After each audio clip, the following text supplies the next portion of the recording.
On my 7th birthday, I climbed onto the chair to blow the candles on my cake when suddenly I felt someone pull a hair out of my head. Ow! I turned around to see that it was my older sister, and she was staring at the hair in horror. Oh my God, Mom! Bonnie has inherited the problem from you! You shush! Everyone, sing the birthday song now! Happy birthday to you. What just happened? Later that night, Mom inspected my head like I had lice, and it turns out I had a few white hair. Big deal. But by my next birthday, half my head had turned white. I thought I was transforming into some cool superhero, but Mom totally freaked. She had organic hair dyes imported from Brazil every month to color my hair a lovely deep brown. No one knew anything about my hair until I was 14, when suddenly everything changed. Hi, I'm Bonnie, and I have a condition called achromatrichia, which makes your hair suddenly turn white. Being different makes bullies think you're an easy target, but I showed them that I was not. Before I continue, click like and subscribe. The thing is, my parents used to be super rich, and we'd always live in a huge mansion and attend private schools. My oldest brother was a party animal, and my older sister's life revolved around shopping, salons, and changing boyfriends like clothes. But then, Dad lost all his money in a scam, and in a matter of days, we'd moved from our beautiful house to a tiny apartment in another town. Dad became super depressed and watched TV all day, and Mom was doing her best to support us all. But my siblings could just not stop complaining. I had to share a room with my sister, and she wouldn't even let me sleep on the bed. One night, she was sobbing so loudly about how poor we were, I dragged my mattress into the bathroom and slept there. Peace at last. The one thing Mom insisted wouldn't change was sending us to a private school.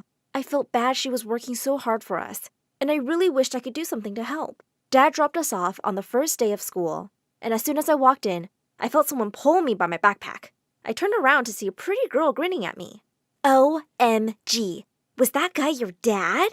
He's the millionaire who was all over the news for losing his fortune. So you guys are like, poor, right? Of course not. You have me confused with someone else. I tried to walk away, but she blocked me. Julia is never wrong about these things. Julia reads tabloid magazines cover to cover every day. Wait a second. Julia can see some white hair. Grandma? Everyone started staring at my hair. I was so embarrassed that I ran home to dye my hair. Thankfully, I had a big stock saved up. When I got home, I walked into our room to find my sister screaming at her empty closets. My bags! My shoes! My babies! Where are they? Just then, I saw my cupboard door hang open. Oh no! Oh my God! Where are all my hair dyes? We turned to each other. Our brother! We ran to his room and found him practically rolling in money. Turns out he'd sold all our stuff online. I wouldn't have cared if he had stolen my clothes, but I was really upset about my hair dyes. There was nothing I could even do, except vent my frustration in my journal. I started writing stories featuring my crazy family. One night, when my sister was talking to her boyfriend on the phone, she had to pee, so she asked me to take the phone and say, to everything he said till she returned. That's when I heard him talking about a website called Wattpad, where anyone could publish their stories. So I started sending in the ones I'd written about my family, under a fake name, of course. Otherwise, my siblings would kill me. To my absolute delight, people loved my stories. I was flooded with comments from fans, and I would even hear kids talking about them at school all the time. The best part, people started messaging me for paid writing jobs. This was perfect. I could actually help Mom doing something I loved. While my online popularity was rising, things weren't so great at school. My hair had turned completely white by now, and that gave Julia all the more reason to bully me. And no one dared to be friends with me because of her. But that gave me another idea. I started following her around and started writing stories about all her boyfriends. Once I saw her kissing the captain of the soccer team, right after she went on a date with the class president. And then the next day, she made out with the captain of the swim team. I was so surprised, I accidentally tripped and fell out of the bushes I was hiding in. As soon as Julia saw me, she looked furious. Are you stalking me, you pervert? No, I was just picking berries. I grabbed a fistful and stuffed them in my mouth and then gagged. They were so bitter. Julia stepped close to me.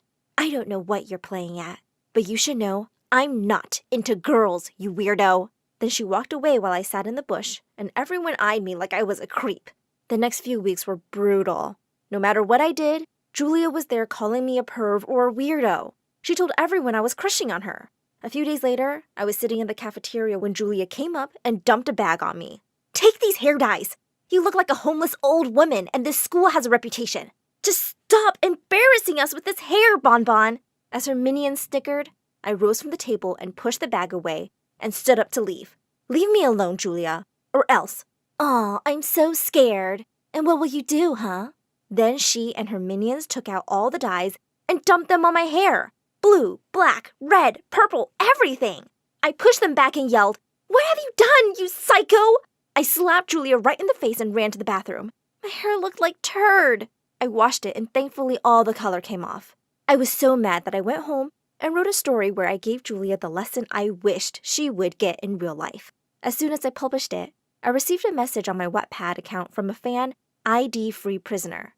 "I love all your stories, especially the bully story, so I just had to message. Your characters are so relatable." I guess we both were stuck with crazy people. We started exchanging messages more often, and I felt like I'd finally made a friend. One day at the school cafeteria, I was writing crazy fast to meet my deadline, and I didn't even realize it when someone came and sat next to me, pushing a can of juice towards me. "Can I get you something to eat? You look like you're on a mission to save the world." I looked up, and for a few seconds, I was so lost in his dreamy blue eyes. I'm pretty sure I looked like a dumb puppy. "Hi, I'm Eric. Do I know you?" "No, but I know you. You're kind of hard to miss with that hair." "I know you think my hair is weird." "No, I think it's amazing. You look really cool." I stared at him in shock. Who was this boy? I wanted to talk to him more, but just then, I got a message from Free Prisoner. "I think I'm falling for you. You're just so incredible." Oh my god, he had a crush on me? The next day, while I was working in the library, it got really late. Everyone was gone and I only looked up when I heard a noise. I felt freaked out. Just then, I saw Eric walking towards me. "I'm beginning to think you're stalking me." Eric laughed and said, "Yeah, maybe. But also, I work here, and I was about to lock up. Want me to walk you home?" "Yes, please." Eric was so funny and adorable. He insisted on walking me home every time. I was definitely attracted to him, and it made me feel a little confused. What was I gonna do about Free Prisoner? One day, Free Prisoner asked me out on a date. I agreed. I needed to see who he really was. When I arrived at the address, my jaw dropped. It was a mansion bigger than ours used to be. I was greeted at the front door by a butler, who then led me to a large drawing room. And there were lit candles and flowers everywhere. At the far end was a high chair, and when someone suddenly spoke, "I've been dying to meet you." Wait, why was this voice so familiar? When the girl stepped in front of me, we both stared in horror at each other and shrieked. It was Julia! "You're Free Prisoner? You're the frickin' writer I have a crush on? You have a crush on me?" Julia looked insane. "Of course not. How could I have a crush on you? You're gonna pay for this, Bonnie. Now get out of my house." I was only too glad to. I couldn't believe the person I'd been friends with for months was crazy Julia. And by the next morning, I walked into the most horrific scene. The school hallways were full of posters of me. They read, "The White Witch Can't Be Trusted." Everyone in school knew the writer was me. Julia was going around telling everybody how I was a terrible person who wrote mean stories about her family and kids from school just to get popular. Why would we want to be friends with someone like her? She can't be trusted. She'll be writing all kinds of things about us. Freak! But even worse than everybody suddenly hating me at school, I was in so much trouble back home. My siblings were so mad about the stories I wrote about them. "We know we tease you, but we never thought you could be so mean." Guys, it's not like that. I never meant for anyone to know who those characters were. But they wouldn't listen to my protests and stopped talking to me. Later that night, Mom came to my room and asked me why I'd been writing these stories. I handed an envelope to her from my drawer. "I only wanted to help you out, Mom." She let out a cry when she saw the cash inside. "Bonnie, you're a kid. You don't need to worry about money. I'm not going to take this. How about we use it for your hair?" "Yeah, Mom. Let's do this, I guess." The next day, I decided to fix everything. I went up to the stage during morning assembly and nervously cleared my throat. I just wanted to say sorry to my siblings and anyone else who might have been hurt or offended by my stories. I only used you guys as inspiration, and you made such interesting characters. But it wasn't right of me to use anyone's secrets, and I won't be writing on Wattpad anymore. As I ran out of the auditorium, someone caught up with me. It was Eric. Hey, that writer is you? Oh man, your stories are hilarious! I wanted to ask you something a long time ago. Will you be my girlfriend? I grinned and pulled him in for a kiss. From the corner of my eye, I saw Julia storming off, and I followed her to the girls' bathroom. What do you want, freak? I just wanted to say, you and I have been friends for months online. We can actually get along. Why can't we be friends for real, Julia? She started to laugh. Friends? Oh, babe, how is that even possible? Look at your face, and your personality, and your ugly hair. I give charity to the poor. I don't befriend them. Well, look around you, Julia. I don't think you have any real friends. I'm here if you change your mind. And then I started to walk away. Don't hold your breath! Well, after that, things got a little better because my siblings forgave me, especially when they realized my stories hadn't affected their popularity one bit. I stopped writing and spent all my time with Eric, who asked me out to prom. That night, I went home with a big smile on my face. Mom was waiting for me to dye my hair, and then I said, "You know what, Mom? I like my white hair. I'm born to stand out. Why should I try so hard to fit in? It's cool to be different." Mom smiled and hugged me. I'm so proud of you, Bonnie. Next day, when Julia found out that Eric and I were nominated for prom king and queen, she completely lost it. She went too far. On the night of the prom, she started throwing a huge tantrum and even tried to snatch my crown. That's mine! I'm the only queen this school has. Not this ugly beggar with the ugliest hair I've ever seen. When the principal intervened, Julia called her an old hag and dumped the whole bowl of punch on her. An hour later, she was expelled. Even though so many of the others laughed, I felt sorry for her because I knew there was a nice person inside her. But all her insecurities just made her a big bully. After that, high school was not so crazy. I got a scholarship for a writing program, and 4 years later, I joined a publishing house as a book editor. Fast forward a few years, and I'm married to Eric now, with 2 beautiful kids. And they are the only ones I write stories for. I was falling. A scream escaped my throat. My life flashed before my eyes. You must be wondering how I got here. Trust me, I'm asking myself the same. My name is Ivy. I'm from Maine. Like and subscribe for good luck. I was born to parents who owned a circus, and we loved everything about it. Daddy, I want to be in the circus too. Please, please, please. You will one day, and I know you'll be the star of the show. You really think so? Honey, we know so. Now it's time for your lesson. Take out your books. Let's see who wins today. Mom homeschooled me and my twin brother, and we'd often compete to see who got the best test score, which was me, of course. I was a bright kid, but my heart truly belonged to the circus. So when I turned 8 and Dad told me I could finally join him on the team, I was ecstatic. But my excitement turned to shock when he said I'd have to be a clown. That's so embarrassing. I want to be a contortionist. I've been practicing. But we need a clown, and you'll be able to make everyone laugh. You'll do great, honey. Trust me. I decided to give it a shot, and it wasn't so bad. But then I put my own spin to it. I did a backflip, landing in a perfect contortionist's pose. After that day, being a contortionist clown became my thing, and I became the circus's star performer. Life was perfect, but then I turned 15 and everything changed. I was performing on stage one day when the whole area burst into flames. People running, things falling. It was bad. Just as I was running away from the burning tent, I heard a woman scream. So I ran back to help her, and we stumbled out, gasping for air. I so wanna... Thank me? It's no problem. I'm happy you're safe. Huh? I wanna sue this circus. I'll make sure you never get to perform again. You have no safety measures at all. The woman was true to her word, and my parents ended up losing the lawsuit. They had to work and didn't have time to homeschool us anymore. When I stepped foot in school for the first time, I instantly knew I was a misfit. People stared at me for the way I dressed, and in class, they were blown away by how intelligent I was. Years of being in competition with my brother in studies had paid off. The answer can be found using a Diophantine equation, sometimes known as the sum of cubes problem. Actually, it's Eastern Antarctica that's the coldest, not the whole of Antarctica. Every time the teacher would say I was right, the kids would have a problem with it, but I didn't care.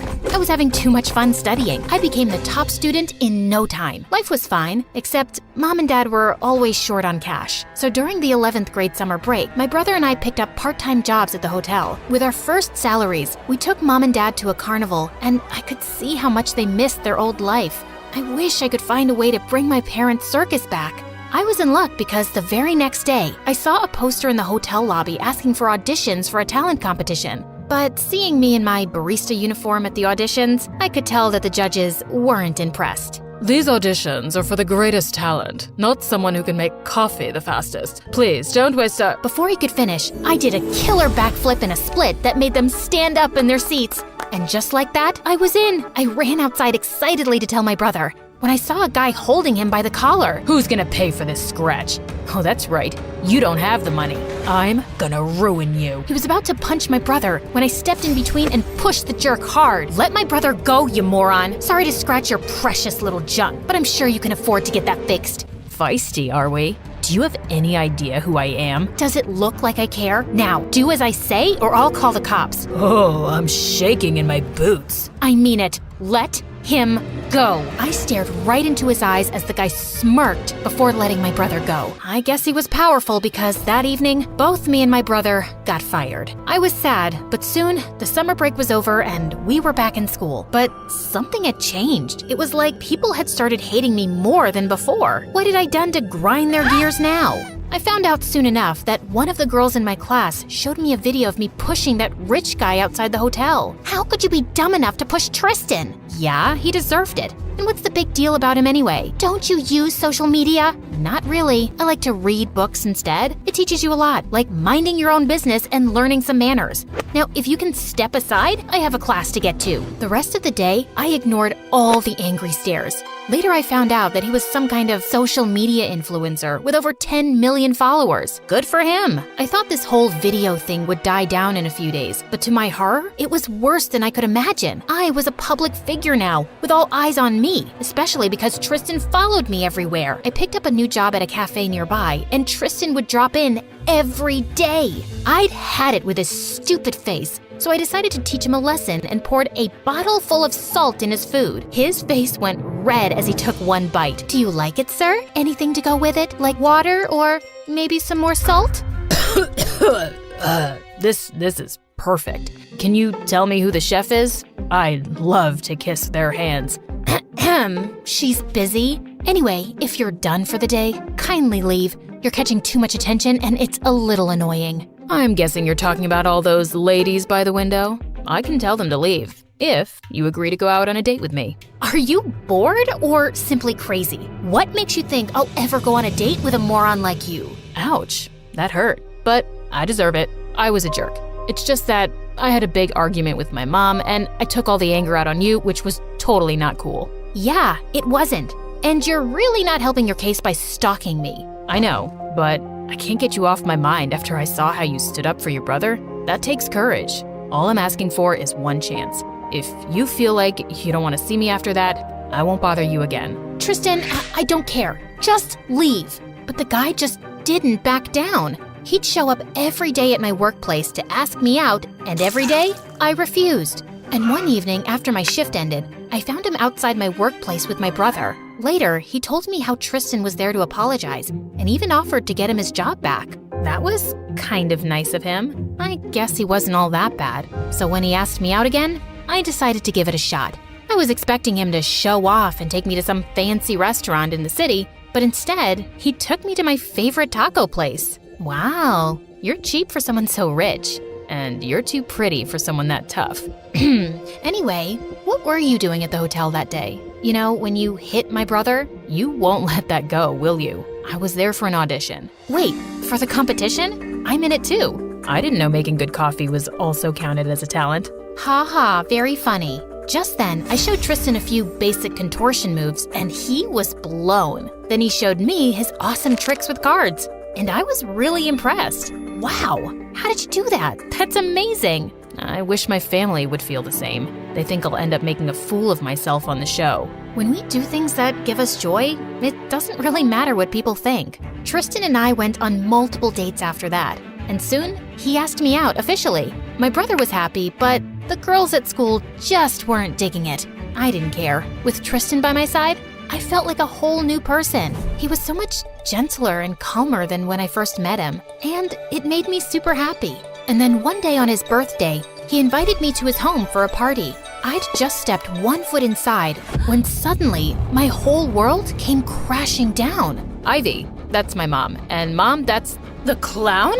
What is this circus freak doing here? You said you were bringing your girlfriend home. If you think I'm a freak, you should see yourself in the mirror. guys. What's going on? You know each other? Your mom is the reason my family is struggling. She sued my parents and bled us dry. I hate her. And I would do it all over again in the blink of an eye if I saw you around my son. You think I'm the same stupid girl who saved you that day? If you come close to my family, I'll be your worst nightmare. I wanted to say more, but I was too shocked and upset, so I just turned around and left. Tristan tried his best to reach out to me, but I just didn't want to talk to him. If he was her son, then there was no chance of us ever being together. Soon, it was time for the competition, so I forgot about my issues and started practicing. The competition lasted for days, and I was able to reach the finals. People rooted for me, and I was confident I'd win it too. But on the last day, I twisted my ankle and lost to a really amazing musician. I was devastated and locked myself up at home. I just didn't have the strength to talk to anyone. Then one day, Mom and Dad sat down next to me. A dumb competition can't dampen your spirits, Ivy. You're too good for that. But I wanted the money. I needed it to get the circus back. I know you guys miss it. I just wanted to make you happy. That's not your job. And we're happy as long as you are. Now come on, we need you to get out of the house. How about some ice cream? Or a trip to the petting zoo? Anything you say. After talking to Mom and Dad, I felt a lot better. But there was something that still troubled me a lot. Tristan and his mom. I had been ignoring them for the past few weeks, but he was back to being his stalker self, and it was super annoying. Then one day at home, I was busy watching an MSA video when my dad told me I had a friend waiting for me downstairs. And of course, it was Tristan. What do you want? I know you don't want to see me, but Ivy, you have to know this. My stepmom... Hold on, stepmom? Yeah, Mom left us when I was a baby, and Dad married her so I would never miss Mom. So did that help? What? No, you're missing the point. After you left, I did a little digging and realized that your parents aren't the only one Mom has wrongfully sued. She does it often to scam people for money. Tristan went on to explain how his stepmom was a lawyer and sued people for damages they couldn't afford. Once you get stuck in the whole thing, she makes sure that she gets the most money out of you by creating fake issues, like the fire at your circus. She started that. How do you know she started a fire, and why are you telling me this? I heard her talking to her assistant yesterday. I guess when she saw you, she felt threatened and started planning another lawsuit so you wouldn't get in her way. I don't know what to say. Even if what you're saying is true, how will anyone believe us without proper evidence? I'm her son, so if I give a statement, maybe the police can start an investigation. It'll be worth a shot. Tristan was right. I had to try something to make his stepmom pay, so I went with him and filed an official complaint. It took some weeks, but finally, the police were able to gather all the evidence against Tristan's stepmom. They froze her account, but before they could arrest her, she simply vanished. My parents won huge compensation from the court and used that to build the circus. I was so happy, and I only had Tristan to thank for everything. I always liked him, but this only made me fall for him more. We were walking over the bridge one day, when suddenly Tristan turned to face me. Ivy, I love you. I'm sorry, I tried to let you go, but I can't. I wanted to tell you, but before I could complete my sentence, someone pulled me hard. Tristan's stepmom. You witch! You ruined everything I had built! You'll pay for this! Saying that, the woman pushed me. As I backed up, I tripped and ended up falling. Okay, so here we are, right where we started. I thought I was done for, but Tristan grabbed my arm and pulled me right back up. Are you crazy? She could have gotten hurt. Oh, yeah, whatever. She's fine, right? And that was a mistake. Was it? You know, I can imagine you being a witch to everyone, but this is unacceptable. Leave, or I'll have you arrested. Dad knows what you've been up to. Oh, come on. I'm your mom, Tristan. You can't turn me in. Now be a doll and give me some money. What? You won't get anything from me, okay? You brat. I will. Just stop it, okay?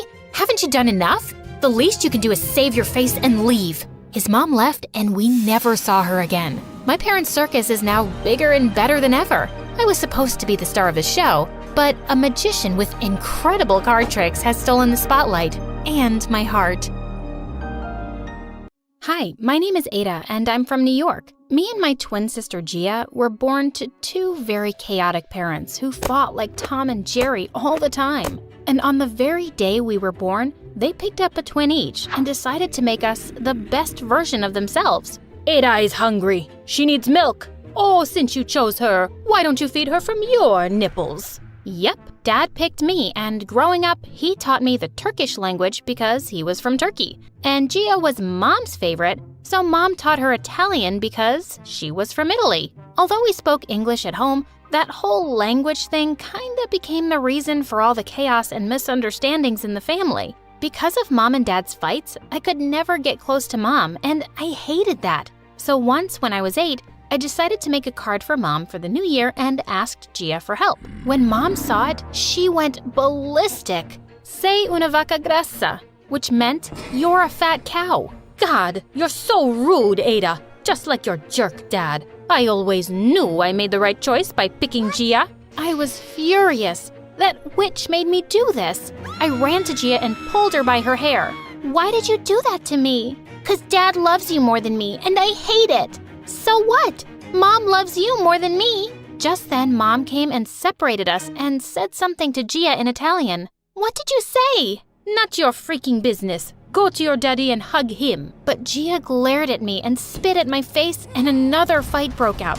She beat me to it, and I got a black eye, but I was so gonna get back at her. The funny thing was about us, Gia and I were identical twins. We both looked so much alike that even our parents couldn't tell us apart, and I was gonna use that against her. The next day, I went to school and punched a kid straight in the face. I rule the school. No one dares mess with me. Remember my name. It's Gia. That would land Gia in detention for sure. But my plan kinda backfired when both Mom and Dad were called to the principal's office. And when they couldn't figure out who it was between us, they started blaming each other for it in front of the principal. Sei stupido. Yeah, whatever. Same to you. Back at you. Così stupido tu animale. The principal let us off without any punishment because she just wanted to get my parents out of her office. But it's not like they ever stopped. On Thanksgiving dinner, Mom served pizza and Dad went ballistic. Where's the freaking turkey?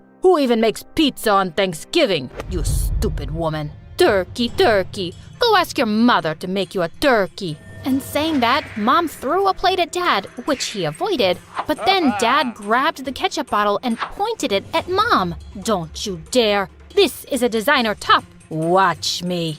And he squeezed out all of the ketchup onto Mom's top. Mom shrieked, and soon our dinner table turned into a war zone. Gia and I felt terrible. Mom and Dad didn't even care about any happy occasion or us anymore. They just fought all the time. Then one day in the 7th grade, when Gia and I got back home after school, Mom and Dad finally dropped the bomb on us. We are getting a divorce. Ada is going to live with her dad in Turkey, and Gia is going to live with me in Italy. What? No way. You can't do that. No, Mom. No, Dad. I can't live without you guys. I want all of us together. Please, don't do this. But they didn't listen to us and said it was final. Later that night, I went to talk to Gia in her room. I thought she might not listen to me, but she hugged me as soon as she saw me. Oh, Ada, I'm so glad you're here. Even though we fight all the time, I can't live without you and Dad, sis. We have to do something. What can we do? Our parents just hate us. They're selfish and only think about themselves. Then let's just run away. They'll get busy looking for us, and then they'll forget all about this stupid divorce thing. They'll understand how much we need them. I won't let this happen. I won't let them ruin our lives. We have to stay together no matter what. But Mom and Dad had already filed for the divorce, and within a week, they even signed the final papers. But then, I had a brilliant idea. I could switch places with Gia and go with Mom to Italy. We would tell them about the swap after 6 months. And when they'd meet again to exchange us, maybe they'd be less angry and realize that they still loved each other. Yes, this was perfect. I immediately told Gia about it, and she happily agreed. Soon after, Mom and I flew off to Italy, and there, Mom had a huge place of her own.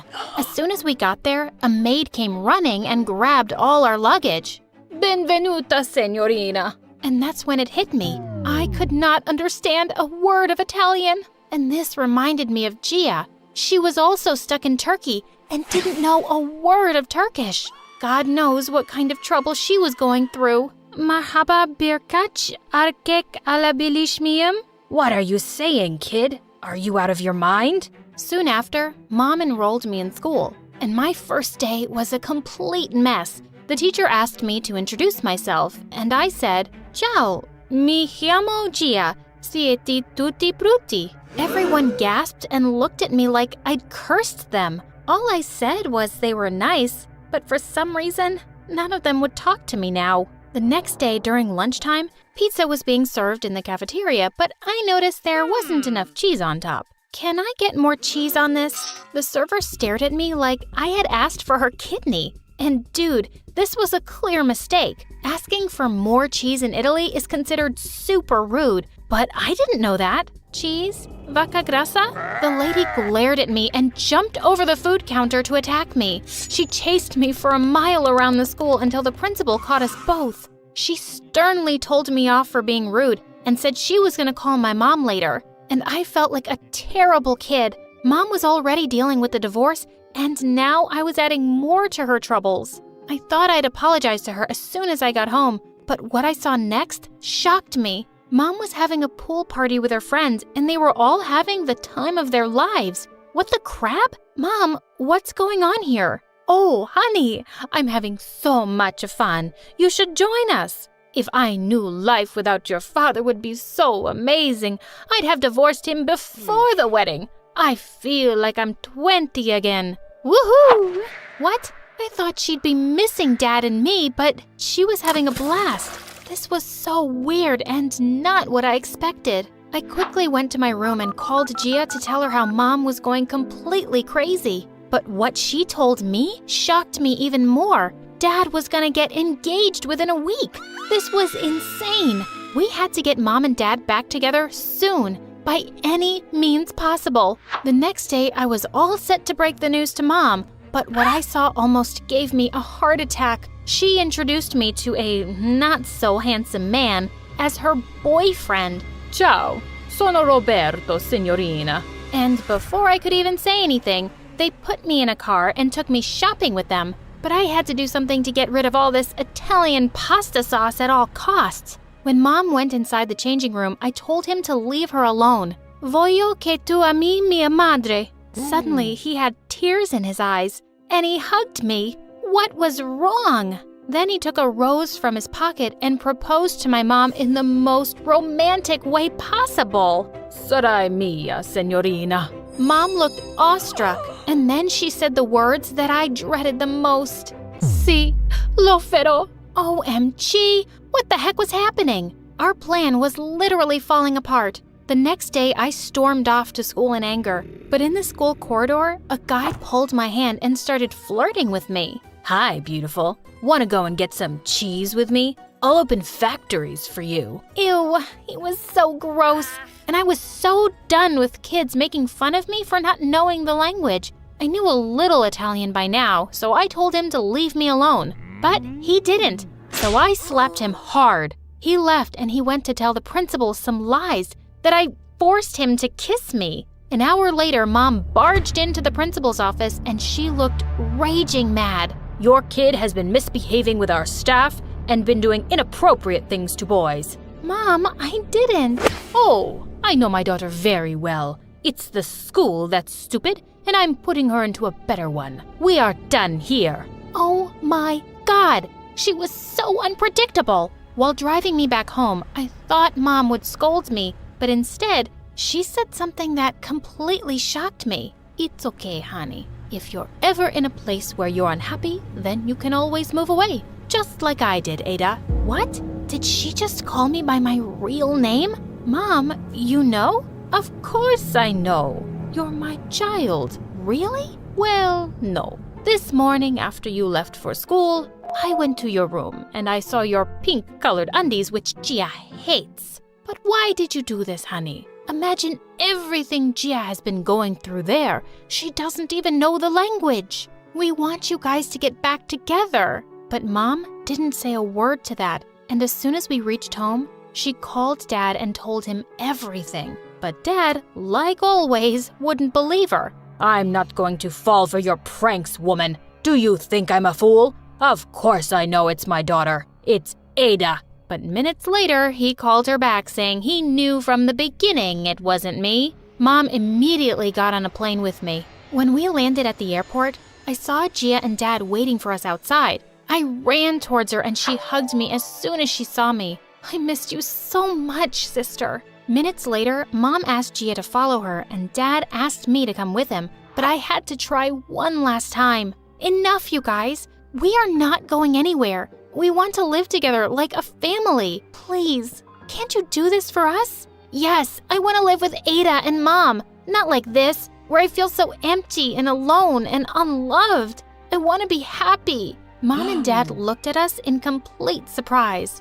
Oh, honey, why would you ever think you're alone? No matter what happens between me and Mom, nothing could ever change the fact that we're your parents, and we love you so much. You'll always have both of us. Then why can't we all live together? Because that won't make any of us happy. We wanted to raise you in a happy home with great memories, but living together, we could never give you any of that. And now look at us. We are happy and we can give you the best of the world only if you choose to accept it. Suddenly, I had tears in my eyes. Maybe Mom was right. She looked a lot happier and healthier than she ever used to be with Dad. And Dad, he looked like he was gonna explode with joy. And now, the only people fighting against this happiness was me and Gia. This had to stop. I looked at her and she looked at me, and we knew what the right thing to do was. We agreed to Mom and Dad's plan, but we decided we weren't going to sacrifice our happiness either.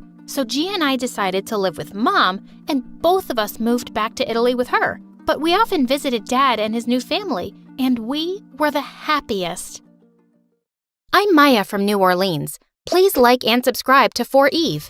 I lived in an old house with Dad who worked as a potter. Mom left us when I was 4 to make it as a big movie star and never came back. With gorgeous hair and porcelain white skin, I looked exactly like her, and no one believed my dad and I were related, especially our nosy neighbors. Once when I was 6, Dad got a big order from the city. He worked all night to make all 20 vases. I was admiring them when I accidentally knocked them off, shattering them to pieces. I am so sorry, Dad. I didn't do it intentionally. It's okay, Maya. Don't worry. I'll make new ones. But Dad couldn't make them in time, and he lost the order. He was devastated. Things got worse when the police knocked at our doors later that night. Our nosy neighbors heard the crashing sound and thought I was in trouble. Dad tried to convince them, but they only left when I showed them my birth certificate. I begged Dad to give the neighbors a piece of his mind, but he was a softie. They're just concerned. No, they're crazy. Things didn't change much even as I grew up. We struggled with money, but I was happy as long as I had my dad. On my 10th birthday, Dad took me to a mall and asked me to buy whatever I wanted. I saved it for your birthday, dear. You deserve it. But Dad, I don't want anything, and we could use this money. But he was dead set that I should buy something. I walked in, but the store manager refused to let Dad get in. You won't be able to afford anything here. Why not? We have money, and we're here just like everyone else. The manager made a face and refused us straight to our faces. Eventually, Dad gave in, and we left. It was humiliating. That day, I decided I'd never let anyone bully us like that. Soon after, I got into boxing, and by the time I was in 12th grade, I was the toughest girl in my class, and I started participating in all the major competitions around town and aced them all. One time during practice, I felt a sharp pain in my hand. Dad took me to the doctor, who confirmed I had a minor sprain and needed some rest and medicine. But Dad looked extra worried. Dad, relax. It's just a small sprain. It's not that. Your mom called this morning. She wants you to complete your school year with her. What? No way! She never looked back once, and now it's too late. This is only temporary till I look for a job. I don't even have the money to buy your meds, and you'll be starting college soon. I'll work hard and win a scholarship. I'm good at what I do. Please, don't send me away. But I knew Dad had made up his mind when the next morning a big car arrived in front of my house with Mom in it. When she saw me, she hugged me tightly. Oh, my sweet Maya. You're all grown up and so pretty. Just like me. I pulled myself away as Mom smiled at me. It was the first time I'd seen her after so long. If not for her movies, I would have never recognized her. I am nothing like you. And please, don't think that I'm happy to do this. As long as I have you. Mom got her staff to pack my stuff, and I was ready to move within minutes. I was still unsure if this was a good idea, but Dad promised he'd get me soon and we'd be together again. So I left him with a heavy heart. The next few days in Mom's mansion were a nightmare. I wanted quiet time away from her, but she was stuck to me like gum in your hair. I was forced to take long walks with her and go on unnecessary shopping trips. And then one day, she changed my entire wardrobe. Where's all my stuff? Your old stuff was rotten, so I threw it away. But those things were important to me. Dad gave me those things. I want it back. You're my daughter. I can't let people see you as a poor girl anymore. So, that's what it's all about? That's why you took me away from Dad? Stop twisting my words. I was just too angry to hear her out and slammed the door shut on my way out. Every passing day I spent there made me miss Dad even more. But he spoke to me whenever he could, and I was happy. When Mom told me I'd start school soon, I couldn't be more excited.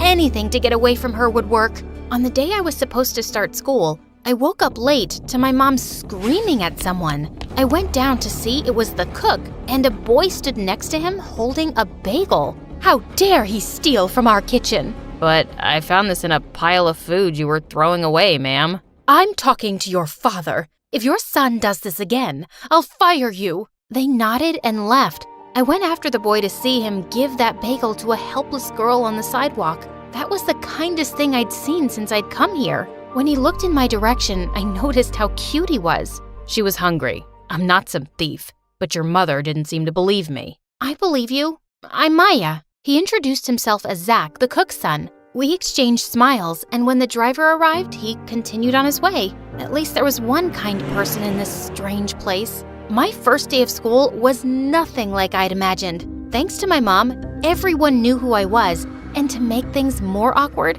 a really good-looking guy approached me in the hallway. Wow, you're even prettier than your mom. I looked at him, clueless. I'm Marco. Your mom must have mentioned me. She's best friends with my parents. Nope, doesn't ring a bell. I started walking to class, but Marco stopped me again. I wasn't done talking, princess. Too bad. I was, and I'm late for class, Franco. Marco. Don't care. After that day, Marco did everything to get my attention. He started showering me with expensive gifts and flowers, and it almost looked like he was on a mission to get me to date him. Only later did I learn he was the mayor's son and one of the most powerful guys in town. Not that I cared. I already had an obsessive mom, so my hands were full. One day, it was Mom's movie success party, and the entire town was invited. She was so excited that she even bought us matching dresses and begged me to wear them. We'll look like twins, baby. It'll be fantastic. First, that's weird. And secondly, that dress looks like poop. I'd rather wear a tent. There was no way I was doing anything she wanted me to. So I went ahead and bought myself the weirdest dress I could find, just to embarrass her. The party was boring, and my eyes hurt from all that bling. And when I saw Marco enter, I knew I had to get out of there. I tiptoed my way into the kitchen, but banged into Zach. Are you okay? Hey, I'm just trying to ignore someone. The guy in white who looks like he eats money for breakfast? Yeah, how did you know? Zach pointed in Marco's direction, who was frantically searching for someone under the tables. We burst out laughing, and I noticed what a heart-melting smile Zach had. Come here, I'll show you a great hiding place. He pulled me toward the back entrance, leading to a sprawling garden. It was beautiful. Our eyes met for a second, and I felt a weird rush in my tummy. So, why were you hiding from him? He's just an idiot from school I'm trying not to punch. I wish I could return home and get away from this place. You really hate it here, don't you? I nodded. Zach and I walked around and started talking. He told me how he was saving up for culinary school and wanted to be a chef someday. And I told him my story. Boxer, huh? Show me your moves. I know a little boxing myself. Don't say I didn't warn you. I tried to do a fake box in the air, but ended up hitting Zach smack in his face. That was good. Ow. Oh my God, I'm so sorry. Are you hurt? As I tried to check for any broken bones, Zach moved in closer and tucked my hair behind my ears. I felt my knees go weak. Better. His eyes caught my attention because they were a gorgeous shade of green and could make anyone swoon. I wasn't paying attention when I noticed a flash from the corner of my eye, and then 100 people started taking pictures of us. I turned to run, but saw Mom staring at me with eyes blazing like fire. It's bad enough that you're dressed like a joker, and now you're flirting with the help? His name is Zach, and he's my friend. That looked more than friends. You embarrass me, Maya. Why don't you just abandon me then? You're good at that. Mom and I got crazy on each other, and the party fell silent. You rude child. I saved you from your pathetic father, and this is how you repay me? Mom reached for me, but she tripped over a rock and fell into the life-size fountain. Her makeup washed off her face, and she looked like a zombie. I knew I'd taken it too far. I stepped forward to help her, but Marco reached before me and helped her out. I apologized to Mom the following day, but she ignored me. Zach and I were all over the news, and as a result, his dad was fired and they left. He was my only friend here, and I missed him so much. With Dad not responding to me either, I was left all alone. Soon after, Marco and Mom started working on a movie together because Mom recommended him. It was bad enough I had to deal with that fame-hungry, good-for-nothing brat in school, and now he was always at home. A week before my 18th birthday, I was already feeling low, so I decided to treat myself to some ice cream. But while I was walking back home, I saw a hooded figure following me. "Come out, you jerk! What are you hiding your face for?" I was all set to knock his teeth out when suddenly the guy came forward and revealed his face. Zach! Oh my God, you got me there for a second. Sorry, didn't mean to scare you. Scared my butt? Why are you following me? I work in a store nearby. I saw you come in, and I just had to talk to you. Maya, your mom is hiding something from you. Zach told me that when he was fired, he'd gone back to collect his check when he heard Mom talking to someone over the phone. She said something about a big deal, and Marco is involved too. Just check her office. No wonder that jerk is always home. And he's also involved in her new film. What could this be about? I don't know, but it's something big. Thanks, Zach. I always knew my mom was up to something. Maybe it's time I got my answers. One more thing. Zach moved closer and kissed me lightly on my forehead. Please be careful. I like you a lot, in case that wasn't clear. I thought I'd lost my chance after that black eye I gave you, but I'm glad to know I didn't. Before leaving, I pulled Zach in for a magical kiss, and then I started with my secret mission. But I had no idea what I was looking for or where I would find it. With Marco around the house, I had to be extra careful. I found my opportunity when Mom offered to throw me an 18th birthday party. She'd be busy with the guests, and I could snoop around the office. She got me the most beautiful dress and even hired someone to do my makeup. I hated everything, but I didn't want to draw any attention, so I agreed. The whole house was filled with guests on my birthday that evening, and I spotted Mom in the corner talking to Marco. This was the perfect moment. I went to Mom's study and found some papers in a red mailer about some land deal. I was just opening them when Marco walked in. He saw me and grinned, and I had the weirdest feeling ever. You're a sight for sore eyes, sweet face. That dress looks amazing on you. Shut up, moron. That's not how you talk to your fiancé, sweetheart. Is this some kind of sick joke? Well, your mom would answer that better. Why don't we ask her together? Marco took my arm and pulled me outside. When Mom saw that, she came rushing and pushed him away. What are you doing? Just bringing the truth out. Mom, what's happening and what are these papers about? Mom looked at me in shock as the color drained from her face. Why don't I do the honors? Marco told me that Mom wanted to open a film academy but had money issues, so his dad pitched in. In return, she promised them a role for Marco and our marriage. But now, she doesn't seem to believe me. Maybe she'll believe you. I looked at Mom in shock, and she stayed silent. She totally did it. What kind of mother are you? First you abandon me, then you take me away from Dad, and now you want to use me as bait? My beauty won't last forever, so I had to think for myself, and I don't regret it one bit. You will marry Marco, and that's final. Not without my approval. Don't forget, you signed over full custody to me. I turned around to see my dad looking angrier than ever. I rushed to him and hugged him tight. Dad, I'm so glad you're here. Maya, there's someone I'd like you to meet. We all turned around and I was completely shocked to see Zach walk in. He told us how Zach had called him a few days back and told him I was in trouble. I was out of town to set up my pottery school. I wish I could have come sooner. You're just in time. As Mom and Dad argued, I walked up to Zach. Marco tried to butt in, but I kicked him so hard, I'm sure he'll limp for days. I took Zach's hand as he smiled at me. Thank you. You truly are amazing. Not half as amazing as you. I'm moving to Paris to study. Want to join? I'll follow you anywhere. Zach and I kissed as I said goodbye to this fake life forever.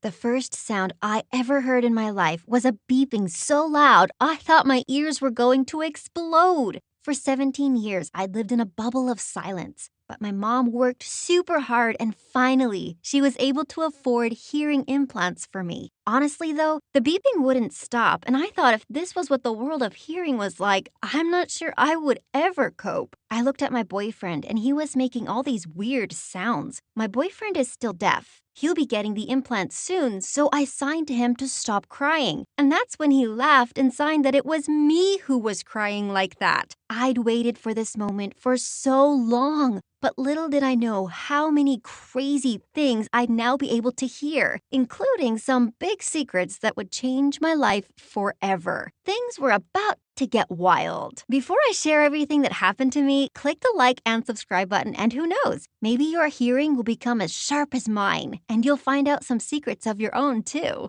I soon stopped crying, and the next thing I noticed was how loud my heart was beating. I mean, I'd seen my heart beat in my chest before, but oh my gosh, it was thumping so loud. My boyfriend ran to find my mom and the doctor, and I just lay there, feeling like I'd landed on another planet. I opened my mouth as I was so curious to hear what my own voice sounded like, and that's when I realized something. I had no idea how to speak. I didn't understand where my mom was, so I opened my phone and started looking through old videos. There was one of me and my dad from the last time I saw him. So I clicked play. I'd obviously never heard his voice before, or anyone's voice for that matter. It was so overwhelming. I actually fainted. And the next moment, my mom and my boyfriend were crouched on the floor next to me. Then a few doctors ran into the room and I felt like a tiny ant that was about to be squashed by giants. Why was everything so loud? I covered my ears and shut my eyes and curled up in a ball. One of the doctors helped me up onto the bed and signed to me that it would take time for me to get used to hearing sounds and voices, and that at first I might not understand what people were saying,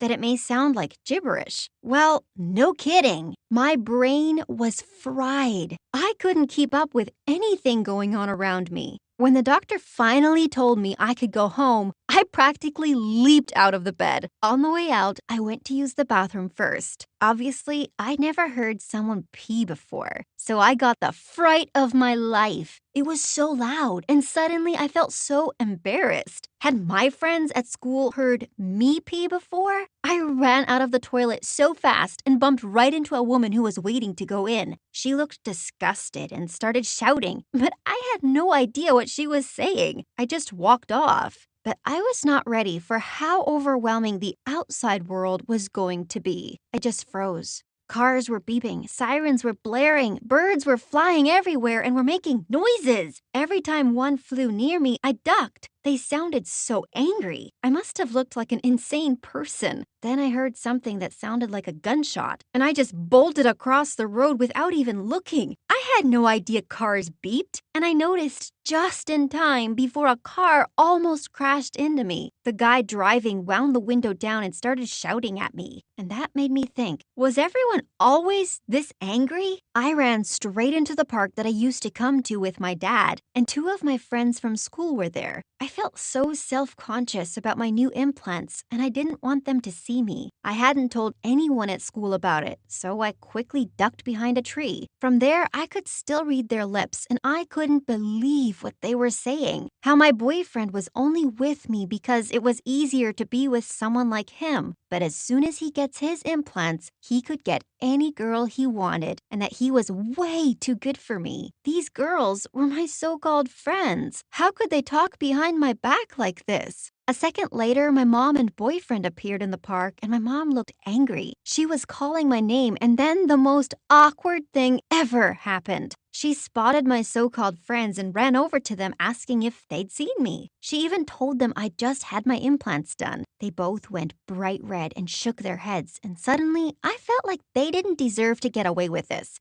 I climbed out from behind the tree, not realizing there were twigs and leaves in my hair, and walked over to them, smirking. I could see them whispering to each other. Do you think she heard us? Then my mom just grabbed me and said I needed to stop acting like a child. I looked back at my old friends, and they were laughing. It sounded like the most evil sound ever, and I decided I'd never speak to them again. I had no idea what was coming, and that getting the implants would ruin my life and reveal all our family's dark and dirty secrets. On the way home, I thought I was going to have a panic attack. My mom put the radio on, and I just sat there. I couldn't believe my ears. I was finally hearing music for the first time, and all I could do was think of my dad. Every time he'd take me out in the car, he'd turn the radio on, and then his head would start bopping along, and he'd do all these hilarious dance moves. To a deaf person, he looked insane. But now that I could hear the music, all I wanted was to be in the car with him, dancing like a nutcase too. We finally got home, and I needed to lie down. I got out of the car, and then I spotted Sweetie Pie waiting for me at the window. She's been my dog since I was a kid, and she's the sweetest little thing, hence the name. As we walked up to the house, something wasn't right. I ran back towards the car, feeling scared, and my mom said it was just Sweetie Pie barking. Oh my gosh, it sounded like a monster, like even worse than crying. My mom opened the door, and Sweetie Pie came racing towards me, and I'm not joking, I freaked out. The first night at home was horrible. I looked forward to hearing for so long, but so far it had just been a disaster.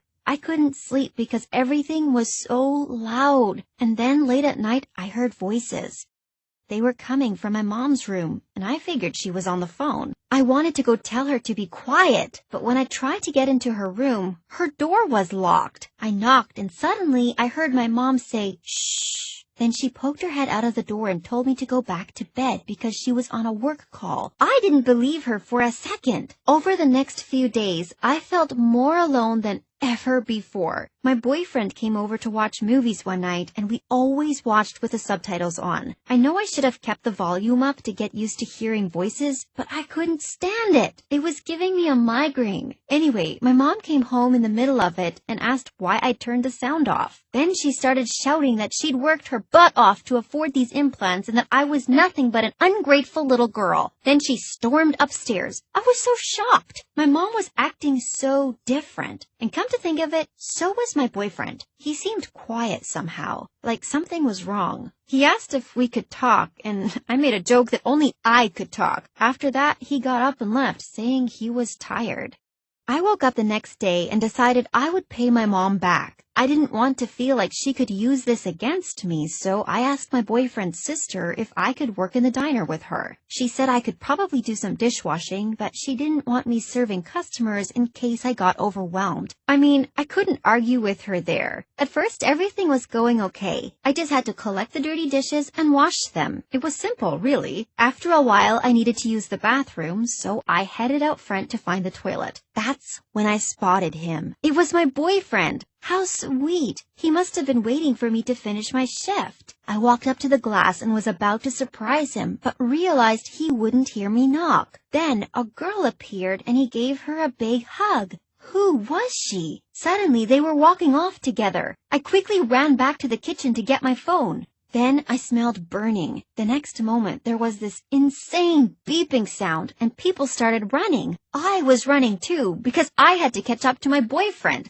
I looked around the kitchen, and it was up in flames. flames, but I didn't care. My heart was up in flames too, and that was more important to me. I could hear my boyfriend's sister screaming my name, but I just kept running. I caught up to my boyfriend, but it was too late. He was kissing this girl. I started screaming. It was the first time I'd heard such a crazy sound coming out of my own mouth. People were looking at me in shock, but the only person I wanted to notice me was completely ignoring me. Of course, he couldn't hear me, but I thought at least the girl would. I noticed a woman running towards me asking if I was okay, but I just screamed at her and she quickly backed off. I was clearly scaring people. I tapped my boyfriend on the shoulder and he looked so shocked to see me. The girl he was with was so pretty, and I could tell she was deaf too. She signed to him asking who this monster was, and I swear I almost lost it. My boyfriend started walking away, and I signed back to her saying the only monster around here was the guy she was kissing, who just so happened to be my boyfriend. She looked really upset, and I thought it served her right. What did she have that I didn't? I chased after my boyfriend, and he just said that I'd changed too much and felt like he couldn't relate to me anymore. He said he tried to tell me, but I hadn't given him a chance to explain, and that he'd met that girl online and thought it was better if he dated someone who was also deaf. I couldn't believe it! What had I gained from getting these implants? Nothing, except one disaster after another. The day just went even more downhill after that. I got fired on my first shift, and my boyfriend's sister was so mad at me because it made her look bad. Great, I'd upset everyone. I went home and buried my head under the pillow, trying to block out all the sounds. My life was over. I'd been dumped because I could hear. I mean, how ridiculous is that? I must have fallen asleep because I woke up later that afternoon to a car pulling up outside. I looked out my window and saw it was a man, but I'd never seen him before. He knocked on the door, but I didn't want to answer. I crept downstairs, and then I heard him speaking. He was on the phone, and he was speaking to my mom. I heard him saying he was the house and that he thought it was time he finally met me. What? Who was this man? I thought about opening the door, but by then he'd got back in his car and driven off. Finally, my mom came home and she could tell straight away that I'd seen the man. She told me she could explain and that he was just a friend. Then she said my dad had left so long ago and that surely it was okay for her to date again. Okay, so he wasn't just a friend then. Had they been creeping around behind my back? I felt sick thinking about it. All I wanted was to see my dad. I missed him so much. I didn't want some other guy moving into our house. My mom asked if I could just give him a chance, saying I would really like him. Yeah, right. But what choice did I have? So that night, he came over for dinner. He acted like he knew everything about me. It was so weird. And then, when my mom was getting dessert, he said I was a lucky girl to have gotten these implants. I didn't like this guy one bit. My mom came back in and kept telling me to try practicing my speech, but I refused. At least if I used sign language, her boyfriend wouldn't know what I was saying. I signed to my mom that he was a loser. And then she screamed at me to go to my room. I couldn't wait to get out of there. As soon as I did, her boyfriend asked my mom if they could finally kiss now. And my mom told him to stop because now I could hear them. Ew! I sat on the stairs and wanted to text someone, but I realized I had no one. No one cared about me. I was about to go upstairs when I heard my mom's boyfriend start talking. I could see him through the crack in the door. What he said changed everything. I crept closer to the door so I could see and hear properly. He sounded annoyed and said, "Come on, you have to tell her we've been together for years. You can't hide this from her. And does she seriously believe you paid for her implants? Just tell her it was her dad. Maybe she could even go stay with him for a bit and we could get some alone time." I was stunned. My dad had paid for them, but my dad didn't even speak to me. He left to go live with some woman he'd met, at least that's what my mom had told me. But now I wasn't so sure. I waited for my mom to reply, but she was just quiet. For a second I thought my implants had stopped working, but then I heard a banging on my door. I opened the door and saw her boyfriend standing there, and then he said, "Nova, you have to know the truth. Me and your mom have been together for years. Your dad left when he found out about us, and he's been so desperate to get back into your life that he paid for your implants. There, that's the truth. Now excuse me, I need a smoke." I wanted this man to go away. Who did he think he was? But more than that, What was my mom playing at? She lied to me about everything. Here I was thinking she'd worked so hard to get me implants. But the whole time she'd been out on dates with her boyfriend, and it was my dad who'd been working hard. My mom told her boyfriend to go home, shouting that he'd ruined everything. Then she tried to apologize, but I didn't want to hear it. I didn't want to hear anything. All that had happened to me since getting these implants was that my life had been turned upside down. Sure, I could hear music and the sound of rain and Sweetie Pie's bark, but now I'd heard my friends talking about me behind my back. I'd lost my boyfriend, and now worst of all, my mom was a liar and my dad was actually the good guy. All these years, I'd been made to believe that my dad had run off with another woman when it had actually been my mom. I told my mom to give me my dad's number. All I wanted was to hear his voice. She'd done enough damage so she couldn't fight with me on this. She gave me his number and I called him. I was completely shaking. When he answered, I just started crying. And then he was crying and saying, "Nova, is that you? Oh, Nova, I miss you so much." I tried to speak, but nothing came out. My dad just kept crying, saying, "My baby can hear." It is so good to have my dad back in my life. As for my mom, things are still a bit weird between us, but we'll figure it out. I guess I am glad I finally got to hear. Otherwise, I might never have found out any of these secrets. But seriously, the world is loud. It's gonna take time to get used to it all. And as for speaking, well, one word at a time for now.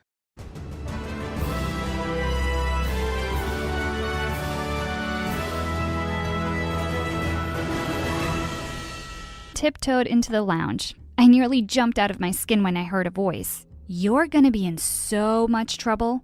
It was my annoying older sister Natalia sitting in a corner and recording a makeup tutorial. "Listen, you can't tell Aunt I came so late. She'll make me do the dishes and laundry for a month. I might keep your secret if you do my math homework for the rest of the school year." Just then, my eyes fell on the mound of honey cakes on the table and my stomach growled. "Don't even think about touching these. Aunt wants to sell them at the farmer's market." We came to live with our miserable Aunt Ursula after our parents passed away in an accident a few years ago, and she treated us like we were her servants. I was really hungry, so I just grabbed one and popped the whole thing into my mouth. Just then, my aunt suddenly showed up and yelled, "That's it! I'm sick of breaking my back looking after you girls. I'm sending you off to foster care." We looked at her in horror. Going to foster care meant we'd be sent off to different families. As Aunt stormed off and we heard her making a call, I got a flying shoe on my head. Ow! Oh, I forgot to tell you about my third sister, Tanya. The sleepyhead had been snoring in front of the fireplace, but she was wide awake now and glaring at me. "This is all your fault, Marina. Go tell her you're sorry. I'm not living away from you guys." Natalia and I ran to hug her, and I promised I'd make everything okay. Just then, we heard loud knocking on the door. Aunt came waddling out to open it, and she let out a loud gasp.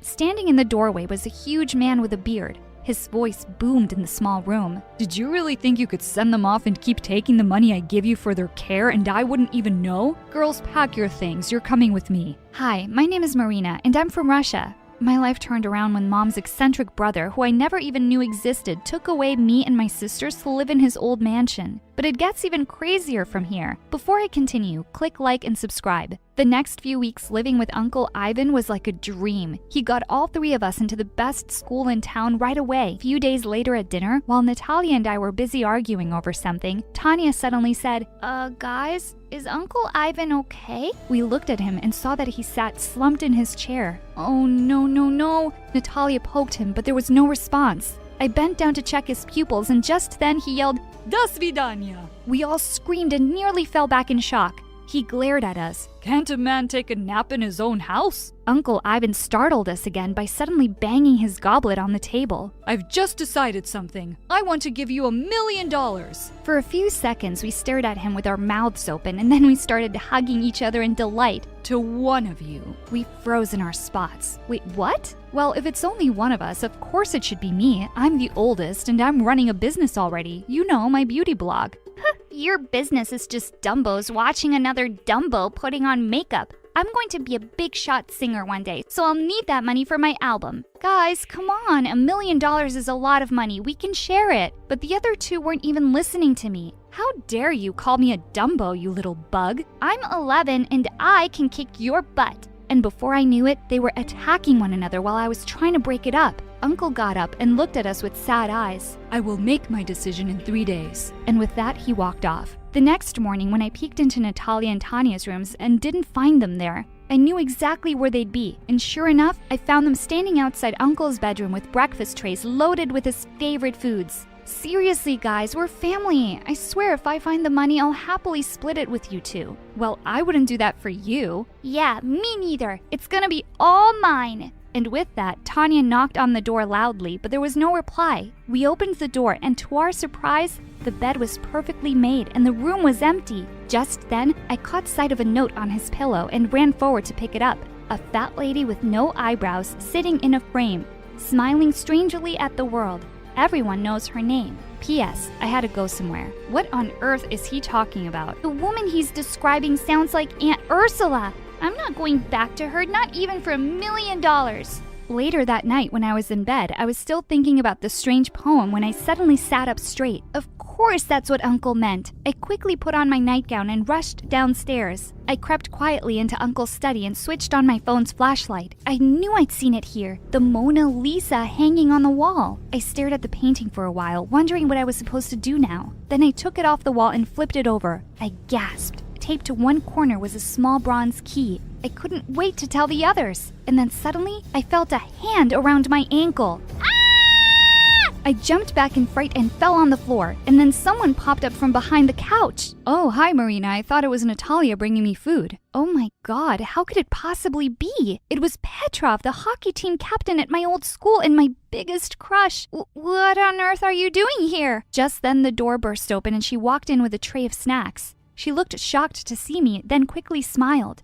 "Oh, I see you've met my boyfriend. We were really missing each other, so he decided to pay me a visit." I couldn't believe my own sister would do this to me. She knew how much I liked him, and she'd been dating him behind my back. Just then, Tanya came running in, saying she'd heard my screams. She didn't even look surprised to see Petrov. "You knew he was here too?" Yeah, I saw Natalia sneaking him in a few nights ago. Petrov, it's really uncool to eat someone's chocolates without asking, man. Petrov stared at her like she was crazy. "What are you talking about? I didn't eat your stuff." Well, one of you is lying then because they were in the fridge this morning. Who ate them, ghosts? Just then, the study door behind us slammed shut and we all turned around, startled. And then we heard a key turn in the lock. I ran towards the door and pulled the handle, but it wouldn't budge. Who could possibly have locked us inside? Petrov started banging on the door and screaming like a maniac. "Help! This house is haunted! I don't want to die here!" Jeez, Petrov, you're gonna wake up all the ghosts. He looked even more horrified, and Natalia kicked Tanya before taking him aside and calming him down. Just seeing the two of them sitting so close made my blood boil. And now we were just stuck here and would have to wait for Uncle to let us out. As we all sat there sulking quietly, Natalia suggested that we could play a game to pass the time. Oh, I have a great game in mind. It's called Reflection. I picked the antique mirror from Uncle's desk and shoved it in her face. "Mirror, mirror in my hands, who's the worst sister in all the lands?" OMG, loser, get over it. Petrov looked really confused and asked what was going on. Natalia just said, "Oh, nothing." And then she grabbed him by the collar and started kissing him in front of me. Oh, my eyes, my eyes! Tanya ran off to the other end of the room and refused to come back. She snuggled into a big armchair, and after a few minutes we could hear her loud snoring. Natalia opened a packet of crisps for herself and Petrov and glared at me. "Don't even think about it. Also, why were you snooping around at night?" "As if I'd tell you." When Petrov asked us what we were fighting about, Natalia spilled out everything about how Uncle was leaving one of us $1 million. "If you're keeping any secrets from me, Marina, I'll find out. Come on, babe, I'm so tired." And with that, she took Petrov's hands and they both snuggled onto the couch. I put my fingers in my ears to stop hearing their kissing and giggling sounds. This was just the worst night ever. Finally, after ages, it seemed like they'd fallen asleep. I was still wide awake and my stomach rumbled loudly. A few minutes later, someone shook me by the shoulder. I turned around to see it was Petrov, and he'd brought me some food. We stayed up for hours talking, and I was having the best time. "You know something, Marina? I think you're the smartest, and you'll win the money." His face was really close to mine, and he was leaning in to kiss me. Just then, we heard Natalia stir, and he quickly ran off to her. A little while later, I crawled over to the Mona Lisa painting on the floor and found a key on the back. I clutched it tight and fell asleep. I woke up the next morning, and to my shock, the door was unlocked and wide open. I woke the others up, and everyone was so excited we were free. Just as I was walking out, I heard Natalia say, "Hey, Why is this painting on the floor? Oh, I saw Marina take it off last night. There was something behind it. And before I knew it, Natalia had jumped across the room and pinned me to the ground. Tell me what you found, you witch! I tried to push her off me, but she was crazy strong. As we wrestled on the floor, the key slipped out of my hands and Tanya ran to pick it up. Both of you, shut up! As we sat panting and staring daggers at one another, Tanya said that there was something written on the key. Together in Paris. We had no idea what that was about and decided we'd come back from school and figure it out together. I went to Uncle's room and slipped the key into a drawer. During the first recess, I snuck out of the school and went back home as fast as I could. I crept into Uncle's room and headed straight for the drawer, to find it empty. What? Just then, I saw the curtain move a little. I crept up to it slowly and pulled it back to see Petrov behind it. What are you doing here, and where's my key? I saw you with it, and I just wanted to help solve the mystery for you. You're so smart. I really wanted you to think I'm smart too. He suddenly took my hand and pulled me close. I like you, Marina, a lot. Let's figure this thing out and get out of here with $1 million. We could go anywhere, just you and me. Just as he was about to pull me in for a kiss, I pushed him away. Seriously? You were just making out with my sister this morning. You're such a cheater, and I'm no idiot. Give me the key, Petrov, now! Suddenly, Petrov pushed me aside and made a dash towards the door. He bumped into a small table and knocked everything over. I jumped towards him and managed to tackle him to the ground. The small key flew out of his hand and went skidding across the floor and landed at Natalia's feet. She looked livid. Oh, so you were going to just take my money and run off with my sister? He crawled up to her on his knees. Don't be silly, babe. I didn't mean a word of that. I was just doing this for the two of us. You mean the three of us? Tanya and I stared at her in shock. Except Petrov, who just looked stupidly confused. It's not some riddle, idiot. I'm pregnant and you're going to be a daddy. He stared up at her in horror for a second, then ran out of the room screaming. We heard the huge main door slam shut. I ran to Natalia and hugged her. I had no idea. Petrov's such a jerk. But don't worry, we will be really good aunts, and She pushed me off. Ew, I'm not dumb enough to get pregnant. That was just to get rid of him. Just then, Tanya, who was picking up the things Petrov had knocked over, suddenly screamed, "Look, girls, look what this says!" She was holding a beautiful little music box in her hands, and there was a small carving on the lid. Together in Paris. I placed the box on the table and we all gathered around as I turned the key. The lid slowly opened and we gasped in delight as we saw two figurines dancing to the tinkly music. There was a tiny compartment underneath and a small note tucked away. 271287. For a moment we just stared at the paper when Natalia suddenly gasped.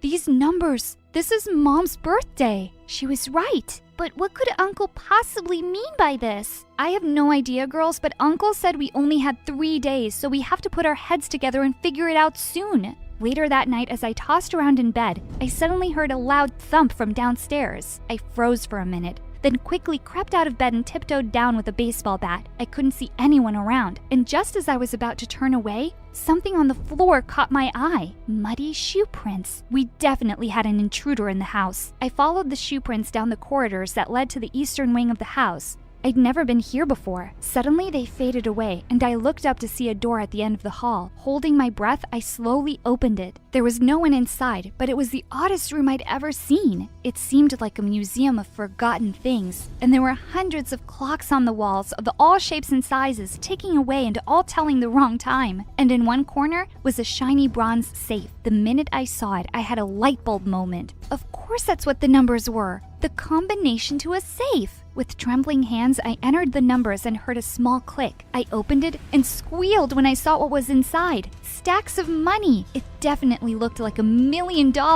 Were you going to keep this for yourself? I turned around to see Natalia and Tanya standing behind me. Of course not. How could you even think that? Come, let's split it right now. There's plenty for us all. Just then, the door burst open and we turned around to see Uncle Ivan beaming in the doorway. Uncle, you're back!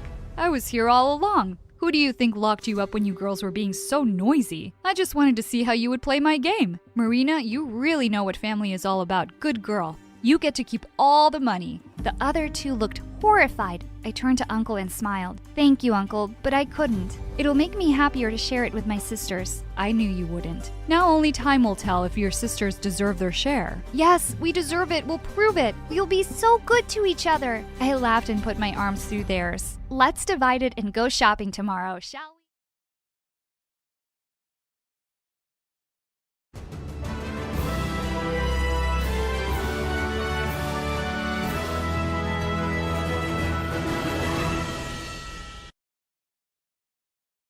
Hi, I'm Lena from Poland. I grew up in a family of models. My mom and my 3 sisters were always spending time wearing makeup, but that made me nothing close to being a girly girl. They used to call me tomboy because I cared about cars and mechanics more than stupid makeup. But that's because my dad's a mechanic and I didn't care about their stupid opinions. One day when I was 5, on Christmas, my parents brought us some gifts. When it was my turn to open mine, it was a boy's underwear. Ew, Mommy, what is this? She and my sisters laughed like maniacs, and Mom said, "Oh, aren't you happy about it? It's boys' clothes since you're a boy, you know." I found tears flooding down my face, and I said, But Mommy, I'm a girl. "I wish." Just then, my dad held my hand and gave me another present. Don't cry, sweetie. Take this. I opened up the box and felt thrilled. It was a toy car and a mechanic's toolkit. Oh, Daddy, you're the best. But does this make me a boy? No, of course not. You're you. Don't be embarrassed to be yourself. And my sisters laughed even harder. Yeah, that suits you better, tomboy. I looked at my dad to say something, but he simply patted my head and smiled. Well, the truth is my mom and sisters thought they were models, but they only worked as waitresses and kept applying for modeling jobs for as long as I could remember. Mom believed that people were coming to the cafe only to see her and her daughters. One day, when I was in the 4th grade, Mom barged into my room screaming because her skirt that she used to wear 10 years ago was too tight. We're such beautiful ladies. I was prettier and more attractive, but getting pregnant with you ruined my body. I don't know why I wanted a kid after an 8-year gap. Maybe because I wanted a boy. Well, God listened and here you are. Mom, I have no idea what you're talking about because, honestly, you're not even that pretty yourself. Mom got red in the face and yelled, "Go to your room, and I hope you never come out." Is that meant to be a punishment? Because I enjoy my time there. And just like that, from that day, I started to spend my time in my room learning about mechanics, reading books about it, or helping Dad around the garage. But there was one major perk of living with 3 mean sisters who cared about fashion and makeup. I met a lot of cute guys coming and leaving our house because my sisters dated half of the guys in town. And to be honest, I started to wonder how it would feel to kiss a boy. So when I was in the 7th grade and my aunt visited us with her son, I took him aside to show him my mechanic toys. Then I cornered him and blocked his way. "Kiss me if you want me to let you go." My cousin started yelling until his mom and mine came running to us. He said, Ew, I don't kiss boys. but instead of being angry, Mom looked pleased. "Oh, Lena, I never thought you'd like boys. I thought you were into girls. I can't believe I'm saying this, but you just made me so proud. Not all is lost." Ugh, like I cared to make her proud. I just wanted a kiss, and I was determined to get one. So I turned to my only other option, school. At school, I had the same reputation at home, but there, at least, I could kick anyone's butt if they tried to mess with me. Anyone except Monica, the school queen. Once when I was in the 10th grade, she came to me and said, "Hey, Robin, I told you 1,000 times, my name isn't Robin. And who even is Robin anyway?" "Oh, he was a boy who attended the same kindergarten as me. He used to pee his pants, and you remind me of him. You're both ugly and have a crush on me. I'm telling you for the last time, I'm not into girls. Now out of my way." Then she pushed me aside and walked away. What a total nut job. That idiot thought I had a crush on her. Well, the person I really had a crush on was her boyfriend, James. But she didn't know something I did. James was cheating on her, like, at least with a different girl every week. Once, he came to my dad's garage with one girl, and the following week he came with a different one. But I didn't care. I still liked him. So one day, I figured out a plan. When he came to my dad's garage again, I offered to help him. The girl with him didn't mind me talking to him and touching his shoulder because she already thought I was a lesbian. I took his number and said I would call him when the car was ready. I was fully prepared to have James fall for me, but that night, everything changed. When Dad and I got home, we found no one. My mom and sisters were gone, leaving a note saying, "We thought it was the right time for us to leave and pursue our careers. Staying with both of you is just keeping us stuck and losers. So goodbye." Honestly, I felt good and thought Dad would feel the same, but when I looked at him, he was crying. Then he collapsed and started sobbing. I knew I wasn't good enough for your mom. No matter how hard I tried, she would always look down on me. I hugged him and and said, "No, Dad, you're amazing. My mom is stupid, and so are my sisters. We're going to be just fine, the two of us." But nothing was after that day. Dad went through a severe depression and stopped going to the garage. He never wanted to work there because it reminded him of Mom. I sometimes had to work instead of him to provide for us. So at school, I got so busy working and fixing other kids' cars that I forgot all about James and my crush on him. Until one day, he and his jerk girlfriend came to me. "Hey, Robin, me and James have been arguing since this morning whether this shirt is too revealing and attractive." James,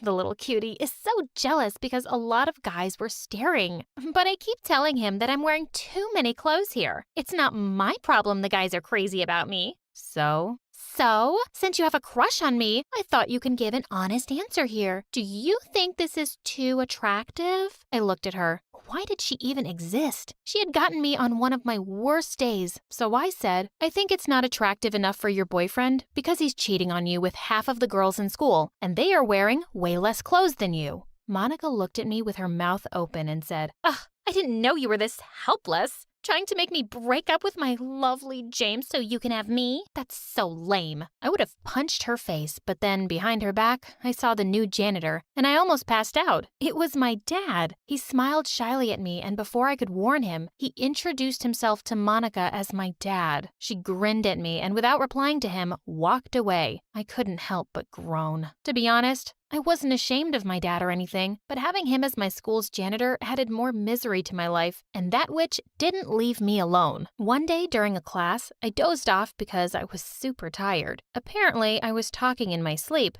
and I said a few words, and according to Monica, I was mentioning her name. God, this girl. She came to me and pushed my chair away. I fell on the ground and woke up terrified. "Can you stop being so obsessed with me? It's freaking me out." I was boiling with anger. I just snapped, and for the first time, I pushed her away. She pushed me back and said, "No one touches Monica like this, especially poor people like you, the daughter of a janitor." I slapped her and was about to attack her, but the teacher came in and stopped me. "Calm down. Are you a monster?" "What? She attacked me first." "Do you really expect me to believe that? Look at her. She's too gentle to hurt a fly. And look at you.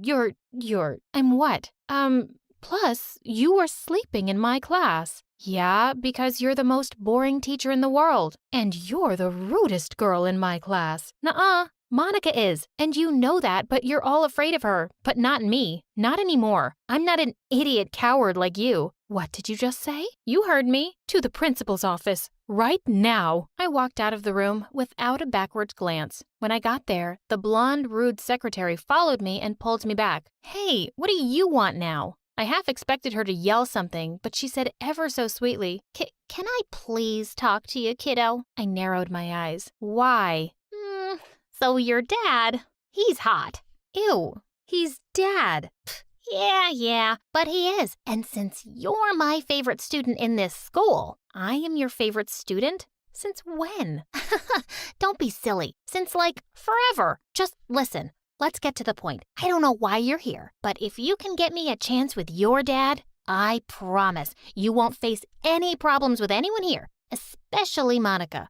You can forget she even existed." Well, honestly, that did sound like a good deal. Dad needed a new woman in his life, and I could take my revenge. Deal. And she let me go. And I didn't go to the principal's office that day or any other day in my life. Dad agreed to start dating the secretary after I begged him for the entire week. To my delight, though, he was genuinely happy with her. I couldn't be happier for him. One day, I got to school late. And when I entered the class, the teacher glared at me and told me to go to the principal's office. Then Monica said, "Oh no, please let her stay. She's been busy all night working in her dad's garage to help her poor, useless janitor dad." I swear I was going to attack her, but the teacher probably read my mind and dragged me out of the classroom. When I got to the secretary room, she wasn't there. I supposed she was with Dad. I looked at her computer and it was the grade sheet, and I saw Monica's name. So I changed her grades from A's to D's and F's, and also James, and left. They threw the worst tantrums after their grades were posted,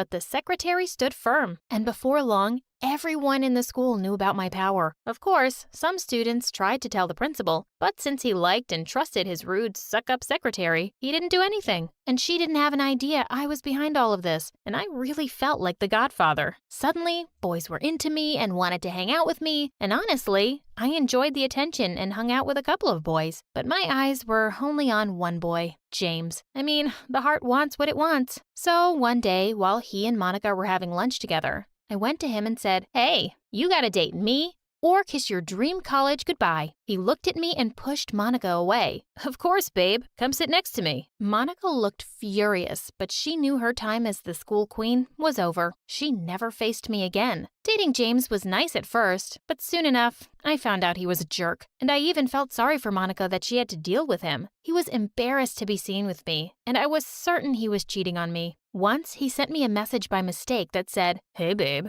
Want to go out tonight? That disgusting tomboy is busy in her dad's garage tonight." I cried when I read it. Next day, James came to hug me and I pushed him away. "Don't touch me, you cheater." Instead of apologizing like a decent person, he rolled his eyes at me and said, "Oh, but you knew that a long time ago and still wanted me because you're a helpless, ugly loser." Suddenly, I lost it. I had done so much for him and he was being such a pig. I slapped him hard. "Whether you slap me or not, you're still the janitor's daughter. Nothing more." Before I could reply, I heard a voice behind me. It was my dad. "Don't you dare talk to my daughter like that, you little mutt." "Dad, don't worry about him. He's a jerk." Then my dad put his arm on my shoulder and said, "I'm sorry I'm embarrassing you, Lena." "No, Dad, you're not. I'm so proud of you. Don't mind these empty-headed ignorants. They know nothing about hard work, about dignity, about being yourself without feeling embarrassed. Dad, we aren't like them. We are free." Dad looked at me with teary eyes and smiled. "Come here, sweetie. Give your old man a hug." We hugged. That night, I had the loveliest dinner with my dad and his girlfriend and felt like the luckiest girl in the world. I couldn't wait for tomorrow to become a better person and to love myself more.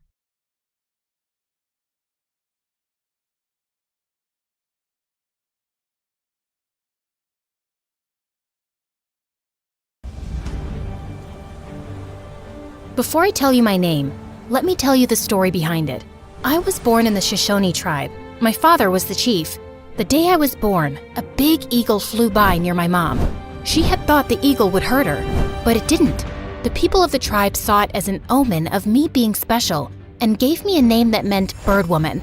But in my tribe, I was called Sacagawea.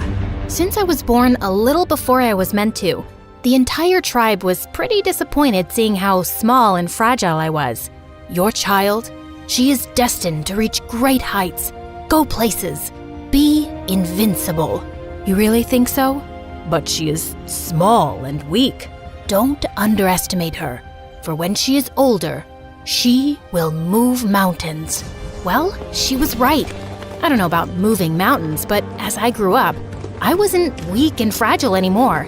Actually, I was kind of a wild child. I would spend hours playing in the forest, riding horses, and just exploring the outdoors. I was fearless and brave, and I knew one day I'd make my tribe proud of me. But there was one tiny problem. I was afraid of heights. All my friends would be climbing trees and rocks, and it would always scare me. I didn't really mind. I knew I could do so many other things. But a girl, Red Feather, who was from another tribe, always made it a point to tease me about it. I knew why. It was because she had a big fat crush on my best friend Miko and hated that he cared so much for me. What kind of bird woman are you if you can't even climb a tree? Look, Miko, I can climb so high. So what? Sacagawea can ride a horse, backwards. She can catch a fish with just her hands, and she's not a show-off like you, Red Feather. Ugh, what do you even see in her? He just told you. Strength, ability, class. Now shoo off before I whoop your butt. You wouldn't dare. Oh, but I dared. In seconds, Red Feather and I were tangled like two wrestlers, but I instantly let her go when I saw my dad coming. He had told me so many times not to argue with Red Feather. Her tribe was always looking to get into a fight with ours. Once I was home, I got the lecture of a lifetime. And even though I tried to tell Dad how that witch had started it, he just wouldn't listen. Frustrated, I left the tent and sat near the river. Angry at Dad? No, not at all. I'm angry at myself for not being brave enough to climb a tree. If I could, I would have proved, hey, you don't need to prove anything to anyone. Got it? And who said you aren't brave? My love, you are the bravest girl I know. You can definitely do anything you set your mind to. Here, it's time for you to have this. Mom, why are you giving this to me? It's the most precious thing you have. No, you are my most precious thing. Saying that, she hugged me tight. After that day, I tried to steer clear of Redfeather. The girl was nothing but trouble. But one day, as Miko and I were hanging out near the big waterfall, the witch came and yanked my necklace. Give it back, now. Redfeather, I swear I'll... But before I could even finish my sentence, the witch gave me a smirk and dropped Mom's necklace down into the waterfall. I felt my blood run cold, and even though I was scared of heights, I did the unthinkable. I jumped. I felt like I was flying, and in the water, I managed to reach the necklace. When I got back up, Redfeather, Miko, and everyone else were in awe. Redfeather's dad came and made her apologize to me. From that day forward, I was known as the brave bird woman who could do anything. I had made my mark, and I was so proud of myself. A few years later, my dad announced Miko and my wedding, and I couldn't be happier. Our wedding was going to be the biggest event in the tribe, and everyone was preparing for it. Even Redfeather, who had been surprisingly friendly since the necklace incident, was helping out with the decorations. One night, Redfeather asked me to meet her by the waterfall. I was a little hesitant, but I thought maybe she wanted to apologize for her past behavior. I was wrong. As I approached the waterfall, I saw several men standing in the shadows. Redfeather stepped out of the darkness and smiled at me. What's happening? Who are these people?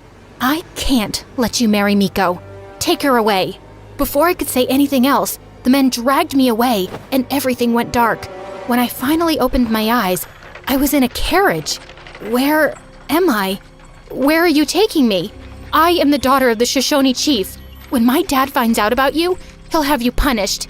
And who's gonna tell him, princess? You are far away from home. You'll never get back home. Hearing his words made my heart sink, and I clutched onto Mom's necklace. It was the only thing I had from home. We had been on the road for 7 days when one night I heard noises. There were so many people fighting. The caravan was being attacked. I was so scared. I had no idea what was happening. But then I heard a voice that spoke in a different language. It was a Frenchman. He and his soldiers had attacked the caravan and freed me. They kept talking, but I didn't understand a word. And when I spoke, they didn't understand my language either. But even with the language barrier, I knew they meant well. I didn't know how to get back home. So one of the soldiers found a nice family who adopted me and taught me their language. I was so thankful to them and all the help they gave me. Years passed and I missed home terribly. Unfortunately, we had traveled too far in an unknown direction, so I didn't know my way back. When I turned 18, I got married to a Frenchman, and just when I had my son, my husband left me. I was disappointed. As a little girl, I had thought I would go places, have a life filled with adventure, make my tribe proud. But everything had gone so wrong. But things changed when one day, 2 men, Lewis and Clark, came to my town. They had heard about me and wanted to know if I could help them find a new route to the Pacific Ocean. Sacagawea, we heard you used to be from the Shoshone tribe. We need your help to find a new route to the Pacific Ocean. I'm not sure I can help you. I have been away from my home for many years. You don't need to worry. We have maps and guides to help you. We just need your help to navigate the terrain and communicate with the locals. That sounds like a lot of work. Why should I take up the offer? Because we're headed west. This might be your chance to get home. What? All right, I'll do it. I was so excited to be joining the expedition in April of 1805 with my newborn son tied to my back on a sling, ready to set off on the adventure of a lifetime. As we made our way along the river, I helped out in any way I could. I showed the men how to find edible roots and plants, and how to identify which ones were not safe to eat. Everyone was amazed at how much I knew, and some even joked about me being the team's official hunter. It was everything my mom had taught me. We had been traveling for months, and Lewis and Clark were always friendly to me. I realized how important the mission was for them. One day, as we were crossing a river, our boat capsized. Oh my god! Our documents and supplies! All our hard work will be gone! Quickly, I jumped into action and was able to save most of the supplies and important documents. Sacagawea, that was amazing. Oh, thank you so much for saving these. I owe you for life. It's no big deal. I'm here to help, aren't I? That you are. But your bravery needs a reward. I had thought they'd give me some coins as a reward, but when they named the river after me, I was speechless. Wow, I am so honored. Just promise us you're gonna stick around with us till the end, because I know for sure we can't finish this journey without you. I promise, I will. Our journey continued for months, and when it was summer, we stepped into a land that was familiar. I ran into the forest, and when I saw the waterfall at the end, I felt like my heart stopped. I was home. It was the land of the Shoshones. I was ecstatic. When I walked into the chief's teepee with Lewis and Clark, I was stunned to see the new chief. It was Miko. Sacagawea, is it really you? Yes, it's me. But how is this possible? We thought you were lost forever. I was taken away by some men and adopted by a nice family. Miko was filled with joy, and tears of happiness rolled down his face. He then asked Lewis and Clark to give us some alone time. He called my mom and dad, and the moment they saw me, they hugged me tight. Sacagawea, I can't believe my eyes. I am so happy to see you here. Me too. I missed my family and my tribe so much. We never knew what happened to you. We searched for you for months and months. It was then the hatred I had for Redfeather came back, and I told Miko, Mom, and Dad everything. Miko had his guards bring in Redfeather from her tribe along with her father. The moment Redfeather saw me, her face went pale and she fell on her knees in front of me. You witch! I knew you were jealous of me, but how could you stoop so low? Sacagawea, I am so sorry for all the wrong I have done to you. I am sorry. Please forgive me. I wanted to tell her no, and how could she even ask for me to forgive her? But just then, Miko declared that Redfeather would be kicked out of her tribe, or else the peace pact between our tribe and hers would be broken. To my surprise, Redfeather's father didn't hesitate a bit and agreed. I apologize for what my daughter did to you. I'm ashamed of her. It was her doing. You don't have to apologize for her. Once Redfeather left, Miko and my parents asked me to stay in the tribe, but I just couldn't. I had made a promise to Lewis and Clark. While my parents agreed to let me go, Miko was making it hard. You just came back. You can't leave now. Please, Sacagawea, stay. I will, Miko. I give you my word. Once the journey is finished, I'll come back here, to the tribe, to you. Reluctantly, Miko let me go, and I accompanied Lewis and Clark on the rest of their journey. We continued on our travels, but one day, something horrible happened. As we were passing through a thick forest, an arrow hit a tree just inches from Lewis. I was so scared and desperately wanted to help my group. I quickly grabbed my bow and arrow and ran towards the attackers. I was determined to protect Lewis and Clark, and I started shooting arrows at the attackers. One of the attackers stopped, and seeing a native woman protecting the European men, he called off the attack. You are with them? Yes, I am. They come in peace. Please, let us pass. Everything has a price. Give us something. Perhaps the necklace around your neck. Will you let us pass if I give it to you? Yes. With a heavy heart, I took off my mom's necklace and handed it to the man, and the attackers left, and I ran to Lewis and Clark. I was so relieved that no one got seriously hurt. Sacagawea, why did you give your necklace? I know what it means to you. It was precious to you. For me, my friends are more precious. Your safety means everything to me. I just did what I had to do. No, you did more than that. You saved us all. I felt so proud of myself. Finally, I had done something that my parents and the tribe could be proud of. We continued our journey and finally made it. After months of traveling, here I was, standing by the Pacific Ocean. I felt like I was in a dream. The sound of the waves crashing against the shore, the smell of the salt in the air, and the feeling of sand between my toes. It was breathtaking. I couldn't believe I was here. I had been on this journey for so long, and now I was standing at the edge of the world. I realized in that moment how much I had grown. I had gone from a scared little girl who was afraid of heights to a brave and fearless woman who had gone on an amazing journey.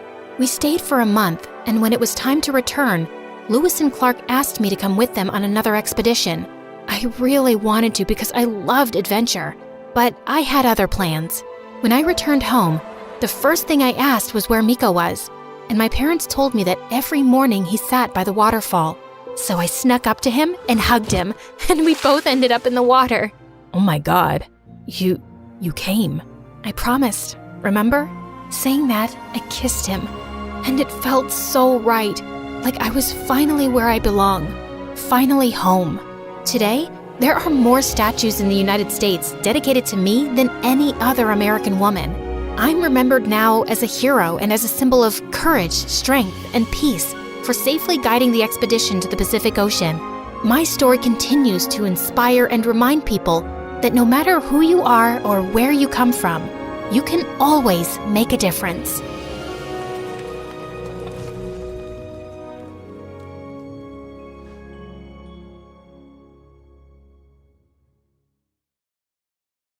Hi everyone, my name is Danielle, and I'm not your typical teenager. I've always been different. Instead of playing dress-up with the girls, I preferred playing football with the neighborhood boys when I was a little girl. And now that I'm 15, I always play video games with the boys, instead of going to the mall with my mom. I also sing a little, and it is my dream to become a professional singer one day. But before I get into that, please like and subscribe. I guess it's no surprise that I've barely got any girlfriends. My best friend's name is Chase, and he lives down the road from my house. Chase and I go to the same school, but since he's 2 grades above me, we only hang out after school. With his dark hair and light eyes, he's one of the hottest and most popular boys at Pineville High. I've had a crush on him for years now, but I know he'll never like me that way. Not when he could have any girl he wanted. No one knows we're friends, and I'd like to keep it that way. At least then his female admirers will not find a reason to attack me in the hallways. At any rate, I am already pretty unpopular in school. Ever since I accidentally spilled juice on Michelle James's prom dress, the entire cheerleading squad has had it out for me. Well, I didn't trip on purpose. I've just always been a bit clumsy. This year was going to be different, though. This year, I planned to change. Now that I'm a freshman, I think it's time I got a boyfriend. Believe it or not, I've never even had my first kiss. So I straightened my auburn hair until it was long and shiny and picked out a super cute back-to-school outfit. I even applied makeup. In fact, with my pink lips and long eyelashes, not to mention my super cute miniskirt, I looked unrecognizable. Well, that was the plan. The first person who saw me was Chase, as he was picking me up from school. But his reaction was not what I expected. Whoa, what are you up to? Nothing. Is it obvious that I was a bit nervous? Chase gave me an angry look that had me squirming, then looked ahead and continued driving. He refused to say one more word to me during the entire journey. But apart from the disappointment with Chase, the rest of the day was perfect. Nearly every girl wanted to know where I bought my yellow crop top and blue miniskirt, and nearly every boy wanted my number. Yes, even the ones who were already in relationships. And by the end of the day, I had a date with Hugh Lautner. He was a quarterback on the soccer team and super cute. He promised to pick me up from school tomorrow, even though he lived an hour away in a much posher part of town.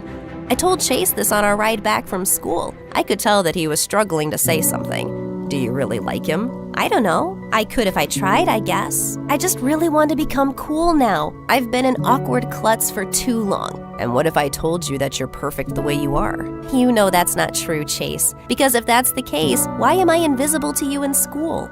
Chase was silent. He did not even say goodbye when he dropped me off. That evening, Hugh and I went out for pizza. You're different from the girls I know. They always order a salad and say they're dieting or something. It's so much more fun to go out with a girl who eats. Soon, Hugh started dropping me off and picking me up from school. Unlike Chase, he never pretended not to know me in school. Apart from the awkward glances, Chase and I stopped being friends. I'm not going to lie, I missed his friendship. I missed playing video games with him and chatting with him until we fell asleep. But maybe I had never meant anything to him because he let our friendship end so easily. It hurt, but I kept my feelings to myself. Soon, Hugh asked me to prom. Of course, I said yes. I spent a long time getting ready and spent all my money on a beautiful silver gown. Everyone oohed and ahed when we made our entrance as a couple. But even though I was with Hugh, I kept looking around for a glimpse of Chase. I wanted him to see me all dressed up. My heart sank when I could not see him anywhere. Finally, it was time to announce the prom king and queen. It was no surprise that Hugh won prom king. His queen, though, was head cheerleader Michelle. Michelle gave me a smug look before she grabbed Hugh for the official dance. Soon, she started getting close to him. I thought he would stop her, but he seemed to enjoy it. Then suddenly, she kissed him, and he started kissing her back. Shocked, I ran out of the hall and continued running. By the time I reached home, my beautiful dress was torn at the bottom and my cheeks were stained with tears. Suddenly, a familiar figure stopped in my path. Chase. He was wearing a tight-fitted jacket and looked, so handsome. What happened? I told him everything, and he took me into his arms. Let me go beat him up. No! Will you please stay with me, though? I missed you. But you chose him. What? What do you mean? You threw away our friendship. You completely changed yourself just to be with him. I liked you just as you were, in your pajamas, with your love for video games. But I liked you too. I was invisible to you only in school, so I had no hope.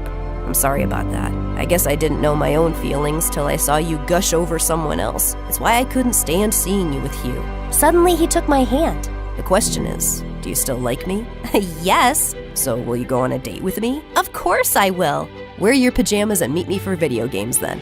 Soon, Chase and I started dating officially. This was when I found out how romantic he really is. He was the best boyfriend ever. He would open the door for me and hold my hand wherever we went. And he had a sense of humor too. If any girl asked for his number, he would give her mine as a joke. A year passed, and soon he was going to go off to study at Yale in the fall, and I was really going to miss him. You'll forget me. Never. You'll get busy with studies and stuff then. Maybe, but I'll still come back for you. Or you can come study with me. Like that was going to happen. I was not as bright as Chase. Besides, I wanted to pursue music as a career. I had started recording videos of myself singing, but was too shy to show them to anyone. Soon after Chase left, I began devoting more time to my music. I started singing at school, but only when the classrooms were empty, and recording videos of myself. But I never shared them with anyone, including him. Chase and I were still going strong, though. He'd send me a good morning text every day and video call me every night. I miss you so much. I just want to get on the next flight and come see you. I wish you could, but I want you to concentrate on your studies instead. Yeah, I know. Promise me you'll at least apply to Yale, though. Okay, I promise. I probably shouldn't have made that promise, though. I really wanted to be a musician and had been practicing a lot recently. That night, on impulse, I shared one of my singing videos on YouTube. I applied makeup and wore a wig, though, so that no one could tell it was me. The next morning when I woke up, I realized it had gone viral. In just one night, my video had garnered 100,000 views. When I went through the comments section, I was shocked. Everyone loved my voice, and people wanted to know who the mystery girl really was. There were a few trolls, but I just ignored them. My eyes filled with tears of happiness, and I wanted to share the news with someone. But who? If Chase still lived down the street, I'd have gone running in my pajamas to tell him. But now that he was so far away and so busy, I didn't want to disturb him, especially since he had exams going on. Chase was busy with his studies for the entire week, but so was I. I started sharing more videos, and soon even magazines and news channels were picking up stories on the mystery girl. Everyone wanted to know who I was, but I was going to keep it a secret until I told Chase. But by the end of the week, I received a call. Good afternoon. Am I speaking to Danielle Jones, aka Mystery Girl? What? How do you know? I didn't tell anyone. It is my job to know Miss Jones. Oh, okay. Let me introduce myself. We are Superstar Inc., and we like to give a launch pad to actors and musicians who show a lot of promise. Now, there is no denying that you're talented, but you've also managed to create a fan following around your mystery girl persona. Part of the allure, I think, is because no one really knows your identity. Okay. And we want to keep it that way. we are offering $1 million for your talent and your silence. This means that you need to keep your double life absolutely secret. And clearly you haven't been doing it well enough because it wasn't that difficult for us to figure out who you were. Does that mean I can't even tell my boyfriend? Of course not. He may be trustworthy now, but what happens if you two break up? You think you'll keep your secret then? I was silent. I knew it was wrong not to tell Chase my secret, but I also didn't want to jeopardize my only chance at fame. So I agreed to the conditions set by Superstar Inc. Within days, I was whisked off to LA. They gave me the swankiest car and the fanciest apartment, and suddenly I was making more money than I had ever dreamt of. The best fashion labels wanted me to sign as their models walked the ramp, so I was soon flying all over the world, from Milan to Paris to Zurich. Unfortunately, this meant that I was growing distant from Chase. I kept missing his calls and texts because I was always so busy with some concert or tour. I couldn't tell him the truth, so I would just send lame excuses. I slept off early last night, but I could see you were online till 1 a.m. I guess I was sleep texting then. Finally, one day, Chase sent me still broke. I spent many nights crying and poured all my pain into my music. The audience still loved my songs, even though they were sadder now. Male singers and actors would keep asking me out on dates, but I was still nursing a broken heart. I no longer had any ties to my old life, though. Mom and Dad had stopped trying to call me home for a visit, and we only exchanged the occasional text. I guess they still wanted to know that their daughter was doing all right. As time passed by, my heart began to mend. I began dating Hollywood stars, but I could never forget Chase. Even 3 years after he ended things with me, I was still not completely over him. One day, I was doing a live show with Aaron, an up-and-coming Hollywood actor. Everyone told me that you're a cutie, but I had no idea you were this cute. Thanks, I guess. I could marry you right now. On live TV? Yes. Will you marry me? Aaron got on one knee and pulled out a ring. Oh my God! No, I'm sorry, I can't. Why not? Because I don't love you. My heart is with someone else. But you're not dating anyone. Trust me, I've been having you followed. That's illegal, I'm sure. And he left me years ago. His name was Chase, and he was the best boyfriend ever. I started crying. Suddenly, I was sick of this job. It may have brought me fame and money, but it cost me my relationship with my parents and boyfriend. It was time to tell the truth about who I was, whether Superstar Inc. allowed it or not. Suddenly, I took off my wig and wiped off my makeup on live TV. My name is Danielle Jones, and I am the mystery girl. Only I don't want to remain a mystery anymore. I am real, and I want to live my truth for myself and my fans. My confession sent Superstar Inc. and the rest of the country into a tizzy. By the next day, I was the top trending topic on all the news sites. Superstar Inc. fired me and took back my apartment, but I didn't care. I had made so much money that I could live anywhere. The only place I wanted to go, though, was home. After 4 long years, I landed on my parents' doorstep to apologize. They had seen the news and cried tears of happiness while hugging me. There was still one more apology I needed to make, though. I texted Chase, "Hey, it's Danielle. I know this comes really late, but I'm sorry for everything." I waited a few hours for a response, but none came. Suddenly, the doorbell rang. It was Chase. Chase, what are you doing here? Answering your text. Can I come in? I'm a bit tired. I just flew in. Of course. Where are my manners? Will you have something to drink? Oh, wait, why are you wearing hospital scrubs? Firstly, I'll have just you. And secondly, I'm a neurosurgeon now. I'm just flying in from my last surgery of the day. I have to go back tomorrow. Wow, that's amazing. And wait, what do you mean you'll have me? Suddenly, he kissed me. I've been waiting to do this for years and years. I blushed as Chase lightly brushed a strand of hair from my face. So what do you think? Huh? About what? About picking up where we left off. I think that's a great idea. But let me just grab my pajamas quickly. We laughed as Chase pulled me in for another perfect kiss.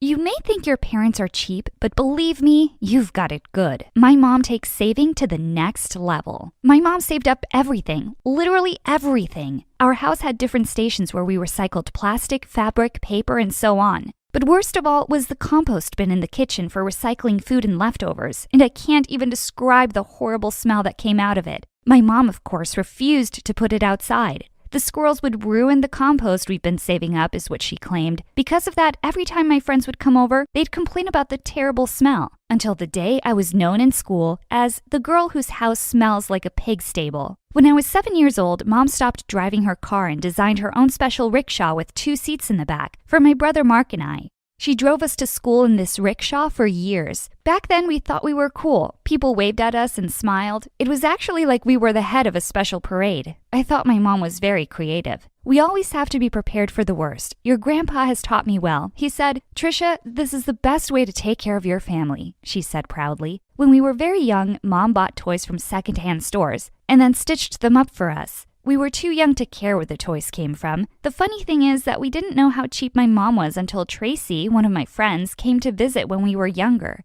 She came over to my house for a sleepover when we were 10. "Why does your mom take ketchup, sugar, and serviettes from restaurants?" asked Tracy after we'd eaten. I didn't have an answer. The next day, we went to the movies together. "Why does your mom sneak her own popcorn and drinks into the movies?" Tracy asked me as the movie started. "Your mom is cheap," she said. I was angry with Tracy. I thought she was being mean. I didn't want to believe her, but as I cooled down, what she said opened up my eyes to what was actually happening. From then on, things started to make sense. I realized that people were actually laughing at us in my mom's rickshaw.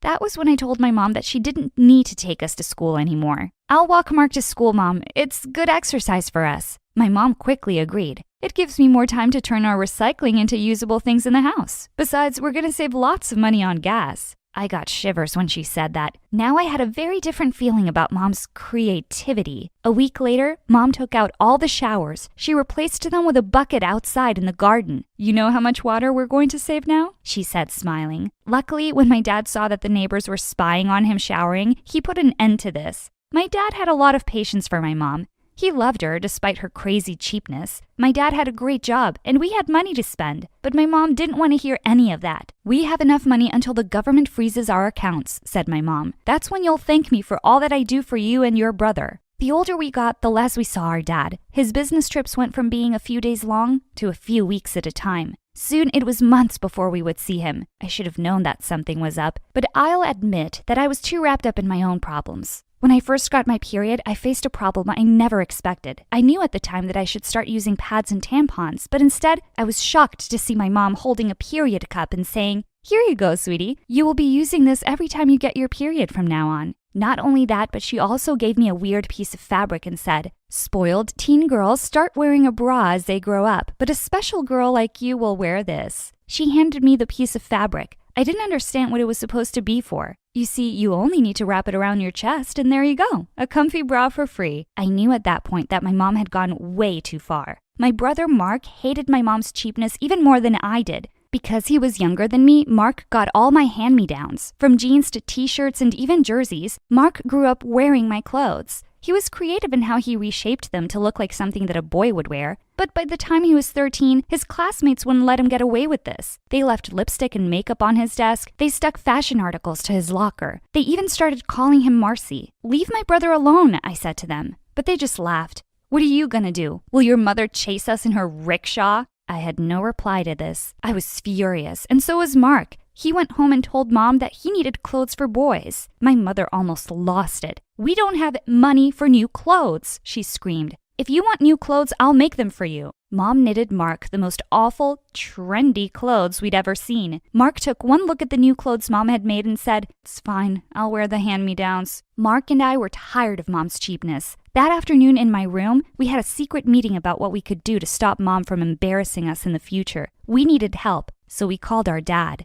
Dad didn't like to fight with Mom. He was a calm man who didn't like complications and fights. So whenever Mom went into one of her raging cheap spins, we made an arrangement with Dad. He sent us the money we needed, and in return, all he wanted us to do was keep these transactions from our mom. We agreed. Now we were able to buy all the clothes and items that we needed. The next part of our plan was pretty simple. My best friend Tracy lived down the road from us. We kept our secret stash of clothes at Tracy's house. Every morning we left home in Mom's clothes. Then we stopped at Tracy's house, changed, and then went to school in our new clothes. We did this for years, and there was peace in the house. But nothing lasts forever, especially when you've got a mom that has a PhD in cheapology. Summer vacation arrived, and I was excited. I'd just started dating a boy that I really liked. His name was Devin. He didn't judge me like the other kids did. I was looking forward to spending time with him and getting away from my bizarre life. That idea didn't last long. A week into the vacation, Mom arrived home with shovels, pickaxes, and other digging equipment. Mom, what's going on? I asked. Mom smiled. We're going to build a bunker. I've borrowed all this equipment from our neighbors so that we can get it done quickly. We're going to build a bunker? As in, not just you? Correct. My hands make light work, and we'd better get this done before your grandpa comes to visit. He's always said that every house must have a bunker. I was surprised to hear about this visit. Grandpa hadn't left his home in 20 years. My grandfather was in the Second World War. It left him paranoid about the future. He turned his home into a doomsday bunker and taught his family to save everything they could. Nothing useful was ever thrown away, and it had to be used at least 3 or 4 times before it was thrown out. Grandpa was the reason Mom was the way she was. Mark and I didn't have a choice in the matter. We were going to build a bunker. I had to cancel plans with Devin. I made as many excuses as I could, but he wouldn't believe any of them. I'm coming over to see you, he said. Before I could stop him, he hung up. A few minutes later, he arrived at my house. Up until then, I'd managed to keep him outside. I greeted him at the front door, covered in dirt. What's going on? He asked. I knew that no excuses were going to make any sense now, so I told him the truth. To my surprise, he didn't run away or even laugh. Cool, I've never seen a bunker before. Can I check it out? I let Devin in. I introduced him to my mom. He held out his hand to greet her. She put a shovel in his hand. If you're going to be here, then you're going to work, she said. At that moment, I could have died, but Devin just smiled and said, thank you. We spent the rest of the day digging. How romantic, right? We dug for hours and hours, only resting to have breakfast, lunch, and dinner. Dad was away on yet another business trip and was basically unreachable. We worked like this for a week, with Devin coming over every day. We dug until our hands ached. When our neighbors started seeing what Mom was doing, they became suspicious. They called the police on us. A squad car came around and asked Mom what she was doing. She told them about the bunker. They nodded while she spoke, but we could tell that they wanted to laugh at her. The police left soon enough, asking Mom to make sure that the structure was safe. Mom told them that it would be, but knowing Mom, she'd never hire an architect to design this bunker. It's a waste of money, she said. Anyway, my father taught me how to make a bunker when I was 9 years old. 9? I couldn't believe it. I felt sorry for Mom. She'd had a pretty tough life. Mark and I got back to work. It was becoming easier now, and it would have been fine if the news reporters hadn't arrived. Someone must have contacted the newspapers telling them about what was going on in our backyard. A day later, we had reporters outside the house. Cameras popped over our wall. Some of our classmates came to watch and laugh, too. We live in a town where not much news happens, so when someone starts building a bunker, it gets onto the front page of the newspaper. Mark and I were totally embarrassed the following week when we saw Mom smiling on the front page of the paper. The headline read, "Doomsday Lady Builds a Bunker." I was so grateful that we were on vacation. I was so grateful for Devin. He stayed through the whole ordeal and held me when it became too much. I knew then that he loved me. I also knew that I couldn't live this way much longer. A few weeks later, the bunker was finished. Mom called Grandpa to tell him that she was ready for his visit. He canceled on her, saying that it wasn't safe to leave the house. Mom was upset, but I was furious. I couldn't do this anymore. The day I turned 18, I left home. Mom wasn't happy and neither was Mark, but I wouldn't let them stop me. Devin and I found jobs and made enough to rent a small apartment. A few years later, we got married. A few years after that, we had 2 beautiful children. Being a mother was tough, but I promised myself I'd be nothing like my mom. I kept in touch with Mom, but only through calls and messages. I kept my distance from her. Mark came to visit often. Dad, well, he was so busy with work that we barely heard from him. When my kids were about 5, Mom called me with news. Your grandpa is coming to visit, she said excitedly, and I'd like you to come and see him. I didn't want to go, but Devin talked me into it. Family is important, he said. So we went. The next day, we went to my mom's house. He'll probably come on the bus, said Mom. Back in the old days, he would have walked, but his hip is acting up now. Mark and I looked at each other. What kind of family had we grown up in? Go to the bus to pick up your grandfather, said Mom. Mark and I walked down the road to the bus stop. The first bus arrived, but Grandpa wasn't on it. He wasn't on the second or the third bus. An hour later, we walked back home. As we arrived back at the house, a brand new car pulled up to the house. Mark and I couldn't believe it. It was Grandpa. He looked nothing like we remembered him. The Grandpa we remembered wore old clothes, cut his own hair, and had a beard longer than Santa's. This Grandpa stepped out of the car looking different. He was dressed in sick clothes and looked like $1,000,000. Kiddos, so good to see you both. Come give Grandpa a hug. We hugged him and smelled his cologne. It was definitely something expensive. Then we helped him with his bags. If we were shocked by what we saw, Mom's reaction was even worse.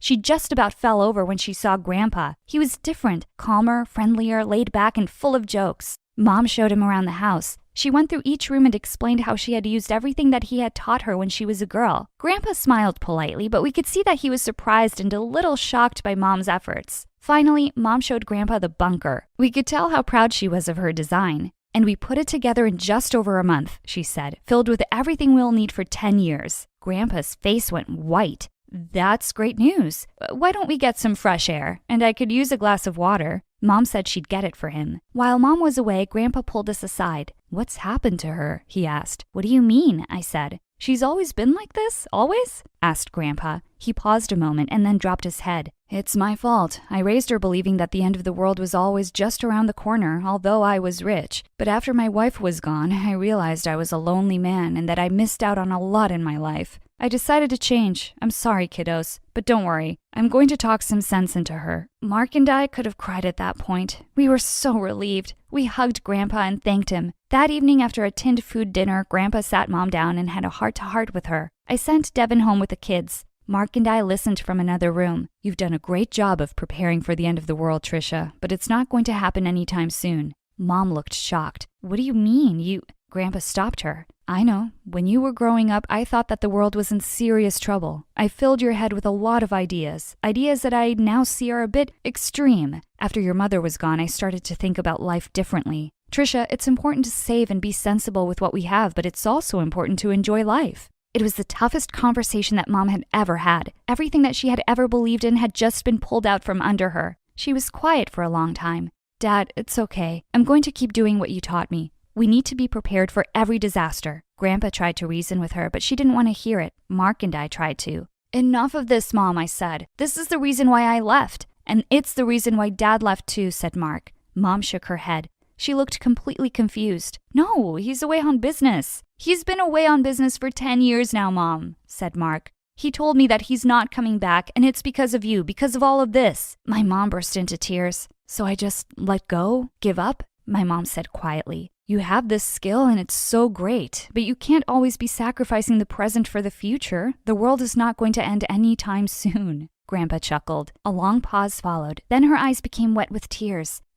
She began to speak, but only tears fell. It's okay, Mom. We're all here to help you. Mom took a deep breath before she spoke. Okay, how do you guys do it? Do we have to go out for dinner as regular people do? I can do that now for a start. I smiled widely. Things wouldn't change all at once, but, well, she was finally trying to bust out of her bubble. And that's all that mattered to us. Hey guys, I'm Ashlyn, and I lived with my mom and 2 siblings in Atlanta. And I have superpowers. Hang on to see why. My mom was a famous businesswoman in the city. She was from a filthy rich family and considered herself royalty. She carried herself like a queen and made sure my siblings and I behaved that way too. From the way we spoke, dressed, or even our posture, everything needed to be perfect. But because of my superpower, I couldn't get anything right. Mom, I'm sorry. I was just squeezing the ketchup. I didn't know how it ended up in your face. It's not my fault. He threw the ball at me first. He ducked and it shattered the window. Yep, being the clumsiest person on earth was my superpower. Sometimes, I even felt if I was bubble wrapped and kept in a corner, I would still end up breaking things. My siblings used to bet on how many times I'd trip over myself or drop something. Like once at the dinner table, I got the hiccups and they started giggling. Just wait, she'll break the glass. No, I think she'll break the glass and the jug. And sure enough, my sister won. But in the process, Mom was drenched in water. It's okay, Mom. It's just water. Let me help you dry this. I'll bring a fan. Oh, the fan isn't here. Okay, that napkin will work. When I pulled the napkin, it dropped the candle stand on the table mat, and in seconds it started burning. I quickly put out the fire with the curry. Oh, phew. Hiccup's gone and the fire's out. All good now. Oh, gosh, I'm sorry. Oh, just stop it, Ashlyn. How could you be so careless? Every time you're around, it feels like a disaster is waiting to happen. Always finding ways to ruin everything in my life. Such bad luck. It's like you're a curse in my life. But Mom, it's not like I did it on purpose. Just get out and let me have my dinner in peace. And all of you are fired. Mom's words really hurt me every time. But thank God I had Annie, who who was my nanny, but she was so much more to me. She tucked me in bed, told me stories, and hugged me, things my mom never did. I shared everything with Annie, and when she saw me crying, she asked me what was wrong. Annie, Mom's always angry with me. She doesn't like me. I don't know why things themselves fall even when I don't touch them. Oh dear, don't cry. You know you have superpowers, so things just move around. It's not your fault. And don't worry about your mom. She loves you. Just be a little more careful. Yeah, I know. Annie tried her best to make me happy and told me how Mom was just overworked, but actually loved me loads. But Annie didn't know that years ago, I had found out the reason Mom resented me so much. It was because Dad had left her for a maid working at our place just 2 days after I was born. And since that day, Mom saw me as her bad luck. I tried not to let it get to me and focused on my studies, but I wasn't very good at that either. But still, I tried. I really wanted to win Mom's love because seeing her with my siblings made me feel like I wasn't even a part of the family. One time, when I was around 17 and on summer vacation, Mom had a launch party for her new business. Please, just spare me the embarrassment and stay in your room. Order pizza, watch MSA videos. Just don't ruin my party. Mom was always keeping me away from the fun things she did, and I was curious, so I decided it would be fun to just peek at the party. The moment I saw the guests dancing, I decided to join them, and it was then that I tripped and fell on a table. Mom was furious. Before she could even say something, Annie came running and started to clean the mess I had made.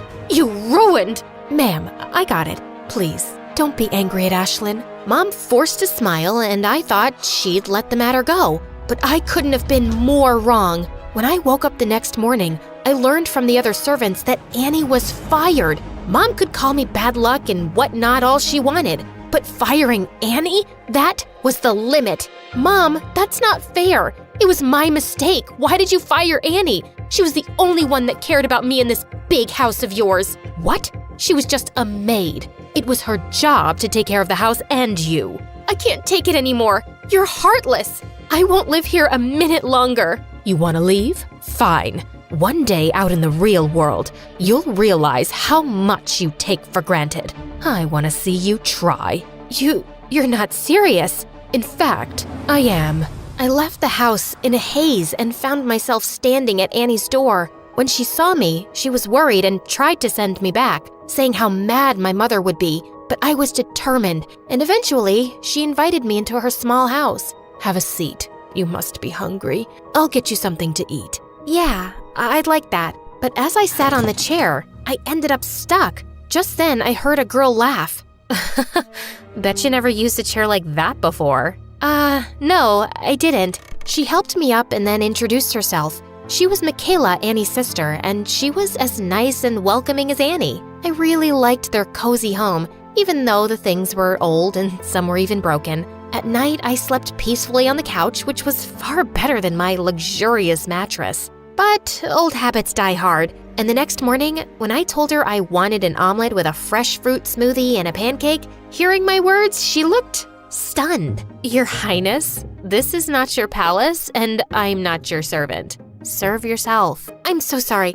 I don't mean it. I can do it myself. But could you please tell me the thing that works like a grrr? What? I just forgot the name of the thing that was used for smoothies. A blender. Princess, here it is. She left me, and after watching a bunch of videos on how to cook an omelet, I couldn't make it and ended up burning my hand. Michaela came running when she heard me scream. Like, why did you even come here? The real world is a difficult place to survive. I don't know why you would give up such a chill lifestyle for this. Yeah, it might be kind of tough, but I'm confident I can work it out. She was kind enough that she made me breakfast and fed me herself. And in no time, we became friends. It had been several days, and although Mom was angry, I still hoped that my being gone would make her realize my worth. But she hadn't called me once, like I didn't exist to her. One day, when Michaela saw me sulk, she suggested we do something fun. I was totally up for it. We ate popsicles and cotton candy, which had previously been a big no for me, and even rode a bicycle. And it was just one more thing where I ended up with bruises all over my legs that I got by falling several times off the bike. A few days later, the summer vacations were over and Annie got me into Michaela's school so I could finish my final year of high school, since I didn't want to go to my previous one where I would have to face my siblings and even Mom when she'd come to drop them off. On my first day, everyone looked surprised to see me. I guess I might have overdressed. Ugh. Oh wow, Michaela, who is she? She looks so pretty. I love that fragrance she's wearing. All of them were really sweet, and everyone gathered around to chat with me. You have a Gucci bag? Is that a real one? No, thrift store. She bought it from there. You want to fit in or stick out like a sore thumb? Fit in? Good. So from tomorrow, don't dress like you're modeling. Michaela was right. I needed to blend in, so I bought new stuff for myself. Things were going well at school, like really well. I even made friends and started to do well in studies. One day, we were walking down the hallway and I noticed a poster for a speech competition with the topic self-esteem. Michaela suggested that I should participate. I decided to give it a shot since it would be the perfect opportunity for me to voice my ideas, something I couldn't do much around Mom. I worked hard for weeks on my speech, practicing in front of my friends. I was still nervous, but I was determined to do my best. On the day of the competition, I kept my eyes on Michaela and Annie as I stepped onto the stage. I was so relieved when I finished my speech, and I knew I had done a good job. The judges were impressed and announced that I was the winner. I was so shocked and excited. To my surprise, the guest of honor was the mayor, and he took a picture of me with the other winners. My picture was in the newspaper the next day. Just a few days later, as I was lost in the pages of my book, Michaela came running and told me how she'd seen my mom go to the principal's office. My heart raced with excitement as I thought maybe finally my mom was proud of me and had come to my school. But then I heard my mom's voice from down the hall yelling at the principal. I gave you permission to give her admission, but that didn't mean you could use my name to publicize your school. Putting her picture in the paper and mentioning she's my daughter was a publicity stunt, right? This school runs on my donations. Do you have any idea how humiliating that is? Mom, why are you saying this? I thought you'd be happy, but all you care about is your name?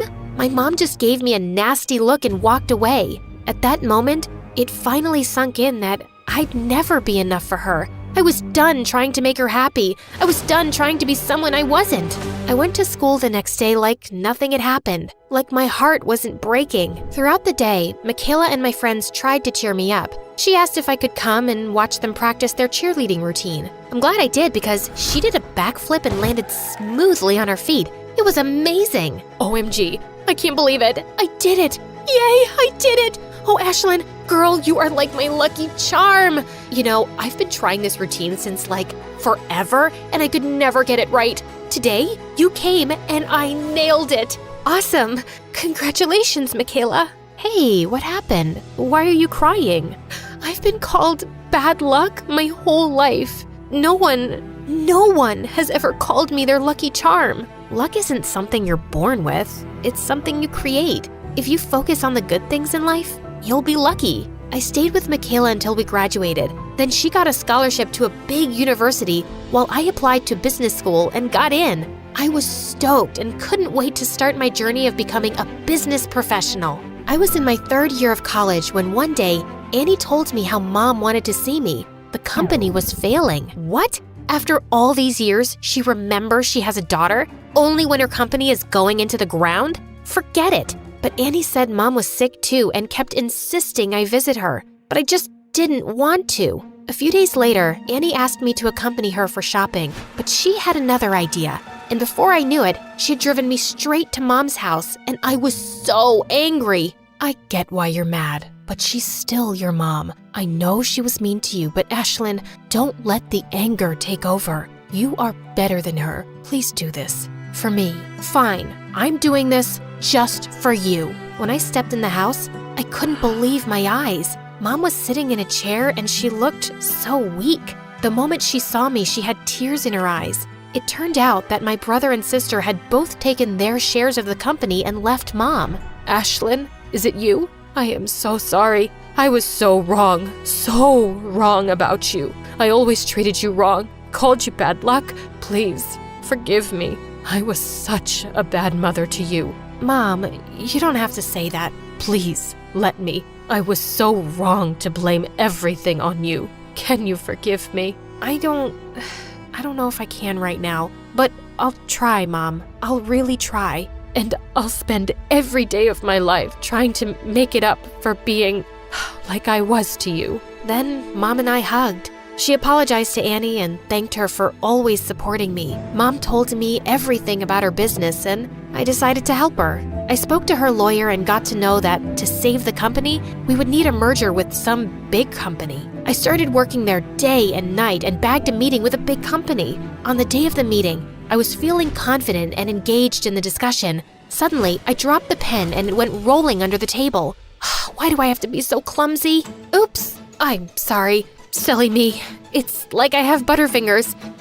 You know what? I'm gonna go. Come on. Happens to the best of us. We understand it's just part of being human. If it had been my mom, she would have screamed at me. After that, the meeting went awesome, and they told me they'd let me know about their decision. At home, I told Mom everything that had happened, including dropping the pen. She looked unhappy, but right when she was about to say something, the phone rang. Oh my God, we got it! We got the merger! I knew it. I knew you could do it. This calls for a party. Mom threw an awesome party by the poolside. Everyone was having fun until Mom got a call, and her face suddenly changed. I followed her inside the house and saw my brother and sister were there. What are you two doing? Get out now or I'll call security. You can't really own this house anymore, can you? It's impossible. You ruined the business. Oh God, did you trick Ashlyn into helping you? We'll tell her the truth. What truth could you possibly tell her? That you were never sick, Mom? That it was all an act to make me save your business? I knew all along. Mom's jaw dropped and my siblings were left speechless. You knew? But why did you still help? Because someone very important to me told me I'm a better person than you. I turned around with a newfound confidence and walked away, leaving Mom behind. Hi, I'm Bella from Colorado, USA. Please like and subscribe. My mom came from a line of amazing horse riders, and our ranch was filled with trophies collected over generations. It was her dream that my sister Nora and I follow in her footsteps. We both learned to ride horses as soon as we could walk, but Nora was 2 years older and got a head start in life. And well, I could never seem to catch up. She always had straight A's in school. She was naturally athletic, and with her auburn hair and blue eyes, she was beautiful. Even though Mom loved us both, it wasn't hard to guess who her favorite child was. When I was in the 3rd grade, Mom threw a big birthday party for me and invited all our relatives. But everyone's focus the whole time was on freaking Nora. Such a pretty girl. You already look like a celebrity, darling. I'd been so excited about my new dress, but now I was just feeling angrier by the second. It's like I was invisible with Nora in the same room. Suddenly, I let out an ear-splitting scream and fell to the ground. Oh my God, I'm in so much pain. My tummy hurts so bad. Everyone came running to me and Mom rushed me to the hospital. I was happy I'd ruined the party for everyone, and they would have all just left. But hours later, we got back home to find a mess. I'm so sad you missed your party, Bella, but I made sure the guests had a good time, and I thanked everyone for your presents. I'm glad you're feeling better now. All I could feel was an urge to slap Nora. She just had my birthday without me. As we grew older, I slipped more into the background. I loved horses and could ride well, but it was obvious who the star in the family was. By the time she was 13, Nora had started participating in competitions and was super popular in school. And I'd grown into an awkward kid who was into sci-fi novels and mostly preferred to eat lunch alone in the gym. Once when I was in 7th grade, I was reading under a tree on our ranch when I heard a noise above me. Suddenly, a boy fell down, and I managed to miss him by an inch. Gosh, you nearly killed me. Who are you and where'd you come from? Fell down straight from heaven. I'm gonna punch you in your face if you don't tell me. Okay. I'm Jeremy and I just moved in next door. I did something to my stepfather and he's really mad, so I'm hiding from him. What did you do? I may have given some important papers to our dog and he may have ripped them up. But trust me, my stepdad deserves it. He's not a nice guy. Come on, I'll show you a better hiding place. You can hide anytime you want. I helped him up to his feet, but he yelled out in pain. It seemed like he twisted his ankle. Just then, Nora came galloping on her horse, and Jeremy looked awestruck. Whoa, who is that goddess? Ow! You're trying to break my other ankle too? Oops, sorry, it was an accident. Nora stopped by to ask who he was, and I explained. You obviously can't walk. Hop on, I'll give you a ride. The two of them rode away, and he looks like a princess who had been rescued by a knight. Why did Nora have to be such a freaking hero? And Jeremy and Nora became best friends after that day. He was also in her class at school, and soon the two were inseparable, which meant that he was always at our place. And over time, I couldn't help having a crush on him. He was smart and funny, and we had so much in common. And he loved science fiction too, and we could talk about it for hours, if Nora would let us. One day, Nora showed me an expensive bracelet. Isn't it beautiful? Jeremy gave it to me yesterday. You mean on Valentine's Day? Yeah, but just as a friend, of course. Nora, are you dumb? It's so obvious Jeremy's in love with you. What? No, he's not. You wouldn't know because you don't have any guy friends. Or any friends, actually. And you are so self-absorbed. You're completely blind to everyone's feelings. You're giving him the wrong idea by accepting that present. You don't know what you're talking about, geek, so stay out of it. I knew I was right, but there wasn't much I could do. Soon after in 8th grade, I was so excited when I found out about a huge sci-fi convention happening in town. But as I was telling Jeremy about it, Nora spoke up and said they'd already bought the tickets. Oh, that's amazing. I can't wait.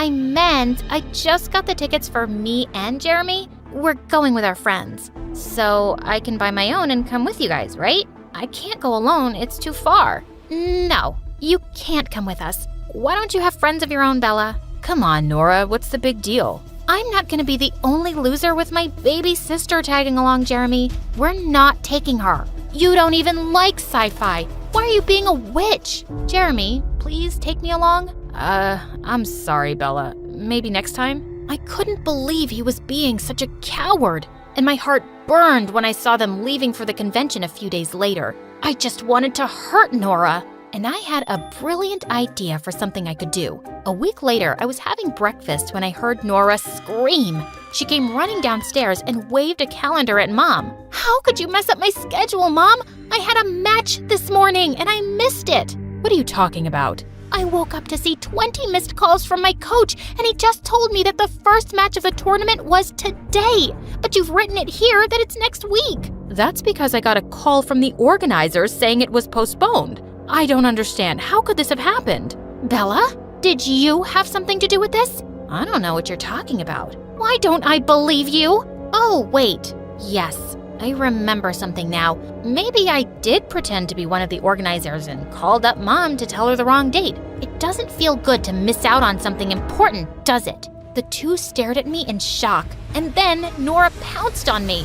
You horrible brat! How could you do this? You made me miss the convention. Who cares about that stupid thing? I'm disqualified for the whole season now. I cared. You shouldn't have been so awful to me. I hate you, Bella. I won't forgive you. Ever. Mom managed to pull Nora away, and she stormed off crying, and I was grounded for a month. For the next few days, Nora acted like I didn't exist. I hadn't realized she'd be disqualified for the entire season. Maybe I'd gone too far. I decided to apologize, but I found out that she'd left for a training camp for 2 weeks. But just 3 days later, we got some bad news. Nora had been in a riding accident. Mom immediately rushed off to camp, and when she returned with Nora, I was shocked to see her on a wheelchair. What happened? I don't want to talk to anyone, least of all you. Nora had badly injured her leg, and the doctor said that her recovery would take months. Mom was devastated, and Nora kept herself shut in her room. I didn't dare go in because I knew she wouldn't see me.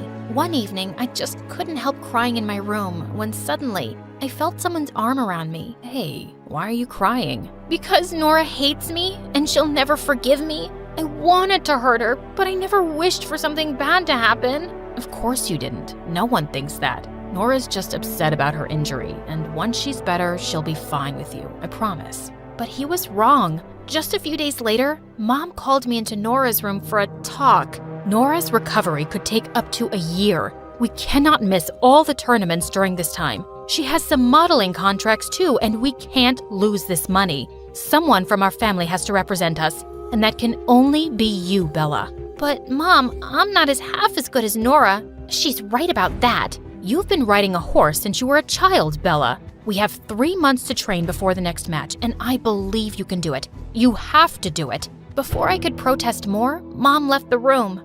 Good luck trying to be me. It's not as easy as it looks, and you don't have what it takes. Nora wasn't wrong about it being hard. The training was tough, and I had a sore butt for weeks. But 3 months later, when I competed in the tournament, I actually came in third. And suddenly, I was the newcomer everyone was noticing. Sure, people just called me Nora's sister at first, but as I kept doing well in matches, more of them knew my name. But I really wasn't looking forward to Nora's modeling contracts. I was awkward, and I didn't have star quality like Nora. After her styling team worked on me, though, I was stunned at the results. I'd never felt so beautiful, and clearly others thought so too. I was receiving a lot of attention on social media, and at school, I was being treated like a completely different person. This is how people saw Nora, and I had to admit, it felt good. Wow, I'm gonna need an appointment soon to talk to you. Yeah, but I'll always make time for you. What do you think of my new look? There wasn't anything wrong with it before, but you do look lovely. For the first time, I felt like he wasn't seeing me as Nora's little sister, and it sent my heart racing. Bella, I've been meaning to ask you something. Yeah? Do you think it's a good time to tell Nora I'm in love with her? I have been for years, but she's never been clear about her feelings, and I just need to know now. My heart suddenly sank. What was I thinking? Of course, you should tell her how you feel. She'd be a moron for not loving you back. Jeremy grinned and kissed me on the cheek and then walked off happily. A few days later, I came home to see Jeremy rushing out of our house, wiping tears on his sleeve. I was a fool to think Nora ever liked me. She said she's never seen me as more than a friend, and she never will. He stormed off, and I felt so mad at Nora for leading him on all this time. I didn't see her till later at dinner, and it looked like she'd been crying, but Mom looked really excited. Bella, I have such amazing news. You've been selected as one of the best newcomers to participate in the tournament in London. This will open international doors for you, darling. I knew it had always been Nora's dream to compete in Europe. As Mom went on and on, Nora suddenly swiped half the dishes off the table. It should have been me.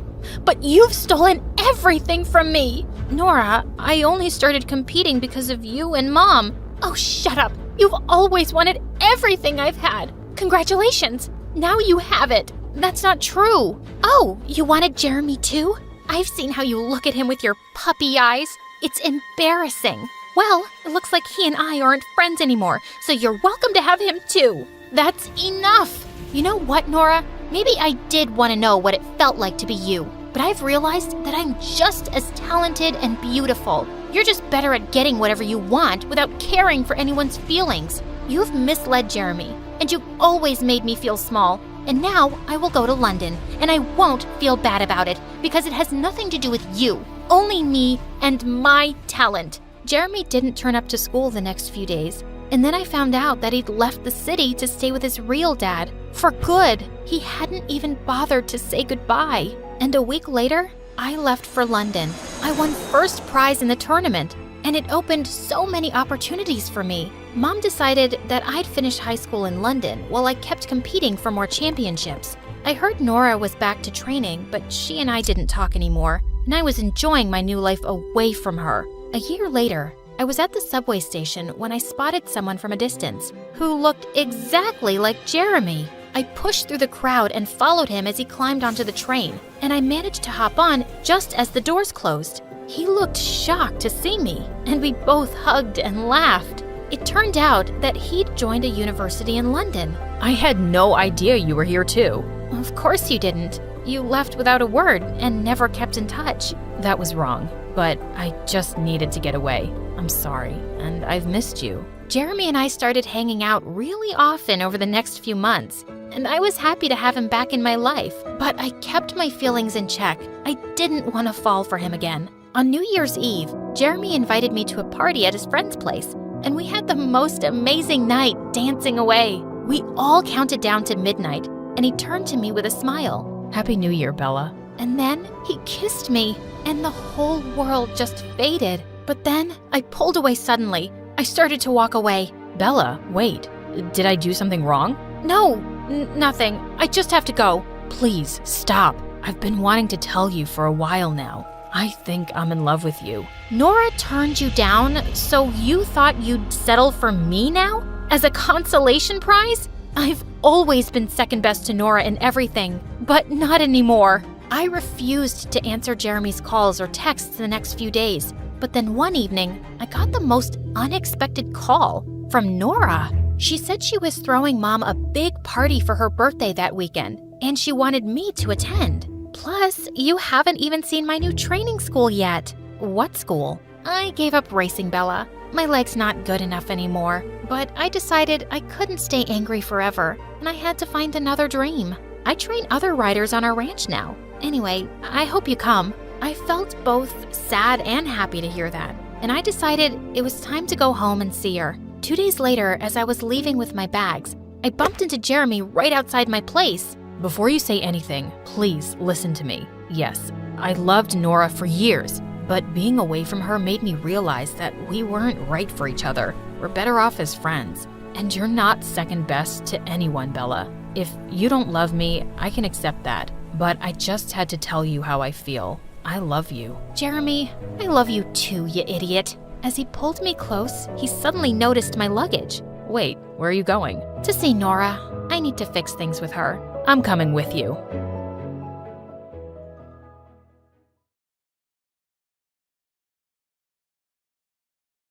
I hoped I looked confident because my insides felt like jello as the most popular girls sat opposite me at recess, their wolf-like stares fixed on me. Okay, so have you ever been to the super exclusive restaurant in Rome that only 1% of the world population knows about?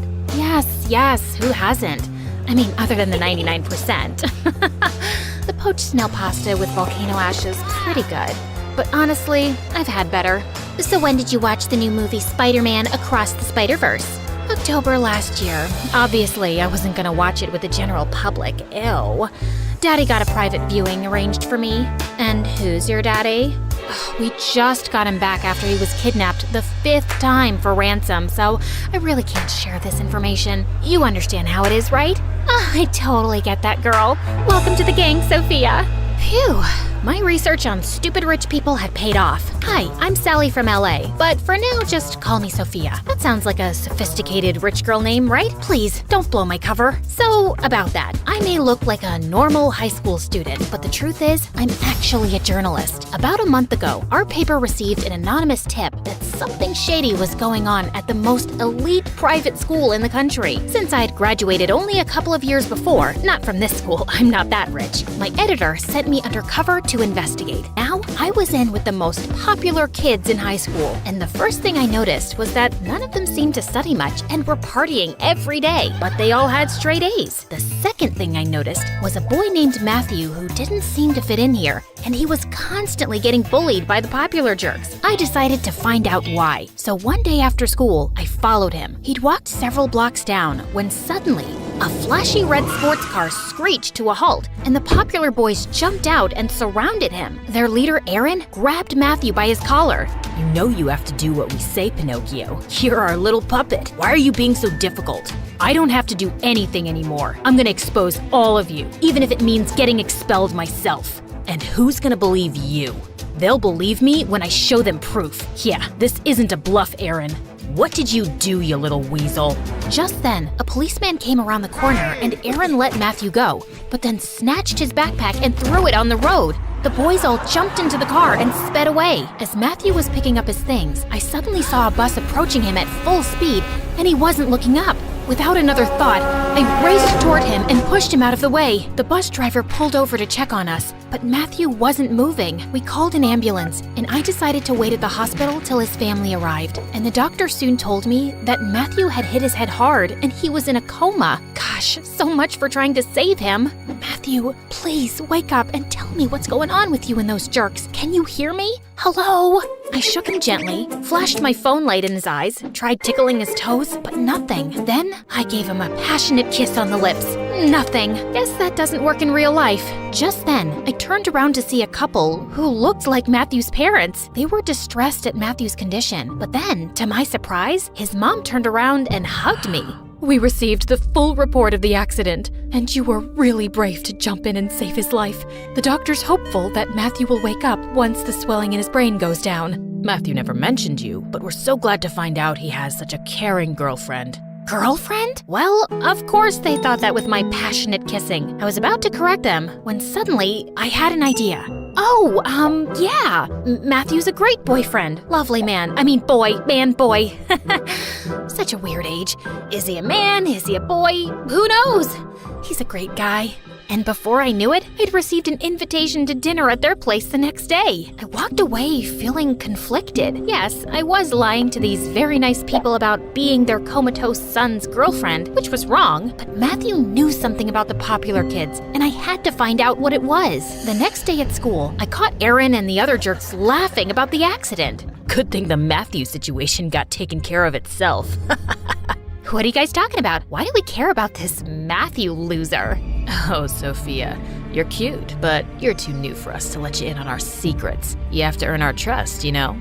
Okay, and how do I do that? I'm pretty sure Matthew was bluffing, but he claims he has some dirt on us. Maybe a video? You think you can find out if he has any such thing and get it for me? That should be easy. I can totally go to Matthew's place pretending to be his sad girlfriend, and I'll look through his things. If there's anything to find, I'll find it.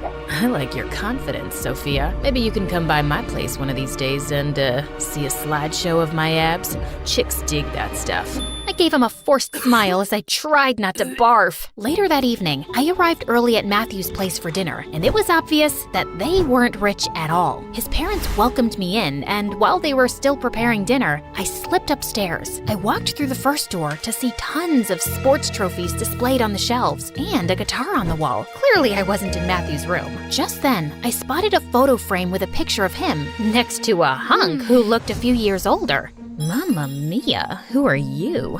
That would be me, Matthew's brother Cody. I turned around in shock to see the hunk standing behind me. He just stepped out of the bathroom, wearing nothing but a towel.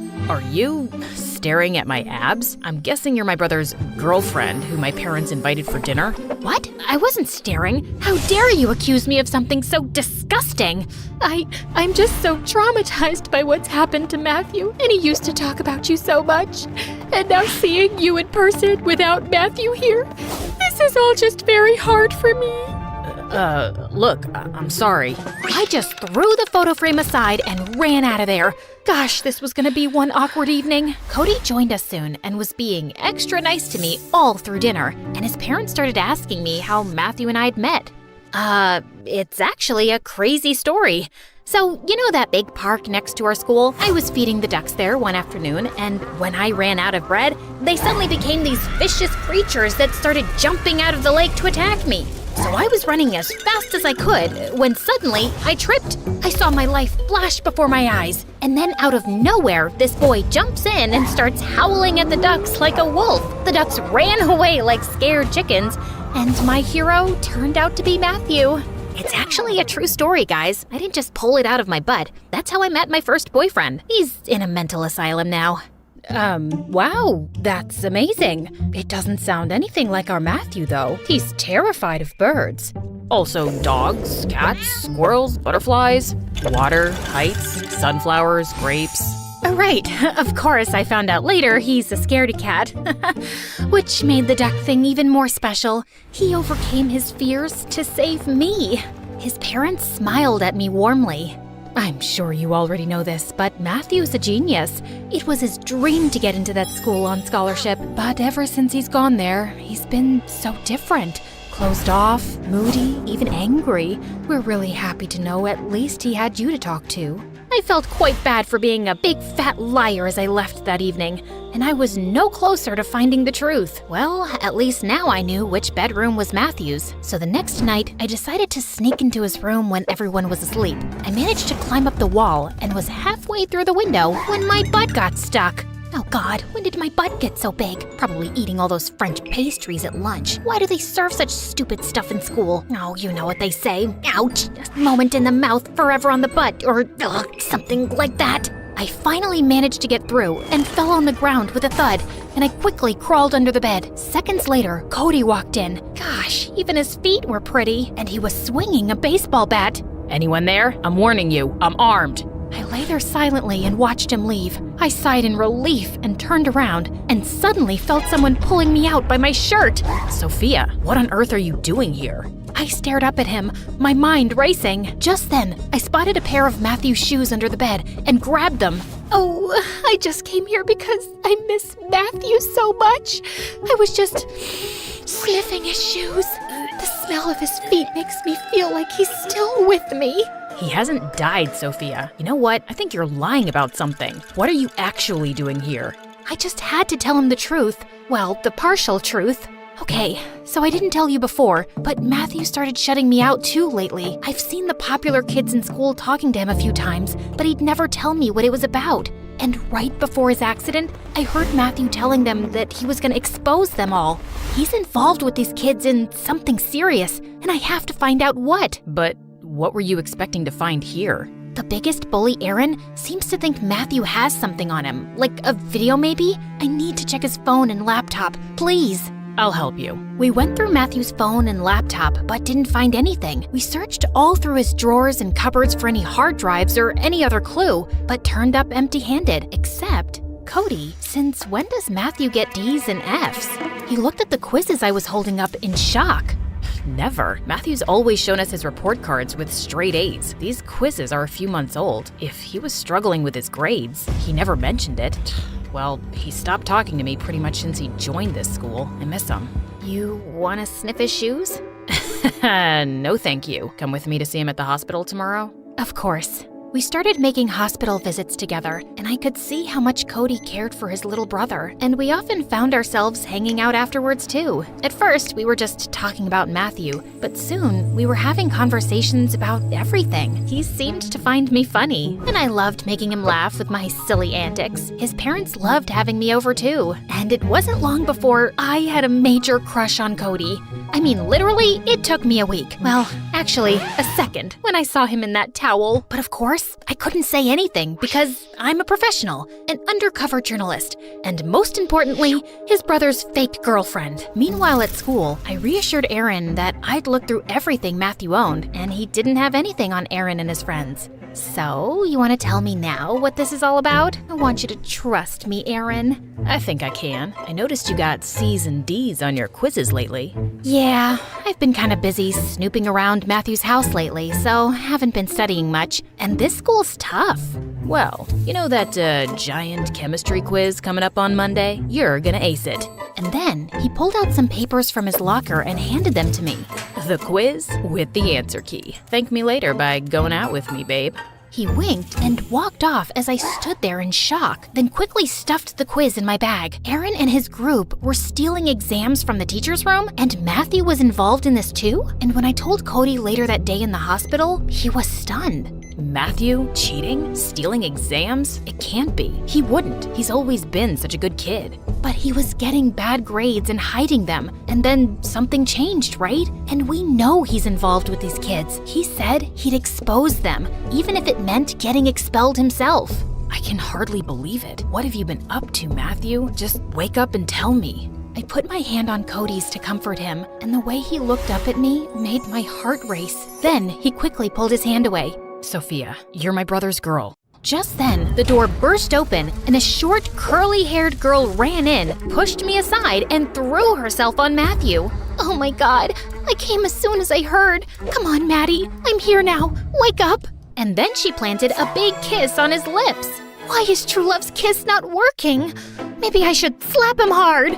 Hold up, who are you? I'm his girlfriend, Penny. Matt and I have been together for 2 years, since his old school. But I'd been away with my family for a month on this camping trip where we had no signals, and I hadn't talked to Matt in weeks. When I returned, a friend told me he was in a coma. You're Cody, right? Oh, my brother-in-law, I'm here for you. What are you talking about? That's his girlfriend. Sophia, why aren't you saying anything? I'm just speechless. What? I'm his girlfriend, his one and only. Where did this witch come from? Matthew saved me from the ducks. Oh God, he's playing us both. He's a two-timer. I'm such a terrible person. Ain't no way I'm giving up my man to some Gucci-wearing hoity-toity tree trunk. You and me, outside, now! I had no idea what to do. I couldn't expose all my lies, so I had to go fight this girl for my boyfriend. A crowd gathered outside the hospital to watch our cat fight. Ugh, I was really in it now. You want a piece of me, Shorty? What you got in that nest on your head? Wow, your trash talk is pathetic. My mama can do better than that, Godzilla. Then she attacked me, and she was crazy. She knew frickin' kung fu. She kicked me in the stomach, punched me in the eye, pulled my hair, and bit my leg. She might have killed me if Cody hadn't intervened. And then she stormed off back to Matthew. Sophia, are you okay? Let's have a doctor take a look. No, I'm fine. I'll maybe get an ice pack for my throbbing eye. We sat on the bench outside as Cody held the ice pack to my face. I feel like I don't even know who my brother is anymore. Stealing exams? Having 2 girlfriends? Tell me about it. I'm really sorry, Sophia. Matthew doesn't deserve 2 beautiful girls fighting over him. You think I'm beautiful? Well, yeah, if it helps. More than Penny. It helps. Cody was just sitting so close to me, and he looked irresistible, and I found myself leaning forward and kissing him. He kissed me back, then suddenly jumped. This was getting so complicated. I knew by now that Aaron and his group were stealing papers and getting perfect grades to get into the best universities, and maybe this was enough for my article, but my editor said we needed more solid proof, because it was just my word against theirs. Feeling defeated, I went to visit Matthew at the hospital one day. He was alone, and then the nurse told me that Matthew had been wearing a USB on a string around his neck, which had snapped today. I thanked her as she gave it to me, and then quickly took out my laptop and inserted the USB, and I was shocked to see security footage on it, clearly showing Aaron, his friends, and Matthew stealing exams from the teacher's room. This was all the proof I needed. Just then, Penny walked in with Cody. Good, you're here, Sophia. Or should I say, Sally? I was just telling Cody what I found out about you, you lying tall news reporter. With that, Penny shoved her phone in my face, showing my profile on the newspaper's website. So, let me get this straight. You've been here undercover as a high school student to write some article, and for that, you lied to me and my family about being my brother's girlfriend while he was in a coma, and you made us believe he's a 2-timer? Listen, I know it looks bad, but my parents are on their way here, and I think you should leave. Cody, please. Just go. Suddenly, Penny let out a scream as Matthew's eyelids fluttered open. I quickly left the room, and moments later, I saw his parents walk in, and I could hear everyone's excited voices. I was so happy for them that Matthew was awake. The next day at school, Aaron approached me. Hey babe, you want more of those tests? The first one was free, but it's $200 per test now. Wow, that's steep. Look around you, doll. Everyone here can pay. Well, except for that loser Matthew. He was struggling under the pressure and came to us for help, but he couldn't pay up, so we decided to make him our slave in return. We kept telling him that if we got caught, our rich parents would get us out of this mess, but he'd lose his scholarship and get expelled in a second. Right. It all makes sense now. Thanks, but I won't be needing any more of the tests. How come? I'm dropping out of school. I'd recorded my last conversation with Aaron on my phone, and I got to working on my article on the weekend. By Monday, it was out. By Tuesday, it was all over the news. By Friday, every student involved had been expelled, except for Matthew. I'd made it clear in my article that Matthew had wanted to do the right thing, and the principal decided to be lenient and only suspend him. It was a relief to be Sally again, but I felt bad about how things had ended with Cody. I wanted to apologize to him and his parents, but he wouldn't take my calls. A few weeks went by, and I was surprised. You're the one who sent the anonymous tip to the newspaper, didn't you? Yeah, I was tired of living a lie. By the way, I'm dropping out of that school and going back to my old one with Penny. What? Why? I was miserable there, Sally. I can't take that pressure. I wish I'd just been able to own up to that earlier and tell my family. I was so afraid of disappointing them that I ended up cheating instead. But thank you for exposing those jerks and making my life better, really. Now, you should go talk to my brother before his game starts. I promise. He's ready to listen. I skipped off to find Cody and burst into the boys' locker room, and I stood transfixed. so many shirtless athletes. Just then, Cody appeared and dragged me out. That was subtle, Sally. Come on, it's just some eye candy. Okay, listen, Cody, I owe you an apology. I'm sorry for lying to you and your parents, but I was just trying to do my job and even helping Matthew. It's not a great excuse for all my lies, but it's not a bad one either, right? I guess not, especially since you helped make things better for Matthew, and you make everyone in my family happy. I think my mom wishes you were still Matthew's girlfriend. And you? Oh, I'm super happy Penny exists, because now I can do this without feeling guilty. And then he pulled me in for a kiss.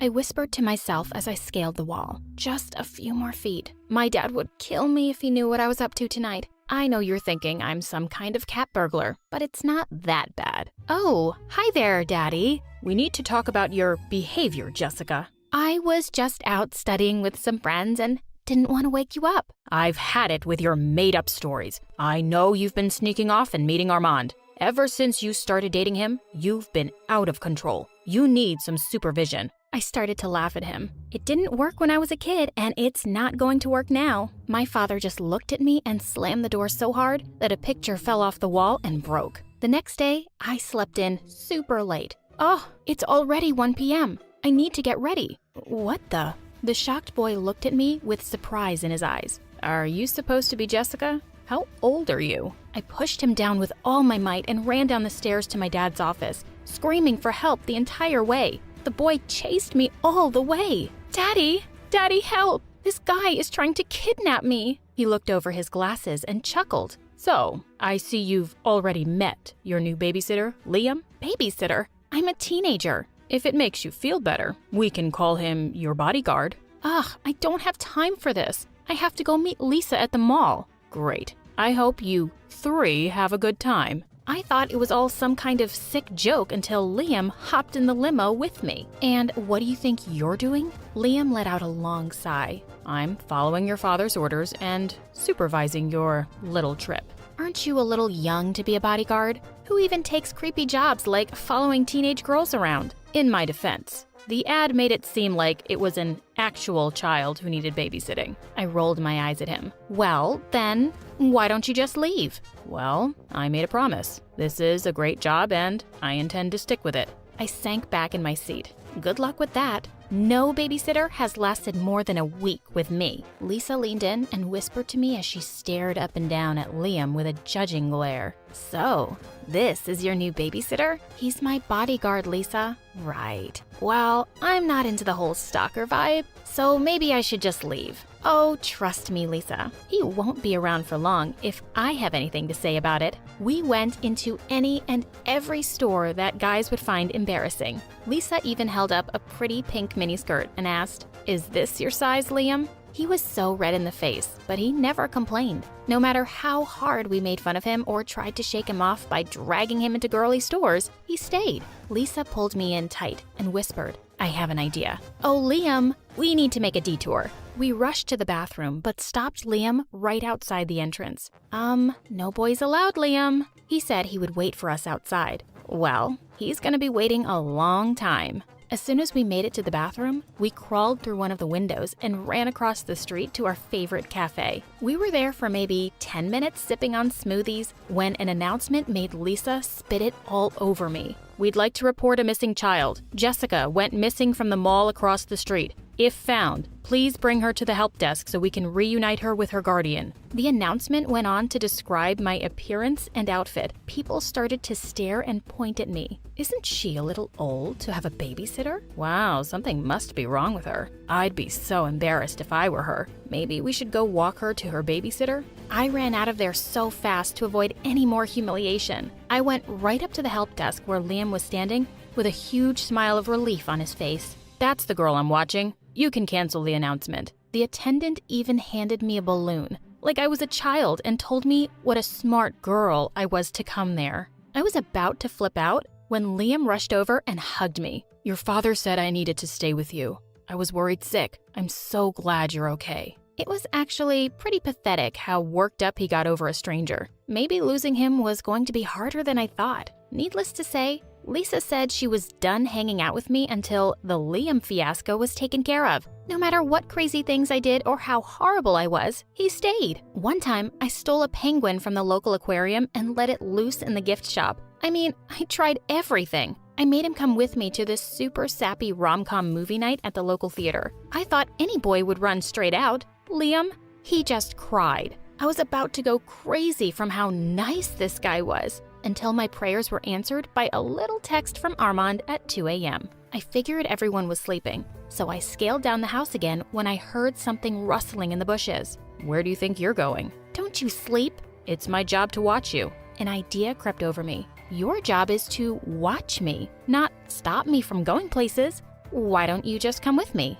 I don't know what your father would say about that. Please. I begged, and he agreed. What a sucker. I told Armand that Liam had to go. I just meant I wanted him scared off or something. Even I had to admit that what we ended up doing was pretty cruel. We went to a 24-hour diner and ordered a bunch of food. Liam insisted that he just wanted the free water and wasn't hungry. When the time came to pay the bill, Armand and I ran away as fast as we could. We were laughing so hard. Our little outing cost Liam over $100. Armand and I were hanging out in the woods when the diner owners spotted us. They yelled at us to come back and pay for our food or join your friend with the dishes. Armand pushed me toward the owners. It was her idea. I stood there shocked as he scurried away like a bug. Armand just yelled that it was my idea, pushed me over, and ran. Unfortunately, when he pushed me over, he pushed my wallet into the lake too. That meant Liam and I had to do the dishes all night to pay for our meal.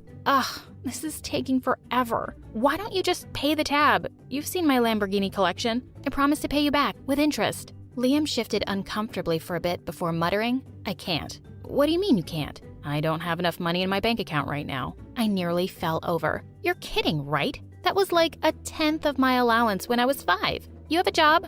Are you that stupid and irresponsible you blow your whole paycheck? He got really quiet and said nothing at all the rest of the night. We got home around 4 a.m. and were greeted by my very angry father. I braced for the lecture of a lifetime, but when he started shouting, he was looking at Liam. What do I even pay you for? You're fired. Mission accomplished, right? It was weird though. I'd tried all that time to get rid of him, but once he was gone, I was super sad to see him go. The house felt so empty without him, especially since I was grounded from seeing Lisa and Armand ghosted me yet again. I decided the least I could do was bring him an apology gift. After all, the guy didn't even have $100 in his bank account. I looked through my dad's pictures and found his address. I nearly fainted when I made it to the house he had listed. It was a dump. I nervously knocked on the door and was greeted by a frail woman with breathing tubes. Phew, I made a mistake. Can I help you? Sorry, ma'am. I was looking for a guy named Liam, but it seems like I had the wrong address. Oh, honey, you have the right house. Liam is my son. He's out picking up my medicine. She invited me in for a cup of tea, and I felt too bad to say no. She told me all about her kind son who got a job babysitting to help her pay her medical bills. The woman coughed. I wouldn't get better if it wasn't for him. I'd never felt more horrible. Liam suddenly walked into the room and looked shocked to see me. Okay, upset to see me might be a better description. He pulled me into the kitchen with him and whispered, Haven't you done enough? Oh, I'm actually here to give you your job back. Are you now? Your father seemed pretty upset. No. Daddy insisted you come back. I'm here because he wanted me to. I don't know. I don't want your pity. Don't say that. It's not pity. You need this job and I need you. Please come back. Liam heard his mom coughing in the other room and did something unexpected. He pulled me in for a hug and my face turned scarlet red. Thank you, Jessica. Truly. I felt so awkward and said, I don't know what you mean. My dad made me come. Of course it was a lie, but I didn't want to give him any wrong ideas. I just felt bad for him, right? Now, on to the next part of my mission. Convincing my dad to rehire him. That was actually easier than expected. Daddy, please, just give Liam one more chance. It was all my fault. I'm sorry. An apology? Who are you and what have you done with Jessica? Just please, Daddy?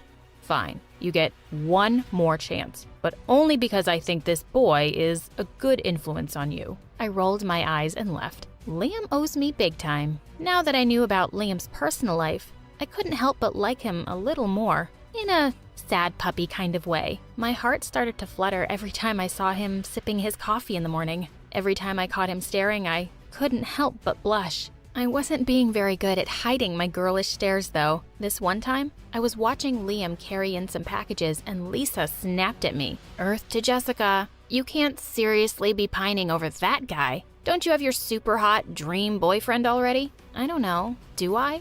I'm not even sure who's my dream guy anymore. Lisa said Armand and I were just having a rough patch because of the whole dinner thing. I shrugged. When it struck 12 that night, I kept waiting for that loser to message me or call me to wish me a happy birthday. For half an hour, nothing. I went downstairs to get water from the kitchen and saw a nicely wrapped package on the table. I gasped when I opened it. It was a rare, signed edition of Harry Potter. Of course, Liam knew what a huge fan I was. While I was dreaming of Liam and me, my phone beeped. Hey babe, sorry for being missing in action. Meet me at our spot at 2 a.m.? I messaged Armand to say I was done with him. Armand reacted pretty horribly, but it was his last text that really hit me hard. Oh, don't tell me you've gone and fallen in love with the help. It was that moment I realized I'd really fallen for Liam. In fact, I loved him. I walked toward his room in the middle of the night to confess when I heard him talking to another woman. I pushed the door open a bit and saw he was sitting on the bed hugging a very attractive young woman. I was filled with so many emotions. I ran away. I never wanted to see him again. I ran back to my room and called Armand and said I took everything back and wanted to meet him tonight. This time, Liam was too preoccupied to notice me leaving. We hung out at a park and spray painted a wall. Of course, Armand left when the police came, but they caught me. They had to drop me off at my house at 4 a.m. My dad was so mad I thought he was going to explode. He ran over to Liam's room to yell at him and I followed. When he pushed open the door, he saw Liam sleepily getting up off the floor and the surprised woman sleeping in his bed. And you brought a girl here? You are fired. Don't count on getting your last paycheck. I stood there as the young girl screamed, "What are we going to do about Mom?" before crying and running out. "Oh, does your girlfriend have a sick mom too?" Girlfriend? That's my sister. Our mom is in the hospital right now and she didn't want to stay at home alone. My heart sank. I had jumped to conclusions and possibly ruined everything. Before I could say anything, he ran after his sister. I hesitated a moment and then followed him out the door. He was out of breath, standing on my lawn looking around. I'm really sorry. It's not your fault. It was my job to watch you and I shouldn't have snuck a guest in. If you tell my father it was your sister and not a girlfriend, he'll understand. Why do you all assume I'd have a girlfriend? After how close we got, you really think I would want to be with anyone else? What do you mean? I think I love you. Liam, I think... We locked eyes for a moment when an irritating voice ruined the moment. Hey babe, sorry about ditching you again with the police, but this time, I came to apologize in person. Armand looked at Liam and me skeptically. Sorry, am I interrupting something? No, you're not. I was just leaving, forever. Wait, Liam. Stop. You don't have to feel bad for me. It was stupid of me to think someone like you could ever like a loser like me. He ran off crying before I could stop him. Wow, what a pathetic guy. Armand leaned in for a kiss when I slapped him. The only pathetic person here is me for sticking around with someone like you for this long. Babe, is this about the cops? I said I was sorry. He continued to apologize as I went into my house and slammed the door behind me. I ran up to my room and texted Liam to say we had to talk.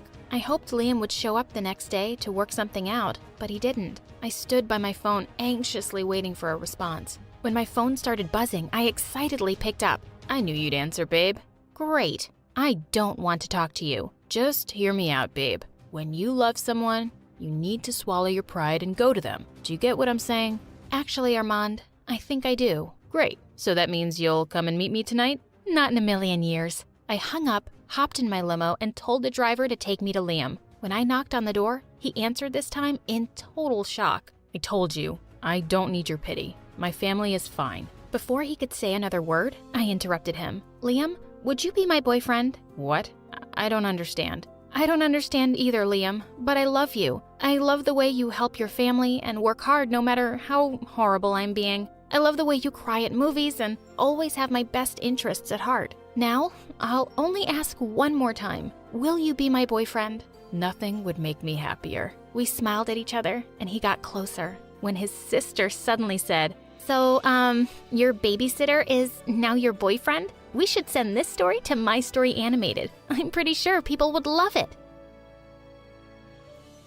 Hey, I'm Celine, but my dad calls me Cece. My parents were always super rich. They had it all. Huge mansions, fancy cars, even their own helicopter. Mom really believed in keeping away bad luck, so she did all the crazy, superstitious stuff, like avoiding the number 13 and hating black cats. The day I was born, though, Mom almost dropped me when the nurse handed me to her. "What is that? Look at her eyes.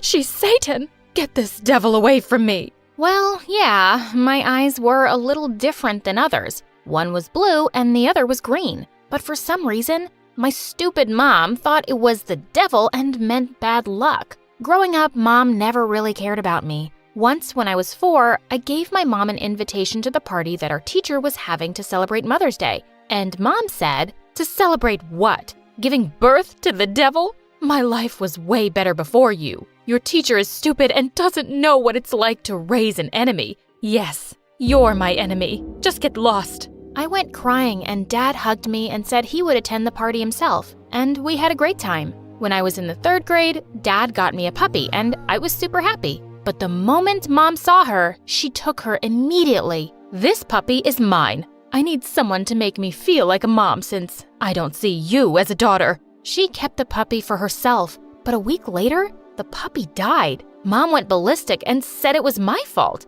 I got mad and threw my ball at her, but it hit the TV and broke it. "Oh, God, I told you, this girl is trouble for me. She's cursed." When I was in the 7th grade, she started taking me to shamans to have my curse lifted. I was sick of her nonsense, so I decided to get back at Mom. Before the shaman could start her chants, I climbed on her table and went all Tarzan, screaming something in Latin. Mom got super scared and the shaman ran out of her own freaking house. It was hilarious. But Mom was more convinced than ever that I was evil. She even told my teachers at a parent-teacher meeting, and my classmates' parents told them not to sit with me. I was alone there. When I was in the 10th grade, my parents had set up a new office in LA, so they decided to move there for a couple of years. I was super excited because I wanted a fresh start at school where no one would call me a freak. So the first thing I did was get myself some cool blue contact lenses. LA was so big and lively. I loved it there. On my first day of school, I received a warm welcome and even compliments on my eyes. A couple of days later, I saw the poster for cheerleading auditions and I decided to try my luck. And to my amazement, I got in. The captain of the cheerleading team, Tiffany, was super friendly to me. "I want you on the squad, girl." And just like that, I joined the group of the most popular girls in the school. I couldn't believe it. My life was getting better and better over the weeks. That is, until Tiffany offered to drive me home one day, and I happily said yes. But when we got home, we saw Mom outside, and she looked scary. She started calling out to me nonstop. I turned to Tiffany. "That's our maid, but Mom fired her because she's a thief. She keeps coming here like a crazy person. Ew." "It's okay, Tiffany. You can go now. I'll deal with her." Mwah, mwah. When Tiffany drove off, I walked to Mom. "What now, Mom?" "Did you say to your dad that you liked my new car?" "You did? That's why it got burned today. You useless, bad luck girl." "Mom, that's the stupidest thing I've ever heard. Just leave me alone." I left her screaming and walked away. Just then, I bumped straight into a boy who was also running like crazy. He held my hand and said, "Run." So I ran as fast as I could. After a few minutes, I stopped him and I said, "Why are we running?" "Oh, from my crazy dad. He thinks I brought him bad luck, and he's furious now, and I just ran away. Oh, by the way, I'm your neighbor." "Oh, that's a lot of things we have in common. A crazy parent and the same neighborhood." "Oh, yeah, I know your mom. She is... Oh, wow, your eyes. They're so beautiful. I've never met someone with odd eyes before." And then it hit me. My lens must have fallen out. "Oh, geez, you don't have to be nice. I know I look like a freak." "What? No, you look unique." He then came close to me and gently kissed me on the cheek. "Don't worry, I won't tell anyone. It's our secret." I felt butterflies in my stomach hearing his words. And from that day on, Sean and I started to hang out in school too. I found out later that Sean was Tiffany's cousin. Oh, you're hanging with the sexiest cousin I have. Lucky you. I'm also dating this hot college guy, and he's rich. It's not like I'm a gold digger, but I made sure he was rich. Tiffany was such a cool friend, and being with her and the cheerleading squad, I felt on top of the world. We were the queen bees, and I felt invincible. One day, we were in the bathroom fixing our makeup when a girl came in and walked towards a stall, but Tiffany stopped her. Hey, weirdo, leave the bathroom. We're having a private talk here. But I really need to pee. Didn't you hear what I said? Go away. Hey, Cece, was I clear enough? Yes. She said leave. Why are you still here? Because I need to go to the bathroom? No, she said leave. I tried to drag her away, but I forgot that I was still holding the eyeliner in my hand, and I accidentally poked her shoulder with it. She pushed me away, and I pushed her back hard, and she fell on the ground. She held her arm and screamed in pain. Tiffany and I freaked out and ran away. The girl later complained about us, and Tiffany and I were called into the principal's office. To make matters worse, Dad was there. He was so disappointed. You weren't letting that poor girl go to the bathroom? This isn't how I raised you, Cece. A bully? Who are you? His words made me realize what I'd done. I had tears in my eyes, and the way Dad looked at me broke my heart. I didn't mean to. I shouldn't have. Oh, cut it out, Cece. I tried to stop her, but she wouldn't listen. What? Oh my God, you started it, you lying jerk. All of a sudden, Tiffany pounced on me and pulled hard at my hair. She was suspended for a week and then removed from the cheerleading squad. I felt guilty and went to the girl to apologize. Luckily, she forgave me. A few days later, we were invited to the school quarterback Ashton's birthday party, and Sean and I danced like crazy. Feeling sweaty, I went to the bathroom to wash my face, and just as I looked up in the mirror, Tiffany came and shoved my face in the sink. You two-faced witch. I screamed and pushed her away, making her fall on her butt. Are you crazy or what? But when I turned, I noticed she was looking at me like I had a pair of horns on my head. OMG, so this is what they were talking about. You hid it well. While I was suspended, I dug up information on your previous school and talked to some people. Turns out you were quite popular for being bad luck. OMG, my lens, they must have fallen out in the sink. Okay, so here's the deal. Leave Sean and I'll keep your secret. He already knows which, and you have a boyfriend. Why can't a girl have two? He's your cousin. So what? And he knows about the weird eyes, but the rest don't. I talked to your old classmates and they all think you're a freak. It won't be much different here, trust me. I had no choice but to agree. I didn't want things to be like they were at my old school. After that, I quietly left the party. Sean kept calling me on my cell phone, but I didn't pick up. The next couple of weeks were awkward. Sean tried everything to talk to me. He was constantly following me and asking if he'd done anything wrong. I told him to just leave me alone. To convince him that I wasn't into him, I kissed Ashton one day when I knew Sean was watching us. Sean looked defeated. I knew his heart was broken, but so was I. Tiffany was by his side and held his hand with a wicked smirk on her face. I hated her. The very next day, I was sitting in the cafeteria when Tiffany suddenly came and knocked my sandwich out of my hand and then squished it with her foot. I just heard. You were made head of the cheerleading team. I think you should turn down the position. Don't you agree? 'Cause otherwise, you know what happens. OMG! Now she was blackmailing me to leave the squad? That was it. I was done with that bully. I stood up and shoved her away. What will you do if I don't? Tell everyone my secret? Wait, let me help you. And then I climbed onto the cafeteria table. May I have your attention, please? I want to tell something about myself that I've been hiding from all of you. And then I removed my blue lens and threw them at Tiffany. Yup, I've got odd eyes. I'm freaky. Want to come and take a closer look? Go ahead. But the reaction from my schoolmates was not what I expected at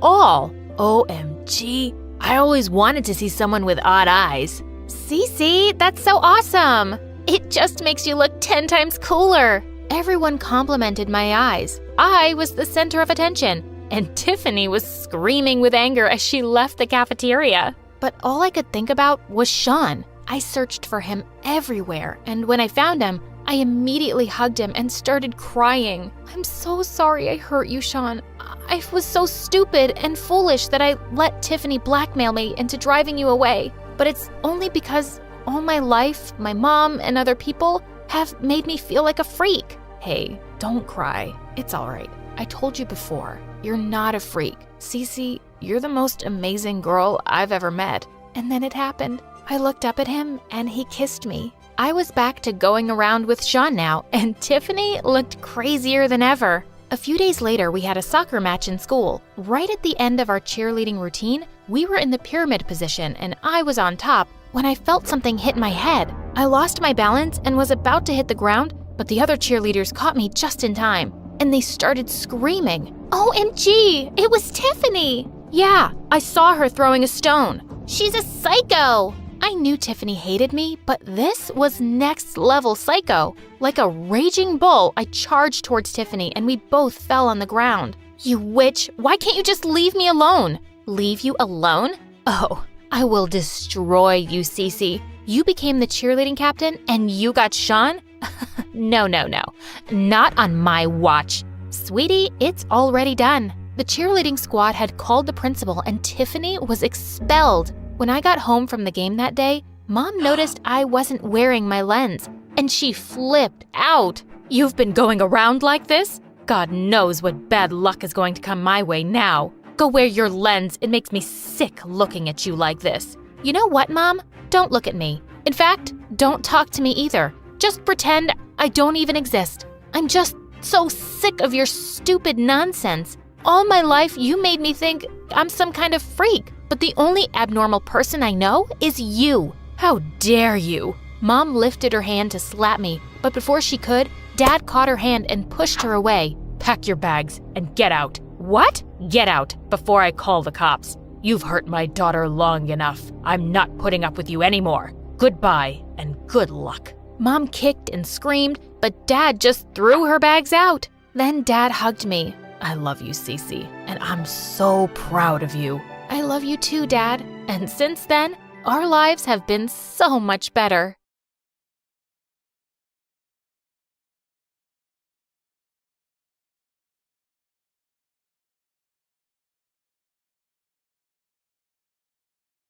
Hi, my name is Ray, and I'm from Virginia. Please like and subscribe. My parents were pretty famous singers back in their time, so when I grew up, I became one too. But Mom and Dad had an accident when I was only 6, and ever since then, my uncle and aunt took care of me. Both of them spoiled me to bits and always supported me in everything, especially in my singing career. By the time I was 14, I was already doing huge shows and concerts, and it kept me so busy that I always wondered what normal stuff like making friends and going to school would be like. But suddenly, my life took a wild turn on my 15th birthday. Just as I entered my room, I saw my auntie going through Mom's stuff.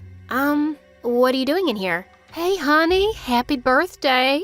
I was just missing your mom so much today. Came to see these pictures and stuff that belong to her. I hope you don't mind. Aw, thanks, auntie. And of course not. This belongs to you as much as it belongs to me. After that, she got me to sign some papers for my upcoming show and hugged me tight. We have the greatest surprise party for you, sweetie. You're gonna love it. And it was actually awesome. It was my biggest concert ever, and I was gonna sing in front of my biggest live audience. I was jumping with excitement backstage, and that's when I heard the most shocking thing of my life. Now that we have my cunning sister's real will, and we got that orphan brat to sign the property papers, everything will be ours, honey. Yeah, and all that money she's gonna make, we'll bite on that too. We're gonna be so rich. OMG, who were these people? I pushed the curtain aside and confronted them. You blood-sucking mosquitoes! I can't believe you'd be so greedy and evil. You're gonna what? There's nothing you can do now. We are the freaking owners of everything. Your money, your life, and your soul. Yes, sir, and now you're gonna make more money for us, so get your butt on that stage and do what you trained for. No, there's no way. I'm not gonna do anything you guys say. That's enough. I'm not asking. I'm giving you an order. Security, Watch over this room and don't let her out until the show starts. Oh, God, no! I tried to kick her with all my might, but that witch got away. And now I was gonna be trapped in this room with 2 Hulks standing outside keeping an eye on me. I had to do something. I looked at the window in the room, and without a thought, I climbed out of it. I had to run away from these evil people at all costs. But just as I was climbing down, my hand slipped and I fell on something. Ah, my back. I'm so sorry. The guy looked at me super stunned, but he finally spoke. Oh my God. I'm sorry. I'm Noah, super crazy fan. I've heard all of your songs 1,000 times.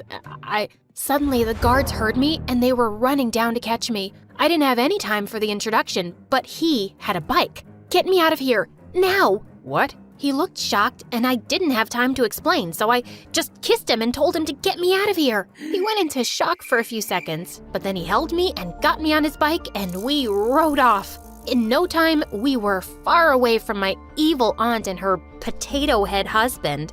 After some time, he stopped and he turned around to me. Is everything okay? Why did you run? Should I call someone? His name was Noah, and he was actually a year younger than me. I told him everything that had happened, and then he offered me his place to stay. What? Are you sure?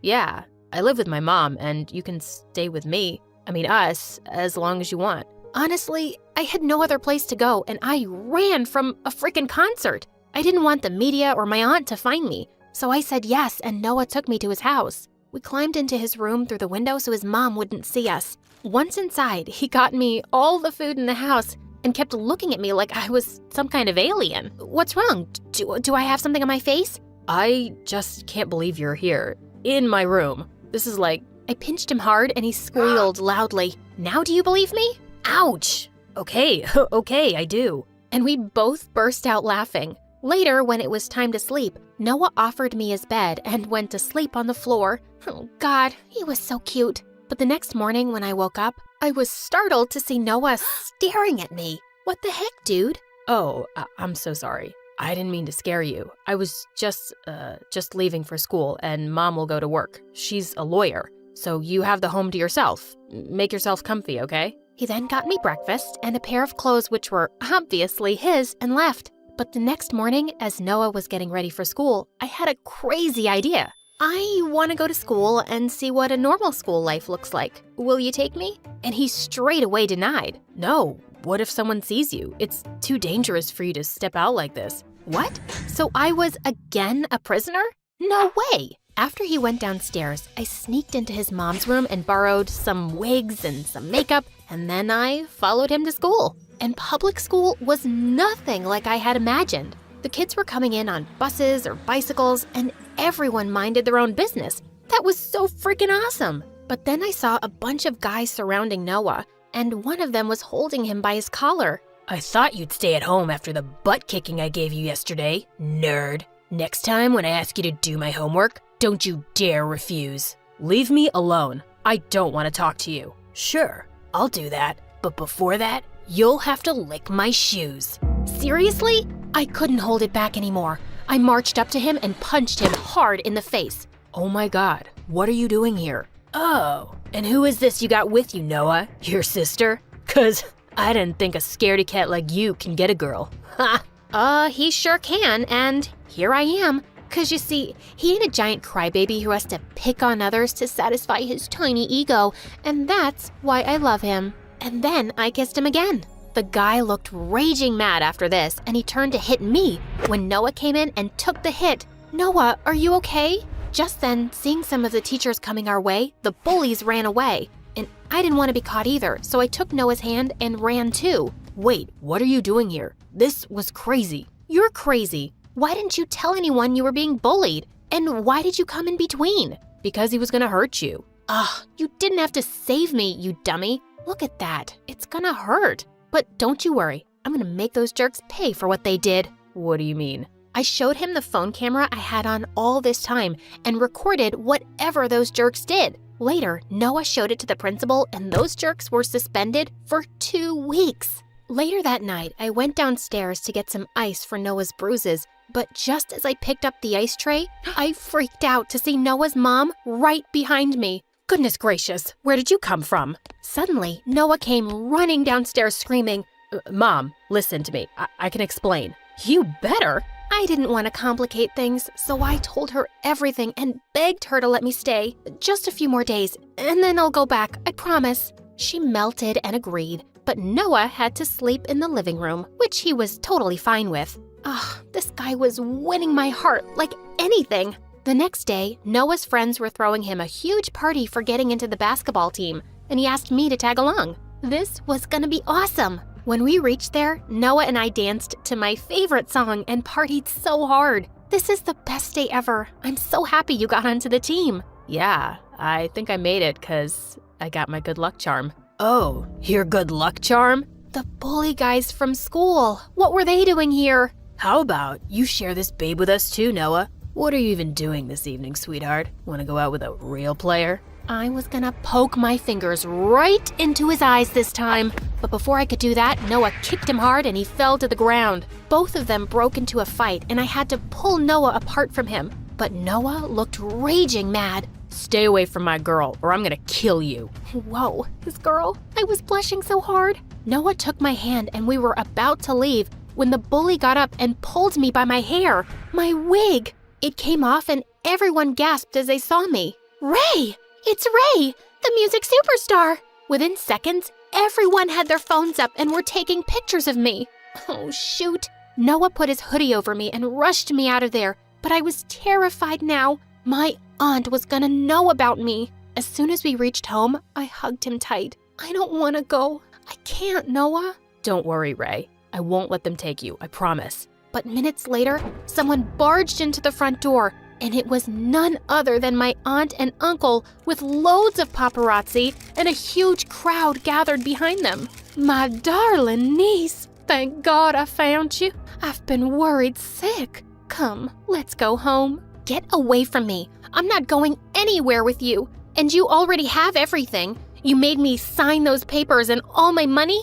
You have it. What do you want now? You little witch, shut up and get in the car. Do you know all the record and concert deals worth billions that we'll lose? What's happening here? What papers? Noah's mom came in and pulled me to her side, and then I told her everything. Oh my God, why would you do that to your own blood? 'Cause it was easy to trick a trusting moron like her into signing whatever we wanted. Ugh, I don't have time for this chit-chat. We're still her legal guardians, and I'm taking her with me. Not anymore. Say cheese. Apparently, Noah had been live streaming the whole thing since the moment my wicked uncle and aunt had stepped inside, and the media outside was going crazy to bash them now. No, this can't be happening.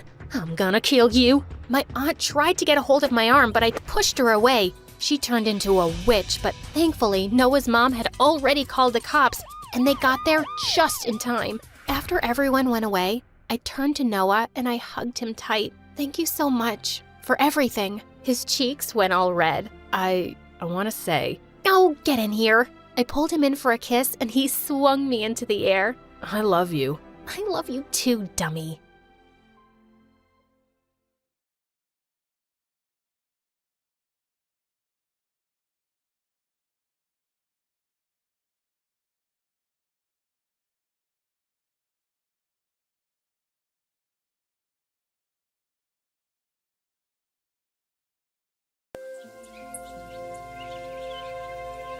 Hello, I'm Lily from Canada. Please like and subscribe to MSA. Growing up, I was a healthy and strong kid who wasn't afraid to jump from high walls or do anything extreme, but I could only imagine all that because my parents were so overprotective. Once when I was 4 and Mom took me to the park, I started doing handstands and cartwheels with another child, and all the moms were cheering us on. But my mom started to panic. Lily, where did you learn to do those dangerous stunts? From TV. There's this cool dance program and... Enough. We need to go home. From that day onwards, Mom and Dad stopped watching anything with dance, gymnastics, or any physical activities. When I was in 3rd grade and wanted to be part of an extracurricular dance for school, they never allowed me. You guys are so unfair. You know how good I am with my feet.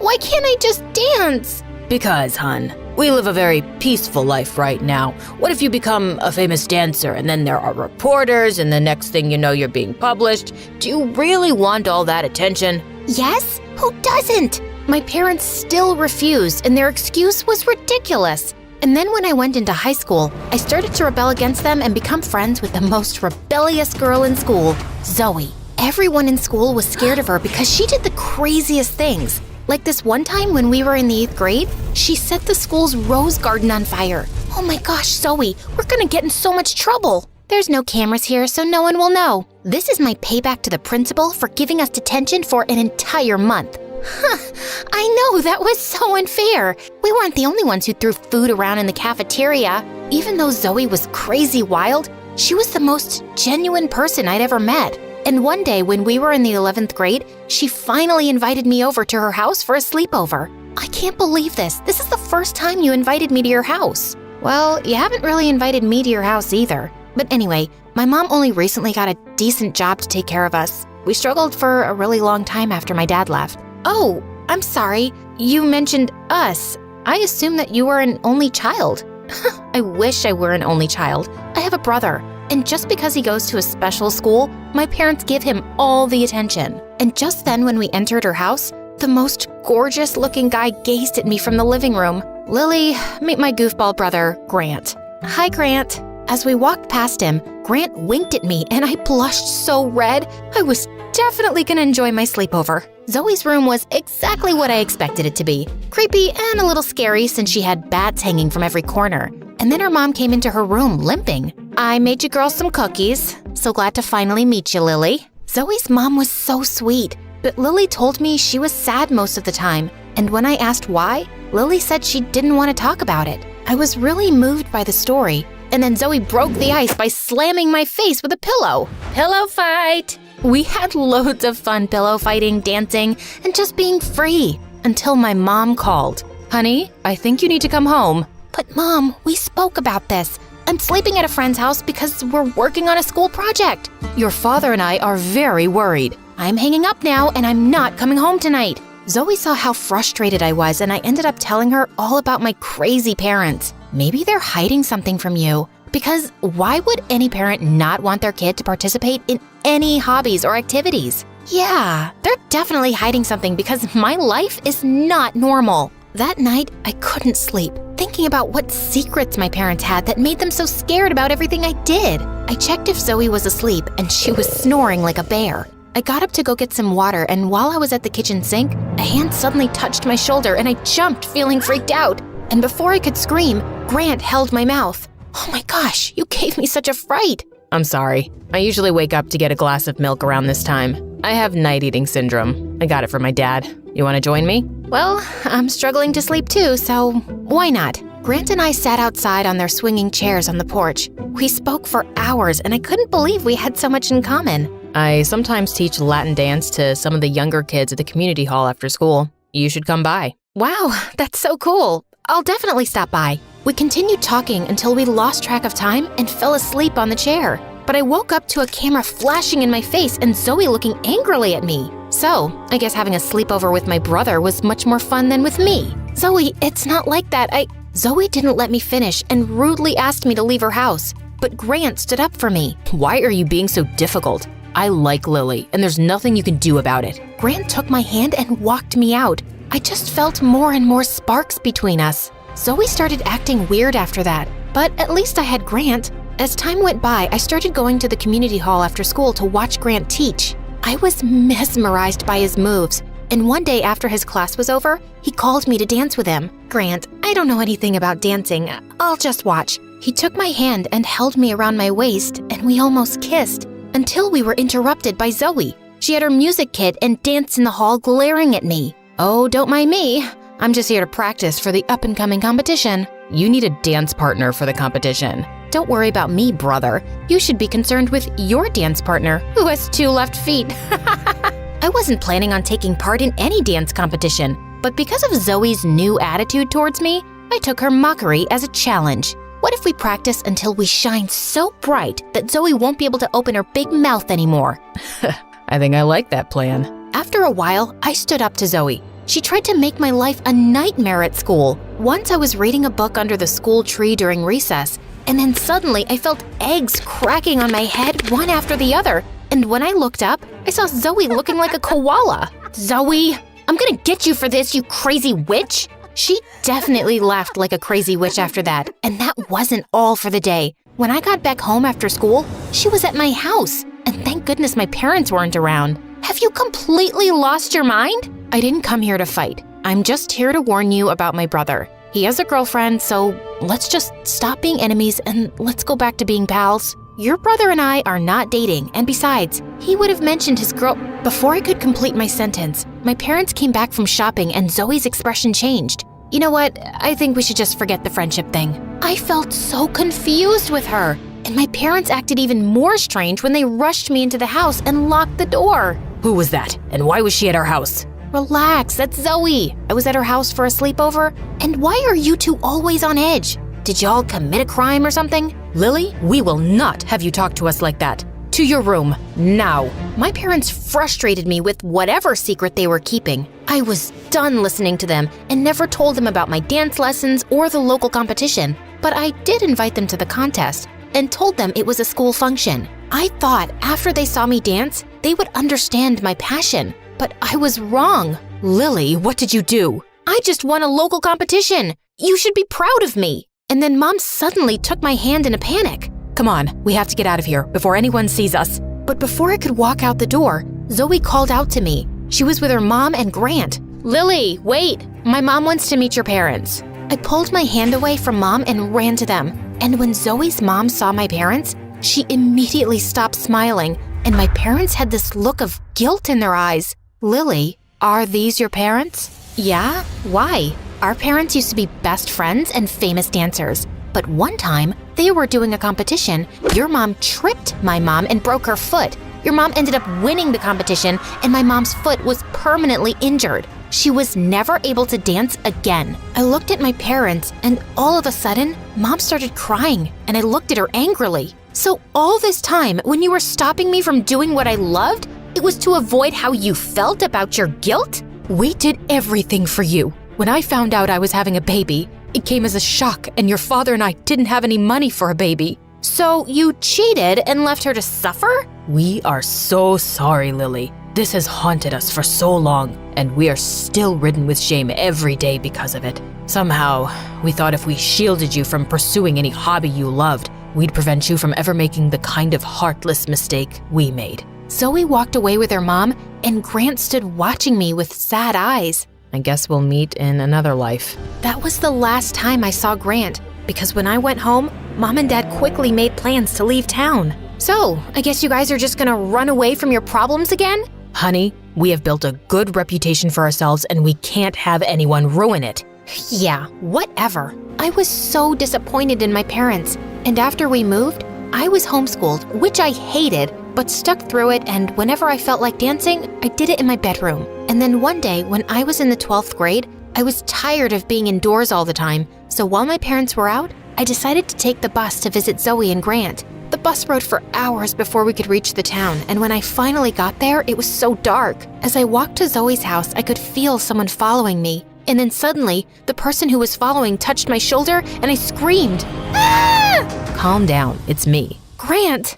I immediately hugged him tightly, crying. I had all these emotions bottled up inside, and seeing him, I couldn't hold back anymore. I am so sorry about what my parents did to your mom. Please, don't hate me. I don't hate you, Lily, but I don't think I can ever forgive your parents for what they did to my mom. But it's about to rain. Your parents are waiting at my house. I was shocked that my parents would even show their faces in this town. And when I got there, Mom ran to me crying. Oh, Lily, we were worried sick. How are you guys here? When we didn't find you home, we asked everyone we could in the complex. And then finally, a little girl said she saw you get on the Kibler bus. And that bus only goes to one town. I was shocked that Zoe and her mom allowed them into her house. And then Zoe looked at me sternly. Why would you run away from your house to come here? Don't you get it? We don't like your family. Wow, I thought maybe over the years you would have grown a heart. Zoe and her family still couldn't find it in their heart to forgive my parents, and I had to accept that. My parents took me back home, and I eventually moved on.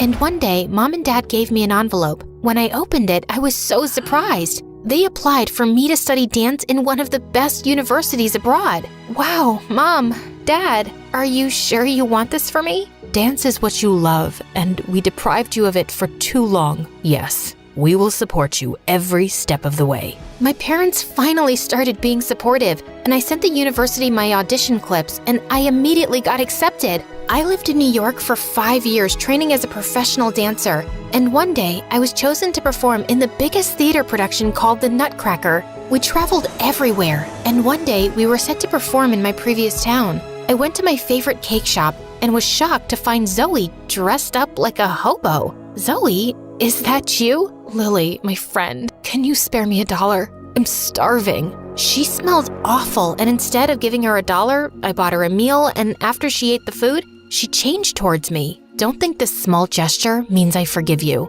You need help, Zoe. I was shocked and hurt that she still had so much bitterness inside her. From there, I decided to go to her house and find out more of what went wrong. And when I got there, I was surprised to find a new family staying at the house. It seemed as though Zoe was left abandoned. I went back to the streets where I found Zoe, took her back to my parents' house, and started her off with a bath. She moaned and grumbled the whole way through, but I wasn't gonna leave someone I knew on the streets. Why are you helping me? Is this because you feel guilty about your parents? No, and that happened a long time ago. I think it's about time you get over it. Now tell me, what's your story? Why are you out on the streets? I messed up. When I found out that you were gonna study dance, I wanted that too, but my mom couldn't afford it, so I gambled hard. So hard that we lost the house. I'll never forgive myself. Zoe started crying and I comforted her. I invited her to the Nutcracker production, and she loved it so much that I even put in a word for her with my manager to be an assistant props girl. And when we went back to my parents' house, Zoe and Grant were there with their mom. They looked so relieved to see her. Zoe, what happened to you? We've been looking for you for nearly a year now. I know. Every time I saw you, I hid away. I let you guys down, and I'm sorry. Zoe's mom thanked me and my parents for helping Zoe come to her senses. I don't think you'll ever know how sorry I am. Do you think you can forgive me one day? I don't know about that, but we can still make peace with each other. Just then, Grant and Zoe hugged each other and then walked over to me. So, what about our friendship, Lily? Can we have a new start? I would love that, you guys.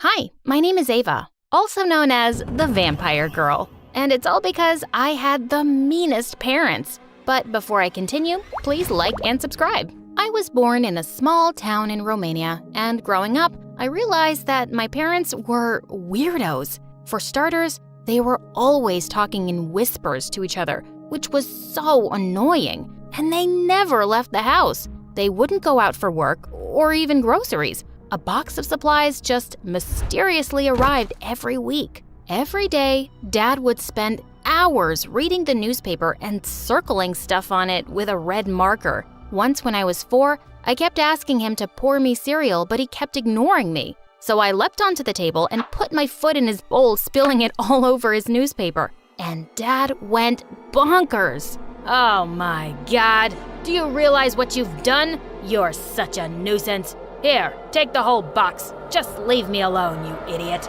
Gosh, I wished I could just leave them forever. They didn't even love me. We never had any visitors, but when I was 5, Grandma came to see us once, and she brought me an adorable cat. I was so happy. But of course, my parents were not. A pet? We already have Ava. It's hard enough to take care of her. No, just take it back, please. No freaking way! I ran up to my room with the cat and slammed the door shut. But when I woke up in the morning, it wasn't anywhere in my room. I looked all over the house. Nothing. I just knew my parents had gotten rid of it. I screamed and cried, but they said they didn't know anything. Liars. Before they could stop me, I just ran out the front door. I was never going back. It was a really sunny day, and as I kept running, my skin suddenly started turning really red and itchy. I looked up at the scorching sun, and my whole body began to burn. Ah! I let out one huge scream and fainted. When I woke up, I was in my bed. Mom told me the doctor had been to see me, and he'd said I was perfectly fine. No, that's not true.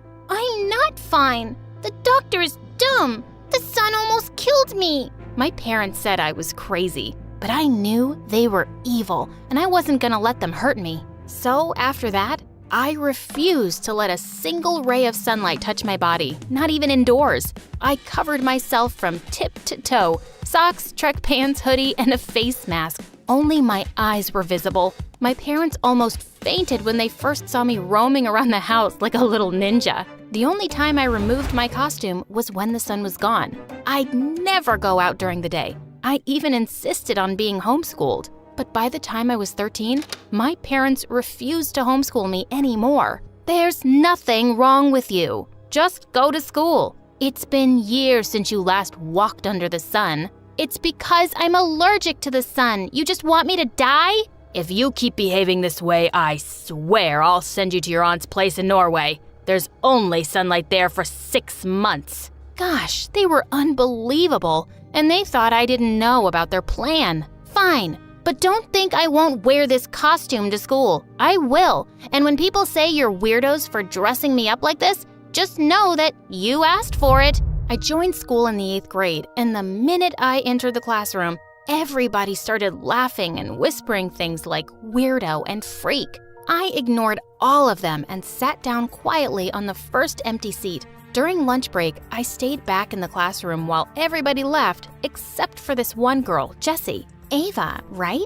I'm just curious. Why are you dressed like a garbage bag? I'm allergic to the sun. It burns my skin. She started laughing and just left. Soon enough, I discovered she was the meanest girl around, and she'd pick on me every chance she got. Once she put a fart bag on my seat just as I was sitting down, and the farting sound had everyone howling with laughter. Another day, I solved a math problem on the board, and as I was returning to my seat, I slipped on some water and fell on the floor. That's where your place is anyway, weirdo. I ignored Jessie's stupid pranks, but one day, she went too far. I was standing under some shade and enjoying a baseball match when suddenly, Jessie came out of nowhere and dragged me into the sun. She started to pull my hoodie off, and I bit her hand really hard and ran away as she screamed.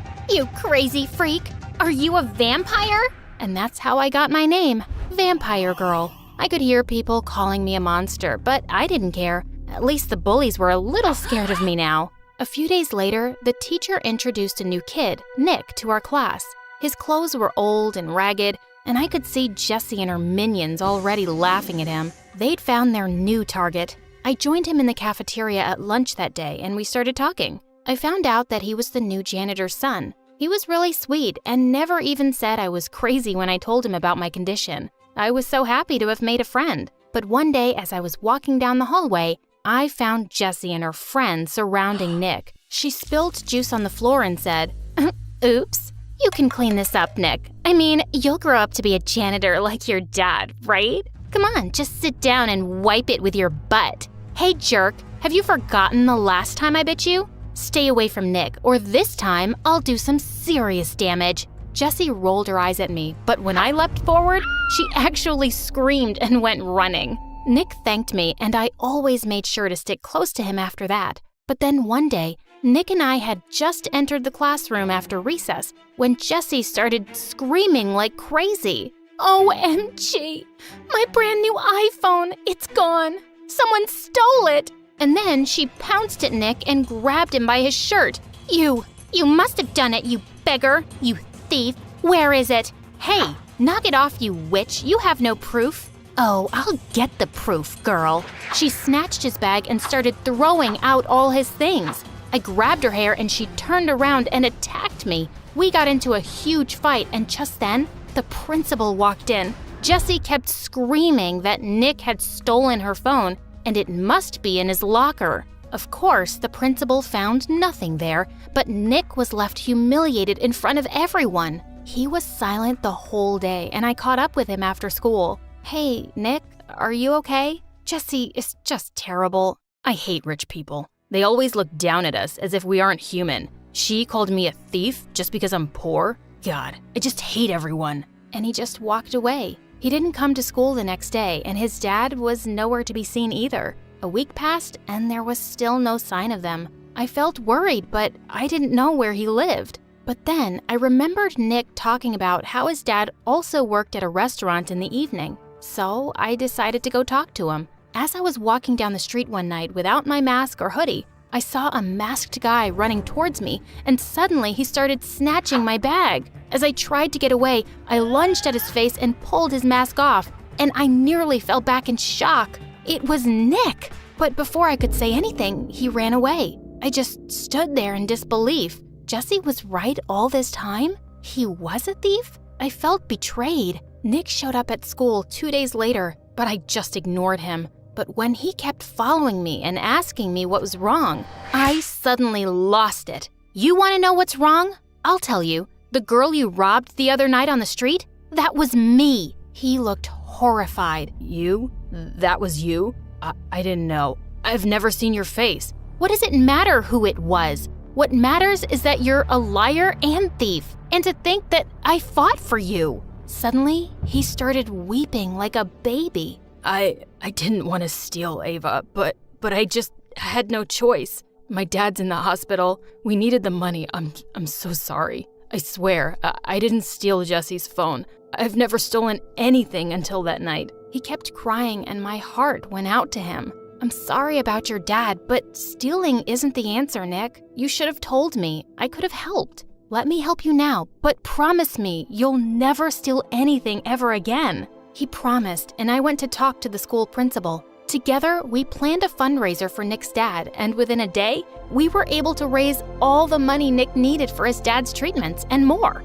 And the biggest donors were Jesse's parents. They kept praising me at the fundraiser for arranging the event, and this made Jesse even angrier. Don't let it get to your head, Ava. You're still a freak, and you could never be me. As if I want to be. What's so special about you anyway? Other than being super dumb. Excuse you? I've been prom queen for the last 2 years. You could never. Oh, is that so? We'll see this year. Seriously? It's the prom, not some freak show. You'll never win against me, loser. Nick whispered into my ear. Says the girl who's never seen your face.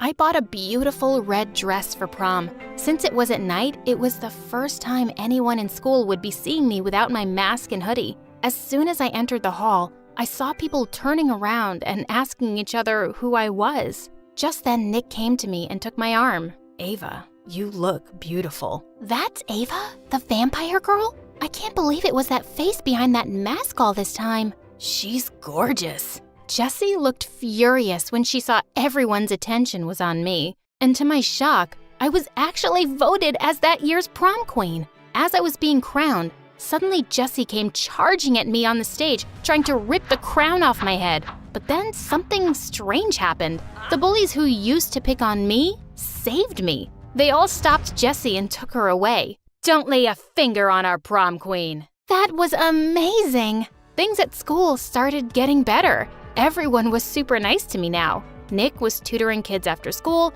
and his dad came back to work soon. Nobody paid any attention to Jessie and her gang anymore, and all they could do was give me death glares. But one day after gym class, I was quickly changing in the dark locker room when suddenly Jessie and her minions barged in. One of them quickly grabbed my hoodie, while the others grabbed me by my hands and legs and started carrying me outside. Oh my God, no! They dragged me out into the sun and pinned me to the ground. This is for stealing my limelight, you witch. Now, let's see what happens to you in the sun.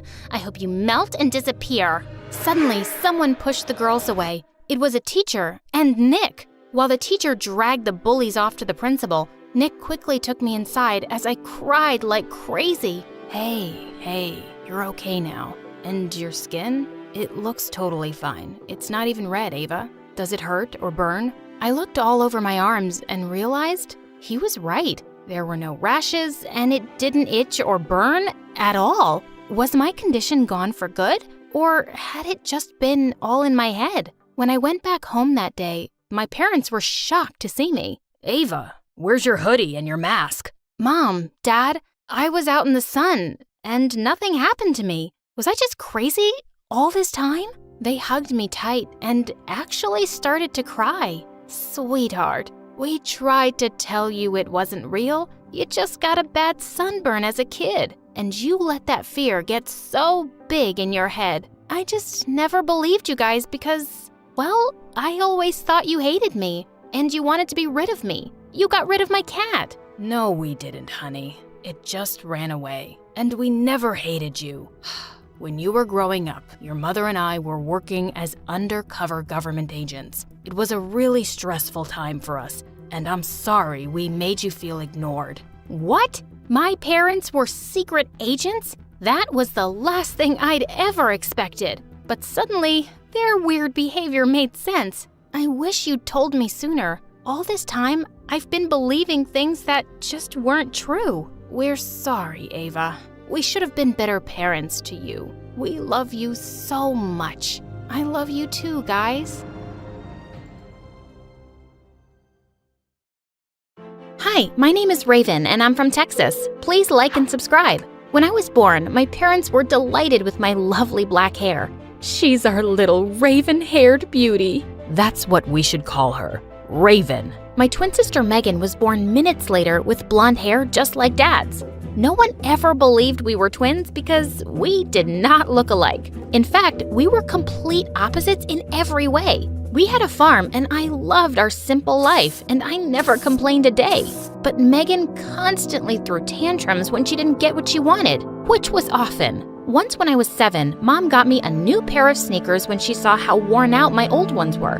But when Megan saw them, she went bananas. I want a pair of sneakers right now. The ones I'm wearing are ugly and useless. I told you I needed new shoes every 3 weeks. Do you understand that? You're such a brat, Megan. You have so many pairs already. You're such a brat. Me. I'm not talking to you. Mom, I need an answer. We just bought you a new pair last month. I knew it. You love her more than me. She threw such a fit that Mom got her an expensive pair of shoes just to shut her up. Life at the farm was amazing, but we were always short of money. To help, Mom picked up a job as a seamstress in the city, and she was really good. Watching her work was magic to my eyes, and she agreed to train me too. I would finally be able to pitch in and help them get some extra money. By the time I was 16, I was so good at stitching that my parents got me my own sewing machine. Megan was so jealous. You won't get me the Gucci dress I wanted while you spoil her with expensive gifts? This is so unfair. Unlike you, I help Mom and Dad pay the bills, so either work or stop complaining. I hate my life. I deserve pretty things. One day, when I'm rich and famous, I will never come back. Seeing Mom's sad face, I felt awful. I had to do something that would make them both happy. I stayed up for 2 nights and made Megan an exact replica of the dress she wanted. It was perfect. When Megan saw it, she had no clue it was a fake. Oh, Mom, I love you. A week later, Dad announced that we were shifting to Houston. We had to sell the farm because of money issues and join his brother's business instead. I loved my life here and I hated the idea of moving, but Megan couldn't get out of there fast enough. Dad's brother was a rich businessman who lived in a huge house with his daughter Sasha. We met her on the first day at school and she seemed to be insanely popular. But to my surprise, everyone kept looking at me on my first day. I didn't know why, until several people came up to me and told me how pretty I was and how much they loved my black hair. Sasha was not happy. She came and slammed her locker shut next to mine, glaring at me. A word of advice? Don't let this attention get to your head. I'm the queen bee here. Good to know. I have to get to class now. I turned around and left, but a few steps later, Megan stopped me. What do you think you're doing? I know you think you're special, but don't get on Sasha's bad side. She's my ticket to popularity. Whatever, Meg. You do you, and I'll do me. That first month of school, Megan became a bigger pain in the butt because of Sasha. Megan copied everything Sasha did and blew up at our parents when they told her they couldn't afford her long list of demands. But things took a wild turn when a new boy, Dan, joined our class. All the girls were obsessed with him, including Megan. Apparently, he was a childhood friend of Sasha's, so Megan begged her to hook them up. Sasha obviously took advantage of the situation. She had Megan acting like her minion and doing stupid errands for her. One day, I saw Megan running around the cafeteria getting lunch for Sasha, and I just had to stop it. Megan, slow down! Wait! Ah! I suddenly tripped and the entire tray flew and landed on Megan's head. She was covered in spaghetti. What is wrong with you, Raven? You did this on purpose. No need to scream like a farm girl, Megan. We have sensitive ears. Forget about it. And get yourself cleaned up. Dan will never take a chicken-smelling idiot on a date. Megan stomped off in embarrassment and I turned to Sasha. What is your deal? Stop treating her like she's your servant. She might not see through you, but I do. Really? Well, too bad I don't care about either of you. Tell Megan she can kiss Dan goodbye. What a witch! Later that day, I told Megan what Sasha had said, but she didn't believe me. Interesting, because Sasha just texted me that Dan wants to ask me out at lunch tomorrow. Go away, liar, and let me get my beauty sleep. The next morning, Megan took an hour to get ready, and she even bragged to everyone at lunch about it. But when the time came, Dan walked right past Megan and came straight to me. Hey, Raven. I'm sure you already know why I'm here. No, I don't. Oh, I thought Sasha would have. Everything you've put me through. With that, Charlie left while Brianna stood frozen in her spot. Suddenly, she found Amber by her side. Come on, let's get out of here. As they walked out into the hallway, they heard Madison cackling loudly behind them. Wow, that was epic! I've never respected Charlie more in my life. He really played a number on you, Bree. And Amber, get away from her. She's not your friend anymore. Brianna didn't respond and continued walking away. We really broke him, didn't we, Brianna? Turned a perfectly nice guy into a heartless jerk. Now that's a high school project I'll always remember. Suddenly, Brianna turned around and lunged at her. Madison screamed as she tried to fight Brianna off. A few kids, including Amber, finally managed to pull them apart. God knows I've been wanting to hit you since the day I met you, and that's a memory I will cherish for years. Brianna turned away and ran out, breaking out into sobs. Brianna refused to go to school and just stayed in bed for days, feeling completely miserable. One morning, a maid brought her a letter. It was from Charlie. She anxiously ripped it open, and the check she'd given him for $200,000 fell out. He didn't even use it. He was just teasing me. I really don't get this jerk. He's completely messed me up. She buried her head in her arms and started to cry, but then she stopped and picked up the check. I don't care what Charlie thinks of me. I'm gonna use this to save my show. She jumped out of bed, stuffed the check in her bag, and put on her coat. A few days later, Charlie and Grandma were watching the local news on TV when suddenly Brianna's face appeared on the screen with the headline saying, "Young TV star diagnosed with Crohn's disease." Charlie stared in shock, then his face darkened. Poor girl. That's terrible news. Charlie, I don't know what happened between you two, but I think we should go see her. She's lying. What do you mean? She's not sick, Grandma. This is all an act to get ratings and views for her show. What? No, she wouldn't do that. Why do you have to assume the worst about people lately? Because they are the worst. She told me of her plan to do this herself. Well, she must have some reason. Brianna isn't like that. Yes, she is. Why do you need to see the good in everyone, Grandma? Least of all these people. They're awful and shallow, and they think people like us are more worthless than the gum stuck to their shoes. I made a huge mistake convincing you to attend this school. I thought nothing could ever change you, but I was wrong. I hardly recognize you these days, Charlie. Grandma walked out before Charlie could say another word. A few days later, Brianna was told someone had come to see her downstairs. She made sure she looked pale and walked weakly into the lounge to find Elijah sitting next to her mom. What are you doing here? Mom, I told you, I feel too sick to have visitors. Brianna, please sit down. This is important. Brianna, we both know you haven't been very nice to me, but I've always cared about you. It just crushed me the way that poor scumbag humiliated you. What do you want, Elijah? Oh, I don't want anything, but I brought you something that will really teach Charlie the lesson he deserves. That day at the spring dance, one of the kids standing close to you made a video. Elijah handed her his phone, and Brianna stared at it in shock to see Charlie caught on camera saying, "How does that feel? Being fooled and humiliated. I thought you should experience it. Oh, also one more thing. I won't be returning the $200,000 I borrowed from you. I've spent it already, treating myself to some nice things. I figured it's fair compensation for everything you've put me through." Brianna, when were you going to tell me about this? If Elijah hadn't shown me this video, now, I would never have checked your account and known that $200,000 have been withdrawn. How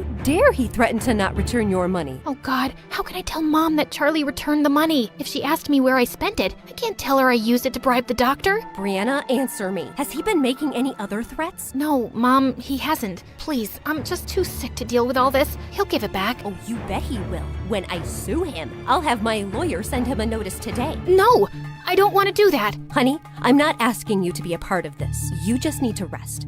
I'll take care of everything. There is no way I'm going to let some good-for-nothing beggar rob us blind. He's treated you very poorly, Brianna. Don't worry, we'll make him pay. Brianna got up and left the room, feeling panicked. When Mom accuses Charlie, he'll rat me out. What if the news gets out and everyone discovers that I faked my illness? My reputation will be ruined for good. Oh God, what have I done? The next night, Charlie found a courier at his door, handing him over a legal notice to appear in court the next morning. It was served by Brianna's mother, accusing him of stealing $200,000. He crumpled the paper and threw it aside, holding his head in his hands. Moments later, he got up and looked at himself in the mirror. I gave her back the money, and she used that to bribe the doctor. But of course she didn't tell her mom, and now she's too scared to tell the truth. So her mom thinks I still have the money and I'm some thief. If I said the truth, Brianna's reputation would be ruined. I won't stand a chance against people like them in court. Why should I suffer anymore because of Brianna? I shouldn't even go. But I will, because I'm in love with her. The next morning in court, Brianna nervously stole glances at Charlie as she sat next to her mom and Elijah. Charlie just sat there blankly, not turning to her once. Would the plaintiff's lawyer please read out the charges made against the defendant? The defendant, Mr. Charlie, is accused of the theft of $200,000 from Miss Brianna. We have submitted video evidence where he admits himself that he has no intention to return money given to him as a loan. The defendant is also accused of bullying and harassing Miss Brianna, causing severe emotional and psychological damage. We have submitted documents of Miss Brianna's recent illness triggered by extreme distress. Objection, Your Honor. Is there any medical evidence to prove that? Your Honor, I know it's not my place to speak, but as a mother, I simply cannot stay silent. My only child has fallen extremely sick after being harassed by him. Her school, her work, her health, everything has been affected by his actions. Her doctors will vouch for it. And people like Charlie are predators who prey on the feelings of rich young women to get money out of them. He must be made to pay for it. Brianna's mom burst into tears as she took her place, while Brianna stared at her in shock. She's a better actress than I am. Would the defendant like to say something in response to that? Charlie rose from his seat, slowly. No, Your Honor. Did you intend to return the $200,000? No, Your Honor. And do you believe your actions have caused Miss Brianna psychological and emotional damage? Yes, Your Honor. Young man, do you understand that the charges against you are very serious? If you are unable to return the loaned money as well as damages, you could land for 2 years in prison. Charlie looked up and hung his head. I understand, Your Honor. Very well. Since you have pleaded guilty on all counts, the court gives you a day to arrange $500,000 or face prison. No, this is enough. Brianna, what are you doing? What I should have done before. Your Honor, I want to immediately withdraw this case. There is no case against Charlie. He returned the money, and I spent it on bribing a doctor to say that I'm sick. I did it to increase ratings and views for my stupid show. Everyone stared at Brianna in shock. Why would you? How could you lie to me like this? Because you've made me feel like I'm a failure as an actress, and I just wanted to fix things on my own. I was feeling down, and I wasn't thinking clearly. It was desperate and stupid, and I would have never told you, but this has gone too far. Young lady, you will be fined for wasting the court's time. I understand, Your Honor, and I will pay it, and I am so sorry. Case dismissed. The judge walked out of the courtroom, and Brianna held up a hand to her mom. We'll talk, but not now. Please, just leave me alone, Mom. Just go. Brianna's mom and Elijah stormed off, and soon it was just Charlie and Brianna in the room. And suddenly, Brianna pushed him really hard. Oh my God, what is your problem? You! I swear, Charlie, I don't understand you one bit. Yeah, I wouldn't expect someone like you to. If you hate me so much, why were you about to go to freaking jail for me instead of telling the truth? You answered your question yourself, but I'll give you a few minutes to figure it out. I know you're slow. What are you saying? You don't hate me? Charlie just looked at her and she started to cry. If you don't hate me, Charlie, then why did you break my heart? Because I became a monster, Brianna. I just couldn't get over how you girls used me for entertainment. I was just so consumed by anger and revenge. But after I broke up with you, I realized that hurting someone you love is the worst feeling in the world. I just couldn't expose your secrets and make you look bad, and I'm really sorry for how I've treated you. So am I. I hate the things we've done to each other. Listen, do you think there's any chance that we can start over? No drama, no games, no lies. Because I really love you, Brianna. I know you're way out of my league. I always knew that. And you could find someone else 10 times richer and handsomer, like you deserve to be with some movie star. But I swear I'll try to be cooler and I won't ever hurt you again. And if you let me out... How do I get you to stop talking? I'll even work on that. It's a nervous tick. I'll go to a therapist.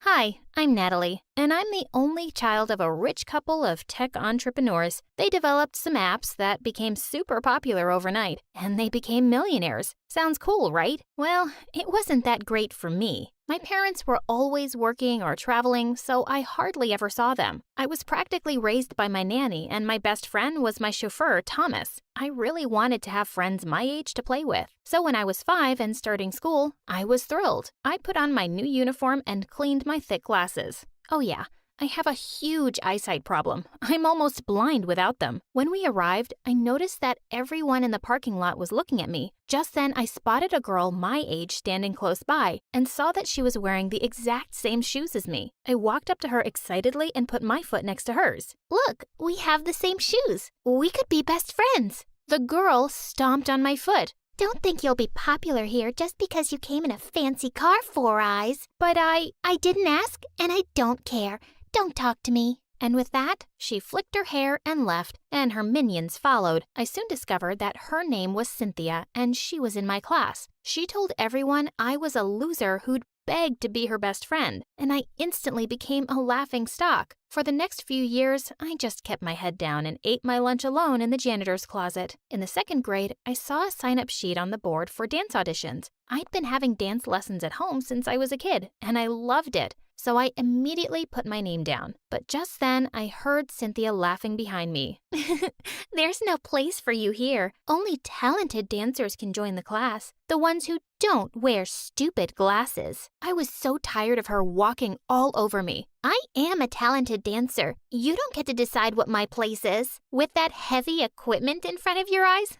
I don't think so. That joke about my glasses is now older than my grandma, and I'm bored. Come up with something better already. Her eyes went wide in surprise, and I walked off feeling proud of myself. Maybe she'd let me be now, but I was so wrong. On the day of the audition, she got to dance first. She wasn't bad, but I was better. But when she finished dancing, all the judges got up and clapped for her. Immediately, a woman in the jury said, "That was brilliant. We have the person here for the lead role." Wait, what? I climbed onto the stage immediately.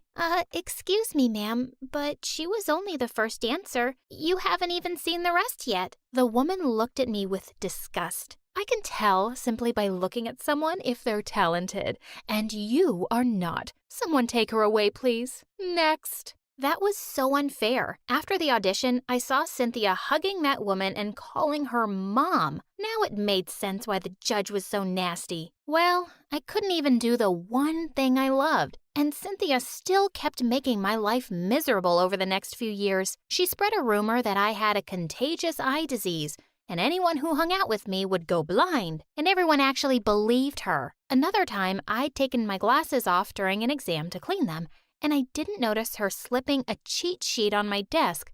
I nearly got suspended. I spent most of my time denying all these stupid rumors, and it was exhausting. One day in 7th grade, as I was walking down the corridor, Cynthia pushed me and my glasses fell off. I started to crawl, feeling the floor with my hands. As I vaguely spotted the glasses and reached out for them, Cynthia stepped forward and crushed them with her foot. That was it. I attacked her blurry figure, knocking her to the ground. We were wrestling and pulling each other's hair when a teacher intervened and we both ended up in the principal's office. Cynthia looked totally chilled out, and her mom landed 2 minutes later to defend her. Oh, I know this child. She's a troublemaker. Her mom was on the school board, and the principal seemed to believe her instantly. Where are your parents? Your father said he'd be here right away. Before I could answer, Thomas opened the door. Oh, that's not her father. That's her chauffeur.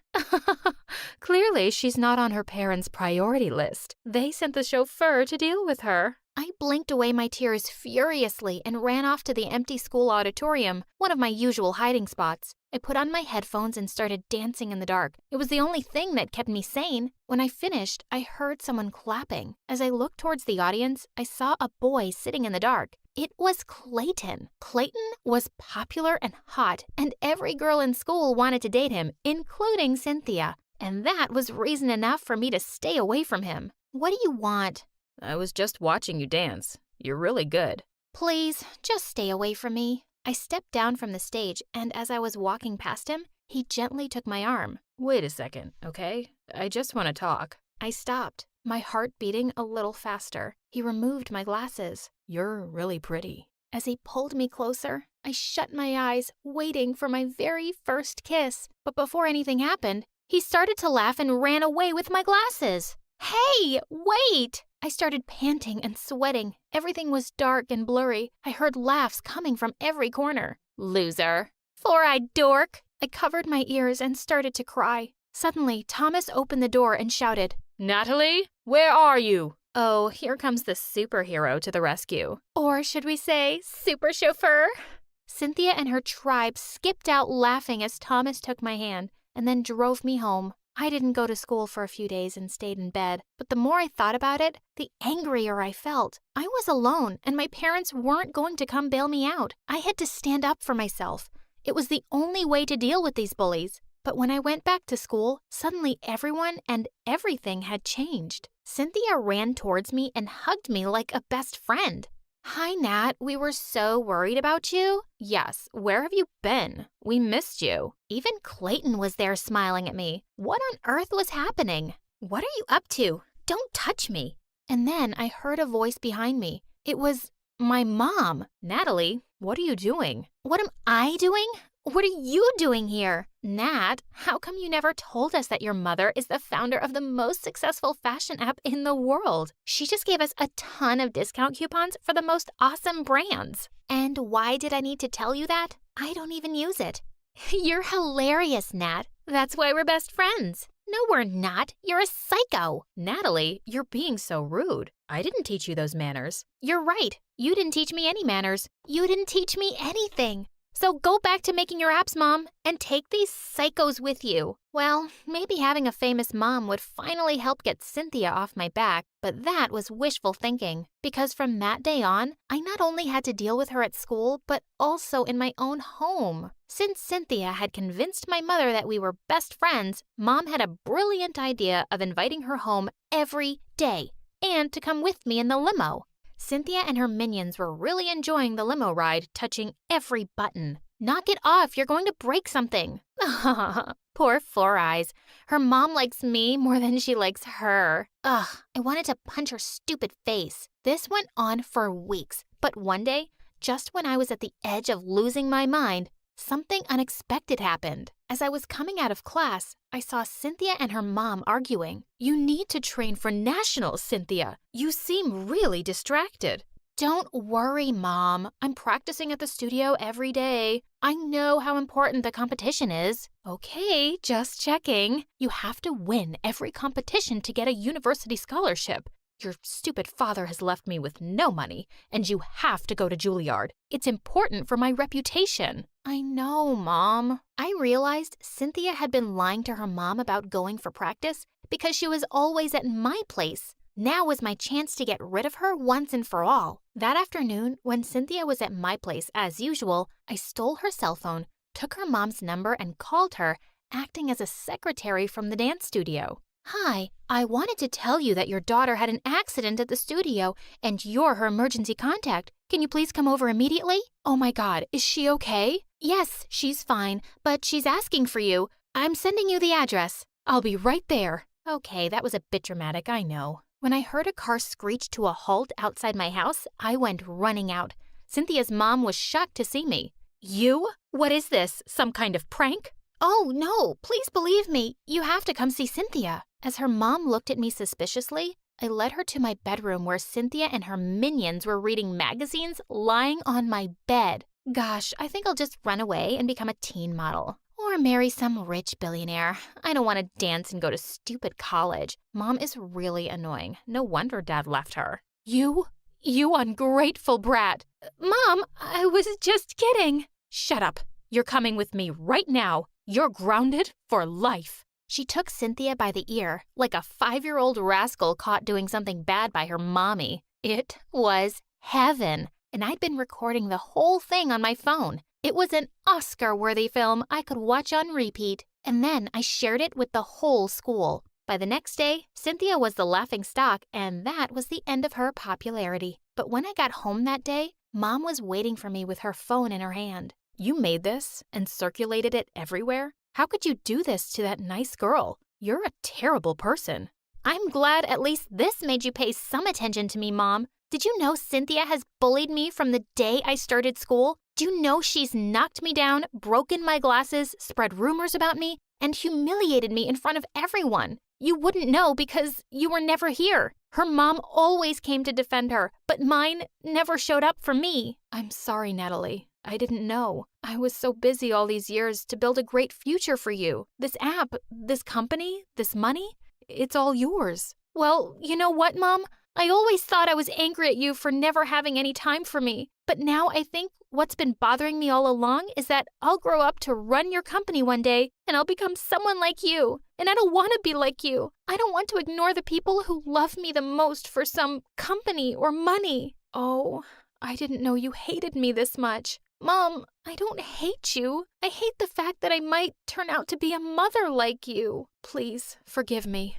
Please, give me a chance. I wasn't ready to forgive her right away, and I didn't talk to her for months. But it seemed like my words had really moved her, and she kept trying to make up for all the lost time. And eventually, I decided to give her a chance again. And, well, Cynthia, she never bothered me again. She was now a prisoner of her mother, who didn't take her eyes off her and forced her to dance every single day.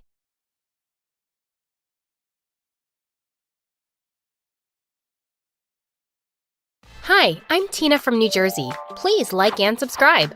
I was born to a super rich mom who owned a giant cosmetic company. Dad left Mom when I was 2 because he couldn't cope with her overambitious nature. But to be honest, Mom wasn't so hard to live with, and that was because she was hardly around. Mostly, I saw Mom when she came back from an overseas trip with a gazillion toys for me. I guess that was her way of making up for the absence, but I wasn't complaining. I'd spend hours talking to my toys and pretending they were my best friends. But as I grew up, I started noticing how absent my mom was from my life. She'd miss important events at school all the time. When I was in 5th grade, I was chosen to play Rapunzel in a school play thanks to my silky long hair, and Mom swore she wouldn't miss it. But by the time she reached school, the play was over. I'm sorry, honey, I got stuck with something important. I know, Mom. I can never be as important to you as your work. Sweetheart, I'm doing this for you.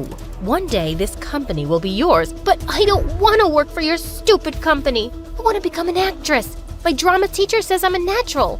I'll talk to your teacher about putting such silly ideas into your head. Acting is for losers who've got nothing better to do. But Mom held up her hand and I knew there was no use arguing anymore. But the acting bug in me never died. I joined the school's drama club and participated in all kinds of plays. Of course, Mom had no clue about it. Once when I was in the 10th grade, I was at the mall when I saw a girl staring at me weirdly. Then she followed me to the coffee shop too. I thought something was fishy, so I cornered her when I got the chance. What's your problem? If you want my autograph, just say so. Why would I want your autograph? 'Cause I'm the future Drew Barrymore. You see these billboards? My face will be all over them in a few years. I don't want you to have any regrets later on. I thought you're the girl my brother's dating, but I guess I was wrong.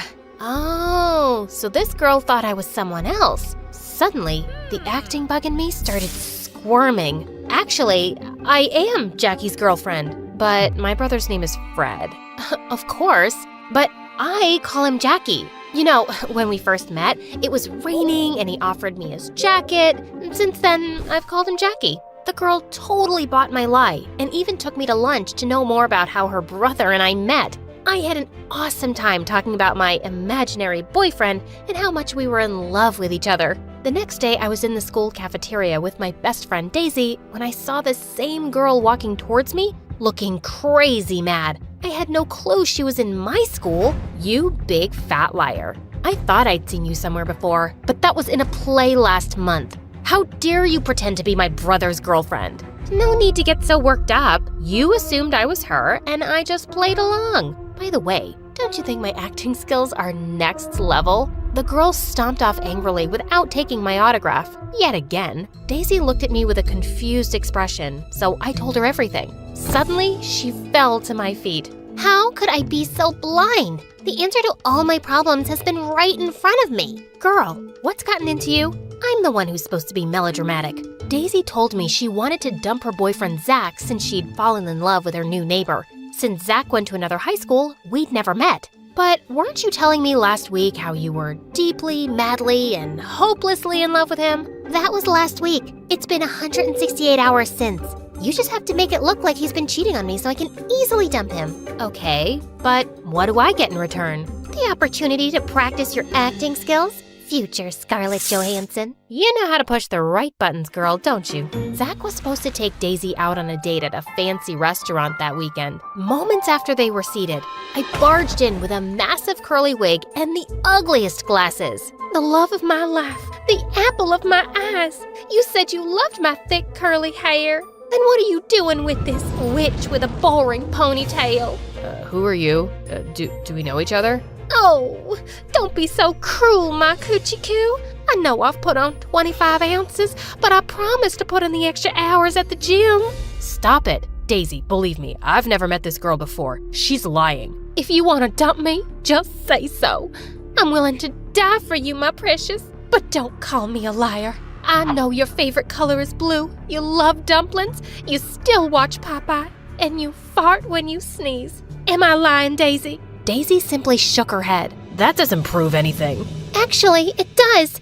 I can't believe you've been cheating on me with this thing. I'm done with you. With that, Daisy marched off before Zach could make sense of what had just happened. I quietly snuck out too. The next day at school, Daisy and I couldn't stop laughing about the whole thing. Thankfully, Zach didn't try to contact her again, and she got busy dating her new neighbor. At home, things were going from bad to worse between Mom and me. She wanted me to focus on studies, but my heart was in theater. I wanted to join an acting school in New York, but she just wouldn't let me. One morning after a heated argument with Mom, I was rushing to my class when I bumped into something rock solid.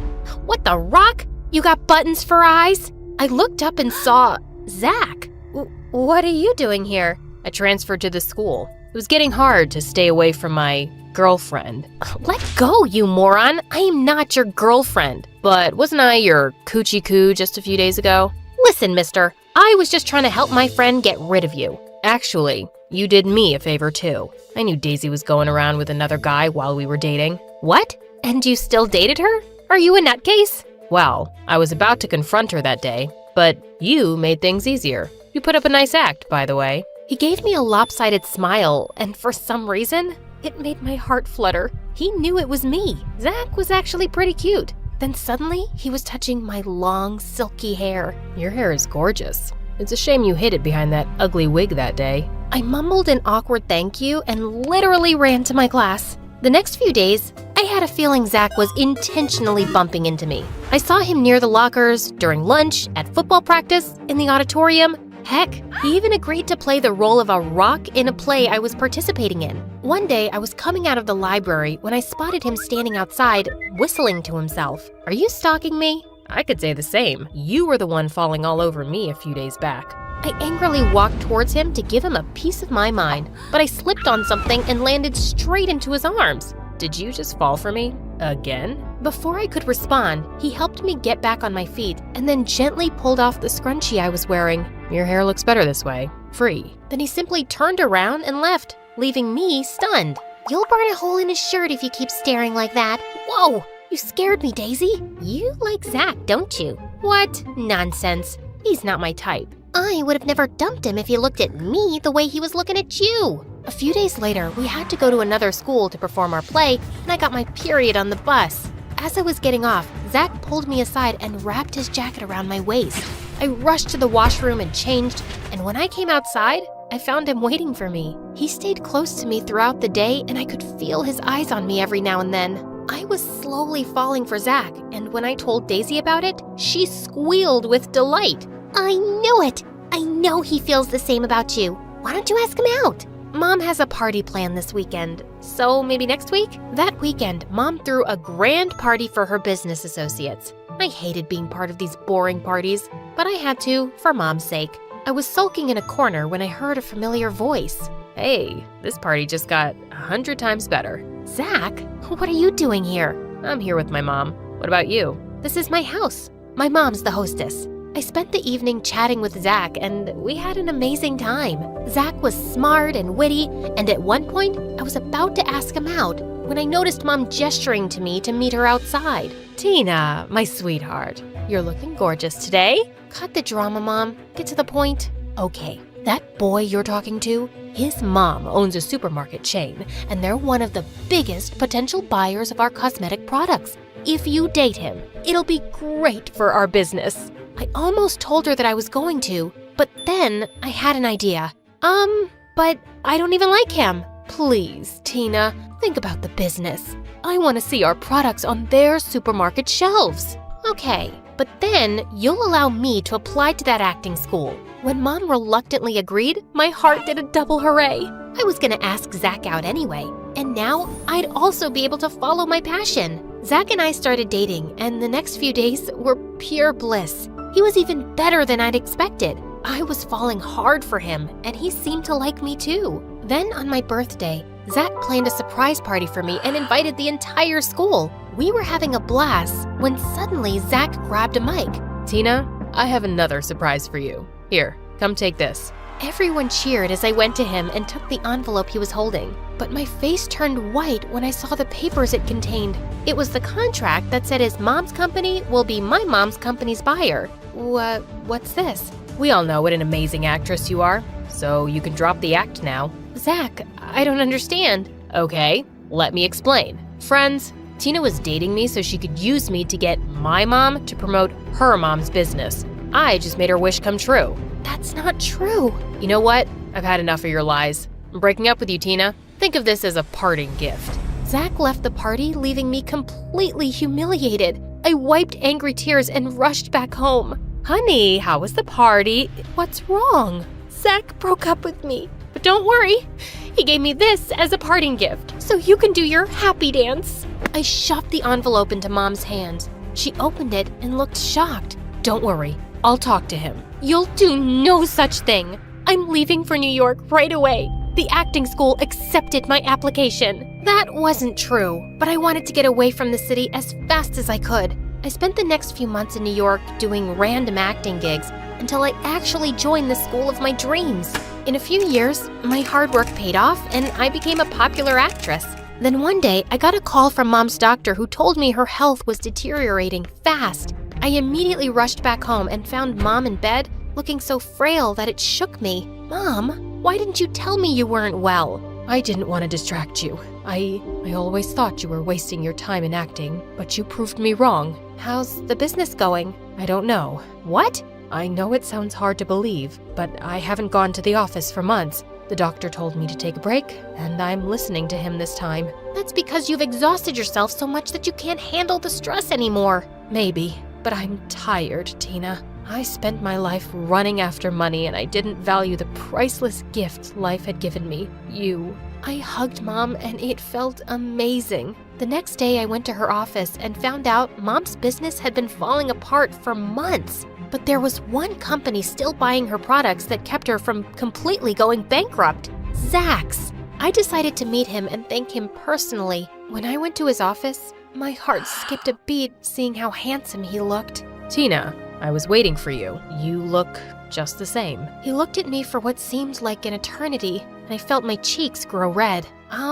I wanted to thank you for helping Mom's business. You didn't have to do that. That was the least I could do after being such an idiot all those years ago. Actually, I heard the conversation between you and your mom at the party where she asked you to date me. Oh, so that's how you knew. But I was already falling for you by then. I know. Daisy told me about it later on. She was mad at me for not reaching out to you, but I was so ashamed of what I'd done. I'm sorry, Tina. I was just so heartbroken that the only girl I'd truly loved had been...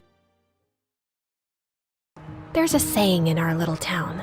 A thread woven wrong can ruin the whole tapestry. Funny, right? A saying about mistakes in a place where everything feels like it's held together by loose stitches. My life?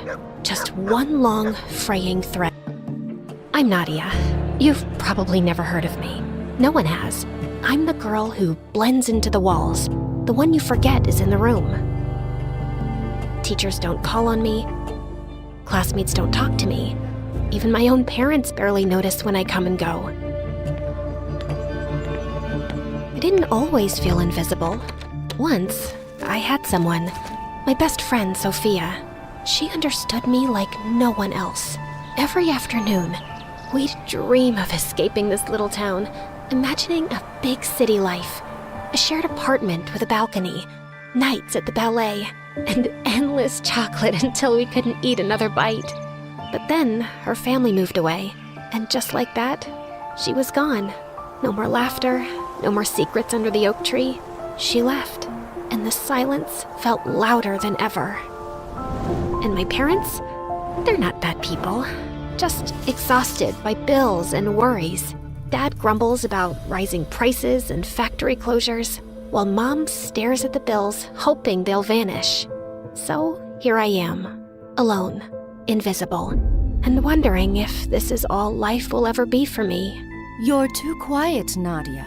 You just need to make your own destiny. But how?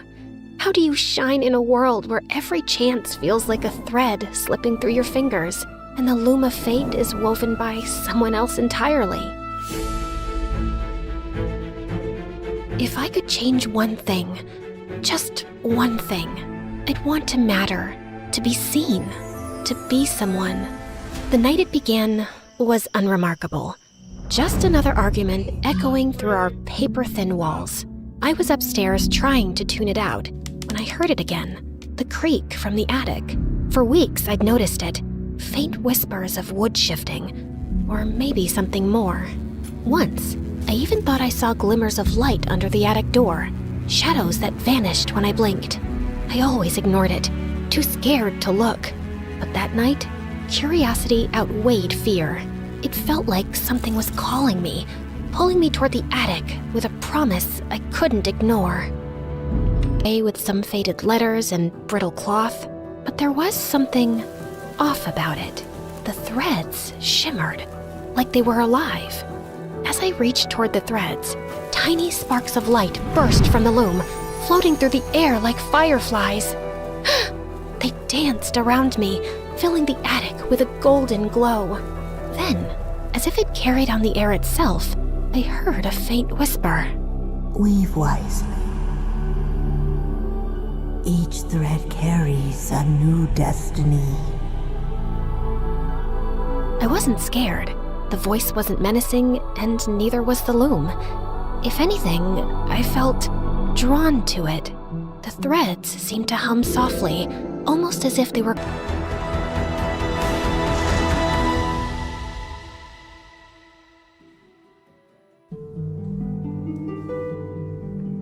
I wasn't sure what I was doing, but when I finished, I felt it, like the world shifted, just a little.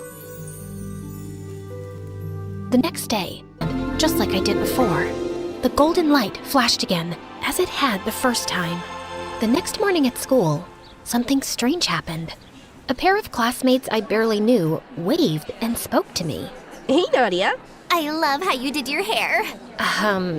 Thank you. It couldn't be a coincidence this time. The loom? It was real. And it was powerful. Once you start weaving, it's hard to stop. I mean, why would you? I tried another pattern, this time for my mom. She'd been passed over for promotions for years. But within the week, You're not going to believe it. I got offered a better job with better pay. I never thought this would happen for us. It's a miracle! Suddenly, there were fewer fights at home. I even wove something small for myself. A perfect score on my math test. Not because I didn't know the material, but because I wanted to see if I could. And it worked. No matter what I wish I had, it always worked. Would you want to come to my birthday party, Nadia? You have to come. It wouldn't be the same without you. I wasn't invisible anymore. The world was finally bending in my favor, one thread at a time. And the loom? It seemed almost eager, like it wanted me to keep weaving. Weave wisely. Each thread carries a new destiny. But the thing about weaving destinies, life wasn't just good. It was perfect. Or so it seemed. Nadia, can you sit with us at lunch today? We really want to hear about your morning classes. Sure, why not? I love you guys. Or the loom that I didn't have? After that strange moment with my friends, I couldn't stop thinking about Sophia. Maybe, just maybe, the loom could bring her back to me. That night, I climbed back up to the attic. The loom glowed softly, as if it had been waiting for me. Weave wisely. Each thread carries a new destiny. I didn't hesitate this time. Yes, I know. I want Sophia to move back.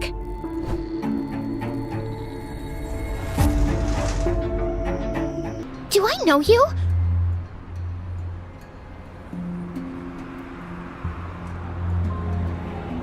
She didn't remember me. Not even a little. It was as if every moment we'd shared, every laugh, every dream, had been erased. I didn't know where else to turn. The loom had always worked before, but now Sophia didn't even know me. It was like I'd wished her into a life where I didn't exist. I thought about telling my parents everything.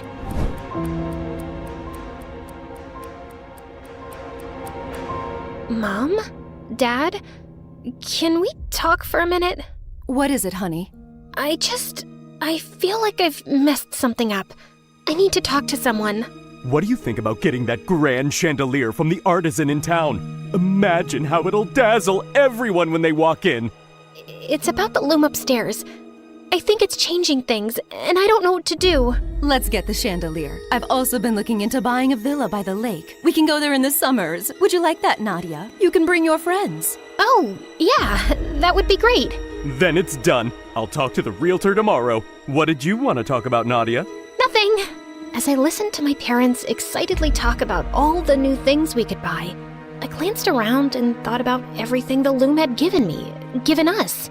Sure, it still hurt that Sophia didn't remember me, but maybe those memories were meant to stay in the past.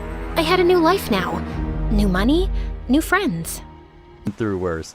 I'm Mateo, professional book dropper. Nadia, aspiring flower crusher. Nice to meet you.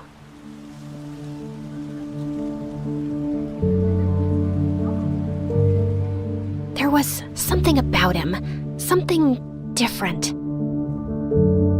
We started talking, and it felt so easy, so natural, like we'd known each other forever.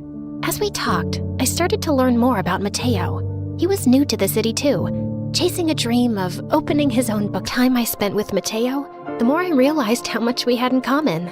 He had a way of listening, really listening, that made me feel seen in a way I had never felt before, in a way I hadn't realized I had been missing. I felt like I'd met the perfect guy. And then, one day, he even surprised me by visiting me at work. So, this is where you disappear to every day? Surrounded by old things? You say that like it's a bad thing. Some of these old things have more stories in them than we do. I don't know. I think I've got a few good stories in me. Oh yeah? Like what?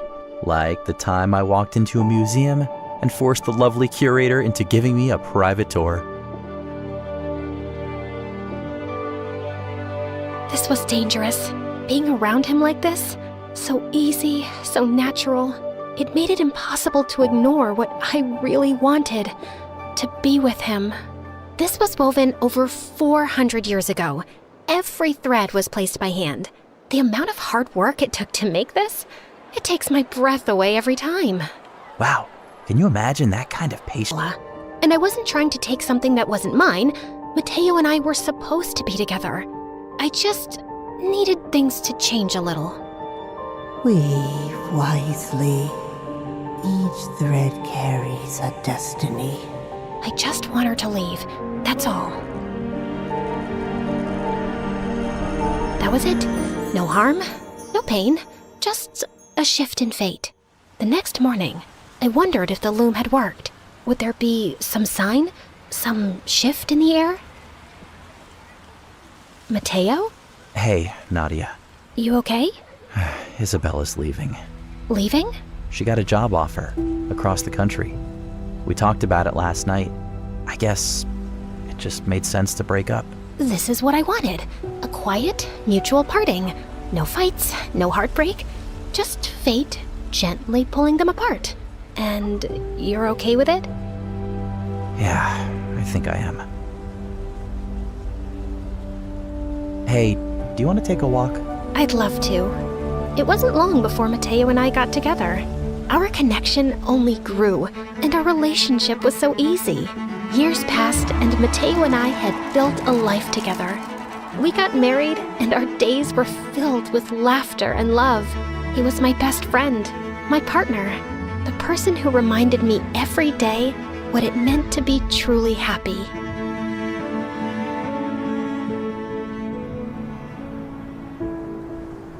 But happiness has a way of making you forget the past, and sometimes the past finds a way of reminding you it's still there. Nadia? What's this? Get away from that. What is it? It looks ancient. Does it still work? Mateo, please, don't touch it. Please, you don't understand. Nadia, what is this? It's a loom. A magical one. I've used it many times in my life. Used it? For what? To change things. To fix. Know if I can believe that.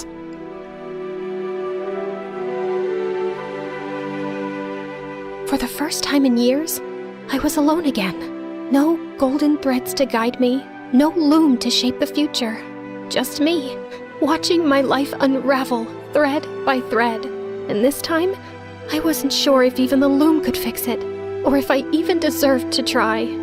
I wanted to take it back, all of it. I wanted to erase the moment I ever touched the loom, to undo every weave, every selfish decision, every golden thread I had forced into place. If I could just go back to before I ever wished for Mateo, before I ever sent Isabella away. Maybe then he'd still be here. I couldn't let it end like this. I wouldn't.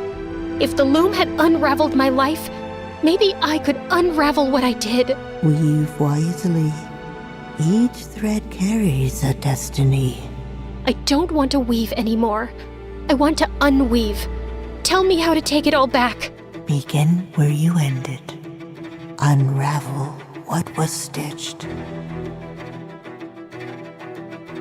I was confused at first, but then I began. I started with putting back the threads I had taken apart from the spell that sent Isabella away. The loom began to hum, and swirls of light glowed all around me. Every thread I pulled felt like a piece of my heart breaking. I undid all the patterns. Sophia moving back, getting valedictorian, my parents' wealth, my classmates becoming my friends. I saw the life I'd built, the one I'd clung to, fall apart moment by moment. But I kept going until...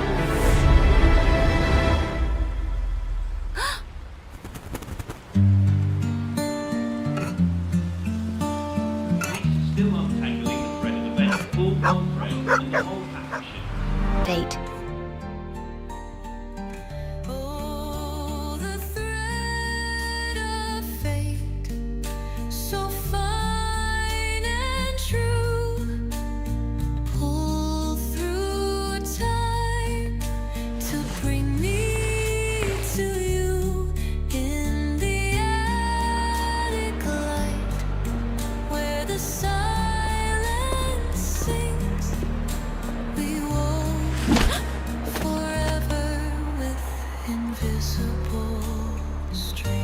so sorry. My books don't like staying in one place. Are you okay?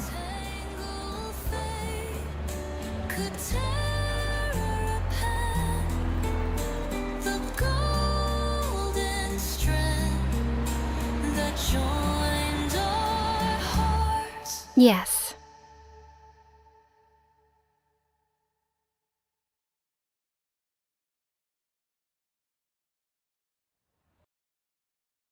Hi, I'm Rue from Chicago. Please like and subscribe. My mom was a renowned doctor and loved me to bits, but when I was 6, I fell from a tree and hit my head. And even though I recovered fine, Mom went crazy. She never let me out of her sight after that. When I started school, she hugged me and cried like a baby at the gate, and she'd even drop by during recess to check on me. Blood? Oh my God, what happened? She picked me up and started running to the hospital. Mom, put me down. It's just ketchup. And suddenly, we both went crashing into the food counter. By the time I was in 8th grade, I was super popular and a star player on the basketball team. Once during my match, I fell and bruised my knee, and Mom leapt out of the audience, screaming hysterically. It was so embarrassing. And then she forced the principal to grant me 1 month's leave to recover. Ugh!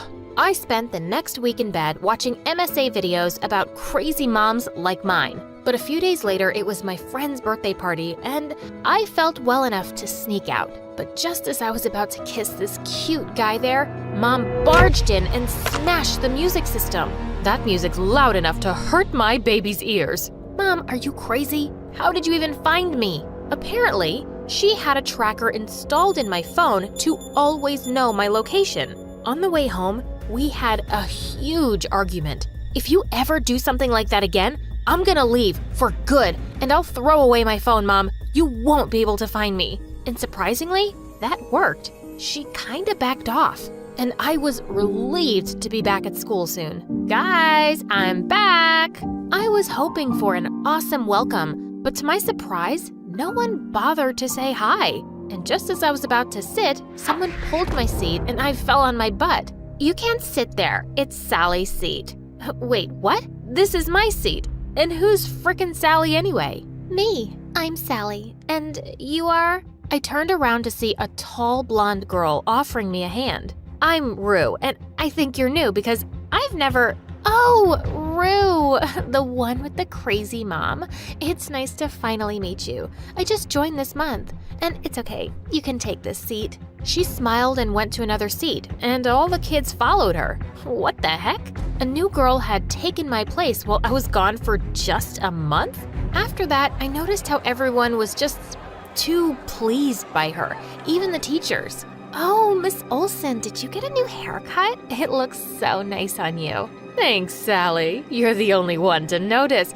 You aren't just smart, you're kind too. And she helped the other kids with their homework too. Guys, I got this. You can copy from my assignment as long as you change some things. Sally, you're the best. Well, I doubted that. She was just too good to be true, and just happened to appear out of thin air and take my popularity. But I wasn't gonna lose to her. A basketball match was coming up, and I was gonna show her who the real champ was. But on the day of the match, I could see Sally cheering for me with everyone else. In fact, she was cheering the loudest. Woohoo! It's nice to have the champion back. Go Rue! Just then, I slipped on the basketball court and fell flat on my butt with a sprained ankle. OMG, someone help me pick her up. She's hurt. Sally made me lean on her and took me to the nurse's room. She stayed with me the whole time the nurse attended to me. And I was beginning to think I'd misjudged her. She really was quite nice. Later when I reached home, Mom came running and hugged me tight. Oh my God, are you okay? Let's go to the hospital right now. Ugh, Mom, I'm fine. It's just a small sprain. That's enough. You're not gonna play that stupid game anymore. Mom grabbed my shoes to throw them away, and that's when I noticed grease all under my shoe. Oh my God, someone did it on purpose to make me slip, and I knew in my bones it could be none other than Sally. But since I had no proof, I decided to play nice for a while and keep an eye on her. A few days later, there was a big selection quiz for the nationals team, and I saw Sally mixing something in the free juices for all the contestants. Minutes later, the kids were clutching their tummies and running in and out of the bathroom. Ah, that evil witch! Of course she was selected for the finals, but I knew what she had done and decided to confront her. I followed her to the girls' washroom and pushed her to the wall. I'm not fooled by you, Sally. I know what you did there. I saw you mixing something. Oh, Rue, what's wrong with you? Why are you hitting me? And saying that, she slapped her own face really hard and started crying loudly. What? Suddenly, some girls came out of the washroom cubicles and pushed me aside. Gosh, Rue, look at her face. You slapped her so hard. It's all red. We're gonna tell the principal that you're bullying Sally. No, don't do that. I don't want to cause trouble. We should give Rue a chance to fix this. If she says sorry to me, I'll let it go this time. What the freaking frogs? Me? Say sorry to her?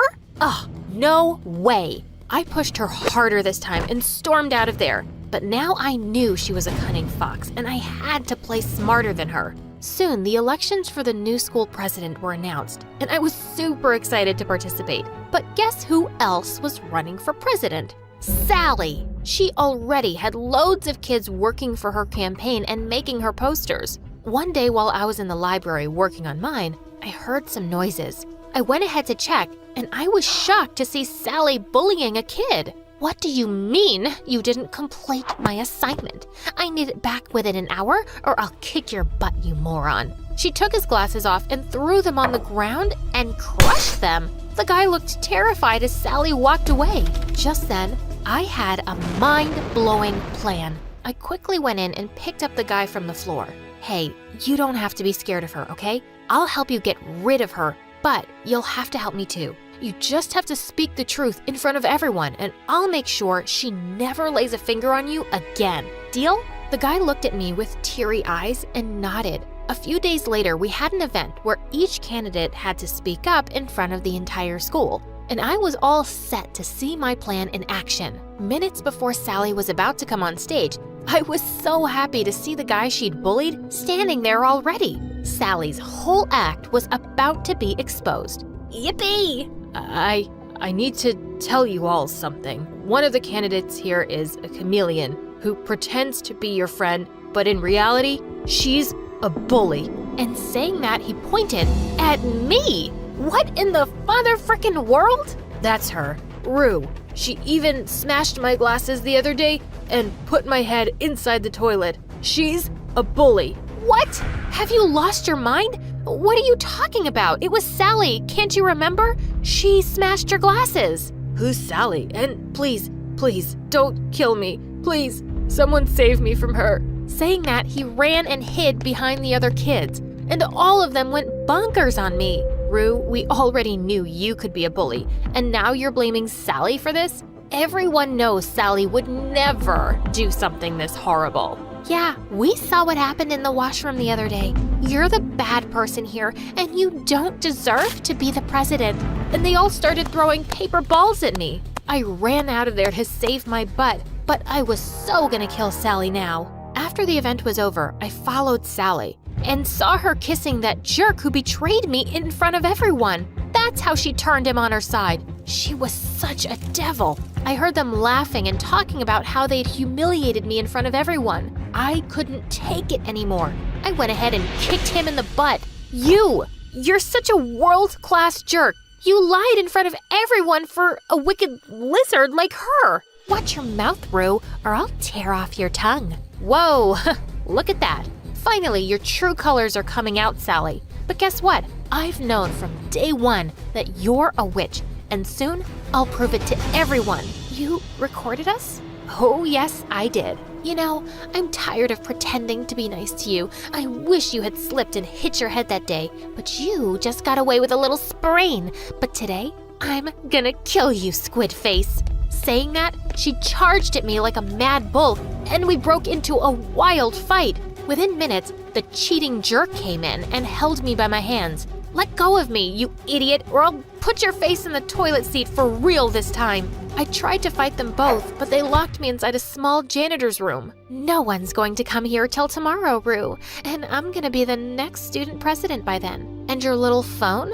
I'm gonna destroy it. Both of them left, and I tried to break open the door, but nothing worked. When I'd almost given up, I suddenly heard a loud thud on the door, and it flew open. Mom! Oh God, I can't believe you found me. I hugged her tight. Are you okay, sweetie? What happened to you? Wait, Mom, how did you find me here? Oh, honey, after you said you were gonna throw away your phone the next time you run, I may have put a tracker device in all of your shoes. Mom! Okay, sorry, but see, it helped. I was able to help you today after you didn't come home for so long. She was unbelievable. I immediately ran out to find Sally and saw she was making a bonfire in the school backyard, and she had my phone in her hand. I went in and hit her from behind, and the guy ran away, seeing Mom with me.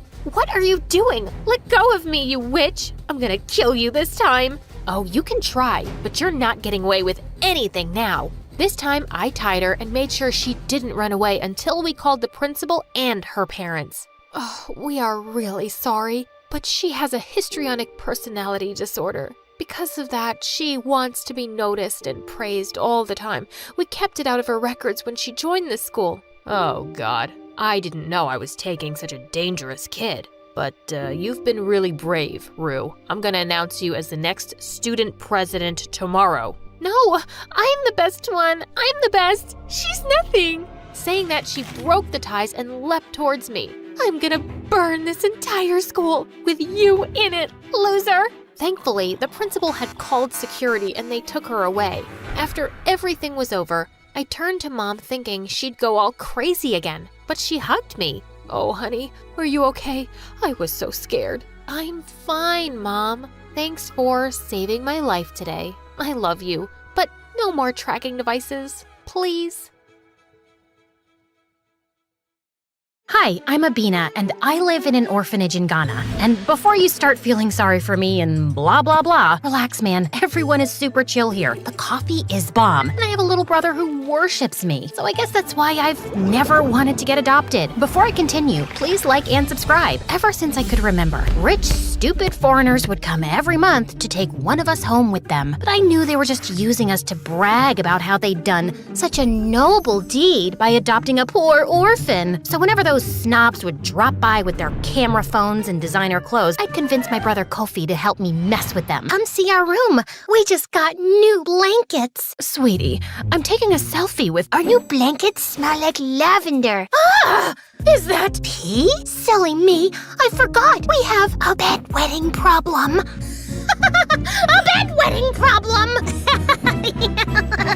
The woman ended up bursting into tears from the awful smell. So traumatic. But one day, the warden had had enough of my behavior. You're 14 years old now, and Kofi's 8. It's important for your development to have parents. So the next time a visitor arrives, you better behave yourself. I was about to refuse, but I wanted Kofi to be happy and healthy, so I gave in. Except when a couple finally decided to take us home, I immediately disliked them. Apparently, they were both philanthropists who loved doing charity work. They were just too sweet, and I had a bad feeling about these people. Just like that, they whisked us from our beloved home to some mansion in America. Who wants to see their new room? Do you want to see your big boy bed, my cutie-wootie widow mouse? Ew, gross. We hate mice, and don't talk to Kofi like he's a baby. Of course, dear.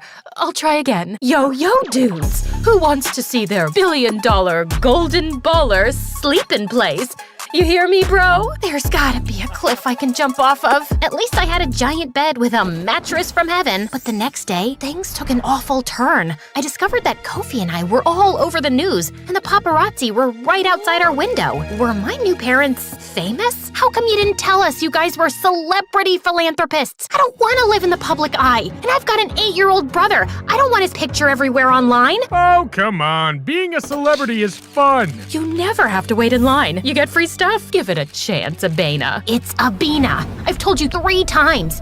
You know what? Just call me Abby, since I'm an American now. Mom looked hurt when I said that, and from that day on, things went downhill. Mom and I fought about everything imaginable. Like, she'd get mad because I hated being interviewed by reporters, or because I hated the itchy $1,000 clothes she bought me, or the fact that she kept feeding Kofi fancy food that he wasn't used to, even though I told her to just give us something more simple. By the time school started, I was exhausted from all the media attention, and I didn't want a bunch of kids coming up to me since I was the famous Ghanaian orphan that they were fascinated with. So I decided to ditch class and hang out in the school garden. Then suddenly, I heard a voice near me. Hey, are you okay? I looked over to see a boy my age with neon hair dressed in rags. Even the clothes I wore at the orphanage were nicer than his. No? I don't know. My parents are annoying. Your biceps are gorgeous. Never mind. The guy just laughed, and suddenly, I found myself pouring my heart to a total stranger about everything that had happened. I found out his name was Carter, and we went to the same school. He apparently skipped classes regularly, so he'd have enough energy to work nighttime shifts. And it was all because his parents barely had enough money to buy food. I felt bad for Carter, but I was kind of relieved to finally meet someone here who wasn't rich. He ended up walking me home, but when we arrived, Mom greeted us at the door, and she immediately asked Carter to leave. Abby, I know that boy. He lives in a trailer outside our neighborhood. I want you to stay away from him.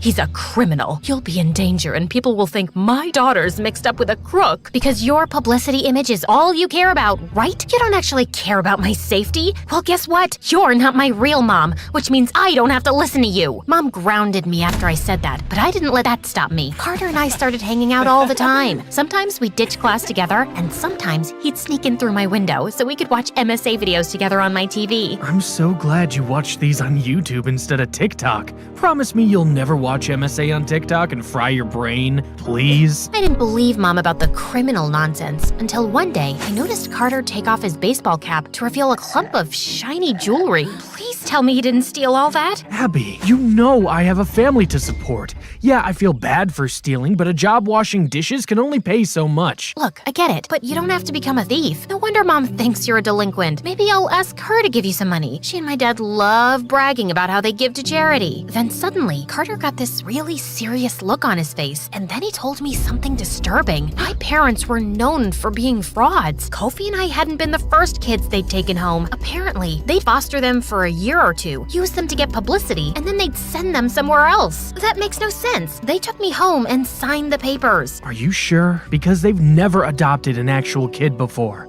Look, I don't know the logistics. I just don't want you getting hurt. I know it's only been a short time, but I've grown to care about you, Abby. I was about to confront Mom and Dad when I got home, but when I arrived, I was hit with awful news. Kofi was in the hospital due to food poisoning, and he was really sick. This is all your fault. I told you a million times not to feed my brother fancy food like caviar because he's not used to it. Now he's sick, and it's all because you two were too stuck up to give him something like rice and beans. Abby, it's not fair to blame us for something like this. The food poisoning could have been from anything. Plus, he'll be fine. Why are you making such a big deal about food poisoning? It's not about the freaking food poisoning. It's about you two being selfish, irresponsible jerks that don't care about us. Mom and Dad apologized and reassured me, but I didn't listen. I knew now that Carter was right. My brother and I weren't safe with these people. So as soon as Kofi was better, I crafted a plan to run away from home. Carter said Kofi and I could stay with his family in the meantime, while he would help find new parents who weren't horribly selfish. So one night at 1 a.m., I turned off the location services on my phone and helped Kofi sneak out the window. I don't want to run away. These people are nice and they take good care of us. They seem nice, Kofi, but they don't really care about us. We'll be living in another foster home in another year. Trust me. Says who? Your new boyfriend Carter, who you've known for like 5 minutes and who also happens to be a thief? I know you're not actually this dumb. It's not like he wants to be a thief. He has a family to support, and I still would trust a thief over any adoptive parents who could hurt us. Carter picked us up in his car a few minutes later, but Kofi wasn't speaking to me. I felt bad, but I was doing the right thing by protecting us, right? Besides, Carter's parents were happy to let us stay with them for the time being. Yeah, they lived in a one-bedroom trailer, and Kofi and I had to sleep on a floor mattress, but it was still so much better than staying with parents who didn't care about us. The next morning, Carter told me that he had disguises in case the cops came looking for us. No, I want to go back home. You can't do this to us. You can't take us away from Mom and Dad just because you heard some rumor to live in a one-bedroom trailer with your boyfriend. It's not like I have a choice. I'm doing this for you and your safety. Mom and Dad are frauds. Why? Because they like bragging to the media about how they adopted us? Big deal. They still care about us, and they're still giving us a great life. You're just trying to find excuses to run away because of what happened 6 years ago. Right then, Carter asked me what my brother was talking about, but I wanted to change the subject. I didn't tell Carter about how my parents had gone missing at work one day, and no one had ever been able to find them. And that's why we'd been at the freaking orphanage in the first place. You'll do anything to avoid being hurt again. You'd even rather live with your criminal boyfriend and believe a ridiculous rumor than let another family take care of us. I knew Kofi was right, and maybe staying with Carter wasn't the best option, especially because as days passed, I learned that he wasn't just poor, and he didn't just steal to support his family. I was drifting off to sleep one night when I heard laughing outside, and I opened the door to find him sitting with a bunch of guys and unwrapping towels filled with money. No, do not tell me you're in a gang. Well, we all have families to feed, and now that you and Kofi are staying with us, I want to make sure I can support you guys. I don't want all of us to have to live in a one-bedroom trailer. Here, babe, I stole $50,000 just for you and your brother. Carter, I can't accept this. You can't keep stealing. It's wrong. And I don't think we should be together either. I appreciate what you're doing for me, but I think it's best if Kofi and I leave. No, please, don't leave me. You're the only thing that makes me happy. Nobody at school wants to be friends with me because I'm a poor loser, and no one in the neighborhood wants to associate with me because I'm a thief. Before Carter could finish his sentence, I heard police cars, and that's when Mom and Dad came running over and crying. I guess they did care about us after all, and Kofi seemed overjoyed to see them. I started to warm up and apologize to my parents for running away. Then suddenly, a policeman handcuffed Carter and said he was taking him to juvie for 3 years. It's thanks to you two that we've been able to do an investigation and track down how much money this guy's stolen. And he dated my daughter and put both her and her brother at risk. My heart suddenly stopped as I saw Carter's parents beg and cry and apologize. I knew it was wrong what Carter had done, but did he really need to be away from his family for 3 years? I tried not to think about it as Mom and Dad drove us home and said we could do whatever we wanted. Watch movies, order in, go to Disneyland. They were good people, and I had been wrong all along. Instead, I'd put my brother in danger and got a boy taken away from his starving family, all because I was too traumatized to trust anyone to adopt me. I felt practically ill with guilt. The next day, I finally went to school for the first time without ditching class, and everyone was interested in being my friend since I'd been all over the news and I'd dated a known delinquent. So what's it like dating a real thief? Have you dated thieves before in Ghana? Is it true all of them have rock hard abs? I don't know. Why would I know that? By the time I got home, I felt like I was literally gonna die of guilt. And then things got even crazier. Mom and Dad called Kofi and I into their study because our old warden had called. She wanted to check in and see how things were going. We told her we loved fostering you two, and the truth is, we want to adopt you. What do you mean? I thought you already adopted us. Oh, no. Usually, we foster children for a few years and then we find them a home. Your warden sent you off with us because you'd have better living conditions. But we love you two so much that we want to keep you. So Carter had been right about the whole fostering thing, but he'd been wrong about them trying to hurt us. He'd just been looking out for Kofi and me. He was a good guy. I couldn't let him sit in juvie for 3 years. You guys can adopt us, but on one condition. You have to help out Carter's family. They don't have any money or food. That's the only reason why Carter formed a gang and became a crook in the first place. Yeah, he committed some bad crimes and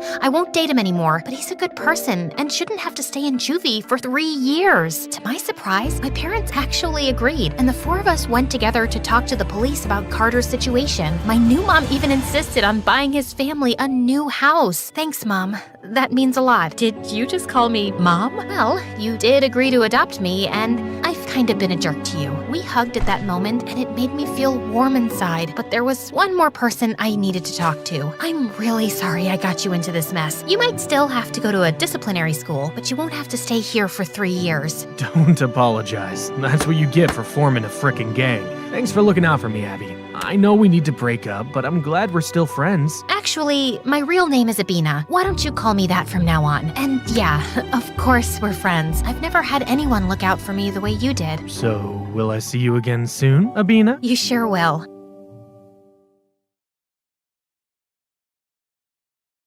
The couple held each other's hands nervously as they walked into the hospital nursery. The nurse pointed out their baby, and the woman screamed. No, this can't be. Oh God, she looks like a monkey's butt. I'm gonna be sick. Can somebody adopt her, please?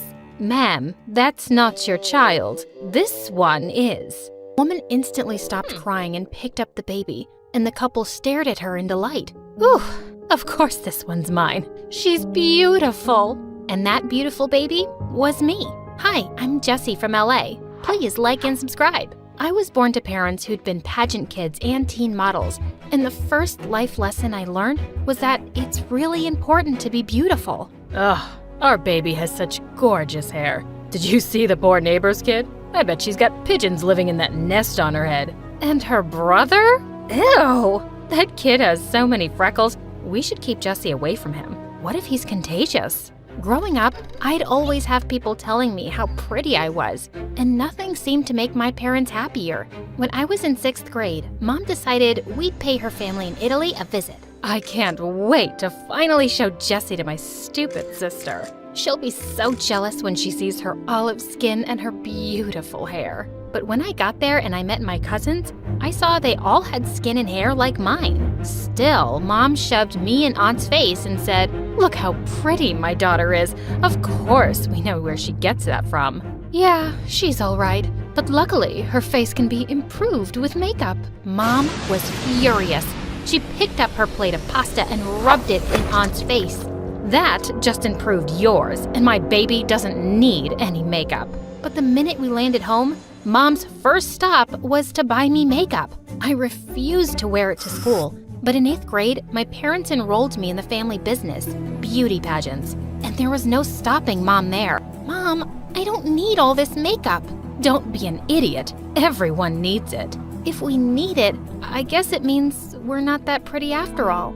If being annoying could win us a pageant, you'd definitely come in first place. I don't even want to be here. As Mom stormed off, suddenly someone spoke. Do you really hate it? I turned to see a beautiful model who actually looked like she belonged here. I really do. It's just not my thing. Well, try to have fun. I think you could win. She winked at me and left. She seemed really nice, but I never saw her again because it was my last ever pageant. I was walking over to the host when I tripped, crashed straight into her, and knocked her right off the stage. Needless to say, I lost. My parents tried to force me into modeling next, but I just didn't get it. Can you pout a little, but not like a goldfish? And look bored, but like you're having fun? And can you smile, but only with your eyes?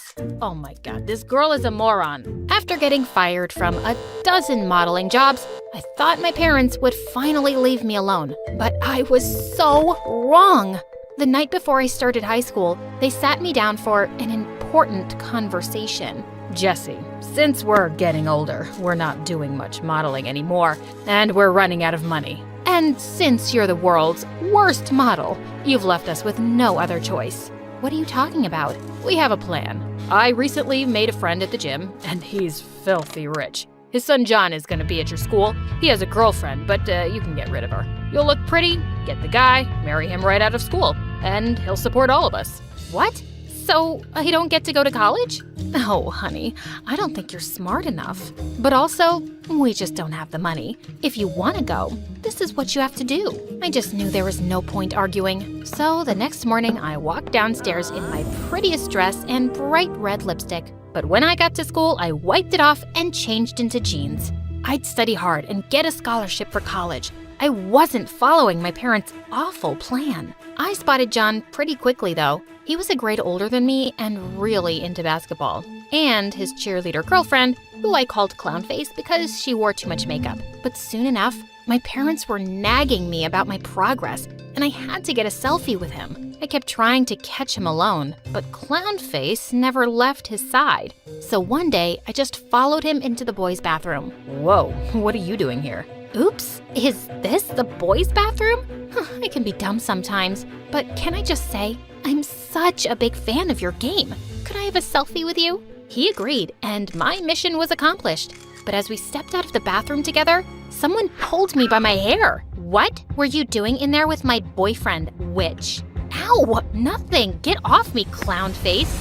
What did you just call me? She pounced on me and pinned me to the ground. I pushed her off and she was about to attack again when suddenly a girl stepped in. Hey, leave the new kid alone. If you think my idiot brother is cheating on you, why don't you kick his butt? Eat glass, Kate. John led angry clown face away and the girl helped me up. She was beautiful and not wearing a touch of makeup. She looked kind of familiar too. I could have handled that, but thank you. You're John's sister? Yeah, I'm Kate. Wait, have we met somewhere before? And that's when it hit me. She was that model. Did you do pageants a few years ago? Oh, yes. I remember you now. Gosh, we were pageant girls. How embarrassing. After that day, we started hanging out together all the time. Kate was struggling with math, so I went over to her house one day to tutor her, and she seemed to catch on really quickly. Wow, Jessie, you're really good at this. Yeah, I actually love math, but tell that to my parents and they'd laugh. They just think I'm a pretty face. Well, you are pretty, but not just that. Why was I blushing? Just then, Kate jumped up and switched on some music. No way, that's my favorite band. Dance with me then. She pulled my arm to help me up, and the next thing I knew, we were dancing together. We twirled and giggled, and it was the most fun I had ever had. And then suddenly, she leaned in and kissed me. Whoa. Oh, I thought there was a vibe. No, I didn't expect that. I'm sorry, I thought we were on the same page. She started moving away, but I took her hand. And then I said the dumbest thing ever. My parents expect me to marry a boy, a rich boy. Well, your parents aren't here, are they? I pulled her closer till her face was inches from mine. I think you're really beautiful. I'm really good at math too. I lied. I grinned and then I kissed her. Kate and I started dating and it was amazing. We kept a low profile in school, but we met afterwards every day. One night I got in really late, and as I sneaked in, I found my parents waiting for me in the lounge. We know what's going on, Jessie. What are you talking about? You come home late every day, you're texting all the time. I know you're dating my friend's kid. We're so proud of you, honey. Oh, yeah, of course. Your friend's kid. That's who I'm dating. It's going great. Honey, you have to tell me how you got rid of John's girlfriend. Oh, she was just so much uglier than me. She didn't stand a chance. That's my girl. You can have whatever you want for dessert. I was just having the time of my life. But it was all starting to get so complicated soon. A few days later when I got home, my parents told me that we were going out for dinner to John and Kate's house. Oh my God, no! I frantically called Kate, but she just wouldn't pick up her phone. I left her a text saying, coming over with my parents. They think John is my boyfriend. I'm so sorry. I hoped she'd see it before I got there. Her parents welcomed us warmly, and just as I stepped inside, John walked into the hall, and I ran to him and hugged him. Please, act like my boyfriend. I'll explain everything. Babe, hi, I missed you. Even though we met in school a few hours ago. Oh, young love, so precious. The parents smiled at us and walked off, and I pushed John away. What was that? So, here's the thing. I'm gay, and I haven't told my parents yet, and they think I'm dating you. It's just something I said to make them happy. I'm gonna tell them the truth soon, but please play along tonight. Ugh, fine. But I love my girlfriend, so don't fall for me or anything. I just told you I'm gay, you moron. Kate walked in just as we were sitting down for dinner, and she winked at me, so I knew she'd read my text. Whew. But as I acted lovey-dovey with John, I could tell it was bothering her. And when he and I snuggled close to each other on the couch after dinner, she looked mad. After a few minutes, she just stormed off. Didn't she know it was just an act? She wouldn't even reply to my texts later that night. Ugh, I just had to go see her then. I sneaked back to her house and found her window open, so I quietly climbed in. But the second I landed, I bumped into someone who let out a horrible scream. Someone switched on a light, and I saw frickin' Clownface and John glaring at me. Oh my god, I can explain. What are you doing in my boyfriend's room, you witch? I told you not to fall for me, Jessie. What? Just then the door burst open and Kate walked in. I heard a scream. Jessie? Why are you in John's room? My question exactly. Everybody shut up! I'm in love with Kate. I'm here for her. I got the wrong window. Everyone looked shocked, and I just took Kate's hand and led her to her room. Why haven't you been replying to me? I don't know, Jessie. I know you were acting, but when I saw you with John, I just got jealous. That's what your parents want, right? They want you to date a boy.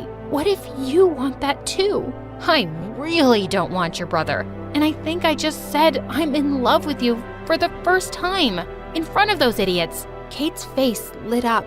Yeah, you did say that. I'm in love with you too, Jessie. And we kissed, and it was a perfect moment. My parents were all praises for John after that dinner, and they were already dreaming about my wedding and how he'd take care of us. I had to end this act and tell them the truth, and an opportunity turned up soon. John's parents had invited us all to his big basketball game, and Kate and I decided to tell everyone afterwards, as my parents wished John luck before the game. Suddenly, Clownface came over and pushed them aside.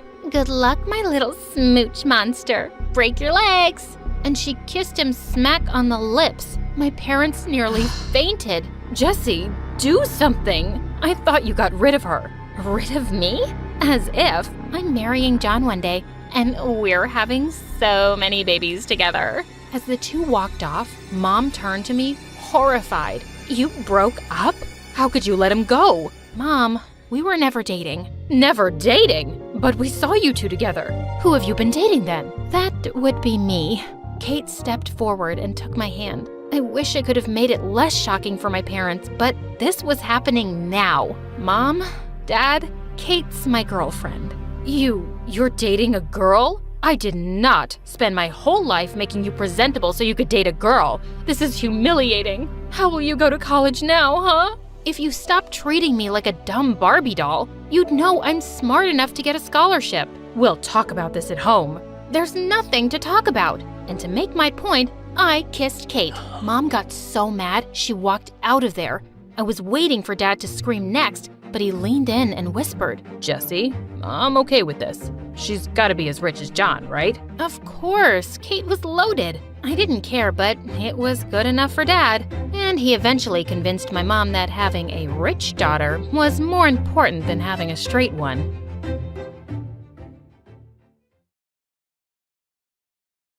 She started crying, like a little girl. "Don't leave me," she said. I rolled my eyes. If she believed what I said, that's her problem. But then again, I wasn't really surprised. Girls are always like this. They believe me every time. I left her house, then headed back to mine. There, I saw my parents fighting. Again. Mom was holding up her phone and showing Dad a picture. It was Dad, with a very hot girl. "Who is she?" my mom yelled. She wanted to know the details every time Dad so much as breathed near another woman. "Give a man some space to breathe," my dad yelled back. I defended him. I was always by his side. He was the coolest and smartest man ever. "Well, for God's sake, Mom! You're being dramatic for no reason. He's not cheating. Just get over it." Mom looked at me, coldly, and then said that I was just like Dad. With that, she walked out. "Thanks for the compliment," I called out after her. Then Dad turned to me and said, "Now that she's gone, son, I have a very important task for you. I'm going to meet a very important man."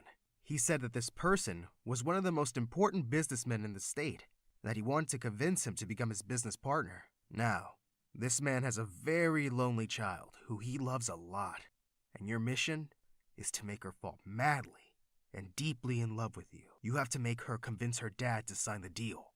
I grinned. "Piece of cake, Dad. Consider the deal sealed." The next evening, we went to a restaurant. My dad had created the most romantic atmosphere. He really wanted this. My parents met her parents cheerfully, and I tried to flirt with her. But damn, she was ugly. Her mom, though, she was gorgeous. To make matters worse, Dad kept elbowing me and winking at me to approach the girl. He even told her mom we'd make a great couple. Ugh, there was no way I was doing it. She also kept batting her eyelashes at me. I was really creeped out. Just then, Josh, a close friend, walked into the restaurant with his parents. As soon as he spotted my date for the night, he really couldn't stop grinning. This was so bad for my reputation. "Hey," he said, walking over to our table. "Introduce me to your lovely new girlfriend." "Gross, Josh. She's not my girlfriend. She's, my sister." Her stupid smile disappeared in a second, and she looked like she was about to burst into tears. I excused myself to go to the bathroom, but instead, I just slipped out of the back exit. What did they expect setting me up with someone like that?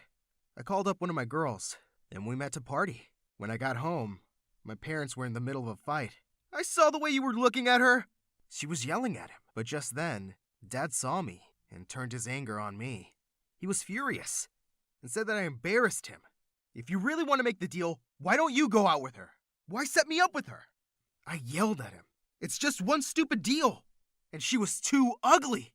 My mom was stunned as she figured out what we were talking about. "Oh, so this is how it goes." Dad told her to shut up, and things really escalated between the two of them. Mom kept saying that Dad was a monster, and Dad kept telling her to shut up. Then Dad said, "Get out of my house!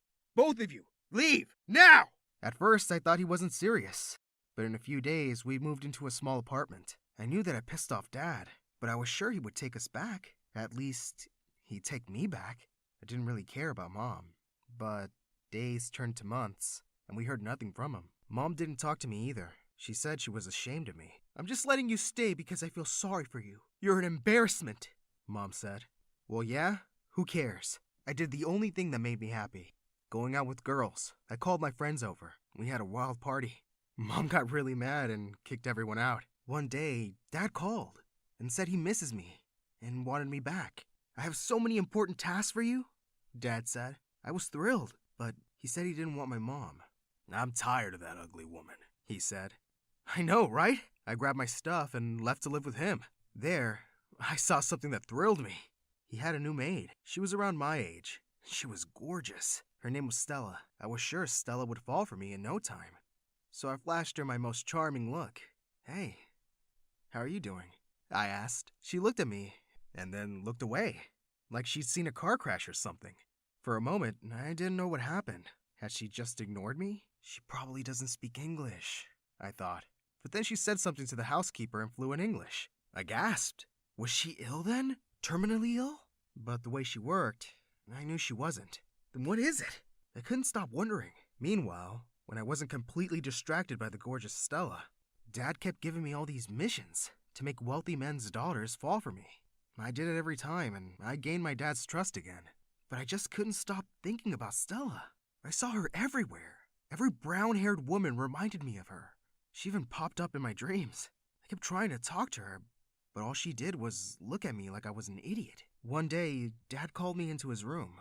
He looked deadly serious, as he told me he had a crucial task for me. "There's this man from New York, and he's willing to make $1 billion investment in our company," he said. That was great news. Why did Dad look so worried? He said that the trouble was this man's daughter. She was really nosy and always trying to influence her dad's decisions about the company to favor her boyfriends. Her dad listens to everything she says. I knew my job without him having to say anything else. "Don't worry, Dad," I said.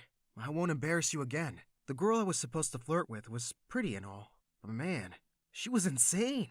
She was super jealous. The most jealous girl I've ever been with.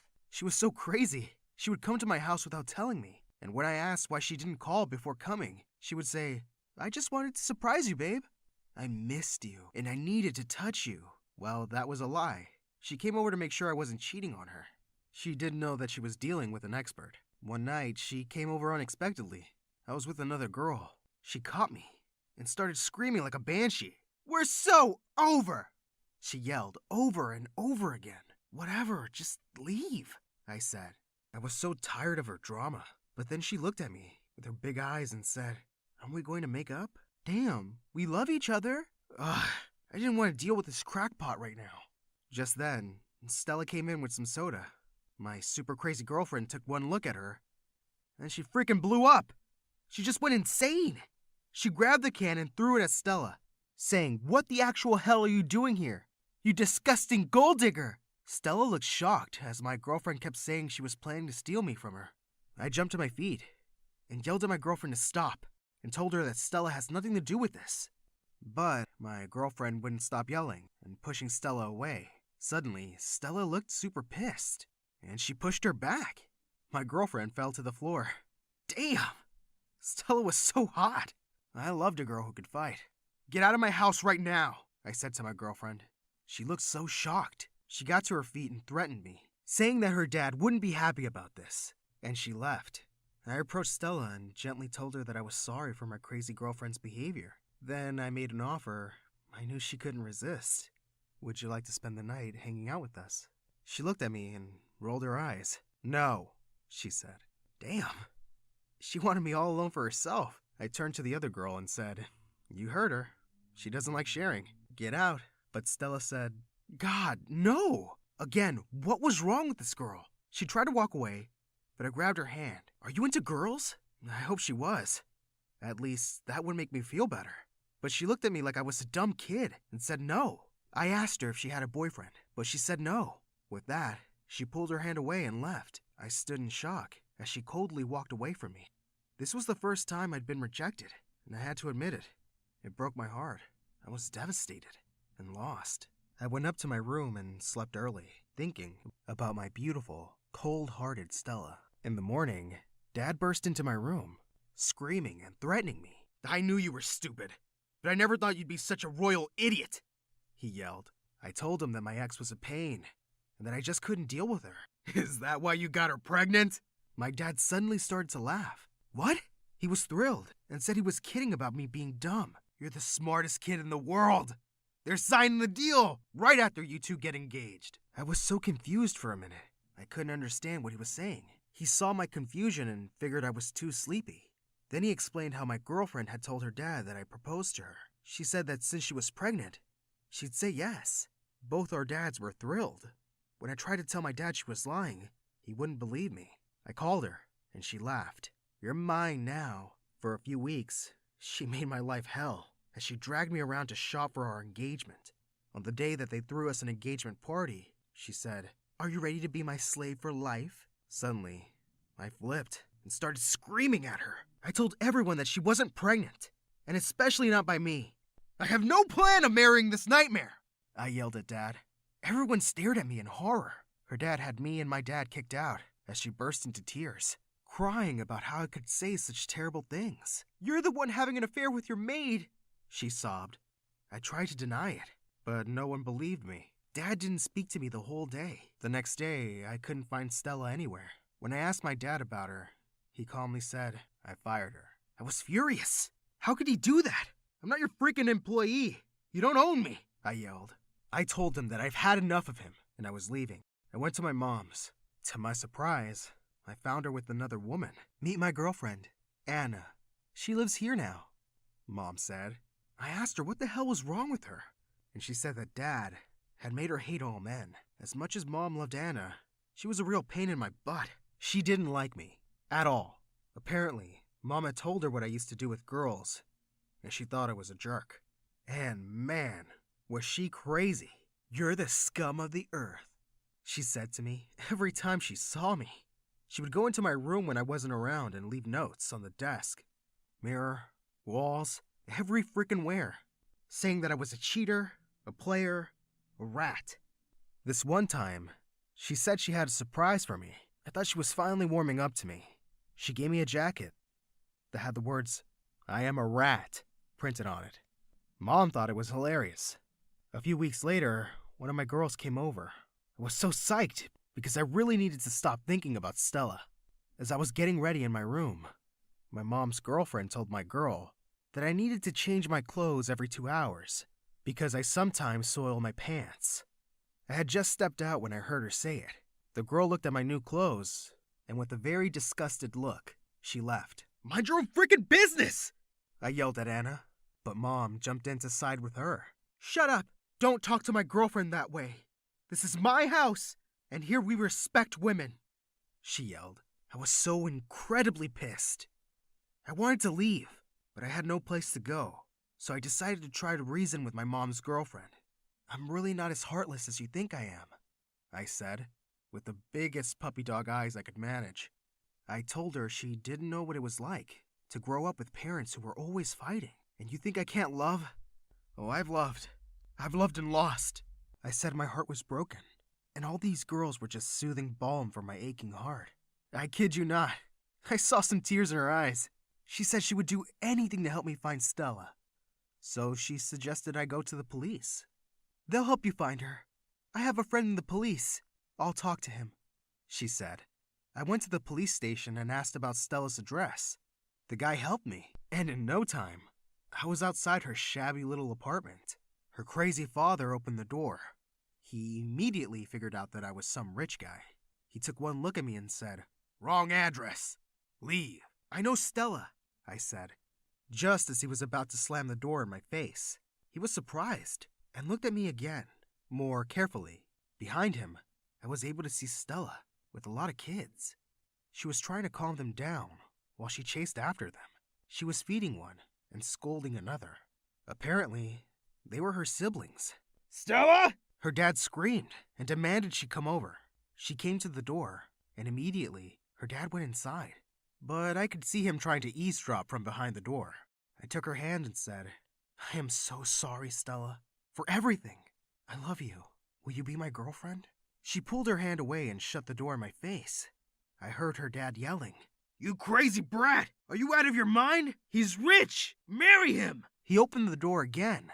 Stella looked at me and said, "I can't be with someone like you. No matter how rich you are, I want a guy who will love and appreciate me and stand by my side no matter what." Then she closed the door. Again, I couldn't believe it. For the first time, I cried. I headed back home. I knew my heart would never be the same again. But while I was walking along the street, I saw a very beautiful girl. She had black hair, gorgeous legs, and when she spoke into her phone, I could hear her lovely accent. Man, she was hot. I wiped my tears away and gave her my charming look. She smiled back. I headed straight over to her and offered her my hand.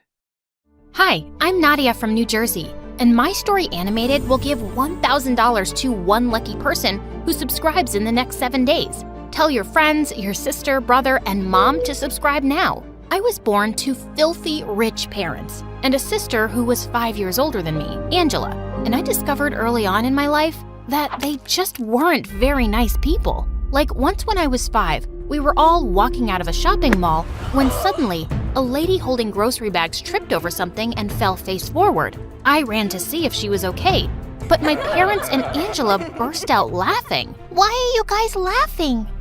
Because it was so funny the way she fell. No, it wasn't. You must have missed her face. She looked so dumb as she went flying. And they started laughing again. I felt so mad as I helped the lady gather her stuff, and she quickly walked away looking embarrassed. My family could be such a bunch of jerks. They weren't even nice to people related to them. When I was in the 2nd grade, Mom's poor sister came by one day and asked her for help. I can't even make rent this month. If I lend you money once, you'll just keep asking for more. Why don't you get off your lazy butt and go get a job? I work 2 shifts at the supermarket. I mean a real job. I'm sorry, sis, but we really don't have extra to spare. We just put a lot of money into our vacation home in Italy. My aunt had a daughter my age, and I signaled her to follow me quietly. I took her to my room and gave her all the money I'd saved in my piggy bank. She hugged me tight and said she hadn't had anything to eat properly in 2 days. So I snuck down to the kitchen and filled her backpack with food, and she was so happy. But Mom found out, and they were banned from ever coming by again. And I was grounded. For what? Being nice? Angela wasn't much better than Mom and Dad. She was spoiled and rude, but she never got grounded. I just stayed out of their way as much as I could because she could be really mean, especially when I didn't follow her crazy orders, like sorting out her 900 pairs of shoes or cleaning her insanely messy room. All my parents cared about was making money, so they hardly paid attention to me and Angela growing up. But I was pretty popular in school. I was that go-to girl whenever anyone needed help with their homework, or if they didn't have lunch money. They'd come to me, and I really liked that. One day in 10th grade, I was walking down the hallway when I saw a bunch of girls from class surrounding a new girl, and they seemed to be mocking her. Hey, what's going on here? Are you guys bullying the new girl? Oh, we're not bullying. You know we just like to have fun with the newbies. It doesn't look like she's having fun. So how about you guys back off? I thought we had a deal. I help you with your math homework and you don't bug anyone. The girls walked away and I helped the new girl pick up her bag and things lying around on the floor. Thanks a lot for that. They were making fun of my Hello Kitty bag. Like, what's wrong with that? Nothing wrong at all. The new girl's name was Shirley. She wasn't in my class, but we started hanging out at lunch every day and we really clicked. I had plenty of friends at school, but no best friend, and I really felt Shirley could be the one. One day when we were sitting together, a few kids from my class joined us, and I could sense Shirley looked uncomfortable. So, what's your deal, Shirley? Haven't you made friends with your classmates? Maybe I have, maybe I haven't. What's your problem? No problem, just asking. Jeez, your face is as red as your hair. You look like you're about to burst. Oh yeah? Well, maybe I am. Shirley suddenly grabbed a plate of pasta and rubbed it all over the boy's shirt. He jumped up looking really pissed off and left the table, and the rest followed him. Hey, come on, Shirley. He was just joking. Yeah, so was I. Look what I posted on Instagram this morning. Shirley was a strange girl who didn't get on well with anyone except me, but I enjoyed her company and she made me laugh a lot since she always had the best jokes to share. One day, I'd invited her over and Angela walked into the lounge and looked at Shirley with disgust. Gosh, my eyes are hurting looking at two redheads. Nadia, do you have to bring your lame friends to the house? Well, you bring your loud friends around all the time, so buzz off, Angela. Shirley didn't say a word, but once Angela left, she asked to see our garden. I thought it was strange, but I took her outside anyway, and her eyes scanned the yard. Suddenly, she started running towards something and sprang forward. When she got up, I saw that she was holding a rat in her hands. Shirley, what are you doing? I think it's time we teach your sister a lesson. No, I'm used to her being that way. She's always mean to me. Not anymore. Shirley sneaked the rat into Angela's room, and moments later, we saw her running out like her pants were on fire. Rat! Shirley and I quickly became best friends, and we'd do everything together. We had a school dance coming up, and we went shopping and picked out some lovely dresses. I was really excited to wear the royal blue one I'd bought, but when I reached the dance, I saw that Shirley was wearing the exact same one. Hey, you look good, but didn't you pick out a green one? Yeah, but when I got back home, I didn't like it as much and returned it. You don't mind that I got the same one, right? Of course not. But when I got home, Angela was waiting in my room with her phone in her hand. I just saw your pictures on Instagram. Why are you and Shirley twinning? She bought the same dress as me. No big deal. This girl just gives me the creeps, Nadia. I'm telling you, she's not normal. She's a little different, but there's nothing wrong with her. Who buys the same dress as their friend and wears it to the same party? And she's here all the time, and when she leaves, she keeps calling you. That's just crazy. It doesn't bother me, and I don't even know why you care. I just ignored Angela. She'd never liked me since we were kids, and of course she was gonna pick faults with my best friend. My 16th birthday came around soon, and my parents announced that they were throwing me a huge birthday party. I knew they were only doing it to show off to their friends, but I didn't care. I invited loads of kids from school, and we were having a really good time when suddenly, Shirley climbed onto the stage where the band was playing. Nadia, you've been the bestest friend to me, and I wish that all your dreams come true, and I hope that I'm with you every step of the way. Happy birthday, my dearest friend. I was touched by how much she cared for me, but just then, Shirley stumbled and fell off the stage. I ran to help her up, and she said she felt really dizzy. She asked me to take her home, and I called the car around immediately. When I got to her house, I was surprised to see that her house was huge, way bigger than mine. I realized just then that she'd never invited me, and she hardly ever spoke about her family. It turned out neither of her parents were home, and she begged me to stay. Please, don't go. I really don't feel well, and I don't want to be alone. Seeing her so sick, I just couldn't leave her. So I called my parents and told them to send everyone home because I had to stay with Shirley. The next day when I woke up in her room, I nearly fell off the bed in fright. Shirley was sitting by my side, watching me with a smile. Oh my gosh, you scared me. Were you watching me sleep? I was just waiting for you to wake up, silly. Here, I made you coffee, and breakfast is waiting for you downstairs. Oh, and you can wear my clothes. I've laid them out for you. It looked like her chef had cooked up a feast for a party, but it was just the two of us. Her parents still weren't home. As I was heading out, Shirley hugged me warmly. I'm so glad you stayed. I feel so much better now. Yeah, I'm glad too. Shirley had her driver drop me home, and 5 minutes after I'd left, she sent me a text saying that I was the most caring friend ever. I felt sorry for her. It seemed like her parents were even more neglectful than mine. The year flew by, and soon we were graduating high school and going to different universities. Shirley was really quiet during the graduation ceremony. After it was over, we walked out of school and carved our names on a tall oak tree outside the gates. Promise you'll call and text me every day? Every day? I'm gonna miss you so much. Me too. We hugged and she held me so tight, I thought she wasn't gonna let go. Soon after I joined university, Angela started working in Mom and Dad's insurance company, and they moved to Europe to set up another branch there. It was just me and Angela now, which wasn't that different from before. I started interning at their company during my free time. One day I was walking out of the office kitchen with my coffee when a guy bumped straight into me, and it fell all over his shirt. Oh my God, I'm so sorry. No, it's my fault. I wasn't paying attention. He took his shirt off right there to wash it in the sink, and boy was he ripped. When he turned to me again, I tried really hard not to stare at his abs. He introduced himself as Ryan, one of the general managers in the company. He seemed to have no idea that I was the boss's daughter, and I didn't mention it. We kept bumping into each other at the office every now and then, until one day he asked me out on a lunch date. So, how come you didn't tell me you were the boss's daughter? Oh, so you knew all along? No, but I asked around about you right after the first time we met. Well, I didn't want to scare you away. Ryan was sweet and funny, and I had a really great time with him. As we walked out of the restaurant, he gently helped this old woman with her heavy bags to get onto the bus, and my heart totally melted. We started seeing each other often, and once we took a selfie at the park that I posted on Instagram. Shirley immediately sent a heart reaction to my post and said she missed me and would come to see me soon. But later that evening when I got home, I found her sitting outside on our porch. She was crying non-stop, refusing to tell me what was wrong. I took her inside and made her a cup of tea, and she calmed down. Okay, are you ready to tell me what happened now? I had a fight with my parents, and I don't want to talk about it.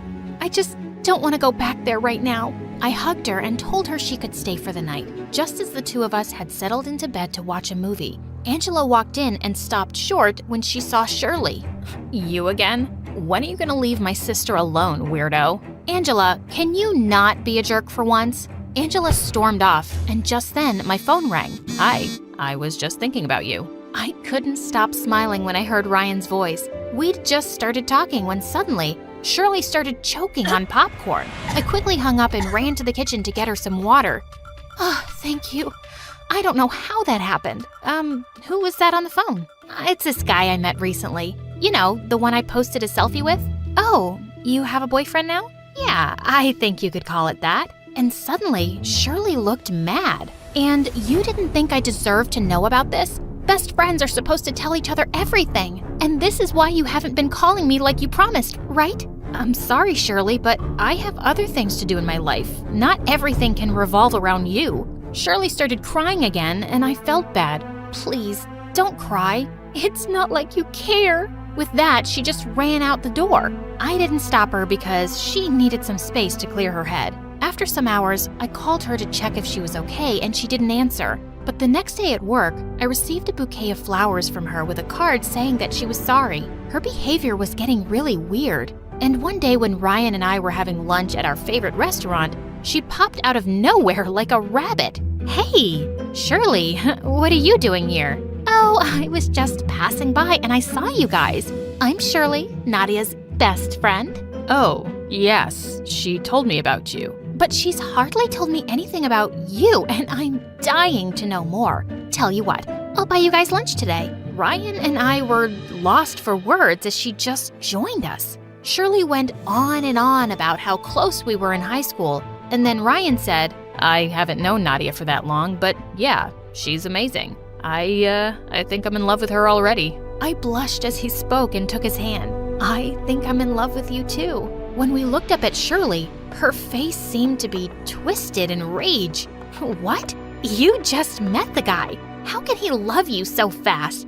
I think he's a psychopath. Shirley, tell me you're joking. No, just look at him. He's too good to be true, which means he's totally fake. I'm only trying to look out for you, Nadia. What the heck? I don't need you to do that, Shirley.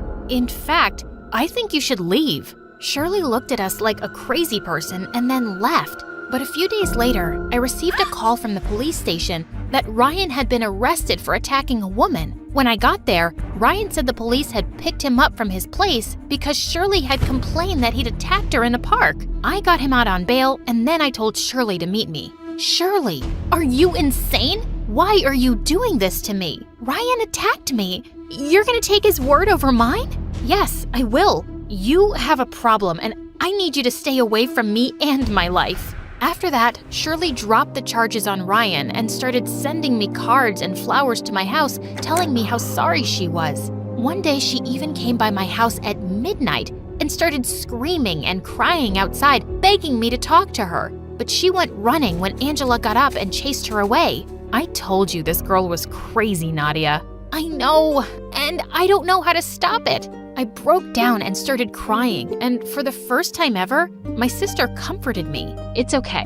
I won't let anything happen to you. Promise.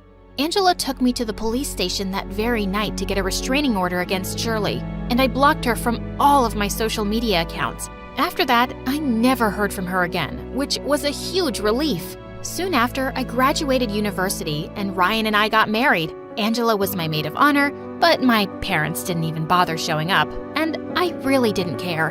A year later, we had a beautiful baby girl, Rose. She had red hair like mine and Ryan's beautiful blue eyes. My life was going good until one day, while I was pushing Rose in a stroller in a store, Shirley appeared in front of me. Hi! My heart started pounding because a part of me was scared of her, but I tried to calm myself down. Hello, how have you been? I got myself into therapy, and since then, I've been great. Is this your baby? Oh, it's your hair. I mean, our hair. Yeah, I'm in a hurry. We'll catch up soon. I quickly went up to the counter to pay, and just then, a couple of girls behind me started screeching as they looked at their phones. OMG, a new episode is up on My Story Animated. I was waiting for it all day. It's my favorite channel on YouTube. As I looked away from them and turned back to my stroller, I froze. My baby was gone. Just then, I spotted Shirley outside, running away with Rose. I screamed and went after her, but she got into her car and started reversing. I managed to catch up and opened the back door and jumped in. What are you doing, you crazy witch? You never should have left me, Nadia. I was your best friend, and I would have done anything for you. Best friends don't hurt each other. Stop, right now. Shirley drove the car faster, and I secretly dialed a call to Angela. Thankfully, she answered, and I kept it on speakerphone so she could hear everything. Where are you taking us, Shirley? We're going to our high school, so we can show little Rose where we first met. And when we got to the school, she took my baby and walked to the tree where we'd carved our names. You see, this is where your mom and I made a promise to stay friends forever. And then she broke that promise. I couldn't bear to see Rose in her arms, and I leapt forward and attacked her. She let go of Rose, and as the two of us fought, we suddenly heard police sirens. The officers quickly arrested Shirley, while I held Rose tightly to my chest. Just then, Angela arrived on the scene too, and she threw her arms around us. Oh my God, I was so scared. I just knew you'd pick up my call and would know exactly what to do. You were always right about Shirley. You've been trying to look out for me since then, and I ignored you. I don't blame you, Nadia. I wasn't the best sister growing up, but you're an amazing sister and aunt now. I'm just glad you're both fine. Rosie, are you okay? Rose pulled a strand of Angela's hair and said, "Ooh, gaga," and we both started to laugh.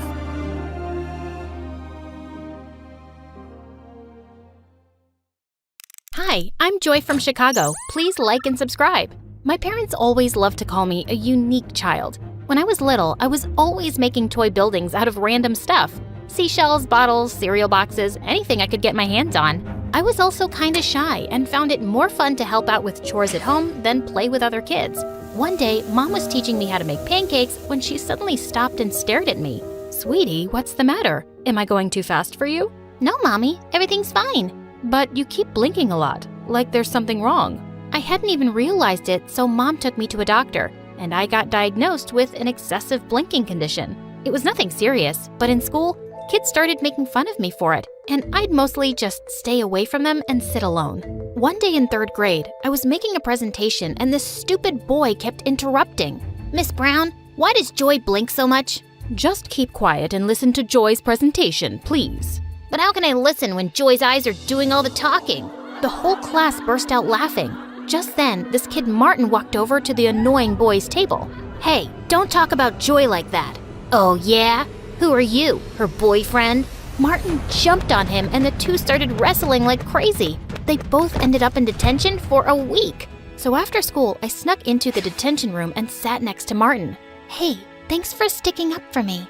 I hate when people tease you. You're like the awesomest, smartest girl in our class. I joined Martin for detention every day, and after that, we hung out all the time. It turned out he even lived in my neighborhood. I'd always been a loner, but for the first time, I had a best friend, and it was amazing. Having Martin in my life made me less shy, and I changed a lot. We stayed super close through the years, but when we reached high school, Martin gave me some news one day. My dad's business really took off, and we're moving to another neighborhood. I'm also going to a private school. Wow, that's super cool, but I'll really miss you. Hey, why don't you apply for a scholarship? Then we can still be at the same school. My parents were happy for me to try to get into a better school, so I applied for the scholarship, and I got in. Little did I know that it was the worst decision ever. On the first day of 9th grade, I almost fell over when I saw Martin there. He was dressed head to toe in designer clothes and was wearing a gold watch? Who are you, and what did you do to my friend? And how much gel is in your hair, dude? This is just how the cool kids dress nowadays. You didn't know that? No. Should I? Yeah, you should. You need a makeover, girl. I just laughed and punched his arm. Later at lunch, a bunch of rich kids walked by our table. Hey, Martin, I've seen you around my neighborhood. Want to come to my party this Friday? Sure. Can I bring Joy with me? She'll have to buy new shoes first. I bet the one she's wearing right now came from a garbage dump. Hello, I'm right here, and I love these shoes. Joy, she's joking. Calm down. The girl walked away with her minions, and I felt so annoyed at Martin. How could he think that comment was a joke? Apparently, there were lots of kids at school who lived in Martin's neighborhood, and it seemed like he was becoming friends with them overnight. That next Monday, I didn't see Martin until lunchtime, with his arm around a really pretty girl. Hey, saved a seat for you at our usual table. Actually, I have a girlfriend now, so I'm gonna go sit with her. Oh, okay. Well, have fun. I went to sit by myself and watched Martin from afar. He looked happy, but he just wasn't acting like himself. As weeks went by, Martin got super handsome and muscular and really popular. I missed my friend, but I gave him his space. But one day, I caught Martin and his friends surrounding a younger kid, and Martin was reading his diary out loud. Stephanie Twain, the love of my life since 5th grade. I ran forward and snatched the diary from him. What are you doing? What? I'm just here to entertain people. Reading idiots' diaries is my opening act. Martin, why are you acting like this? Just because you're rich now doesn't mean you have to be a jerk. You know what? I think you're just jealous because I have other friends now and I'm not a nerdy loser like you. Look at me. I'm Joy and all I do is study in the library because I have no life. Then Martin started blinking really fast and shaking his head. Are you making fun of me? Before I could stop myself, I slapped Martin hard across the face and ran away from there. The whole rest of the day, I had to fight from crying. What a jerk! But when I got home, I forgot my troubles when I found Mom sitting in the kitchen, looking really worried. What's wrong, Mom? Joy, your dad and I are in serious debt. If we don't find a way to get some money soon, we could lose the house. Lose the house? Are we gonna end up homeless? No, I shouldn't have said anything. We'll be fine. Don't worry about it, honey. But I did worry about it. I watched MSA videos on YouTube to take my mind off of things, but I didn't get much sleep that night. Weeks went by and things kept changing. I just focused on my studies and saw Martin from a distance, turning into a completely different person. Then one day, a new guy named Cameron arrived at school. He looked like Harry Styles, and based on his Lamborghini, he was clearly rich. All the girls were drooling over him, but I just rolled my eyes and walked away. He was probably just another snooty brat. But I was surprised when Cameron came and sat next to me in my robotics class. He seemed super impressed with the robot hand I was building. I've been working on it for almost a year. Are you like a genius? You can tell me the truth. You don't have to be modest. I laughed and ended up sitting with Cameron for lunch, and he never once made fun of my blinking or even asked about it. We were having a great time until Martin walked over. Dude, what's a guy like you doing with someone like Joy? I'll introduce you to my friends. They're more your type. Martin, why are you such a... Sure, I'll come and say hi right now. Cameron leaned over to me and whispered, Trust me, you just sit back and enjoy the show. I wondered what he was up to as he walked over to Martin's friends. And when Martin introduced his girlfriend, Cameron suddenly took her hand and kissed it. I'm heading to a yacht party tonight. I'll offer you $500 to be my date. His girlfriend instantly pushed Martin away and put her arm through Cameron's. You got yourself a deal, cutie. Wait, what the heck? I thought you really liked me. Cameron pulled away from Martin's girlfriend. Your friends really are something. I just wanted to show you that. And I don't like hanging out with fake people. Don't ever come near me or Joy again, okay? Cameron walked back to me, and I saw Martin's face had turned really red as he stormed off furiously. I hoped he'd had some sense knocked into him. Later that week, I got some amazing news. My teachers wanted to enter my robot hand into a huge science fair with a big cash prize. If I won, I could help my parents out. Your hard work is finally gonna pay off, Joy. I wish I were as talented. Wait, what if you enter the science fair with me? You can help me with the finishing touches. Are you serious? You're the coolest girl ever. Cameron and I worked hard on it all month. The night of the fair, I reached the venue before Cameron, who was bringing the project. But hours passed, and he just didn't show up. I called and texted frantically, but he wouldn't answer his phone. I was called to the stage empty-handed. The judges couldn't wait any longer. I was disqualified. But just as I was leaving the venue, Cameron showed up. Oh my God, where were you? How could you let me down like that? Joy, I'm so sorry. When I left the school with the project, all my tires were flat 10 minutes later. I couldn't even call you because my phone wasn't in my bag. I don't know who stole it or slashed my tires, but I can make a guess. Martin? I was burning with rage. The next day when I saw Martin in school, I walked up to him and grabbed his collar. You heartless jerk! You did that to Cameron, didn't you? Hey, back off. And yeah, I did. But why are you so worked up? So your lover boy had to wait on the road for a while. Big deal. It's not just about him. Martin, I missed the science fair because of what you did. You know I've been working on that project for a year. Doesn't that mean anything to you? For a second, he looked taken aback, but then he just shrugged. How was I supposed to know all that? Anyway, I did you a favor. You've been a nerdy loser since I met you. It's time you found a new hobby, Blinky. I sprung forward and pushed Martin to the ground. I'm just through with you. I used to think you'd be the last person to ever hurt me, but I don't even recognize you now. You're just a big jerk bully.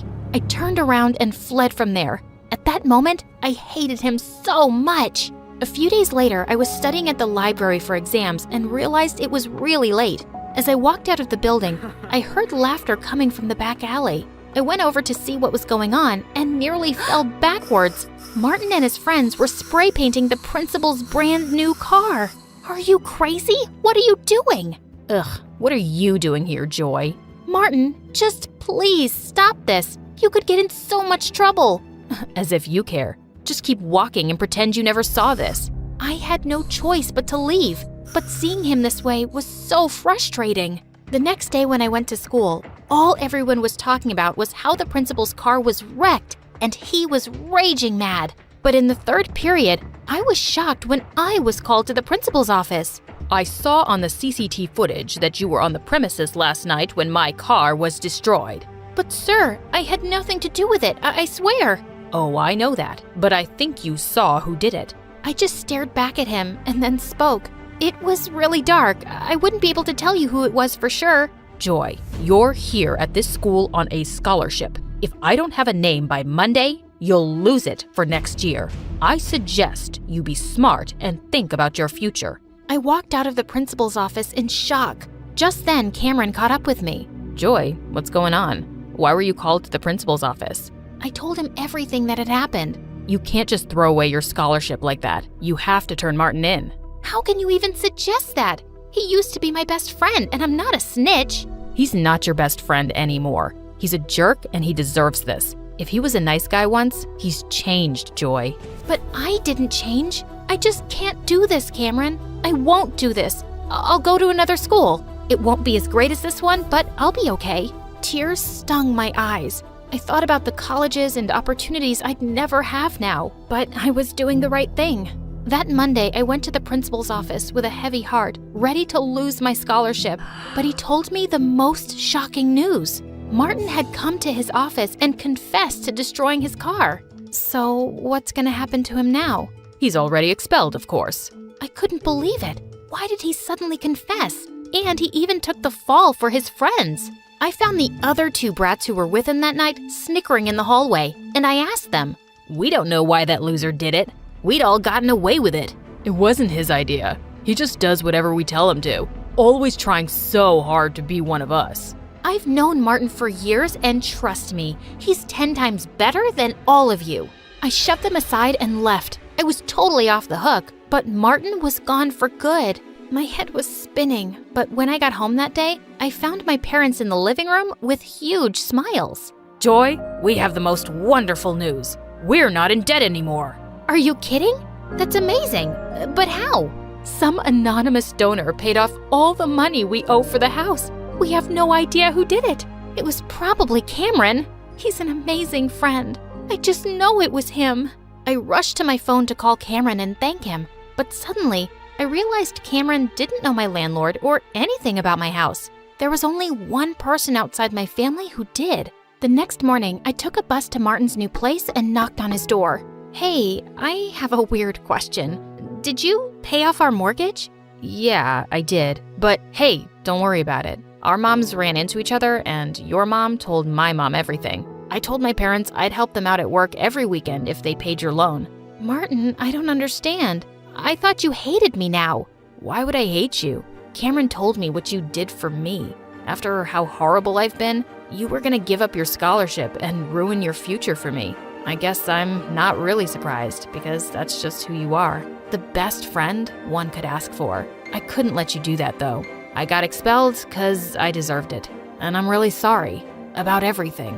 I was so touched to see Martin's teary eyes. Hey, don't make me cry, bro.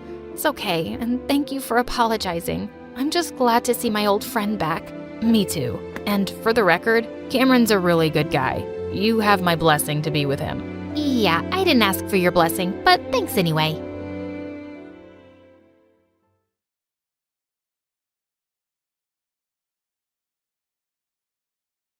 Hi there, my name is Penny. I'm 13 years old, and over summer break, my whole life changed. All because I found a way to get anything I wanted off of Amazon for free. Alright, I think I should start by mentioning that I've always been poor. Like, sometimes my mom and I are homeless, kind of poor.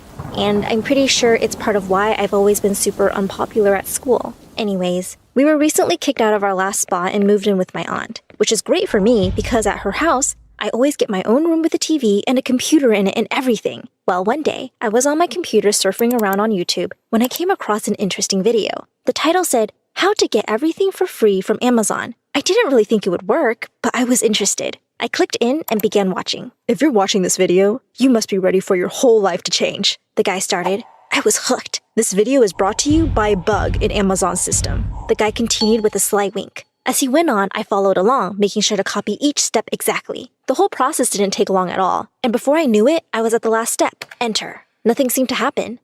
Just as I figured. I sighed. It must have been some weird hoax. I'm not going to lie, I was a little bit bummed. I had tried not to get my hopes up, but I mean, after living a whole life of having nothing, the thought of being able to get anything I wanted delivered to me, for free, on demand, was like a dream. While I was already on Amazon, I figured I might as well order some new school supplies. School was just around the corner and I would be going into the 8th grade. Like every other year, I wouldn't be able to afford the new cool clothes that all the popular kids would have. But my mom always saved up just enough so that I could buy some brand new school supplies. She felt it was important, and it was special for me. "Education is your golden ticket to creating a better life for yourself, Penny Pie," she would always say. Now, don't get me wrong. I loved learning, but I hated going to school. I was always mocked for wearing the same clothes or looking like I hadn't showered, which, to be fair, I often hadn't after a night of sleeping in Mom's car or something. Anyways, I browsed around Amazon, putting things in my shopping cart, careful to stay on my budget of $15, which for us is a lot. Once I had found everything I needed, I went to pay. But where there should have been a price, there was only the word free in all caps. No way, I whispered to myself. I couldn't believe my eyes. Had it really worked? My heart was racing a little bit with some newfound excitement. Carefully, as I might mess something up if I moved too fast, I dragged the mouse to where it said confirm order. Click. Off my order went, and up came a notice saying that my package would be delivered in 2 days. Only 2 days? I looked at the top corner of the screen and noticed that I somehow had Amazon Prime. I checked on my subscription, and it said my Prime membership had just been activated for $0 per month. The code must have automatically given me free membership. Suddenly, my mind was filled with all of the possibilities, but I didn't want to get too far ahead of myself or get my hopes up just to be let down. So I decided to place another order for a slightly bigger purchase, and I knew exactly what I wanted. It was a super trendy backpack that I knew all the cool kids would have this year. I had seen it while browsing for supplies, but it was $50, so I didn't even bother clicking on it. Until now. I found the exact backpack I wanted, and I picked my favorite color, which made the price jump up to $57. It felt weird not to care. I went to pay, and there again was the word free where the price should have been. Click. Order confirmed. 2-day delivery. Woohoo! I was ecstatic. I wanted to go bonkers, ordering everything my heart desired. But I figured it would be best to wait and make sure the orders actually arrived first. Sure enough, 2 days later, while my mom and aunt were out job hunting for my mom, there was a knock on the front door. I opened it up to see 2 packages by my feet and an Amazon Prime truck driving off. I could hardly contain my excitement. I quickly grabbed both packages, slammed the door shut, and raced off to my room. I wanted so badly to just tear them open right then and there, but this moment was too sweet. I looked the packages over and ran my fingers over my name. My name on a package sent to my house. Well, my house for now at least. But still, it was something that I couldn't recall ever experiencing before. After taking it all in, I slowly unsealed the first package and pulled out each item. First, it was the pencils and school supplies. There it was, the smell of fresh plastic and the subtle squeak of newness in my hands. I opened the next package and slid the backpack out. For a moment, I was just frozen, staring at the thing that symbolizes so many things I had always wanted. I hugged the backpack and cried. At first, I cried for all of the things I had never gotten, for the pain I had felt for being made fun of and isolated. And then the tears turned into tears of happiness, and I began to laugh just thinking about how different life would be from here on out. And then, in a craze of emotion, the real shopping spree began. I bought new clothes and jackets, cool accessories and makeup, hair extensions and fake nails, all the latest gadgets and tablets. Whatever I wanted. I would go to school this year as a whole new person. Nobody would even recognize me. I suddenly had a new confidence about me that I had never known before. On the first day of school, sure enough, nobody recognized me at all. Not even my best friend Claire. She couldn't believe it when I told her it was me. We walked together in the hall and everyone stared, even the cool kids. At lunch that day, one of the most popular girls in school, Jade, even sat down next to us. "Hey, new girl," she said. "Cool backpack. I have the same one. But in Jade, which is my name, what's yours?" I laughed and said, "Jade." "It's me, Penny." As she looked at me with recognition, I started to feel self-conscious. "Penny? No way," she said, her whole demeanor changing. "I seriously didn't even recognize you. What happened?" She said it in a way that I knew very well. It made me feel small. I wanted to curl up and hide, but then I remembered the reflection I had seen in the mirror. I held my chin up high as I replied, "Things have changed for me, Jade. It's a shame that I can't say the same for you." Both Jade and Claire's jaws dropped. This gave me even more confidence. "Anyways, I have a new connection. I can basically have anything I want, just like that," I said as I snapped my fingers. No biggie. This got both of their attention, but Jade was now taking over the conversation, asking all sorts of questions. I just acted cool, calm, and mysterious, and answered with super short responses to keep her guessing. She called a couple of her other cool friends over to the table and filled them in. When they all started to chime in, asking questions too, I hooked arms with Claire and said, "This is a little annoying, don't you think? Let's go." As we walked away from the most popular girls in school, who were all staring in awe after us, we laughed as we turned the corner. Just like that, we were the girls the popular girls wanted to talk to. Once we were completely alone, I explained everything to Claire. And after school that day, she came to my house so we could order a bunch of cool new stuff for her. Soon enough, we were both the most stylish and trendy girls in the whole school. And I started to love going. Every day, the popular kids all wanted to hang out with us. Just to keep them happy, I even bought some things for them.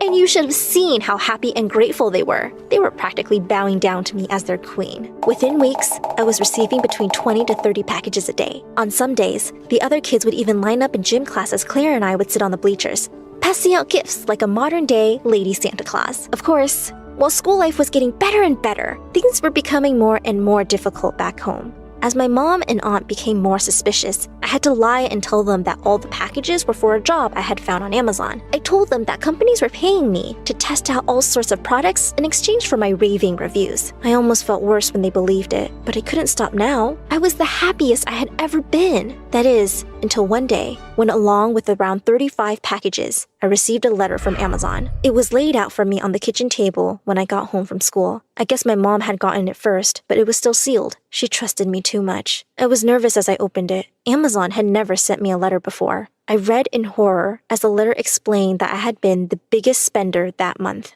They were wanting to know how I had been receiving all of those shipments, stating that they were unable to track any of the receipts. In a panic, I tore the letter up into tiny little pieces and buried them deep in the bottom of the trash can. My whole body felt like it was in knots, but I tried to shake it off and tried to get it out of my head. There was no time for worrying about that now. Not when I was the most popular girl in school and had the life of my dreams. But I couldn't just ignore it completely. Amazon was obviously onto me, and I was worried that my free-for-all shopping spree could soon come to a halt. So that evening, I started buying some of the big-ticket items. I wanted to make sure I had all of the best and most expensive things that I knew I may never be able to afford again. I ordered laptops, expensive watches, beautiful porcelain chandeliers, and even spendy decorations for my room. I even bought all sorts of nice things for my aunt's house and nice jewelry for my mom. I had been too nervous to shop for them before, but knowing that this may be my last chance, I went wild and would just tell them that they were also given to me for reviews. To no real surprise, within just 2 days, I logged in to find that I no longer had all free access. I didn't even have Amazon Prime anymore. And just a day after that, I got another letter in the mail. This time, Amazon told me that they had found the bug in their system and fixed the issue, and that they would be in touch soon. I honestly didn't think about it too much. I was just happy that I had gotten all the really expensive stuff before it was too late. Well, let's just say that my happiness about that pretty quickly turned into a total freak out, because now I was getting tons of letters from Amazon every day. Between 20 to 30, as a matter of fact. They were all receipts for every single purchase I had made, along with the occasional letter threatening a lawsuit if I didn't reimburse them by the end of the month. Now that I was no longer receiving packages and only letters, I had to come up with another lie for my mom and aunt,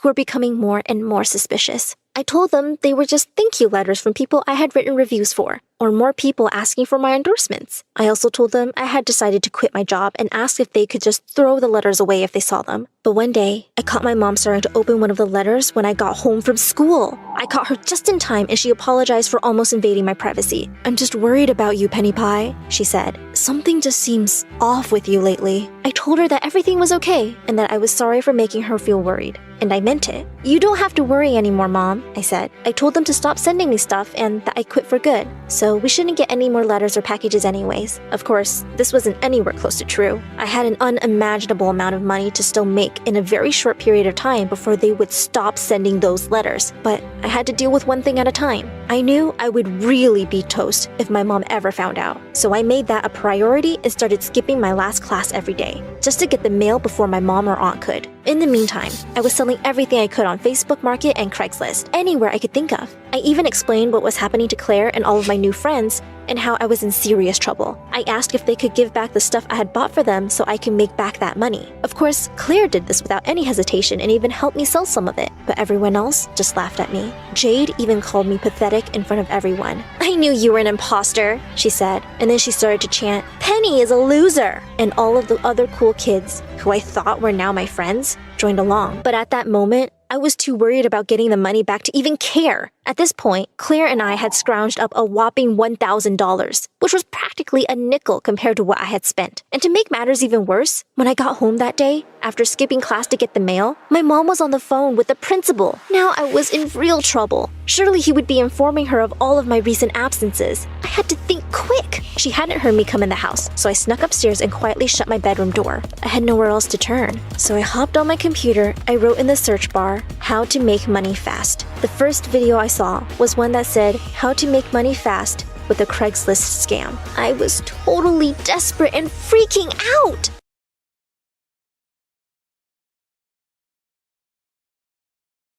Hello, my name is Simona and I'm from Spain. Please like and subscribe. Growing up, what I hated most was when my parents argued and yelled at each other. And it happened a lot. But there were some moments when we'd all laugh together. Like when I turned 3, Dad came home with the biggest unicorn doll for me. And Mom baked my favorite vanilla cake. It was the happiest day of my life. Simona, you're the best thing that's ever happened. When you were born, our world changed. Yes, darling. You mean everything to us. Mom worked as a secretary at a big insurance company, and Dad worked at a local store. So we lived a pretty average life.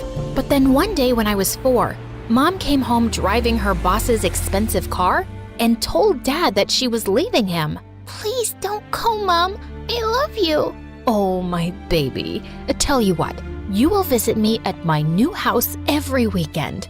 I watched Mom pack her bags and drive away, and Dad was so sad. He told me that he and Mom were now separated. Months later, he took me to visit her at her new fancy house, and she was sitting with her boss carrying a new baby. Simona, I'd like you to meet your baby sister, Luisa. Luisa was the luckiest little baby because her dad bought her all the toys in the world. I liked going to their mansion, and Mom would be so happy every time I visited. But soon Luisa started crying so hard for Mom's attention that it became difficult for us to spend any time together. Once when I was 5 and Luisa was a toddler, Mom took us to the zoo and bought us both candy. But Luisa threw hers into the baboon cage, and then she started crying hysterically for more. She even started pulling Mom's hair, and I gave her my candy so she'd calm down and give Mom a break. Oh, Simona, thank you so much. You've always been such an understanding child. I hope your sister grows up to be just like you. Thanks, Mom. I just want you to be happy. Since Mom had left, Dad always tried to hide his sadness and make me laugh with his jokes and dramatic bedtime stories. And I tried my best to always make him proud and happy too. Once in 2nd grade, Dad came to my school for a parent-teacher meeting, and my teacher, Esmeralda, told him all sorts of nice things about me, since I was the top student in her class. Wow, I'm so proud of you, darling. You should be. Simona is a very special little girl. Right after the meeting, Dad invited Esmeralda to come with us for pizza. He looked really happy around her, and soon after, he started seeing her more often. And I didn't mind at all because she was very nice to me. Once in 4th grade, we went to the ice rink together, and Esmeralda showed me how to skate. Okay, I'm not letting go of your hand until you're strong on your feet. I think I can skate on my own. Look!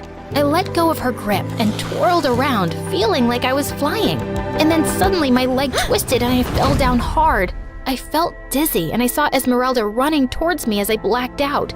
I was rushed to the hospital and my leg was put through so many scans and then bandaged up. Esmeralda couldn't stop crying. This is all my fault. I am so sorry, Simona. No, please, don't blame yourself. I wanted to skate on my own. Dad hugged Esmeralda to make her feel better. And just then, Mom barged in with Luisa. How could you let this happen? She started yelling at Dad, and they both got into a big argument forgetting all about me. Guys, stop! Everyone looked at me, and then Luisa came closer to my bed looking angry. I had a big concert today, and I was the lead, but now I'm here because Mom was worried about you. You ruined my concert. Luisa, you can't speak to your sister like that. She just got injured. Luisa pulled an ugly face at me, and just then the doctor walked in with some bad news. He told my parents that my leg would never be normal again. I walked with a limp, and at school I couldn't participate in any sports, but I still remained the top student in the class. And everyone was so nice to me since I'd never had trouble making friends, and I always helped them with their homework. One day when I was in 7th grade, Esmeralda watched how I helped some kids understand a math equation, and she was so impressed. Simona, you would make a really good teacher one day. Yes, I would love to be a teacher one day, just like you, Esmeralda. Esmeralda really cared about me, and when I was in 8th grade, Dad told me that he wanted to marry her. I was so happy for them. Dad even invited Mom and her family. This was his way of finally making peace. Just before the event started, I found Louisa standing and glaring at the big wedding cake. What are you doing here, alone? Whatever I want. This cake looks so delicious. Yes, it is, but don't stand too close. We don't want any accidents. She smirked at me, and then suddenly, she stuck her finger out and scooped the frosting off the cake. Hey, you can't do that. But she just laughed and reached for the cake again. I ran forward to pull her away. As she tried to push me off, we both started wrestling and crashed straight into the cake. Just then, Mom and Dad appeared, looking speechless. What have you girls done? It wasn't me, Dad, honest. Mom surprised me when she yelled at Louisa. I'm so tired of your behavior, Louisa. Your father has spoiled you so much that everywhere you go, you ruin things. Simona was such a good child compared to you. Well, maybe I should tell Dad to send you back to your poor family. Both Dad and I were so shocked at the way Louisa spoke to Mom. And after the wedding, when I visited Mom again, I noticed that Louisa was awful to Mom all the time and bossed her around because her dad gave her the power to do so. Mom, my Prada jacket still has a stain. Get it cleaned right now. I need it for school. Okay, dear. Why are you so mean to Mom? Because she never does anything right. And if she doesn't listen, my dad will kick her out. She's our mom. Don't you love her? Well, she loves you more, so I guess I love my dad more. When I tried to talk to Mom about what was going on in her life, she told me not to worry and said she could handle it. There wasn't much I could do to help her. One day in 10th grade, I was studying in the school library when a boy came out and sat on the table opposite to me. I knew exactly who he was. Jared. He was one of the hot, popular guys at school and was reading one of my all-time favorite books. My eyes kept wandering to him now and then, and I tried not to make it too obvious. But he was just so gorgeous. And while I sat zoned out in my fantasy, he suddenly started waving in my face. Hey, are you okay? Oh, I'm sorry. I wasn't staring. I was actually, It's okay. I'm used to it. That's why I sometimes come in here to hide away from the girls coming after me. My parents wanted me to be a model because of all the attention I get. Yes, you're very good looking. Modeling would suit you. I actually like books and reading. I don't like being in the spotlight. I was so surprised because I always saw him surrounded by girls. I was never after him because he was way out of my league. But after meeting him in the library, we actually became good friends because we had so much in common. One day, he asked if I'd like to see the latest Star Wars movie with him, and I was so excited that another kid in school liked that kind of stuff. We even dressed up like the characters and had the time of our lives. I'm so happy to finally have a Star Wars partner. Me too. You're such a cool person to hang out with. He looked deep into my eyes, and then he leaned over and kissed me. I was so shocked because it all felt like a dream. And then I looked down at my leg and started doubting myself and wondering if any of this was real. Hey, what's wrong? Jared, you're like the hottest guy on this planet, and there's so many pretty girls without any issues like mine. So why me?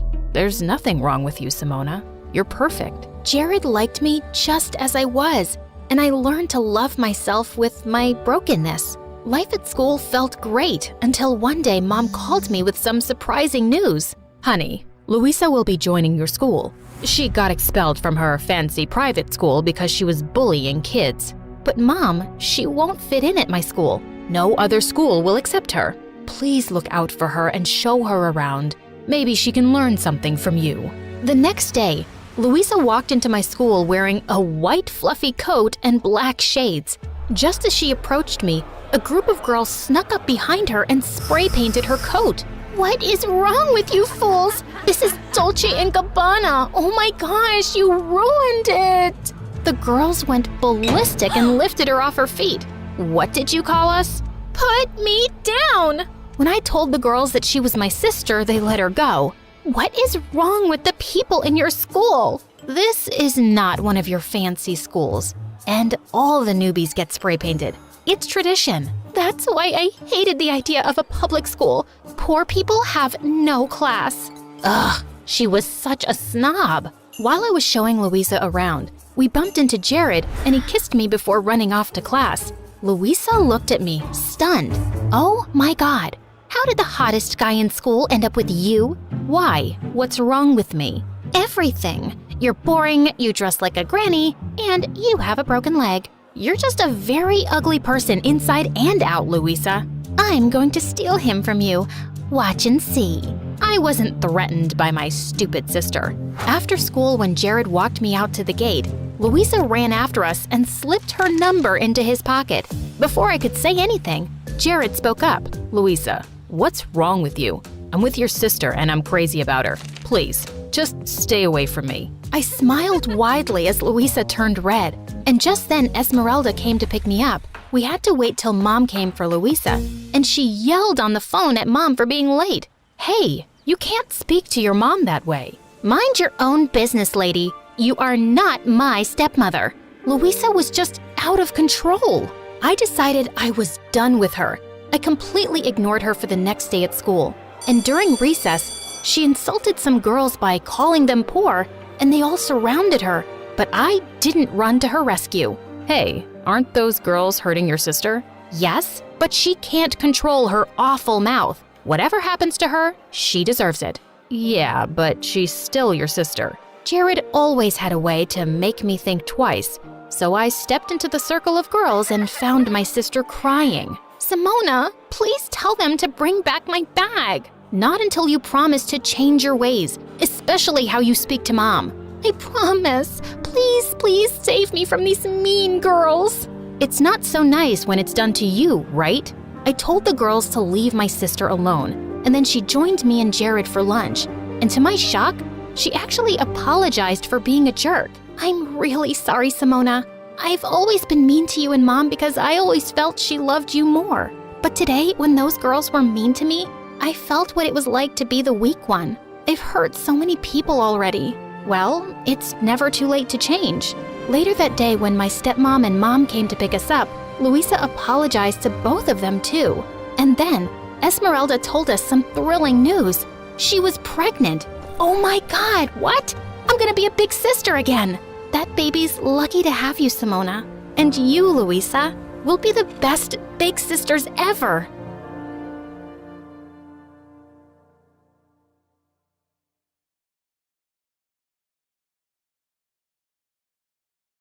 I was in my room catching up on MSA when my parents had their 100th argument of the day. You bought a neck cream for $1,000? Yeah, so? You know how delicate the skin around the neck is? Staying in this stupid village stresses me out. I have wrinkles now. I'm officially unlovable. I still love you.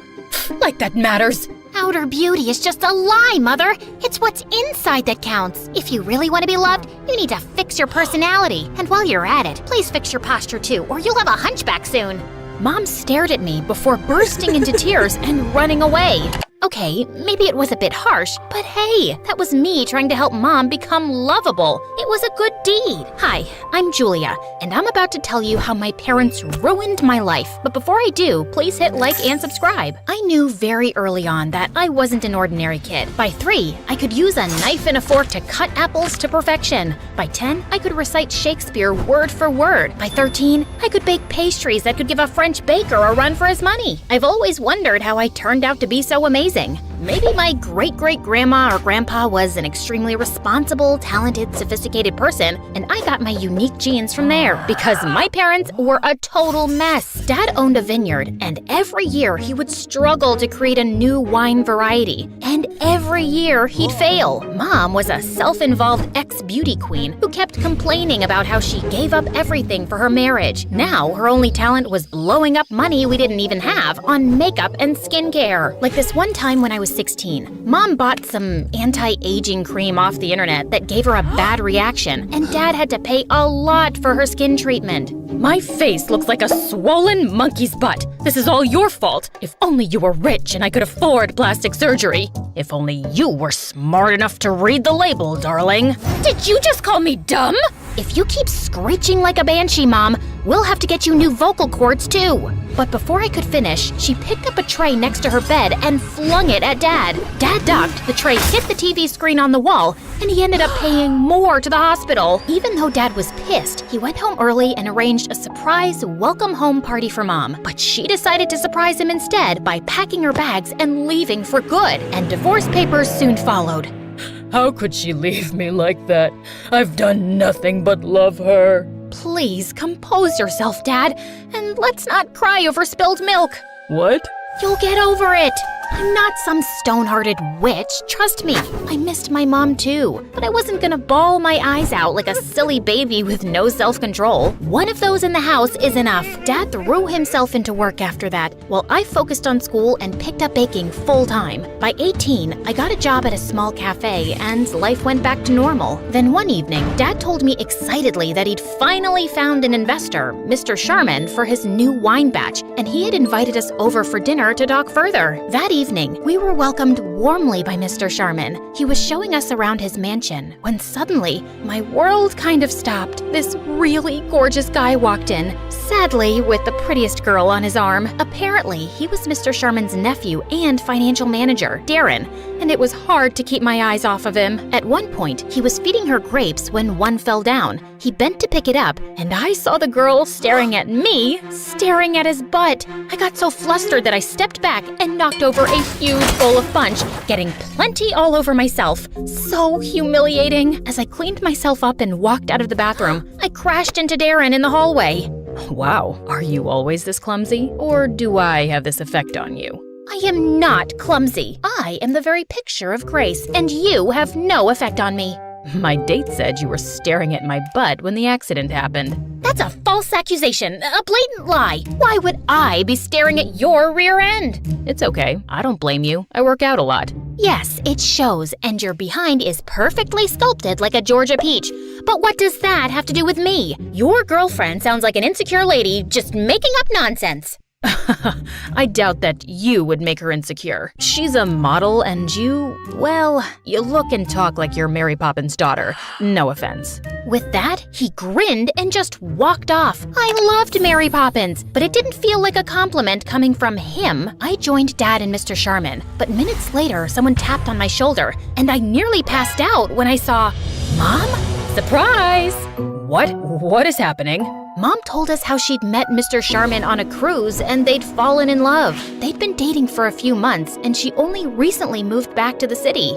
I went to the house and saw that your dad was still poor as a street rat, so I thought of investing in his business and helping him out. Am I not the best ex-wife ever? This is certainly unexpected, but calling yourself the best ex-wife is an exaggeration, Mother. My father and I have something called self-respect, and we'd like to keep it, so please excuse us. I grabbed Dad's hand and we left. We were still reeling from the shock of meeting Mom, but the next evening, she showed up at our door begging us to hear her out. I wanted to turn her away, but Dad gave her a chance. I know I left you too abruptly and hurt you, and I'm really sorry. But despite everything, you're still my family. I have a chance to make things right by getting your father the break he deserves, and I'd love to reconnect with my only daughter too.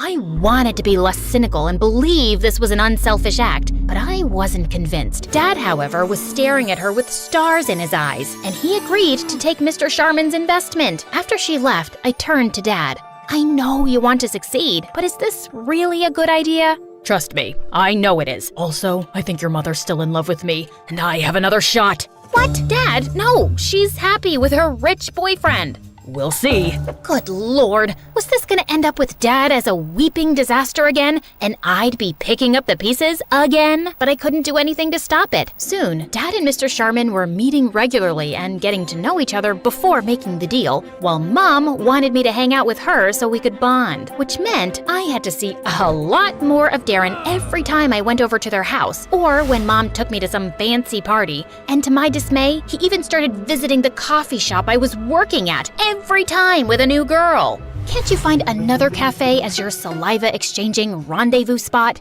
Your mom told me you're the baker here, and I thought I was doing you a favor by bringing you business. But I get it. Seeing me with all those girls makes you jealous. Do you wish you were one of them, Julia? You can be, you know. I've got 20 minutes before my date turns up. As if I'd ever want to date an insufferable Neanderthal who thinks he's God's gift to women. One kiss from me, and you think I'm God's gift to women too. I'm curious, have you ever kissed anyone? I mean a boy, not your cat or your grandma. Of course I have. I have a very steady boyfriend of 2 years, and I'm wildly in love with him. Wow, does he also talk like he has a stick up his butt? I'm dying to meet him now. Let's have a double date tomorrow. How about a movie and dinner? I'll text you the details. Just then, his date of the day turned up, and I walked off. I had to find myself a boyfriend by tomorrow. I asked one of the newest interns at the cafe to be my date and showed up at the movie theater the next evening. After I'd introduced my boyfriend happily, we took our seats and the movie started. But Darren and his date kept giggling and whispering like teenagers. Sorry to disturb you guys, but my boyfriend Billy— Actually, it's Bobby. Billy, Bobby, tomato. Anyway, Barry and I are trying to watch the movie and would appreciate it if you guys could keep it down. Darren simply smirked and looked away, but minutes later he started making out with his date. You're still noisy. You're still annoying. Cut it out. Bite me. I grabbed Darren's soda and spilled it on his head. He got angry and knocked down my tub of popcorn, and we got into a huge argument. Soon enough, we were thrown out by security. Wow, this was a terrible date. I'm so sorry. Let's part ways with these two and grab some burgers? Sure, if you can tell me my name. You're so funny. Baby? It's Bobby. My date stormed off angrily, and I caught one look at Darren's smug face and fled the scene. But the next morning, as I was walking to school, a car slowed down by me, and I saw it was Darren. Hop in, I'll drop you. No, thank you. I do not need you to rub last night in my face. You're clearly troubled if you can't manage to have a real boyfriend. But I don't have time for that right now. I need to talk to you about your mom. That caught my attention, and reluctantly, I got in. I've been working with my uncle for years, but ever since he started dating your mom, things have been a mess. The business is running in losses, and the accounts are all over the place. I can't help thinking she's stealing from my uncle. How are you so sure? Call it a hunch. She has really expensive taste, and she's not really rich, so... So, just because she doesn't have your kind of money, you think she's a thief? Have you ever thought that maybe your accounts are a mess because you're too distracted with your girlfriends and you're bad at your job? Julia, This conversation is over. Stop the car. He did, and I got off. I was so annoyed at Darren for accusing Mom, but I couldn't shake off the nagging feeling that he might be right. Mom had always valued money more than relationships. Could it be true? I didn't have to wait too long for an answer, because late that night, I woke up from my sleep when I heard a car pull up in my driveway. I looked outside and spotted Mom and Dad talking in the garden. I went out the back door and crawled behind a bush close to them. Darling, I was a fool to let you go, but now everything will be perfect. Once we have the money, we can leave this place and go anywhere. But what if we get caught? My boyfriend's an idiot. I've been stealing money from him for months now, and he has no idea. By the time he realizes it's me, we'll be long gone. And baby, don't you want Julia to have a better life? Dad nodded, and then they kissed. Mom left, and as soon as Dad walked in, I cornered him. Hello, Dad. Oh my God, Julia, you scared me.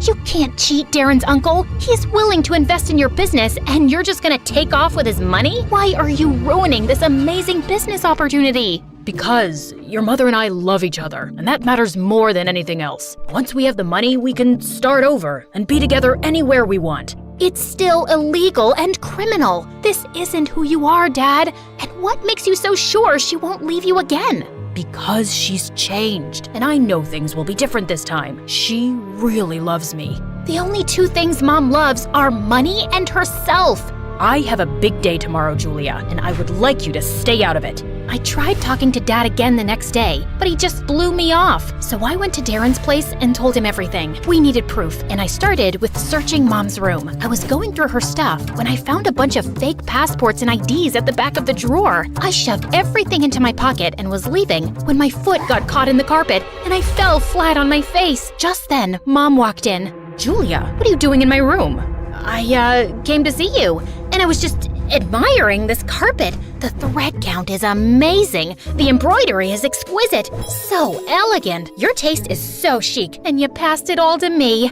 I am so thankful to you for making me the lady I am today. I kissed Mom's hands, hugged her tight, and ran out. Right outside the room, I caught Darren snickering and pulled him into an empty room.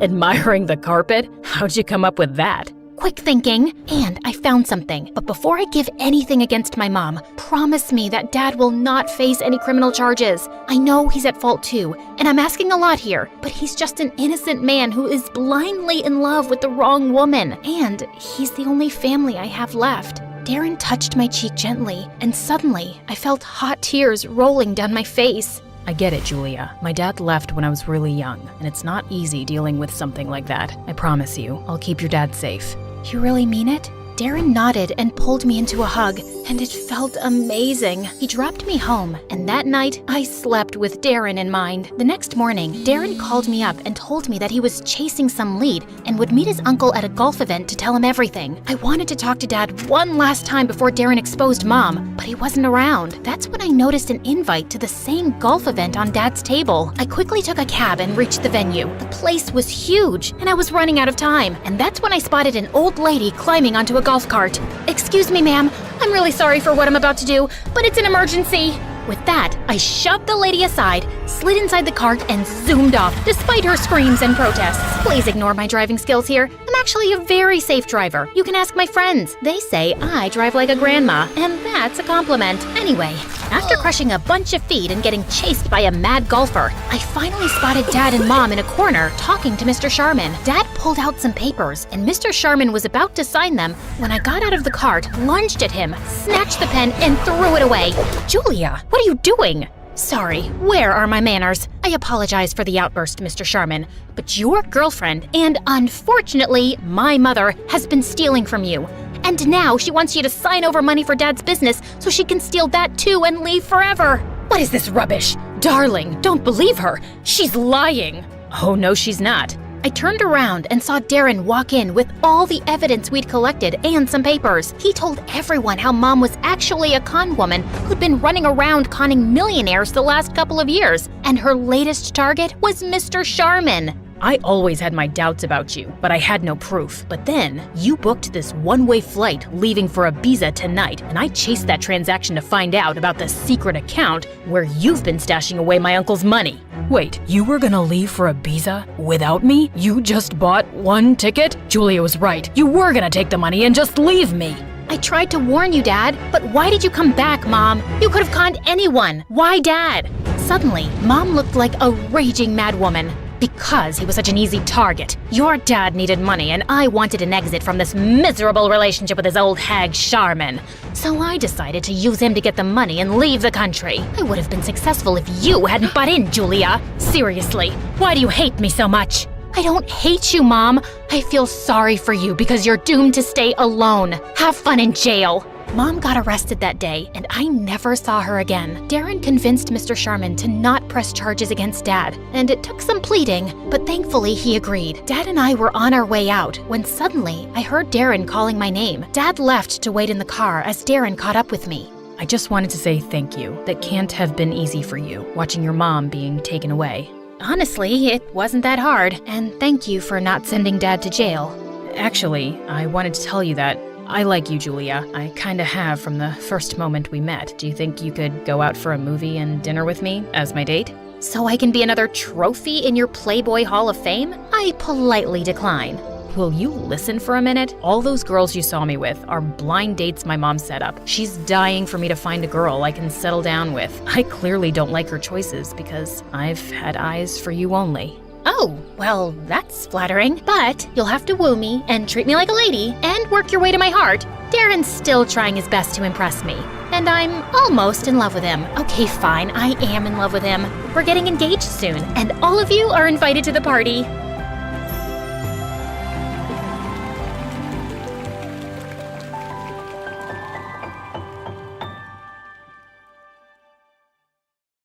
Hey everyone, I'm Nia. Please like and subscribe. Most stories around here start off with unhappy families. Growing up, I always felt like I'd lucked out with mine. We weren't very rich, but we were always comfortable. Mom and Dad completely doted on me, and even after being together since high school, they were still crazy about each other, which they didn't hide. Even though I sometimes found them embarrassing, I secretly loved how in love they were. The only thing they ever disagreed on was me playing soccer. I'd always been sporty, and when Dad enrolled me in the local girls' football club at 10, the wires in my brain connected the second I kicked the ball. 2 extra hours of training every day till the big match, okay? You're pushing her too hard, honey. She needs to focus on school right now. She's born to be a football star. Once in 7th grade, I was walking back home from practice when I spotted 2 older boys roughing up a skinny boy my age. Well, hello, Mr. Lame. Looks like you're a poet. What's that around your neck? A woman's necklace? Please, give it back. It's my mom's. As they kept teasing him, I charged towards them, kicking one bully hard in the knees and headbutting the other. Don't you morons know there's some lines you just don't cross? Then I grabbed the skinny boy's things, took his hand, and made a run for it. The bullies came after us, but we hid behind a garbage dump as they ran past. Hey, you're okay now? Oh, yes, thank you. It's just that you remind me of my goat Octopus who used to headbutt everyone and died from a concussion. I remind you of a dead goat named Octopus? Yeah, your eyes are just like hers, even your voice. How about you just say thank you and stop talking? That was the day Zeke and I became friends. In fact, he'd just moved with his single dad into the house next to ours. He couldn't kick a ball to save his life, but he was sweet and smart, and he seemed to really enjoy doing all my homework. And because we were super close, I started getting teased about him in high school. He, likes you. It's all in the signs, babe. His eyes sparkle when he looks at you. His voice gets deeper when he says your name, and he always notices small things about you. And have you seen how his feet are always pointing at you when he's talking to you? Where else would they be pointed? You're being ridiculous. But those comments got under my skin, because after that, I kept seeing the stupid signs. Was I imagining them now, or had I missed them all along? I had a really big match soon, and before it started, I was sitting on the side bench and fidgeting with my hands when Zeke sat down next to me. Nia, you've got nothing to be nervous about. You're gonna win. We'll go out to celebrate afterwards. And there's, also something I need to tell you. What is it? It can wait a few more hours. Just came to wish you luck. He gave me this strange look as he left, and my heart fluttered. Jeez, what was that? But all thoughts vanished as soon as the match started. It was an intense one, with our team having a slight lead. But as I was hovering near the goalie, an opponent kicked the ball hard and sent it flying at my face. I was knocked back, and my head hit the metal goalpost. Then everything went black. When I opened my eyes next, I found myself alone in a hospital room. I couldn't recall why I was there. Feeling panicked, I tried running out, but my legs felt like jelly, and I found myself falling face forward, straight into someone's strong arms. I looked up into the warm brown eyes of a tall, really cute guy who instantly pulled me into a tight hug. Nia, oh my god, I can't believe you're finally awake. Nia, how do you know my... Oh my god, Zeke, is that you? Why do you look so different? I just upgraded my wardrobe a bit. A bit? You look like the lead singer of a boy band. Also, how are you suddenly taller? Nia, you might want to sit down for this. And what he told me next knocked the wind out of me. 3 years? I've been in a coma for 3 years? I didn't even know how to begin processing this. And when I asked him to call my parents, Zeke went pale. I don't know if I should tell you this, although it's kind of important. Okay, I should. Don't get upset, because you might. Spit it out. I don't want to send you back into a coma. I swear to God, I will twist your arm so hard. Okay, your parents got divorced and your dad has a girlfriend who seems to be a total witch. What? I'd lost 3 years. My parents were divorced. My dad had a witch girlfriend, and my geeky best friend had become hot. After the doctors had run all their tests, I was told I'd need physiotherapy, but I was ready to be discharged. Soon after, Mom and Dad both arrived at the hospital, and we had a teary reunion. Mom said she'd take me home with her and answer all my questions about their divorce. As we went down to the hospital entrance, suddenly 4 men in black suits surrounded us, but no one else looked surprised. I think I'll leave this first. I wouldn't want the crowd outside to overwhelm Nia. Did I miss something here? You know how you said earlier I looked like a lead singer of a boy band? Well, actually, I am. I'll tell you all about it later, okay? And the minute the hospital door opened, the crowd broke out into frenzy frenzied screams. I looked on in complete shock at Zeke smiling and waving while his bodyguards escorted him to a car, and then he was gone. Holy mother of what? On the way home, Mom explained that a year ago, Zeke had joined some neighborhood kids to form a band. They'd won a talent competition with a song Zeke had written, which shot them to instant fame. His fans are usually camping outside the hospital because they know he visits often. His fans? Man, I was not getting over this anytime soon. It also turned out that he no longer lived in the house next door. And then, Mom finally explained everything that happened with Dad. After you went into a coma, I started getting really angry at your dad. I knew it wasn't his fault, but I kept blaming him because he'd always pushed you to play soccer. We were fighting all the time and growing distant. Then one day I received pictures in the mail of him and a woman from work looking like a couple, and that was the last straw. He denied having an affair, but I had proof, and soon after the divorce, he started dating that same woman. Maybe it wasn't fair to blame him for your accident, but he betrayed our marriage. My heart broke at how my perfect family had been torn apart, but somehow I was having trouble believing that Dad would cheat on Mom. Adjusting to my new life was quite tough over the next few days. I had to get used to Dad not being around, and he couldn't even visit immediately because his girlfriend Rachel had a family emergency out of town. I couldn't play soccer till I was done with physiotherapy, and I was 3 years behind everyone in high school, which also meant that Zeke and I were no longer in the same class, and it was almost impossible to even have a conversation with his bodyguards lurking in the background, or his fangirls all over him. Just a week later, Mom suddenly had to go overseas on a business trip and was worried about leaving me alone, and I suggested I could stay with Dad. I can't leave you with him and that woman. Mom, I haven't had any time with him since I woke up, and I miss him. Mom reluctantly agreed to arrange things with Dad, and the next day, she dropped me off at his mansion. Apparently, his company had skyrocketed to success while I was in a coma. Dad greeted me with a bear hug, and just then, I saw Rachel walk in. She was pretty, but like a witch. Oh, I finally get to meet Nina. It's Nia, sweetheart. Close enough, my. You look just like your mother, don't you? Definitely didn't sound like a compliment. I'll get Nora settled in, babe. Why don't you order something nice for dinner? Yeah, of course. Not so fast. You forgot to hug me when I came home earlier, honey buns. Oh, sorry about that, sugar booger. Ew, I was about to vomit. As soon as Dad left the room, Rachel turned back to me with a cold smile. Oh, darling,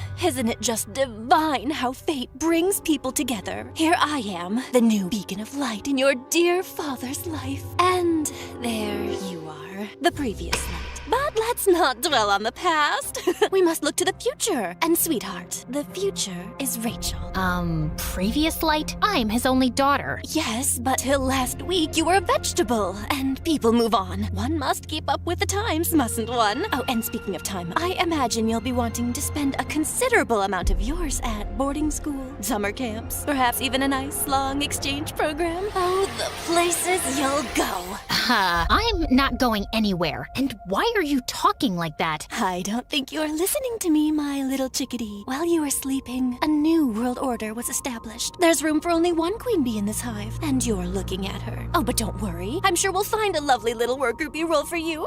Good job, Aunt Rachel. You've been practicing that speech all morning, and you nailed it. A boy my age walked in behind us, and he was drop-dead gorgeous. Rachel just made a face and introduced him as her nephew, Brian, who was staying with her for some modeling gigs in town. As the two of us talked, I felt rather relieved that Brian was around. He seemed cool and fun, and easy on the eyes, too. Later that evening, we decided to play Twister, and we couldn't stop laughing as we got tangled up. Left foot yellow. As Brian reached over awkwardly, his elbow bumped into a table, and the huge vase on it wobbled. We both jumped up to catch it, and Brian ended up wrapping his arms around me instead of the vase before we collapsed on the floor. Just then, the door opened, and we found Zeke looking down at us. Am I interrupting something? Oh, no, nothing.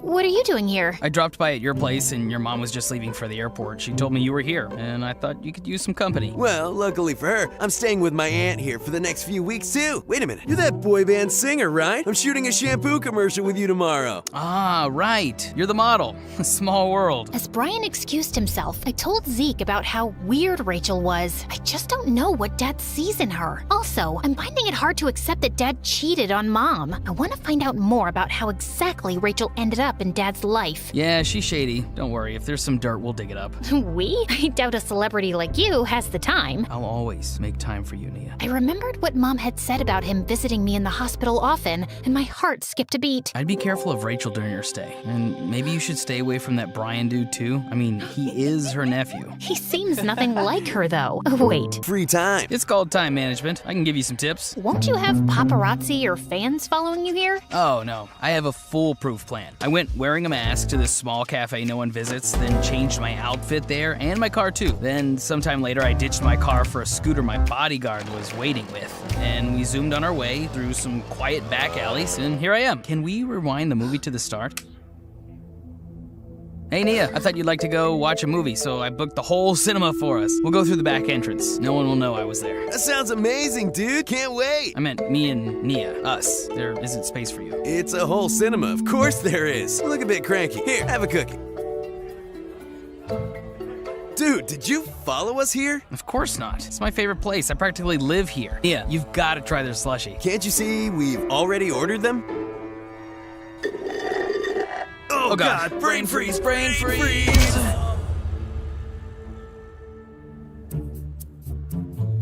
I've got thighs of steel. You can't beat me. Watch me, buddy. I can do this all day while singing. Do I need to be here for this? They seemed to be fighting for my attention, but I was beginning to feel rather ignored. And worse, whenever I tried to spend any time alone with Dad and talk to him about what happened between him and Mom, Rachel made sure I couldn't. Sorry, honey. A bee slipped into Rachel's dress and the poor thing's traumatized. We'll go to the mall another time. Sorry, honey. Rachel didn't receive an important package and she's very upset.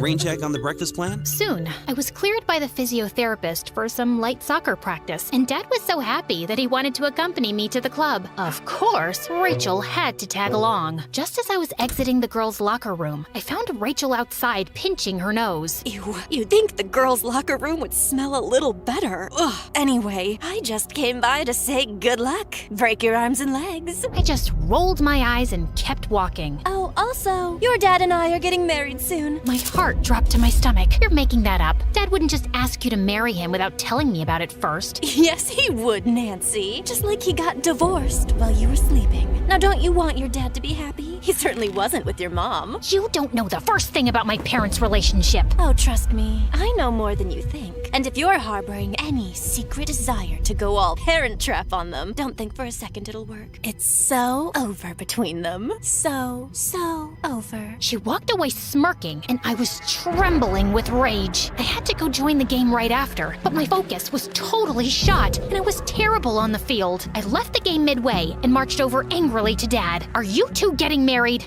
What? She said you're gonna get married soon. Nia, sweetie, I said your dad and I are going to Maryland soon. I was only asking if you wanted to come along. What? Gosh, you're such a creep and a liar. But Rachel burst into tears, and Dad looked rather displeased with me as he consoled her. She was evil and manipulative, and I had no idea how to make Dad see that. But then one evening, Z called me up to give me some news. Apparently, he'd hired a private investigator to look into her, and he was still working on it, but he'd found out that Rachel had grown up in the same hometown as my parents. Their town was small, but neither of them ever said anything about knowing Rachel from before. They're even the same age, and there was one high school there. Maybe we need to look for a yearbook. The next evening, Dad and Brian were both working late, and Rachel had her Pilates class, so Zeke and I started snooping around her room, hoping to find something from her past. We'd looked all over and found nothing, when suddenly we heard the front door open. It's Rachel. She wasn't supposed to be back so soon. Suddenly, Zeke grabbed my hand and dragged me into the bathroom, then pulled me into the shower and drew the curtain. Don't you think she'll come straight to shower after an exercise class? Oh my God. We held our breath as we heard her walk into the room, mumbling something to herself, then straight into the bathroom. Ugh, who does that woman think she is? Telling me I can't attend class because I was late? Oh, she's crossed the wrong blonde. Maybe her gym will be infested by rats soon. Or maybe it'll catch fire. The fun is in the mystery. She cackled like a maniac, let out a loud, stinky fart, and left. We waited a few more minutes, and then thankfully, quickly. We heard her car pull out of the driveway. Just then, I noticed Zeke was still clutching my arm. That was super close. Why are you looking at me like that? Sometimes, I still can't get over how much you've changed. How come I never knew you had all this talent? Well, I never let you read any of the stuff I wrote, and I always liked singing, but not in front of anyone. I guess after your accident, when more time went by and you didn't wake up, I felt depressed and alone. Joining a band really helped me. Helped you get tons of fangirls. That cheerleader in school who's always clinging to your arm is very pretty. She really is. Yeah, here I am, hiding in a bathtub of a weird woman with you. Suddenly, he leaned closer, and I could feel my heart beating faster. But then, he just reached over and pulled the shower curtain open and stepped out. What was I thinking? Maybe we should check the attic. As we were rummaging boxes, we suddenly stopped short when we heard someone coming up the stairs. Oh God, she's back? What are we gonna say we're doing here? I have an idea. And just as the door burst open, Zeke pulled me in for a kiss. Am I interrupting something here? Oh, it's just you. Yeah, duh, clearly. Can you please go away? Nia, are you okay? You look flustered. He didn't force himself on you, did he? Are you serious right now, dude? I'm talking to her, Nia. Before I could say anything, Zeke pushed Brian. Brian pushed him back, and the two started fighting like crazy. Ow! Stop! My face is my job! My face is my job! Don't touch mine either. I have a concert tomorrow. Deal. And then the two went crazy again. I tried to stop them, but they suddenly went crashing into a pile of boxes, and some things fell out that caught my eye. There were pictures of Mom and Dad sitting next to me in the hospital. Who took these? And when? And there were more pictures of Mom and Dad from before. All of them with Mom's face crossed out. Oh my God! Can you two cut it out and shut up for a minute? As they both calmed down and looked at the pictures, I filled Brian in on what we were actually doing here. We found Rachel's yearbook as well, and Mom's face was crossed out there too, but I couldn't find Rachel. No, look, that's her! It was a plump, brown-haired girl with glasses and acne who looked nothing like the Rachel I knew. She lost a ton of weight and got a lot of work done on her face. Obviously, I'm not allowed to ever bring that up. And I've always known she's crazy, but I didn't know she's some weirdo stalker. I don't know what all of this means exactly, but we're gonna find out. And later that evening, while she was cuddled on the couch with Dad watching a movie, the three of us confronted her. What are you doing? What are all these pictures? You'll have to ask Rachel. Also, did you know she used to attend high school with you? What? As Dad looked at Rachel, she suddenly lost it and wiped everything off the table. Of course you wouldn't remember me. You wouldn't even look at someone like me in high school. I've loved you since we were kids. But you were always so obsessed with Nia's stupid mother. I've kept tabs on your life since you left town. And I heard your kid had been in an accident and your marriage was on the rocks. I hired a private investigator to find out more. I just wanted to be near you, darling, to comfort you. I still loved you so much. So I joined your company and we instantly got close. I was going through an awful time, and I appreciated having a friend.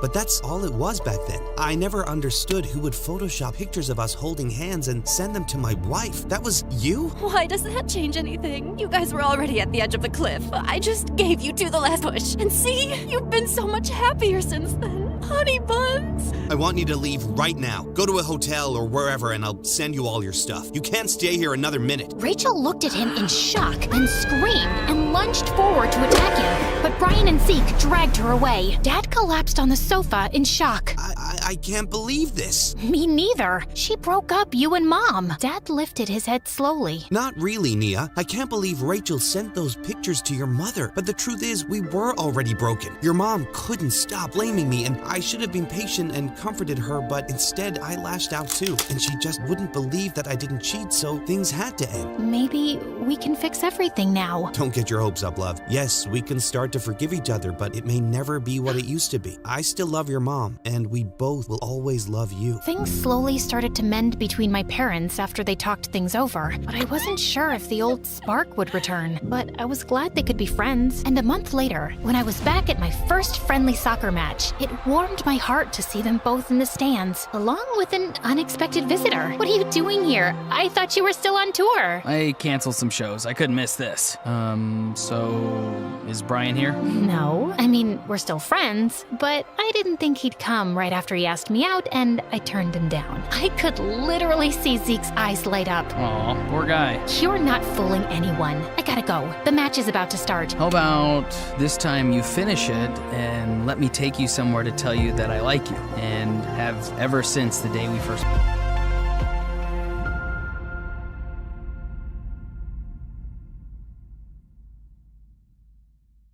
Hi, I'm Clarissa, and this is my story. Please like and subscribe. My twin sister Bella and I look identical in every way, right down to the dimple on our left cheeks, and I hate it. Anyone who thinks it's cool to be identical twins is stupid. Mom and Dad thought it was super cute to dress us up in matching outfits all the time, but growing up, it started getting so annoying. No one could tell us apart, not even our parents, so they just called us the twins or the girls. It's like I had no identity of my own. I was just part of a pair. Yeah, we got a lot of buy one, get one free jokes too. Also, it was everyone's favorite game to try and spot any differences. I think this one's shorter. Her nose is bigger, right? Her ears stick out more. Also, if I pinch your cheek, will your twin feel it? If I punch your face, will your mother feel it? You're basically a part of her. We were in the same class in school, and we did all the same extracurricular activities, and there was always so much pressure not to be the worst twin, because everyone made that instant comparison. Clarissa got an A on her maths test. Why do you have a C, Bella? Bella beat you in that race by a mile, Clarissa. Aren't your legs just as long? Why was it so hard to understand that we didn't have matching abilities to go with our matching faces? But by 4th grade, our personalities started changing. I was academically stronger, but Bella was more athletic. We'd both been attending dance classes since we were kids, but I eventually dropped out because she was clearly better. I started slipping into the quiet nerd mold, while she was more outgoing and loud, so she always got more attention. Like on our 10th birthday, Bella got her way, and the whole party was Hannah Montana themed. All my Harry Potter requests were ignored.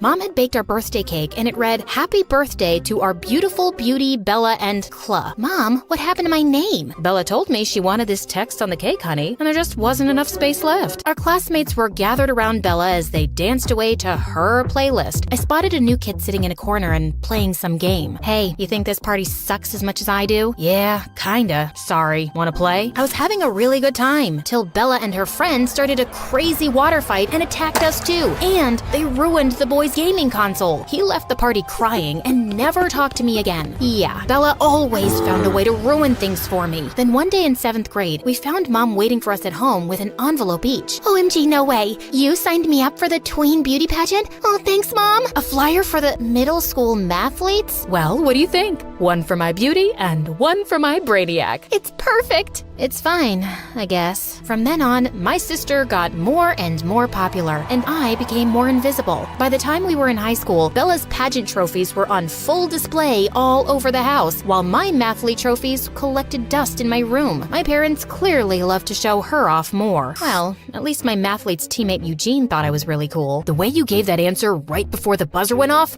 what an adrenaline rush. You're so smart. You're too nice, Eugene. And you're like a 45-degree angle. You know, 'cause 45 degrees is an acute angle. You're a cutie? Yeah. Good one. So I was thinking, maybe you'd like to have my phone number? I was only half listening because just then, the football team captain Mika walked into the cafeteria. Man, he was some descendant of Hercules. Just sheer perfection. I'd never have the guts to say hi to him, and he'd never notice me. Clarissa? Yes, sure. I'll take your phone number. So you'll call me then? If the need ever arises, then definitely yes. Thanks, buddy. I gotta go to class now. Then one day, things took a bit of a turn when Bella came down with the flu. Oh, my head hurts, and I have a fever. I can't perform at the mall pageant today. Oh, no, my poor baby. Go lie down, and Clarissa will bring you some tea. She can make her own tea, and I'm busy. She's unwell, and you're not doing anything important. Now go. I was so sick of being second to my sister, but when I got back with the tea, I found her snoring, and then I got a crazy idea. Next to her bed was her pageant bag, all packed and ready to go. I grabbed it and snuck out the front door. I was just as beautiful as Bella, and I was gonna prove it. When I got to the mall, everyone was smiling and waving at me. I felt like a movie star. Her dress fit perfectly, and the show went super smoothly. And the winner is Bella! Just as I was accepting the trophy, I heard the most annoying voice in the world. She isn't Bella, I am. Mom couldn't find you at home, and when I saw my bag gone, I knew exactly where you were. How dare you? So what? You're just mad that I could be as good as you any day. Shut up, loser. You mean winner? Bella leapt onto the stage and attacked me. The fight not only lost us the trophy, it also got us banned from all pageants in the area for life. Our parents were furious with me.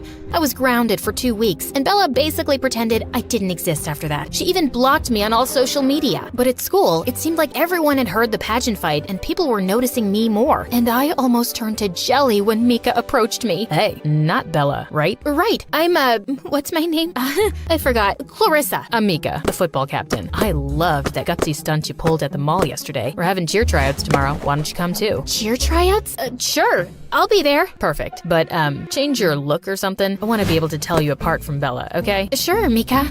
I've wanted to change my look anyway. I was so excited for a fresh start. At home, I looked up some videos online on how to cut my hair. I decided bangs would be easiest. So I went to the bathroom, plugged in my dad's electric razor, and cut myself some bangs. And they turned out super cute. That was until they moved a bit, and I saw that I'd shaved off my eyebrows too. I was horrified. There was no way I could go to tryouts looking like that. I couldn't even leave the bathroom looking like this. I started rummaging through the cabinets to find something that could help fix my eyebrows. I found a bottle of spray on hair that my dad sometimes used to cover his bald spot. I aimed it at my forehead and sprayed, but it made me look like a caveman with a bushy unibrow. I scrubbed it off just as there was a knock at the door. Clarissa, are you in there? You better not be stealing my makeup again. Just washing my face, Mom. I'll be right out. Oh, I could use my mom's makeup to hide the damage. I found an eyebrow pencil and quickly scrawled them on as best as I could. Then I brushed my bangs over my forehead and snuck quietly out of the bathroom. There you are. Wait, did you just cut your hair? Some people are just desperate for attention. So pathetic. Just trying something different. Mom, I have to go run to the store and get some things for a school project, so bye. At the store, I was lucky enough to find the perfect solution. Tattoo sticker eyebrows. I rushed home with them and went to my room to try them on. Just put them on, spray a little water, and voila! I set the timer on the phone and laid back with the washcloth over my forehead, awaiting my beautiful new eyebrows. But when I looked at the results, I almost fainted. They looked super crooked. I scrubbed and I scrubbed, but they just wouldn't come off. I laid in my bed, sobbing uncontrollably. Why are you making sounds like a dying whale? OMG! What happened to your face? I just wanted to change my look for the cheer tryouts, but it's all gone so horribly wrong. What am I gonna do? Well, maybe if you hadn't pretended to be me and ruined my pageant career. Wait, that's it. You can pretend to be me. Oh, please, Bella, I need this. Mika himself asked me. You know I've always had the biggest crush on him. Yeah, I've read your Dear Diary sob stories. What? Not important right now. And okay, since you're begging and you look so ugly, it's almost sad. I'll do it, but only if you do my homework for a whole year. Are you kidding? Ugh, fine, I'll do it. Just get me the cheerleading spot, okay? You got yourself a deal, Uggo. Mom let me stay at home for a few days when she saw what I'd done, and Bella left for school the next morning. But I didn't really trust her not to mess things up for me at the tryouts. I needed a spy, so I called Eugene. Hey, I know this is a lot to ask, but I'm really unwell. And I asked my twin Bella to do the cheer tryouts for me. Could you just go and see how she does? I don't know who else I can trust. Of course I'll do it. Want me to drop by later with some soup too? We could watch some MSA videos, or I could show you my cat's pictures. That sounds amazing, but what I have is really contagious. So you'll report to me soon, right? You betcha. You're the best, Eugene. Eugene's report tallied with what Bella told me. She'd performed a flawless audition, and I was in. I couldn't wait to go back and spend time with Mika. Thankfully, the tattoos wore off in a few days, and my eyebrows were coming back, so I could fill in the rest with pencil. I was ready to return to school, but that evening, Eugene told me that he'd seen Bella and Mika kissing, and when she got home that day, she was getting out of Mika's car. I ran down to the living room and opened the window to eavesdrop. Ugh, it's so hard to say goodbye to you, babe. It's only till tomorrow, coochie poochie poo. And that'll feel like an eternity, my Bella baby boo. Ew. And what the heck? The minute Bella walked in, I jumped in her way like an angry lioness. What in God's name did I just see? Oh, you mean me and Mika? Silly. Didn't you want to ask him out? I just did it for you. As you. No, don't lie to me, witch. I heard him say, Bella boo boo boo. He knows you're Bella and not me, Clarissa. And then her face turned totally evil. Yeah, okay, whatevs. I took a picture of you in your sleep and showed him your freaky eyebrows and told him you'd sent me in your place. We had a really good laugh and we just bonded. You took away my pageant life, I took away your your guy. Trust me, he's way out of your league anyway. I let out a snarl and attacked her. My parents came running when we crashed into a table and pulled us apart, and I swore I'd never speak to her for the rest of my life. But watching her and Mika together in school and thinking of how they must have made fun of me made my heart burn. And then I found something in the mail one day that gave me the perfect opportunity for revenge. I knew I was successful when Bella screamed at me in the school hallway one day. Clarissa, what did you do? What are you talking about? Something boring, probably. Why do I have a rejection letter from the dance academy of my dreams, which says that my audition was way below their standards? I never went to any audition. Oh, yeah, that. See, I received the invitation for the audition and I decided to go as you. Now, I haven't danced in a really long time, so I was kinda rusty, but I thought I did an impressive chicken dance. I will kill you! Well, that was effectively the end of our relationship. Somehow, it didn't feel as good as I thought it would. No one at home was talking to me now, and even Eugene seemed distant. Hey, am I imagining it, or are you avoiding me? No, Clarissa, you're not. I just don't like what you did to your sister. What? She started it? No, you started it when you went to the pageant as her. You don't really know everything about us, Eugene. It gets really tiring being overlooked and invisible. Actually, I do know something about that. I literally joined the mathletes to get close to you. I dropped every possible hint that I like you, and you're not so dumb that you didn't pick up on it, but you just used me when you needed me. And now you need me again because I'm guessing other people in your life aren't talking to you. Well, I have a little more self-respect than that. Goodbye, Clarissa. The last few months of high school were really lonely. Bella got into an amazing dance school across the country, but she still didn't seem willing to forgive me. And even though we hadn't gotten along in a really long time, I felt sad that she'd be out of my life soon. But during the summer break, Bella suddenly fell really sick. After a number of tests, the doctor told us that both her kidneys were weak and she needed a healthy one soon. And of course, I was a perfect match. No freaking way. I am not taking her kidney. Are you crazy? Listen, guys, can you give us a minute? When my parents and the doctor left, I turned to her. Look, you need this, okay? I know I did some awful things, and I'm really sorry. And for better or for worse, you're my other half, and I can't lose you. So just shut up and stop smirking, and you're taking my kidney. Say, you're my better half, Bella. Don't push it, okay? Okay, I know I haven't been very nice to you either, and I'm sorry too. I didn't even like Mika that much, so thank God he cheated on me and we broke up. Serves you right, which reminds me, I gotta call Eugene before the surgery and apologize to him too. What kind of name is Eugene? That's Latin for ugly, girl. Well, Latin is a dead language, Bella, much like your love life. Some things never change, do they?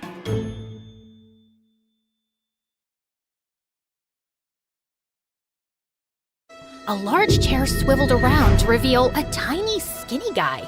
What? You think all mafia bosses are tall, fat, bald, and wear gold rings? Sorry to disappoint you with my looks, but trust me, I am every bit as ruthless. Something about his steely gray eyes sent a shiver down my spine. I believed him. His name was Pierre Soufflet, which was obviously a lie, and the job he had for us was to steal a priceless painting from a museum and replace it with a fake. That's the painting? It's, tiny. What's your problem with tiny things and people? It's also kinda stupid. What is that? A raccoon eating a cheeseburger? It's worth $10 million, so the joke's on you, dummy. Now, the owner of the painting has allowed the museum to borrow it for only 3 days, so we don't have a lot of time. Wouldn't it be easier to steal it from the owner's house? Everyone, look at Lady Einstein coming up with brilliant ideas. Why didn't we think of that ourselves? Happy to help. Of course we thought of that ourselves!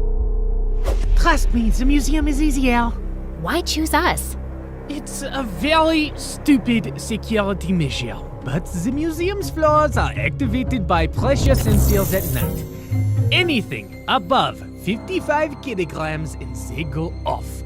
I haven't been able to find a boy who weighs less than that. Ellie, get the weighing scale. Meredith weighed 52 kgs, while I weighed 55.1. How is this possible? You eat so much more than I do. What can I say? I got all the good genes. Okay.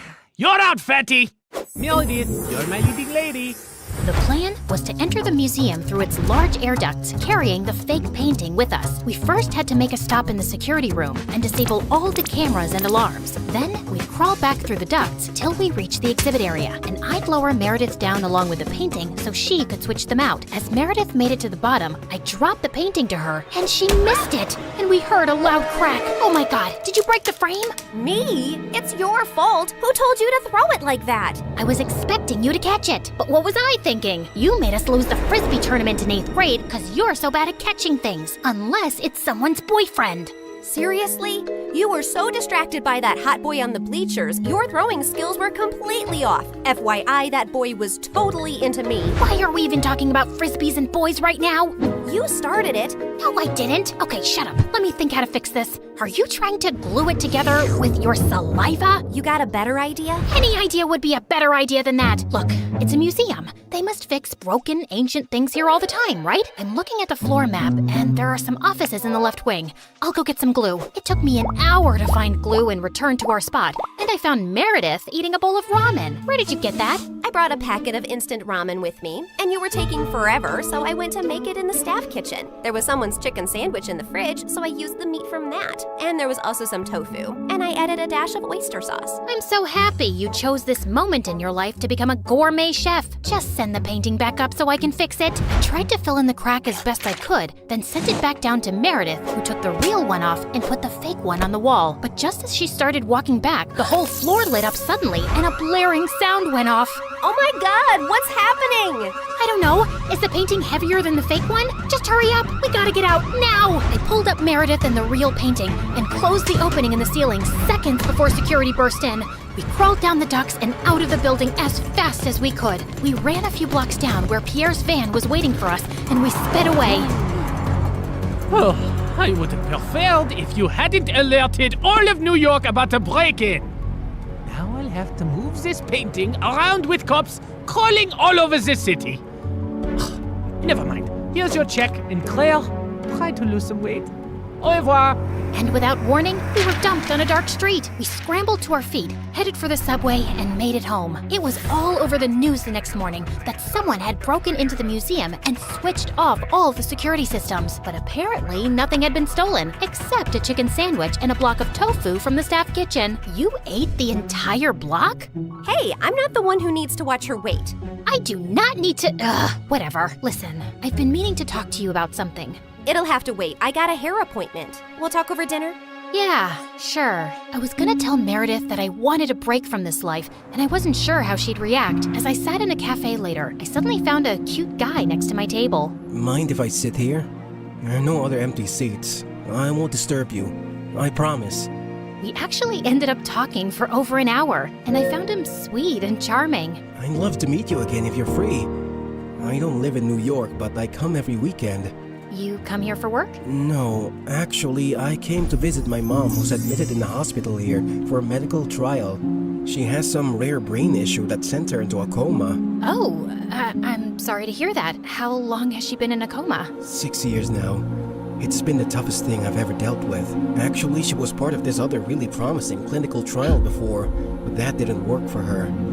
He was in a hospital in Connecticut. As he kept talking, I suddenly felt like I was spinning around very fast, and I could hear my heartbeat in my ears. My chest felt heavy, and I could barely breathe. I don't know what I said to the boy, but I just ran out of there and didn't stop till I got to our hotel room. Hey, I was about to call you. What's wrong? Claire, are we in trouble? I am a terrible person. Hey, you're not that terrible, just a bit ugly. You don't have cops after you, do you? Meredith, I met someone. It's not a cop, is it? No, I met a random guy in a cafe, and his mom was in a clinical trial. I hope this gets interesting at some point. In a hospital in Connecticut. Oh my god, the same hospital Mom was in? And the same trial? What a small world. No, it's not the same trial. It's a different hospital, too. Okay, I'm bored again. The coincidence made me interested for a bit. Meredith, his mom's been in a coma for 6 years. We did that to someone. Didn't you just say it's not the same trial? Yes, but for a few seconds, I thought it was the same trial, and I just realized for the first time today that we did something awful to someone out there. When we switched the patient files, we took away someone else's chance to get better. You realized this just now? Are you dumb or something? Of course that's what we did. I mean, I never really thought about it like this. It was just a name on a file. But meeting someone who's going through that with their mom for years, it just made it so real. We're really bad people. Not really bad, if you consider all the bad people in the world. Okay, look, we didn't have a choice. If I had to do something like that to save Mom all over again, I'd do it in a heartbeat. Okay, so we did that to save Mom, but what about everything else? We had a choice to not continue living this life, but we didn't stop, and I want to stop. What's the big deal, man? It's not like we're stealing from poor people. It doesn't matter who we steal from. It's not about them, it's about us and the people we've become. I don't want to be this person anymore. Look, just calm down. I'll get you a pina colada and everything will seem better. But I pushed her away angrily and she landed on the floor. She looked up at me, stunned. No, I am done. Meredith and I barely spoke over the next few days, and I had no idea what was going through her head, but I'd made my decision. I was gonna go home. I sent Freddie a text to say I'd be coming next week, and he called me back. Hey, I'm actually in New York with my parents for the weekend. Can we catch up? The moment I saw Freddie, I just burst into tears and he hugged me tight. As we talked over dinner, he assured me that he'd talk to Meredith and try to make her come home too. We had just stepped out of the restaurant and walked 2 blocks down when suddenly a black van screeched to a halt beside us and some men pulled us in, handcuffing and blindfolding us. When our blindfolds came off, I realized we were in Pierre's quarters and I found Meredith there too. What's going on here? Welcome. We just gathered here to discuss a teensy-weensy, itsy-bitsy issue. Now, Meredith, go ahead and tell them the moronic thing of titanic proportions that you just did. Apparently, Meredith had found her way to Pierre's headquarters and stolen the real painting from him. She had then tried to sell it to a buyer she'd arranged, and while the exchange was about to happen on the docks, the cops had showed up. Meredith had barely managed to escape, but the buyer and the painting were in police custody. The police didn't let it get out in the news, but they knew the real painting had been stolen and replaced with a fake. They were probably watching every dock, airport, and train station to see if someone would try and move it out. And your sister practically handed it to them. What were you thinking? It's your whole quitting the biz talk that made me do it. I did it for us, so we could sell the painting and retire to Bora Bora for good. And what the heck is Freddie doing here? Hi guys, I'm Freddie, old friend. Nice to meet you. Not terrified at all. You made me lose a fortune, and you double-crossed me. And Pierre does not take betrayal well. Harry! Sam! Yes, sir! You know what to do. Boss? I'm not really sure how I feel about punching a girl. Yeah, boss, I am not really comfortable with this. Maybe we can just punch the boy. I'm not really a boy. I used to be a girl. Ask Claire and Meredith, we practically grew up like sisters. Please don't hurt him. He has nothing to do with this. Silence! You buffoons! I didn't say hurt anyone yet. I just wanted you to threaten them. But of course, you're useless. I'll do myself. Torture Harry and Sam after this meeting. Now, get lost. Then Pierre shifted his cold gaze to me. That painting is everything to me, and I want it back. And now the only way we can get it is from the owner himself. You, Claire, will be executing this mission. The heir of that painting is a young, charming millionaire. And you will get to know him, become his girlfriend, kiss, cuddle, yada yada. You need to earn his trust completely, so he lets you into his life and his home. Then, when the time is right, you'll steal the painting from a high-security vault inside his house and bring it back to me. You will do this if you care about your moron sister and this girl/boy and his family and your mother and your stupid husband and your whole neighborhood. What if I fail? I don't think you want the answer to that, but But once you succeed, I'll give you two enough to go to Bora Bora and never return. I'd be ecstatic to never set eyes on you annoying girls again. I had my eyes on the target from across the street. As soon as I saw him walk towards the cafe, I headed for the entrance. Just as he opened the door, I bumped straight into him, spilling coffee all over his shirt. Oh, God, I'm so sorry. I wasn't looking. I'll pay for the dry cleaning. His arm rested gently on mine. Hey, it's okay. It was an accident. I looked up into his bright green eyes. In fact, you're the one who's without a coffee now. Can I get you a new one? Sure, I'd like that. Can we also start over? Hi, I'm Christina. Hello, I'm Eric.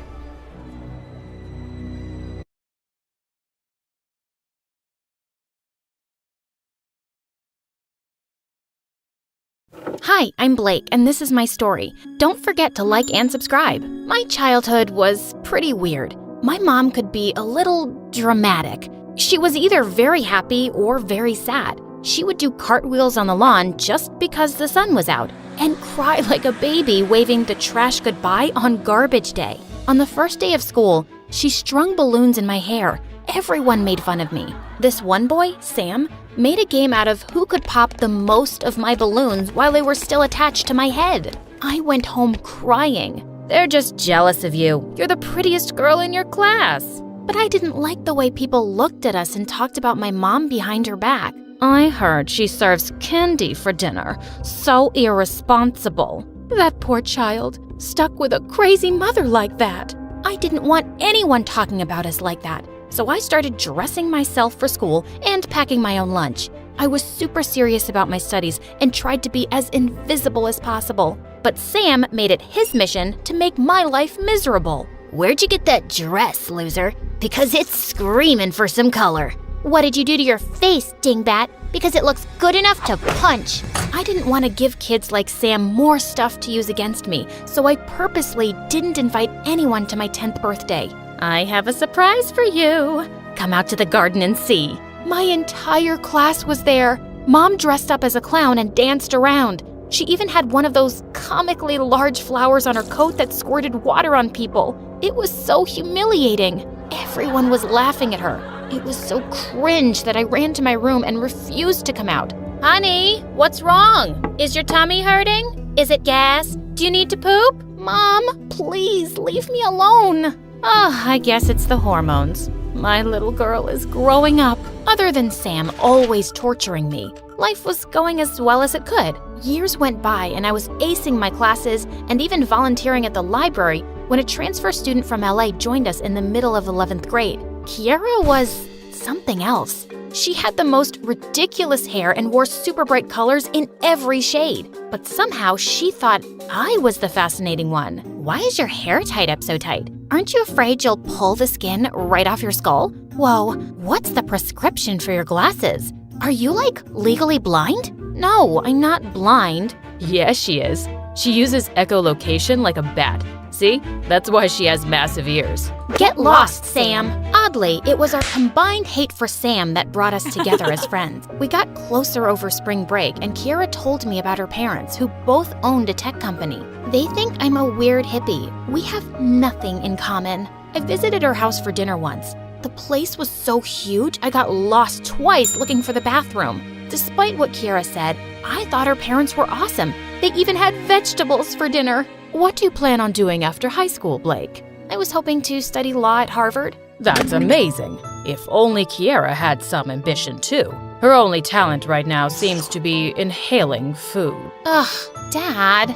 Honestly, I felt like someone had switched me and Kiara at birth and we ended up in the wrong families. Apparently, Kiara thought that too. I bet my parents wish they had you as a daughter and not dumb old me. See, that's the thing. I had succeeded in making everyone think I was this straight-A kid who didn't do anything ridiculous. But I had one dark secret. I was obsessed with mermaids, and I secretly drew comics about a mermaid archaeologist who discovered shipwrecks, and I never wanted anyone to find out. I felt bad for Kiara, so I invited her over to my place because I knew she and Mom would get along really well. Kiara, you're like the daughter I never had. Hello? I don't get it. How could a cool mom like you have a boring daughter like Blake? It's a mystery. Marshmallow stuffed cookies and pixie dust sandwiches for dinner? I was cleaning the dishes after dinner when I heard a squeal from my room, and I found Kiara going through my drafts. OMG, these are so cute. Who made them? Why are you going through my private stuff? Why are you getting so mad? It's not like you made these. Wait, you made these? Stop shouting, the neighbors will hear you. They should. These are awesome. Why don't you have these published? Do you really think they're that good? I'd pay serious money to follow the adventures of Memphis the Mermaid. Mom's always on the lookout for unique content like this. You could save up for Harvard with that kind of money. I don't know, Kiara. Just think about it, okay?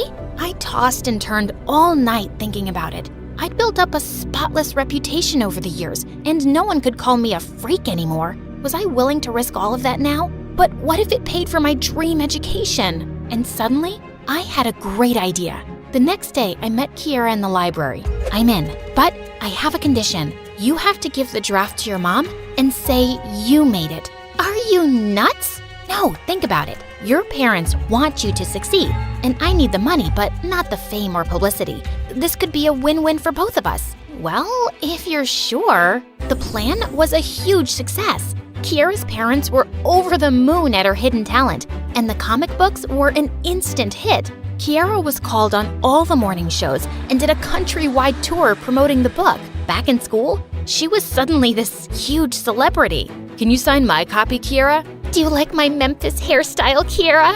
Suddenly, Kiara didn't have time for me. She was too busy with her fans and new friends. I tried telling myself I didn't care, but a part of me was hurt and a little jealous. But wasn't this what I wanted? No one to notice me? Smellogram. Sam, you moron.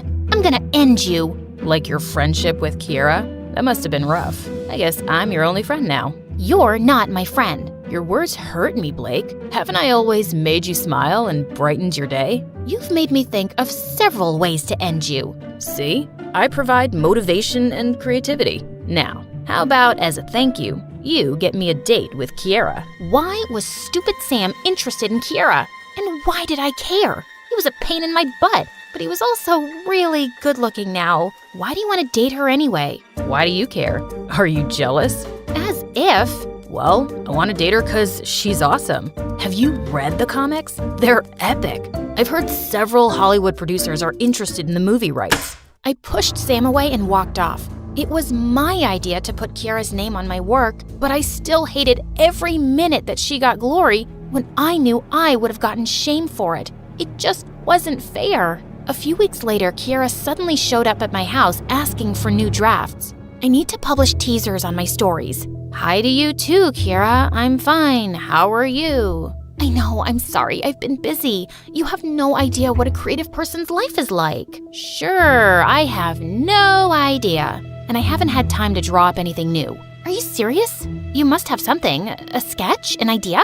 Here's an idea. How about you do something yourself for once? What's gotten into you? You're the one who practically begged me to take the credit. And now you're acting like I stole the idea from you?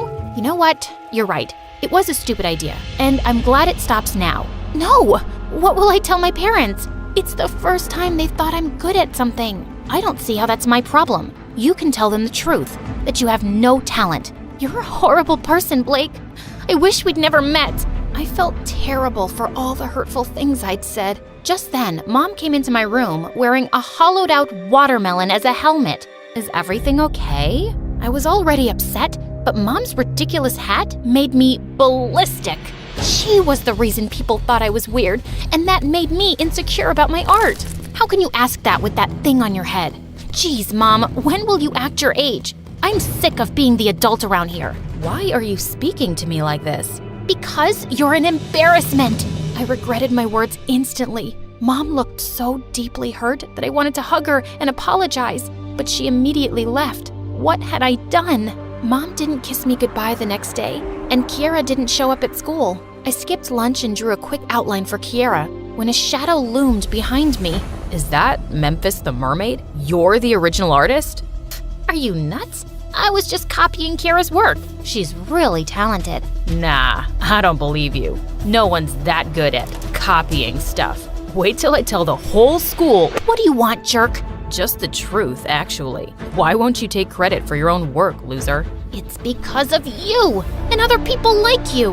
My whole life, you haven't missed any chance to ridicule me, and I've worked so hard to seem normal. I was afraid everyone would think I'm a dork or a freak for writing those comics. So, yeah, I asked Kiara to put her name on it, and now it's ruined everything, and I don't need you making things any harder for me. For the first time ever, Sam actually shut up and looked guilty. I'm really sorry, Blake. You always seemed tough, and I never realized how much my jokes actually affected you. You're amazing, and you shouldn't have to hide who you really are because of me or anybody. He leaned in and gently kissed me on the cheek before running off. What just happened? And why was my heart racing? After school, I went to Kiara's house, but I was in for a shock. Kiara left for Japan this morning. I don't know what happened, but she was really upset and said something about not having any talent. She's gone to study anime drawing for a year. I was heartbroken to learn that my words had affected Kiara so much. My best friend was gone, and she'd probably hate me for the rest of her life. When I got home, I was in store for an even bigger surprise. Mom was in a boring dress making a roast dinner with vegetables. Welcome home, Blake. I'm sorry for making your life tougher than it is. You're such a good, hard-working daughter, and I'll try my best to be like other moms. No, I'm sorry. I shouldn't have said those things to you. I was so obsessed with being normal that I pushed away the two people I love the most. And you're awesome, just as you are. I told Mom everything that had happened with Kiara. People make mistakes, honey. Write to Kiara and explain everything. I'm sure she'll forgive you. Want to have chocolate cake for dinner? That sounds perfect, Mom. That night, I wrote an apology email to Kiara, but I never heard back from her. I still visited her parents once a week, and they'd tell me about her life in Japan, but I really missed having her around. Soon after, Sam asked me out and we started to date. He was still annoying, but he also knew how to make me laugh. A year flew by, and I started working on a new comic about a unicorn girl with rainbow hair and the habit of wearing every color at once. I was nervous about handing it to Kiara's mom for publishing, but Sam encouraged me, and she loved it. She said it reminded her of Kiara. My life turned upside down after the comics became a success. I sent Kiara a signed copy with a note saying it was inspired by her, but I never got a reply. One day, I was drawing in my room when there was a knock on my door. It was Kiara. Kiara, I'm so sorry. I was such an awful witch to you. I'm sorry too. I took credit for your talent without even thanking you. It was never going to last, and I'm glad it ended when it did. But I'm sad that our friendship got caught up in the mix. I needed to get away to figure myself out. I've missed you so much. I know, and I guess I missed you too. It was a novel about a prim librarian that looked a lot like me, cataloging in the mornings and hunting vampires by night. I guess I am very inspiring. Don't push your luck.